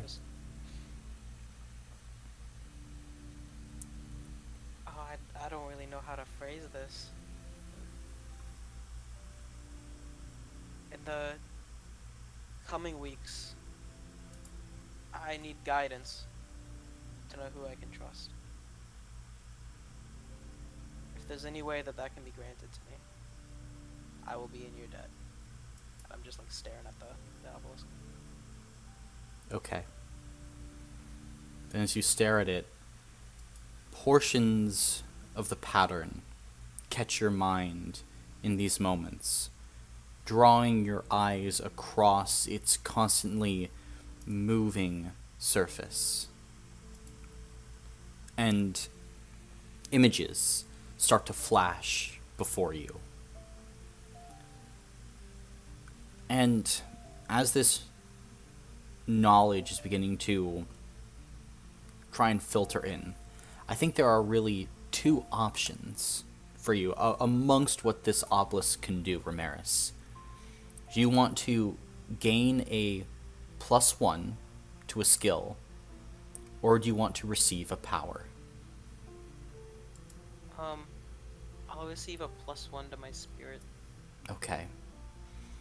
Then, as you're looking at it, you feel for but a moment this sense of self start to leave. Like you are just amongst the pattern. And then, in that pattern, it's your choice to come back together.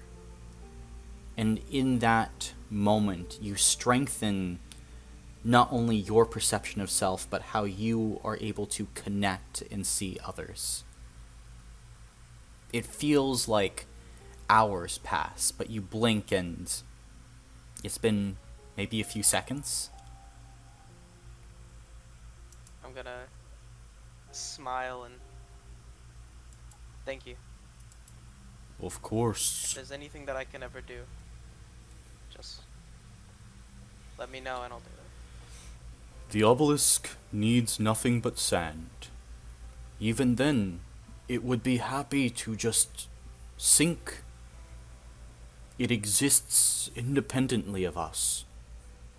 Its existence, I suppose, is the closest thing to eternity on this ring. Garai, Yes. may I ask a question of the obelisk? Kind of looks at you, looks to the obelisk and touches its surface a few times. And you can see those similar ripples, Jay. But they're more frazzled, not these perfect circles that Ramirez had. Yes. Although an answer might be unclear. That's okay. I've never had anything really to work on for this question anyway, so something would be better than nothing. Go ahead, but don't get lost in the pattern.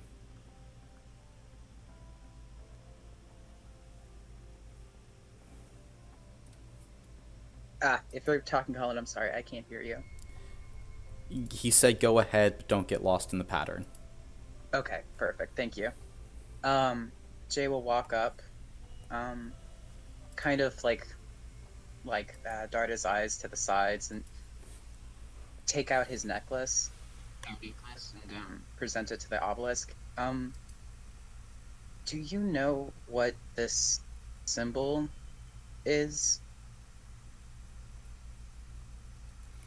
The pattern moves and shifts and changes as you watch it continue its process. Please make a spirit save for me. Okay.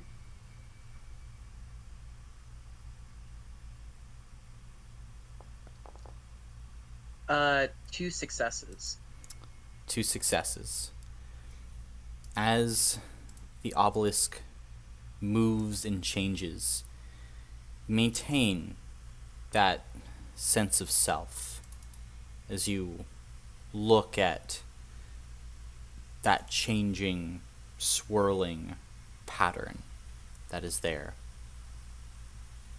And you asked about your necklace, right? Yes. You see flashes of sand and ash rolling and combining together. You hear a voice, solid, gruff, unmoving, like if steel could speak. You feel warmth, but not the warmth of a fire, but the warmth of companionship. You feel this twisting, this bubbling, and you see in front of you in the pattern momentarily a cauldron just continuing to bubble and boil, and then shifting, changing, as it's like that symbol on your actual necklace appears before you. And at this point, it seems to morph and change into a word. What languages do you know? Let me double check. I know Dwarven, Arcane Script, and Draconic. Then you would not recognize nor know this language, as it appears. But as you look at the word, it unsettles you for but a moment. And then the word shifts and changes, and you stop reading it left to right and start reading it from bottom to top as it morphs and changes into the obelisk itself. And then you wake up. Ramirez, what you saw was that Jay walked forward, looked deeply into this obelisk, and passed out. And you can see Garai has gotten this pot of water and slowly been trying to nurse Jay back to consciousness over the course of the past hour. I'm just going to kneel next to him, and if there's anything that I can do, do it. All right. He is awake now. And Garai looks to you. Are you okay? Yes. Sorry. Yes, I am.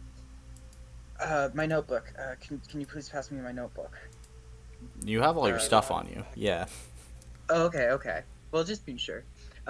Jay's gonna immediately go for their notebook, and attempt to write down the word that they saw as best as they can from memory. Okay. You write down a vague approximation of the word. Okay. Oh, man, that was... Does that happen often? I have only seen it a few times in my time tending to the obelisk.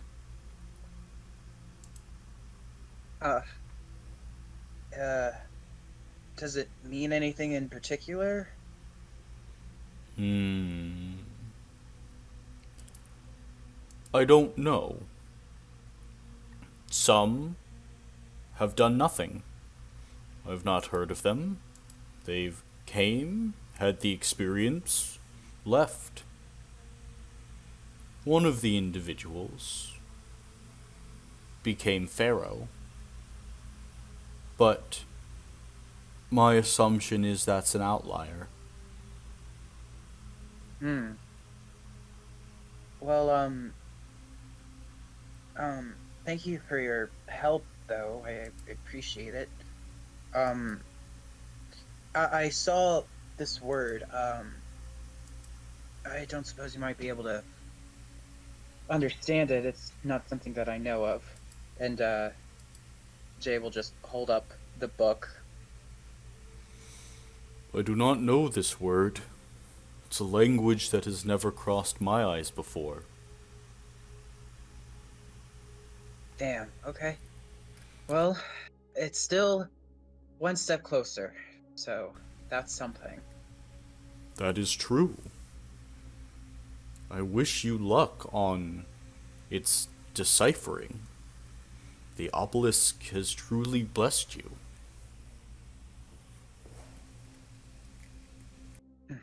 Well, I guess that will be a night then. Thank you again. Of course.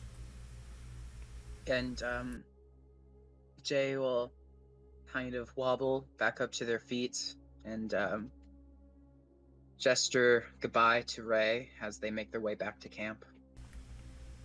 Okay. I'll give thanks and then head back towards where we're camping. Sounds good. Then you go and you head back to your normal camp.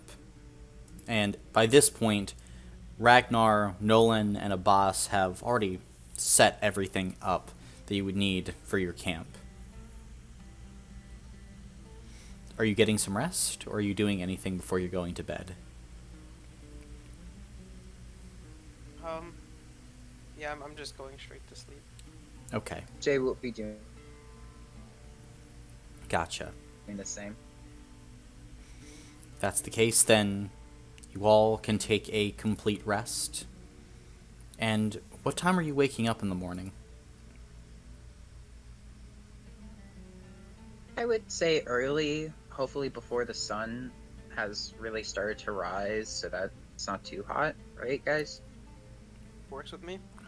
Whenever you wake me up, I'll be happy to go. So, like, 5 a.m.? Yeah, I think 5 a.m. sounds good. Okay. Then you've woken up. You continuing to head south? Yes. All right. Then, as you all continue starting to leave the Wasern obelisk, others are beginning to wake and funnel out northward and southward alike, following the road to Tamun, the other kind of city to the south. Or you could really describe it as like a town, really. As you begin to make your way, after maybe an hour of travel across these dunes, and the sun barely starting to peek out, its heat starting to set out across this place, you notice that there is a large caravan coming towards you. Nolan, you would see that it's a caravan mostly of like halflings, maybe 40 of them. You can see that some of them ride these large six-limbed lizards of this bright yellow and red color. The lizards have two dorsal spines that run the length of their back, and these long green tongues that flicker out, tasting the air itself. They drag carts full of items and other goods. These halflings are also armed with crossbows, daggers, things of the like. There are a few halflings that ride ahead on appear to be like smaller versions of these lizards, not the big bulky kinds that pull their carts. And two of them are beginning to approach you guys. Are you doing anything as they are approaching? Are you letting them approach? Probably chill. Mm-hmm. Yeah, Jay just waves an arm in greeting. Greeting, traveler. My name is Bijan. Tell me, have you come from the Western Obelisk? We have. Is our intention to head there and make rest for the day? Are we on the right path? You are, and I gesture towards where we came from. Good, good. In that case, we are a wandering group of mercenaries and traders.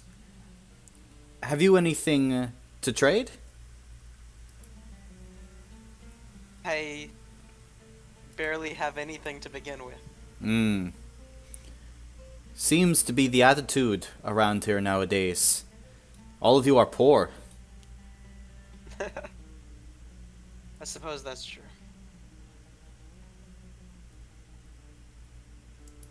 What about the rest of your company?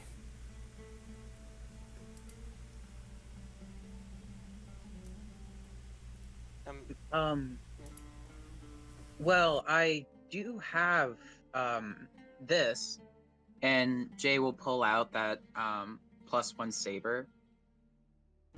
And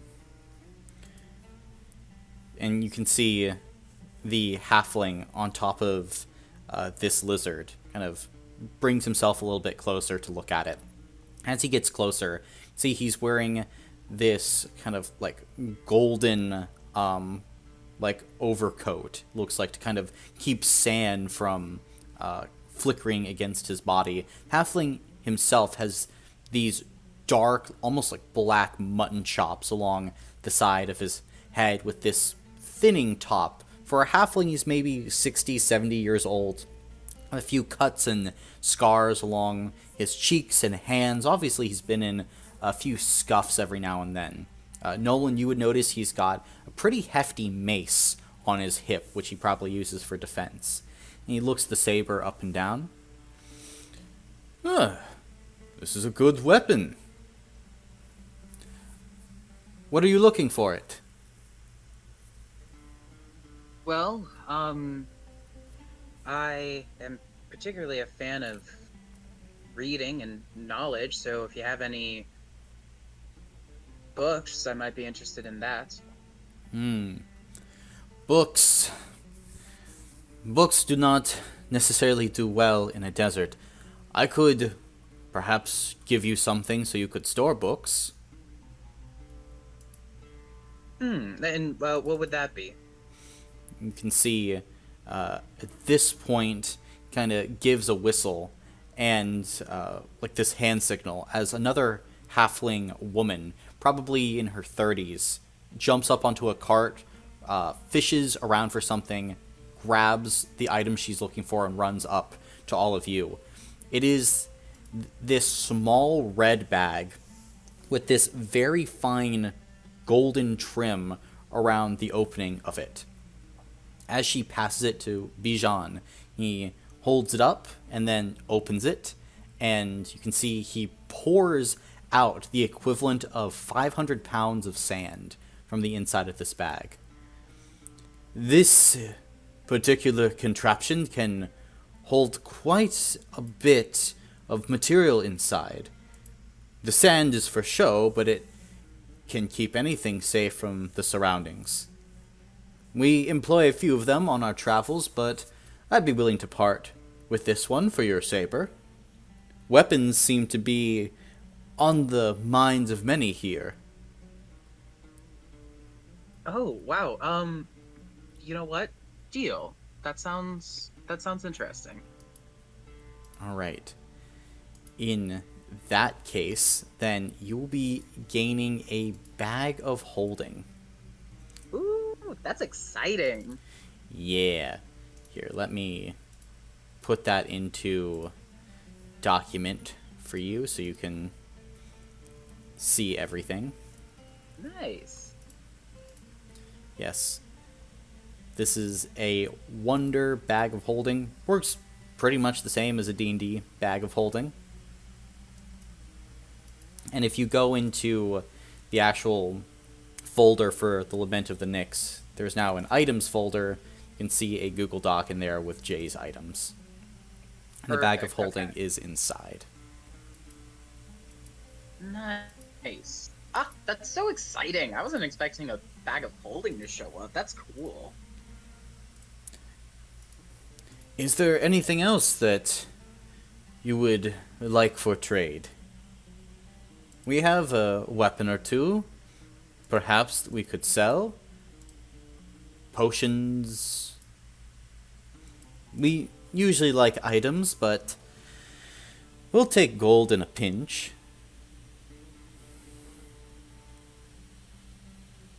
Does anybody else have anything they want to trade? Well, if you do have potions, something for healing or to regain our strength during a fight would be very useful.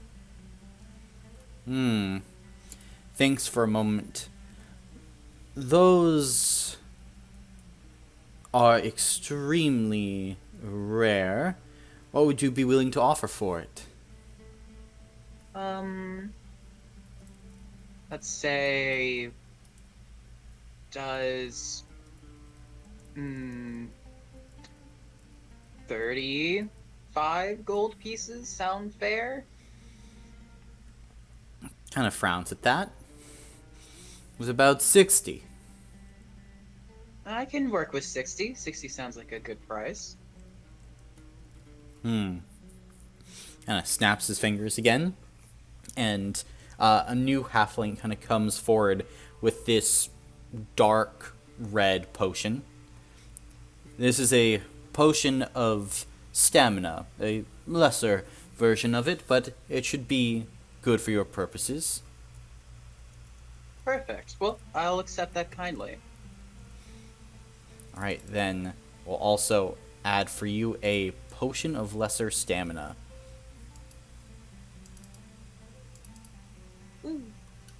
And this potion, as an action, you drink it and you regain 10 stamina points. Nice, that's pretty good.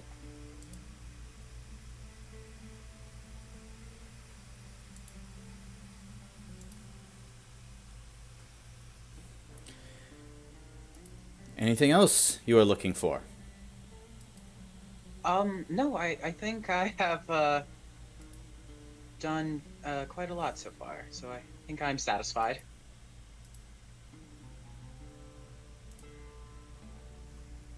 And the rest? I'm good as well. Looks over to you, Nolan. I don't think I'm really searching for anything, and I don't have much to trade. Disappointing. Well, Hopefully there will be more plunder on the horizon. Otherwise, thank you for your hospitality. Do you know of any who might be looking for mercenaries? If you make it all the way to Western proper, a defensive force might be necessary. Could be good work for you. What's the pay? Probably not much, but Nah. it's for a good cause. Let's see. This halfling kind of gives an eye roll and waves to the rest of the caravan to move on. You don't think you really convinced them. Well, do what I can. But caravan will continue its movement. And are you heading directly into the desert, or are you trying to stop by the Keva oasis first? Do we have enough, like, water and everything to make it there? I mean, you do have water, yeah. You have enough for this trip. Then yeah, I'm good to just go straight. Okay. So, guys are going straight into the desert? Yeah, I agree. I think we're good to go. Okay. Then... Oh, I did want to hand off that potion of lesser stamina to Ragnar so that he has it, because I have a feeling he's very tanky and could probably use it in a pinch. Well, you can do that next session when Brandon's here, because... Okay. Yeah. I was just thinking in case, like, we got into combat and, like, Ragnar was dying or something. Mm-hmm. I mean, even so, it's it's up to Brandon to accept or deny that item. Gotcha. Okay, that makes sense. Mm-hmm. Let's see.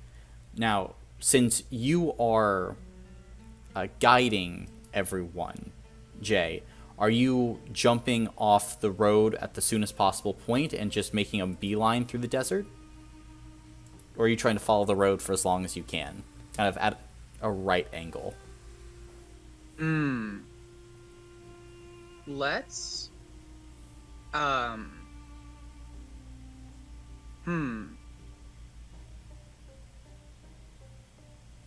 You know what, Ray? What do you think? Should we go straight for it, or should we stick to the path as long as we can? If we go straight there, we need to spend less time in the desert. Keeps us out of the heat. True, but the terrain will be more difficult. It's up to you. Damn. I'm confident that whichever way we go, it'll work out. You know what? Let's go for it. Alrighty, we're gonna try and just go straight there. Straight there? Alright. Then we're going to be entering a skill challenge in Wonder. This skill challenge is for the navigation of this desert. Now, a note about how Wonder skill challenges work. You are trying to get a total number of successes, but you guys are only putting forward one roll each. So it's not going around to get a certain number of successes and failures. Each of you are trying to get to a number of successes just on your own accord, with one roll being placed forward using one skill. Okay. Now, for this skill challenge, 8 is required for like the complete and total number of successes. 6 would be a partial success. Anything less than 6 successes is going to be considered a failure. Can I use my So, I have a high physical stat, but I think of it more as like being swift, not being swole. Okay. Can I use my physical stat to try and like deftly go over the terrain without really slowing down? Sure. Then you can do that. How are you going to be aiding the rest of the people with you? I'm going ahead a little bit and then turning around and making sure that, if anybody's starting to slow down or get stuck in the hand, I can run over and clear them out and keep going. Okay. In that case, make for me a physical check. Yeah. Alright.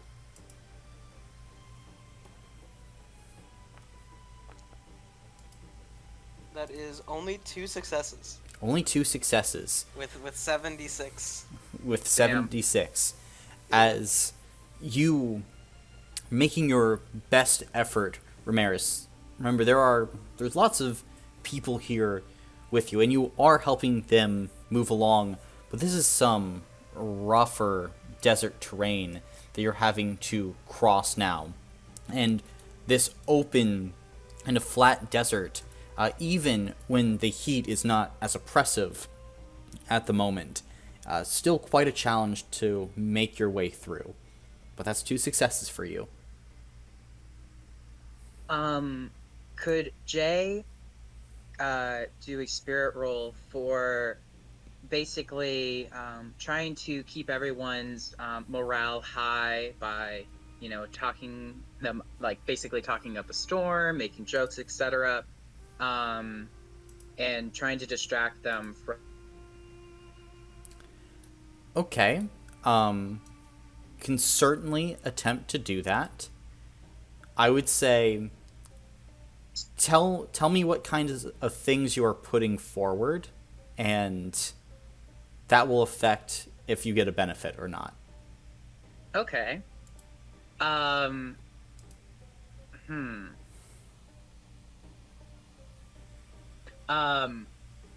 Most likely conversation will go to asking details about people's lives and adventures, probably encouraging Ragnar to start talking about some of the battles that he's been in, because I'm sure those stories are rather exciting and, very enthralling. I see. Ramirez and Nolan, would you be drawn in by those conversations? I would. Yeah, I would listen just to listen. Okay. Then Ragnar would kind of speak in generalities about his stories, but, people would generally pay attention. You can make your spirit check at benefit 1. Yay. /R 46. For benefit 1, that would be 4 and up. So I got just 2 successes. 2 successes.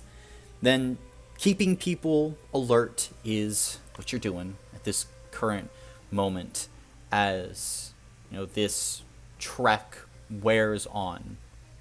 So far, so good, as you're continuing your long march across the desert. And because people are more aware, you start to see actually bits of broken wood in the desert sands around you. I'm starting to pick that up. Weird. Can I take some? Sure. Seems to be the wood that you take is the spoke of maybe a wheel. Oh, that's not good. Is there a trail of wood? It looks like there's more a splash area of wood where it's this is the dead bones of an old wagon or something like that, with bits of cloth here and there, and the remnants of some traveling group long past. Can we circumnavigate that little splashed area? Because that just seems I don't know, I'm getting Dune flashbacks of a giant worm eating us. Sure. Okay. And go ahead and make for me a mental check apart from this skill challenge to see how well you can do that, Jay. Okay. So no successes. No successes. As you continue to head into this place, You're trying to circumnavigate.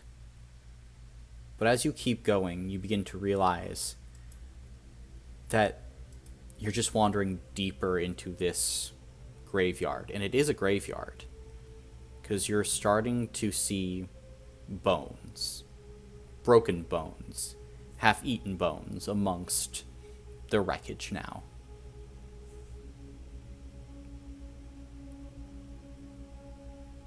Nolan, you're up. Can I do physical and like help carry other people's gear? Okay. Sure. Make a physical check then.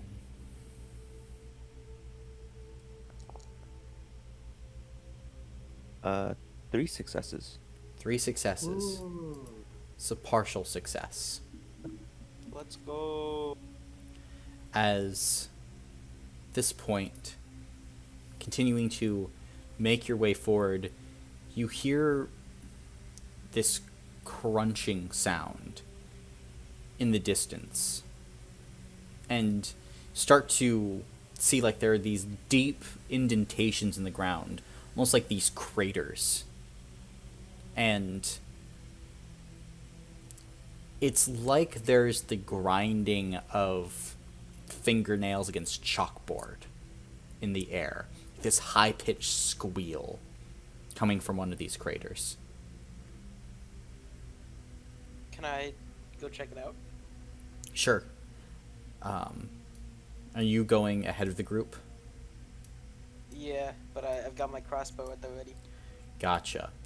As you're kind of going ahead of everyone at the moment, Ram, you get to the lip of this crater, and you see at the bottom there is this large, like half human, half scorpion creature with this long, like cleaver-esque, like butcher's knife. And they are feasting on what appears to have once been a dragonborn. And you watch as this creature looks up at you. You hear the shattering of its like chitin, and its eyes focus on you, Ramirez. What are you doing? I'm gonna slowly back away. You slowly back away. And as you do, it's, for you, soft. For this creature that is used to burrowing in the ground, loud. And you watch as, within moments, it disappears beneath the sands of the crater.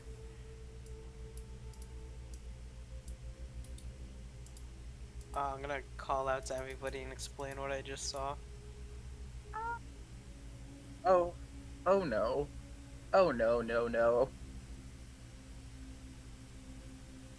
We keep moving. We get out of here as soon as possible.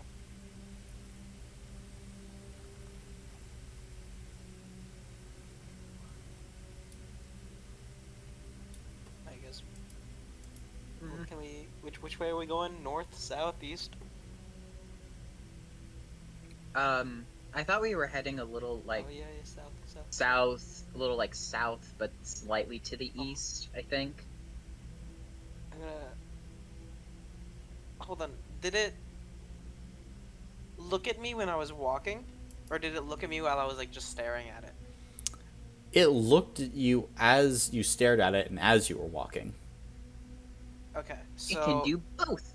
Well, I was thinking, I was trying to decipher whether or not it picked up my location just because of me walking, or if it was also had sight. I'm gonna take that like little wheel spoke I picked up earlier, and I'm gonna throw it at this, in this general area. Okay? Boom! Hits the sand. Nobody move.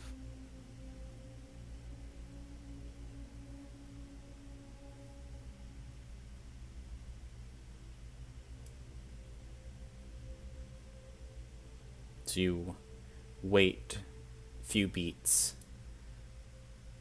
The ground underneath that stick doesn't move or change at all. Ramirez.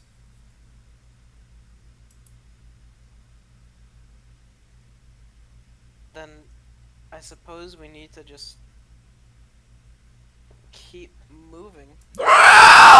As Nolan, you watch as the ground beneath you opens up as the creature bursts forward and attempts to lay into you. I'm going to need all of you to roll for order. Oh god. Oh, perfect 12.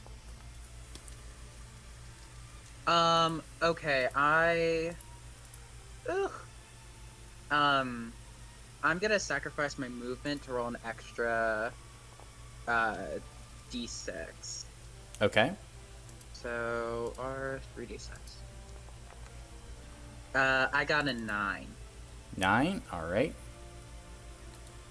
And Nolan, what did you get? I also got a 9. 9? Alright. Let's see. I believe Nolan would go first, though, because your physical is higher. I got a 12. Yeah, first with Jay, Oh, okay, not you. okay, Yeah. I meant like first in the No. full round. But the creature is going to go first in the combat, because technically it is going to gain this surprise round, as it got the jump on Nolan from bursting out from the ground. First things first is going to attack into Nolan with its cleaver. So, Nolan, with its first swing of the cleaver as it descends down towards you, how are you dodging out of the way of its attack?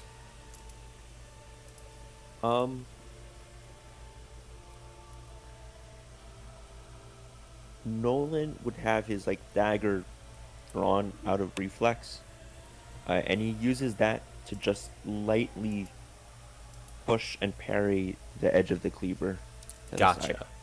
Then as you push and parry the edge of the cleaver, its tail shunk, goes and whips around towards you. Oh. So, this tail has a damage rating of 10. It's going to be 20 points of damage, with 14 of that being poison and 6 of that being piercing as it's launched into your chest, Nolan. What you doing? Oh, burning SP. Okay.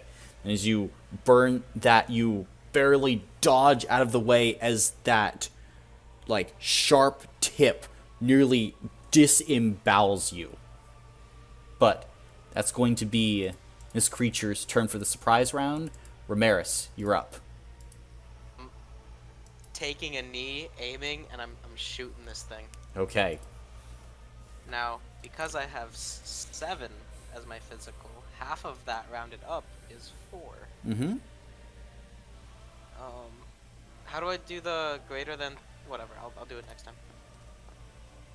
That is no successes, and I will take 13 damage.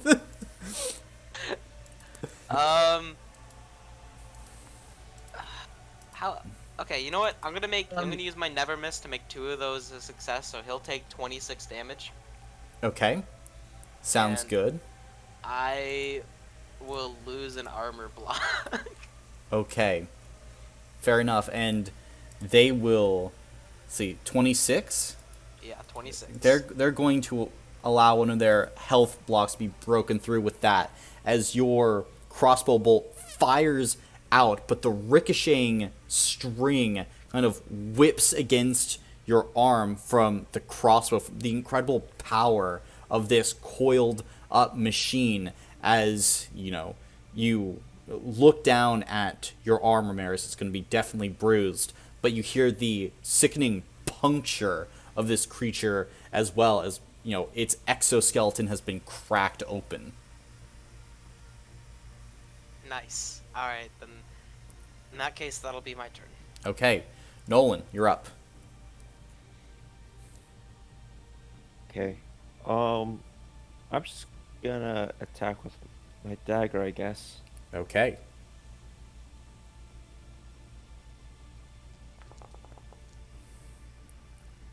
That's 2 successes for 4 damage. 4 damage. All right, it's going to kind of shift to one of its more undamaged points on its shot side as the dagger's going to kind of bounce off. All right. And then I'm gonna use.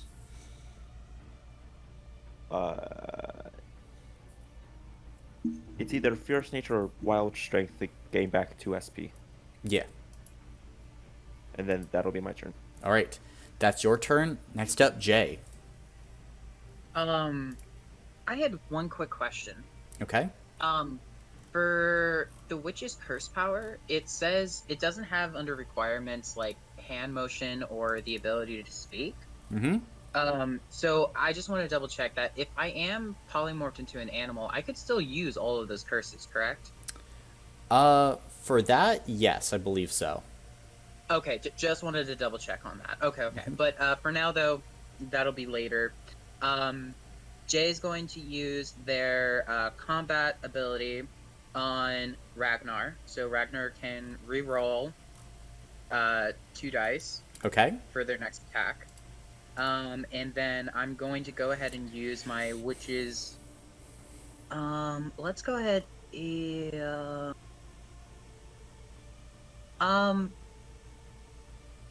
Yeah, I'm gonna go ahead and just try my Blinding Hex against the creature. And since it has, like, a strong exoskeleton, I'm going for, like, more blunt force, like, hit by a cannonball type deal. Sounds good. Okay. 46.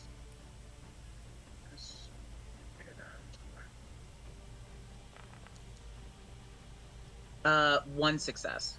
So Okay. 2 damage. 2 damage, as it's going to kind of shift like part of its exoskeleton to meet it head on. All of you are, again, attempting to punch through what's there, but this thing is built solidly. Okay, and that will be the end of my turn. All right. Your turn, start of Ragnar's turn, then, as he's going to make his way round and heft his warhammer up into the air. He's going to take an attack, and he will gain an extra 1d6 because Nolan is there. So, with this, let's see how that goes.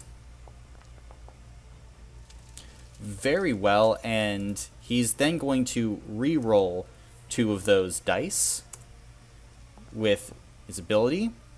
That's not going to do anything, but he is going to be able to get done 8 points of damage to this creature, which it's going to take out of its own stamina pool as the warhammer cracks against this thing. Ramirez, even though you're a few feet back, you hear just this loud, almost deafening crunch come from the impact against this creature. And then,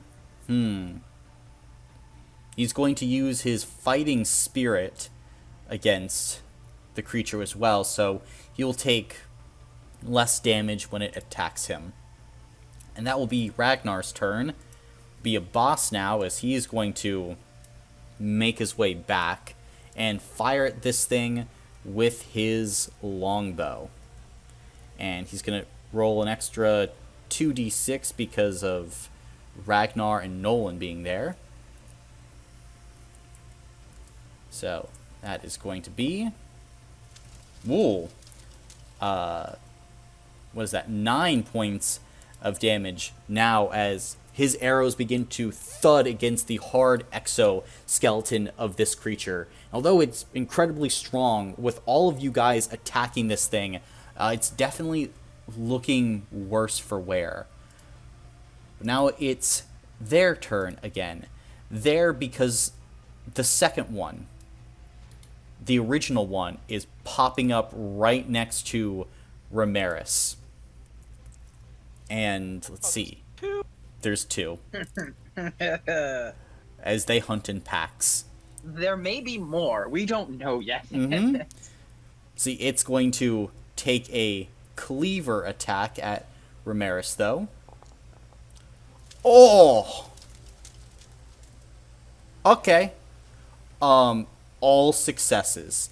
So that is going to be 20 points of damage towards you, Ramirez. Okay.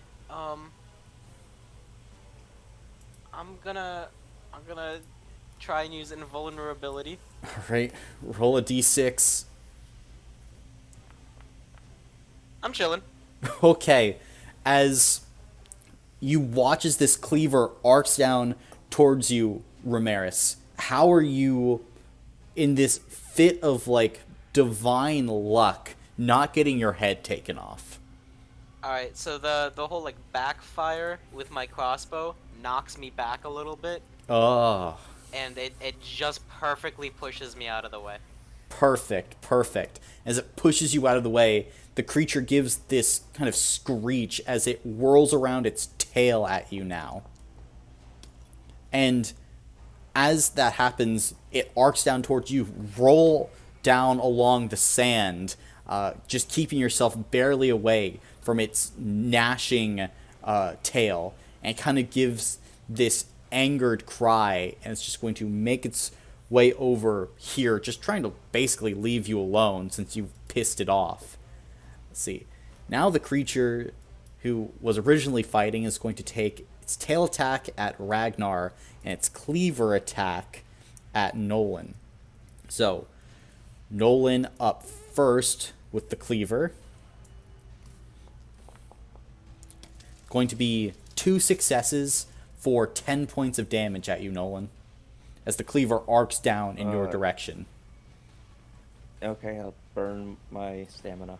Alright, so you burn stamina, you deflect the cleaver once again, and to your delight and Ragnar's chagrin, the tail is whipping around not at you, but at Ragnar. So, tail attack at Ragnar now. Oh, fuck! Oh. That is not fucking good. That's going to be 40 points of damage. And Ragnar is going to burn an armor block there as his armor takes it in the chest, although it nearly sends him off his feet with that impact as he's staggered by it. Almost just completely run through. And he's looking around going, help, help! But that's going to be the Tilankani's turn. Ramirez, you're up. Right, just gotta, for no reason in particular. I'm shooting the one that I already shot. Okay. Okay, so then it's CS greater than 4. Behold. Fuck. He will take 13 damage, and I'm gonna have to roll for invulnerability again. Okay. Ooh. Okay, we're chilling. You are getting lucky, sir. I'm getting unlucky. My crossbow keeps failing. As the crossbow, once again, that recoil knocks you back. Your bolt still flies true and rips its way through, like, the center of this creature as it's now leaking this, like, light green blood. Alright, nice. Then, that will be my turn. Okay. That will be your turn. Nolan, you're up. Back at it with that dagger. Okay. Because Ragnar is there, an extra d6. Ooh.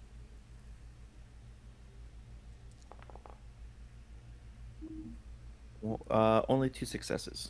2 successes is still good as you attempt to punch through that exoskeleton with your dagger. And as you're doing so, Nolan, you watch as these spider webbing cracks are beginning to spread across the entirety of this creature. It's looking real bad. Okay, yeah. And then I'm just gonna give myself another 2 stamina points. Okay. And that'll be my turn. Sounds good. Jay, you're up.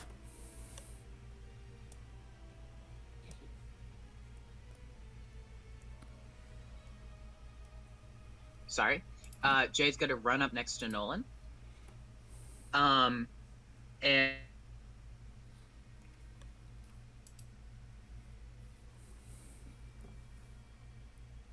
Hello? Hello? Sir? Nolan? No, Sir? I'm fucking dead. Oh, god damn it. So, Jay walks up to Nolan, whispers, God, I hope this works, and casts heal on Nolan.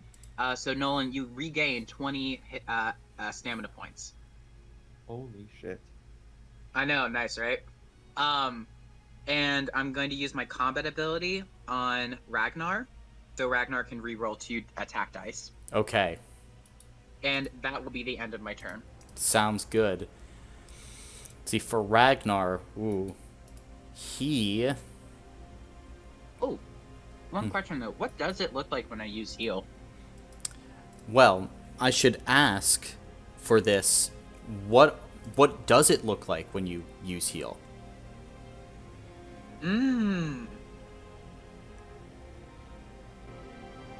What I would want it to look like is Jay reaches out a hand towards Nolan. Some slight hesitation as they are not completely confident that this is going to work. I mean, after living a life of only causing harm towards others by accident, this is a big moment. And a mixture of light and dark begins to pool in their hand as divine and low magic coalesces, and the spell works, and Nolan is healed. Divine and low magic, are you attempting to combine high and low magic? You know what? Let's do it. I think that sounds cool. Okay. I'm not doing it intentionally. I just feel like that is what would happen, at least with Jay. I think that sounds cool. Gotcha. Then, Nolan, you would heal 10 stamina points because the rest of what happens is this pulse of sickening energy that erupts out of Jay's hand. I'm going to need everyone in that sphere, so really just Peter and you, Keenan, to make physical saves. And I will make it for Ragnar and the other 2 creatures as well. Interesting. Okay. Only 1 success. That's not good. Uh-oh. Oh no, this is gonna be a 0 big successes confidence. for Ragnar. Uh-oh. For the other creatures. Oh my god. Oh my god. 1 success for Jay. Alright, no successes for Ragnar, and 2 successes for the first of the creatures, and 3 for the second, so they're generally fine. Well, doesn't matter, because for everyone that got less than 2 successes, yeah, you guys are going to take 20 points of radiation damage. As Ramirez, you watch as this shine fills the atmosphere, as there is this overwhelming feeling of sickness that erupts from the hands of Jay, and their power itself just wrapping through the air upon contact with everything nearly sends your friends off their feet. I should note that you cannot use armor blocks to block this damage. It has to come from your actual health. because armor cannot stop radiation unless it's very specific armor, which none of you have.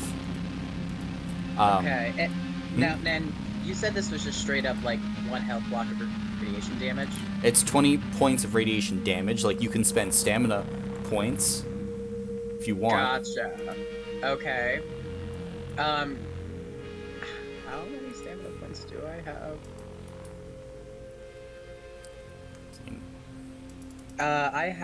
I do have 23. Can I use invulnerability though for this? You could try, yeah. Okay, I'll go ahead and I'll try that. Okay. Roll d6 then.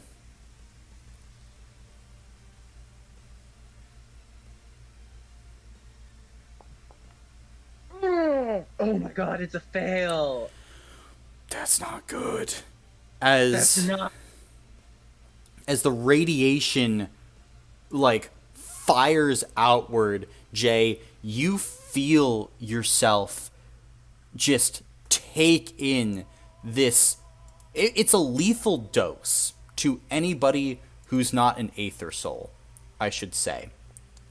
And even the creature in front of you, literally you watch as its, like, internal organs begin to liquefy as the radiation sickness, like, instantly kills it with, like, the rads that it is taking enough to end it. Nolan, before anything else, I need to ask, are you able to spend enough stamina points to keep from losing a health block? Yeah. Okay, good. Oh thank god. Ragnar is just barely able to do so. Oh thank god. But he's looking real rough.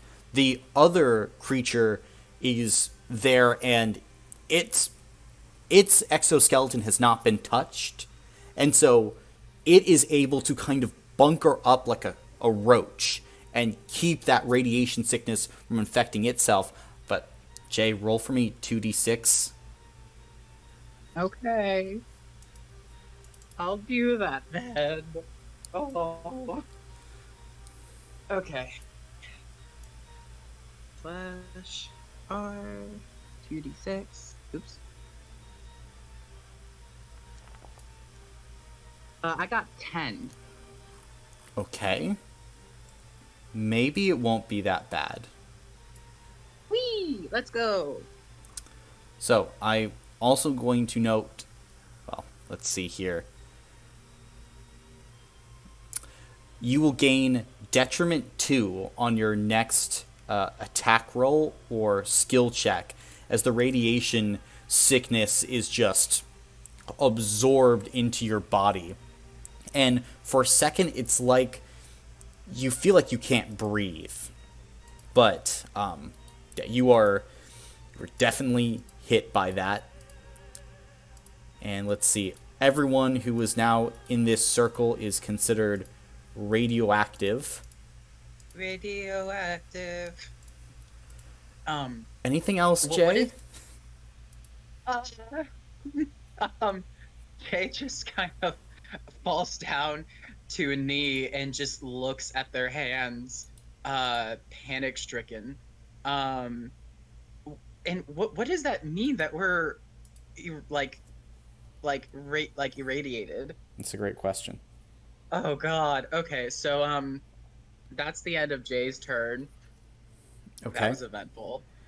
Certainly was, as Ragnar now, radioactive, is going to attempt to stand, but it's wobbly for him, as all of his interior circuitry is fried. Actually, because let me see something. Yep, Ragnar's unconscious because his power core was already disrupted. This radiation damage is really, really bad for him for a few specific reasons. And yeah, he would just shut down. He would need to shut down, like, to make sure that he physically would not die. So he's just unconscious. Need a Reno. Let's see, for a boss, though, he is going to look at you, Jay, and go, "What the fuck did you do?" And is going to begin to backpedal and is going to then reorient on the battle and fire at the creature. But he is psyched out at the moment. He has no understanding of what's going on. It's going to be one success as he's going to chip the exoskeleton of this creature, but nothing more. It's now going to be this creature's turn. And Ramirez, you think you might feel a rumbling beneath the ground. But you don't, because there are no others of these creatures. It's just the two. Oh, you fucker. You rat bastard. That was so mean. Dude, I was like, I'm dead. I'm fucking dead. Sorry, you know I had to do it to you. Dude, I was accepting death. Like, that was, Now this creature's making its way down to its next target. It's going full steam into Jay because it has no idea what the fuck just happened, but you unleash something that it has no comprehension of. That's big bad. It's going to be 5 points of damage to you as it's arcing its cleaver in your direction, Jay. Jay's gonna burn 5 stamina points. Alright. So you burn those stamina points. You dodge out of the way of the cleaver as its tail arcs towards you now. Let's see if the tail is able to get a hit in. The tail will miss as you're like looking at it coming, and under the feet of this creature, it takes this step forward and the sand collapses beneath its feet and it shifts just enough where that stinger misses you. Ramirez, it's now your turn. alright. I am putting an end to this thing. And please, thank you. He'll take 26 damage. Ooh, 26 damage? Yeah. Burn pretty much all of its stamina points. He will have 1 stamina point left as they turn. He's alive? As they turn and like shift the bolt towards the toughest part of its exoskeleton and towards that chest, and the bolt sends this rippling of spiderwebbing cracks, but doesn't break through the exoskeleton. Alright, well, I'm then gonna use my combat ability. Okay. Because I've been saving it. Mm-hmm. And I'm going to select J, so you can re-roll 2 dice during your next attack. Thank you. Yep. And then that will be my turn. Okay, Nolan, you're up and feeling irradiated. Yeah. Is there magic involved with that? Sorry, what? Is there any way I would have like felt low magic, or is it just an explosion? No, you would have felt the low magic, and in like equal parts low and high magic that when combined together did something to reality.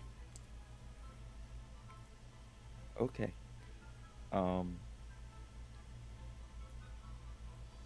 I can deal with Jay later.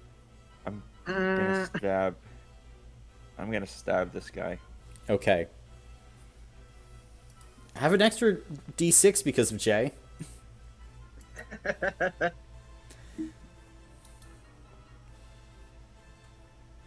see, so that's Hold on, it's loading. 2 successes. Got a 6, 5, 3, a 4, and a 4. And oh boy, son of a bitch! I don't think that was intentional.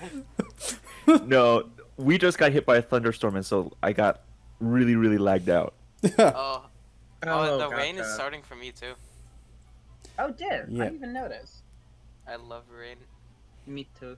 We're fine here in Newport News, but this creature's not fine. As how are you breaking through its exoskeleton and removing a health block from it, Nolan? I'm attacking right where Ray's bolt went in. Okay. As you attack, you basically punch that bolt through as the creature gives this hissing, like, shatter sound from within its form.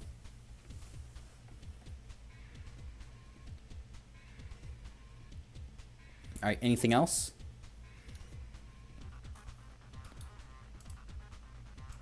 Or are you good? Yeah, I'm done. Alright, then Jay, you're up. Jay is gonna slowly stand up to their feet, and just be repeating the words that Nezrin told them, like the good, not the bad, the good, not the bad. Focus on the light, not the bad, the shadows, and then cast the blighting hex on the creature, and it's gonna take the form of like spears piercing through it. Okay. Through its chest. Okay, and you said 2 detriments. That means 2. That means the 2 less success dice. is 2 less dice. That's Mhm. right. Okay. So /R 2d6. Okay, and then I'll re-roll one of those. Mm-hmm. 6. Okay, so 1 success. 2 damage. That's still enough because of just how like much Ramirez broke the exoskeleton. As those spears punch through, this creature is on its last legs. It's just leaking blood everywhere. And then so I'm assuming that's the end then. Like it's still alive. Oh, it's still alive? Okay, then I'll use my combat ability on a boss. Okay. Very nice. And that will be the end of my turn. All right. Ragnar is unconscious, so a boss is going to take his cross-court shot on this creature then. As he kind of like aims, and as the creature begins to move and shift around, it's back now towards him, like that hole that Ramirez has opened up, that Nolan punched through, that Jay's taken advantage of. He lets the arrow fly as it sails silently through the air, and then with one satisfying thud, crunches right through this creature's heart, and it falls to the ground, dead. And you watch as its body starts to immediately, like, decay, turning to ash. Ash mixing with the sand. Jay, you watch as, like, that momentary vision that you saw earlier comes to pass, as that blowing of this creature, its body in the sand, comes to pass. How are you reacting to this? Jay is filled with just a mixture of just fear towards himself and what's happening now, and disappointment. A lot of disappointment.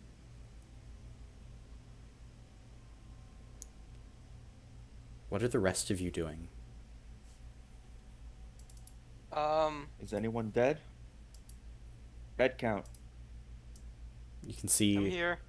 a boss raises his hand. I'm here. Okay.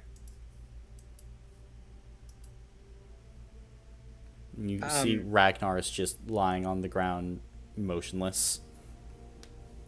Jay is like curling down into like down to the ground in a squat, holding their knees as they just are visibly shaking. This is why we don't touch low magic. Or try think- and mix it. You think I wanted that to happen, Nolan? This is my life. never had a choice. I don't think you wanted to do this, but, you know, now we've had the learning experience.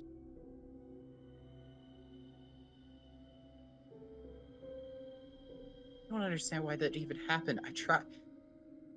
Did I not focus enough? Did I not have enough faith? No, you mixed the polar opposites of magic. Not like I meant to. I didn't even know that would happen. I didn't even know that could happen. Well, shit happens, so now we know not to do it. Yeah? Jay's gonna stand up, and grab Nolan's hand and walk towards Ragnar. I can fix this. I can fix this. I can. Just give me a second. Boss, back up real quick. Back up real quick. Okay. Fucking, what is he gonna do? And you can see Abbas is just like drawing his bow, knocking an arrow, and is leveling it at Jay. It's not gonna kill us. How do you know? He nearly did. We don't know if he killed Ragnar. If you back up enough, you'll be fine. And if it happens again, well, it'll be us three will be dead. It's not that big of a deal. Okay, so Jay is kind of just zoned out a little bit, and it is not really acknowledging a boss. Kneels down.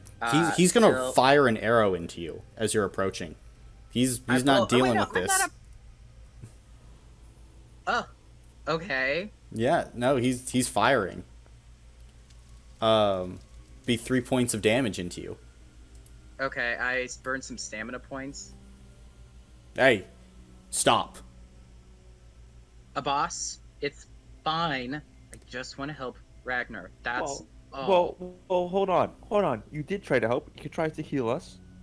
You tried to heal me, and you fucking irradiated. It'll work this time. What do you mean this time? It has to work. Well, hold on.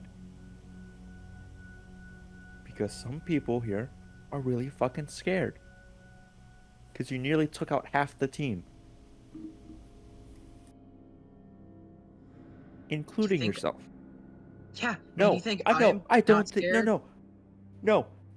This isn't just like, I've messed up and now I'm trying to fix it. Like, take a minute and just pump the brakes, all right? Okay. We do not need you to overcorrect. Okay. You're right. But whatever just happened to that thing, I don't know. What if that happens to us? As long as you don't do the same thing, we'll probably be fine, all right? Okay. And Jay just kind of just sits down for a moment, really just collects himself or themselves.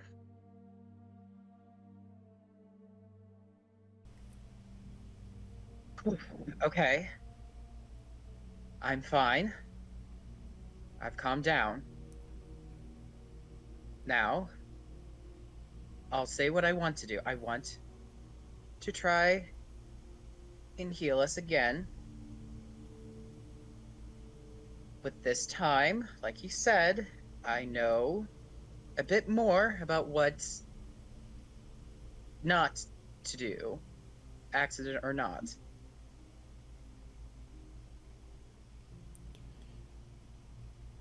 I don't fucking like it. Seems stupid as shit. Well, then just back up, and you won't get affected. See, a boss kind of looks over to Ramirez, kind of like a glance, like, "What do you think?" I'm gonna shrug. Like, the way I see it is he either helps Ragnar or no one else does. I don't know how to fix a big metal man. Do you? No. I don't. When we first found him, I'm pretty sure that Jay was the one who put his little metal core thing back in, and he's fixed them once. All right. Okay. Okay. Okay. It's fine. It's fine. Jay is going to take Nolan's hand. We'll try to if Nolan lets Jay.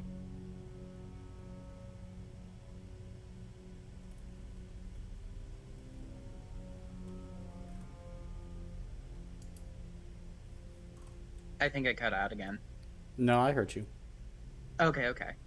Nolan, do you let me take your hand? Yeah. Okay. And then just lead us up towards Ragnar.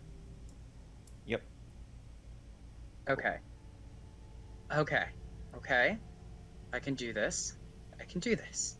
And Jay's going to put, while holding Nolan's hand, put one of his hands over Ragnar's chest. And going to try and cast heal again. And while like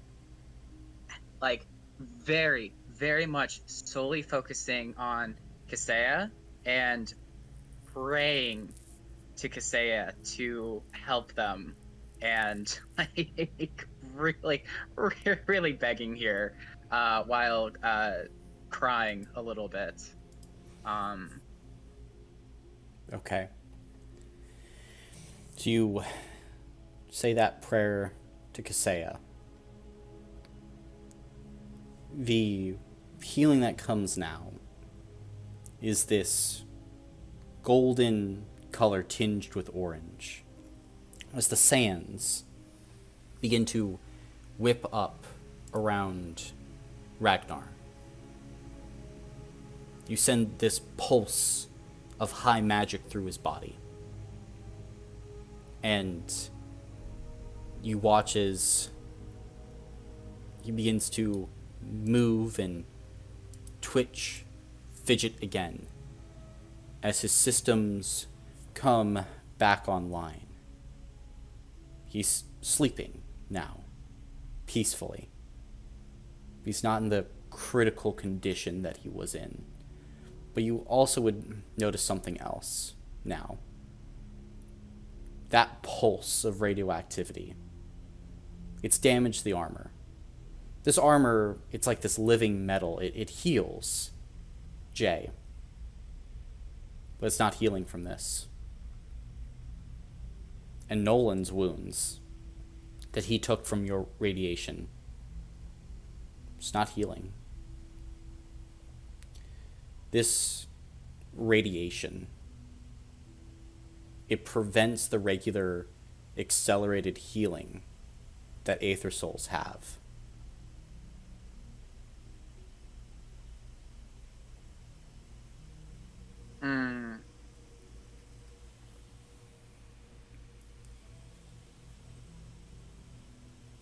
But Ragnar is healed. As much as you can. Can I use my roleplay ability? Sure. Colin, if I go up next to them, will I get irradiated? Will this be a good or bad outcome? You gotta flip a coin. Yeah, we gotta flip. I'm calling heads. You're calling heads? Alright, we'll say heads is the one then. Alright. Oh. Alright. Then it will have a neutral consequence. Okay, so I don't think that going up to you guys will make me irradiated. So I'm gonna... Da-da-da. Well, hold on. Okay, holding on. Like, we're afflicted with something, and while we may not, like, you know, get you sick in the normal sense, I still think it would be okay for us to just kind of wait a little bit, kind of quarantine, you know, what, quote unquote, um, and figure out what's going on. Because if that works. Jay wants to go up and, like, you know, hug you, and then, God forbid, something rubs off, you know, I don't know. It's just. Yeah, that's fair. Okay, then I'll just stay a safe distance away. Yeah.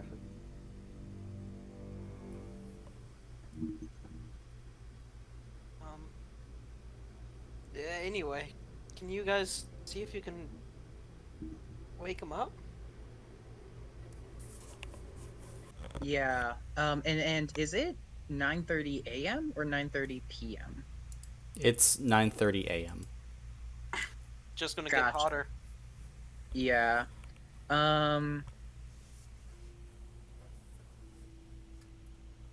Well, yeah. I guess we can try. Jay will try and shake Ragnar awake. All right. As you go and you begin to shake Ragnar awake, it takes a few moments for his systems fully start to come back online. As the ocular sensors activate, you hear this groan release from Ragnar. And as he looks up to you, and you look down at him, trying to understand what it is that's happened here, that is where we will end the session for today. Next week, we will pick up with the literal fallout. Woo! That was spooky. But when will you people learn that your actions have consequences?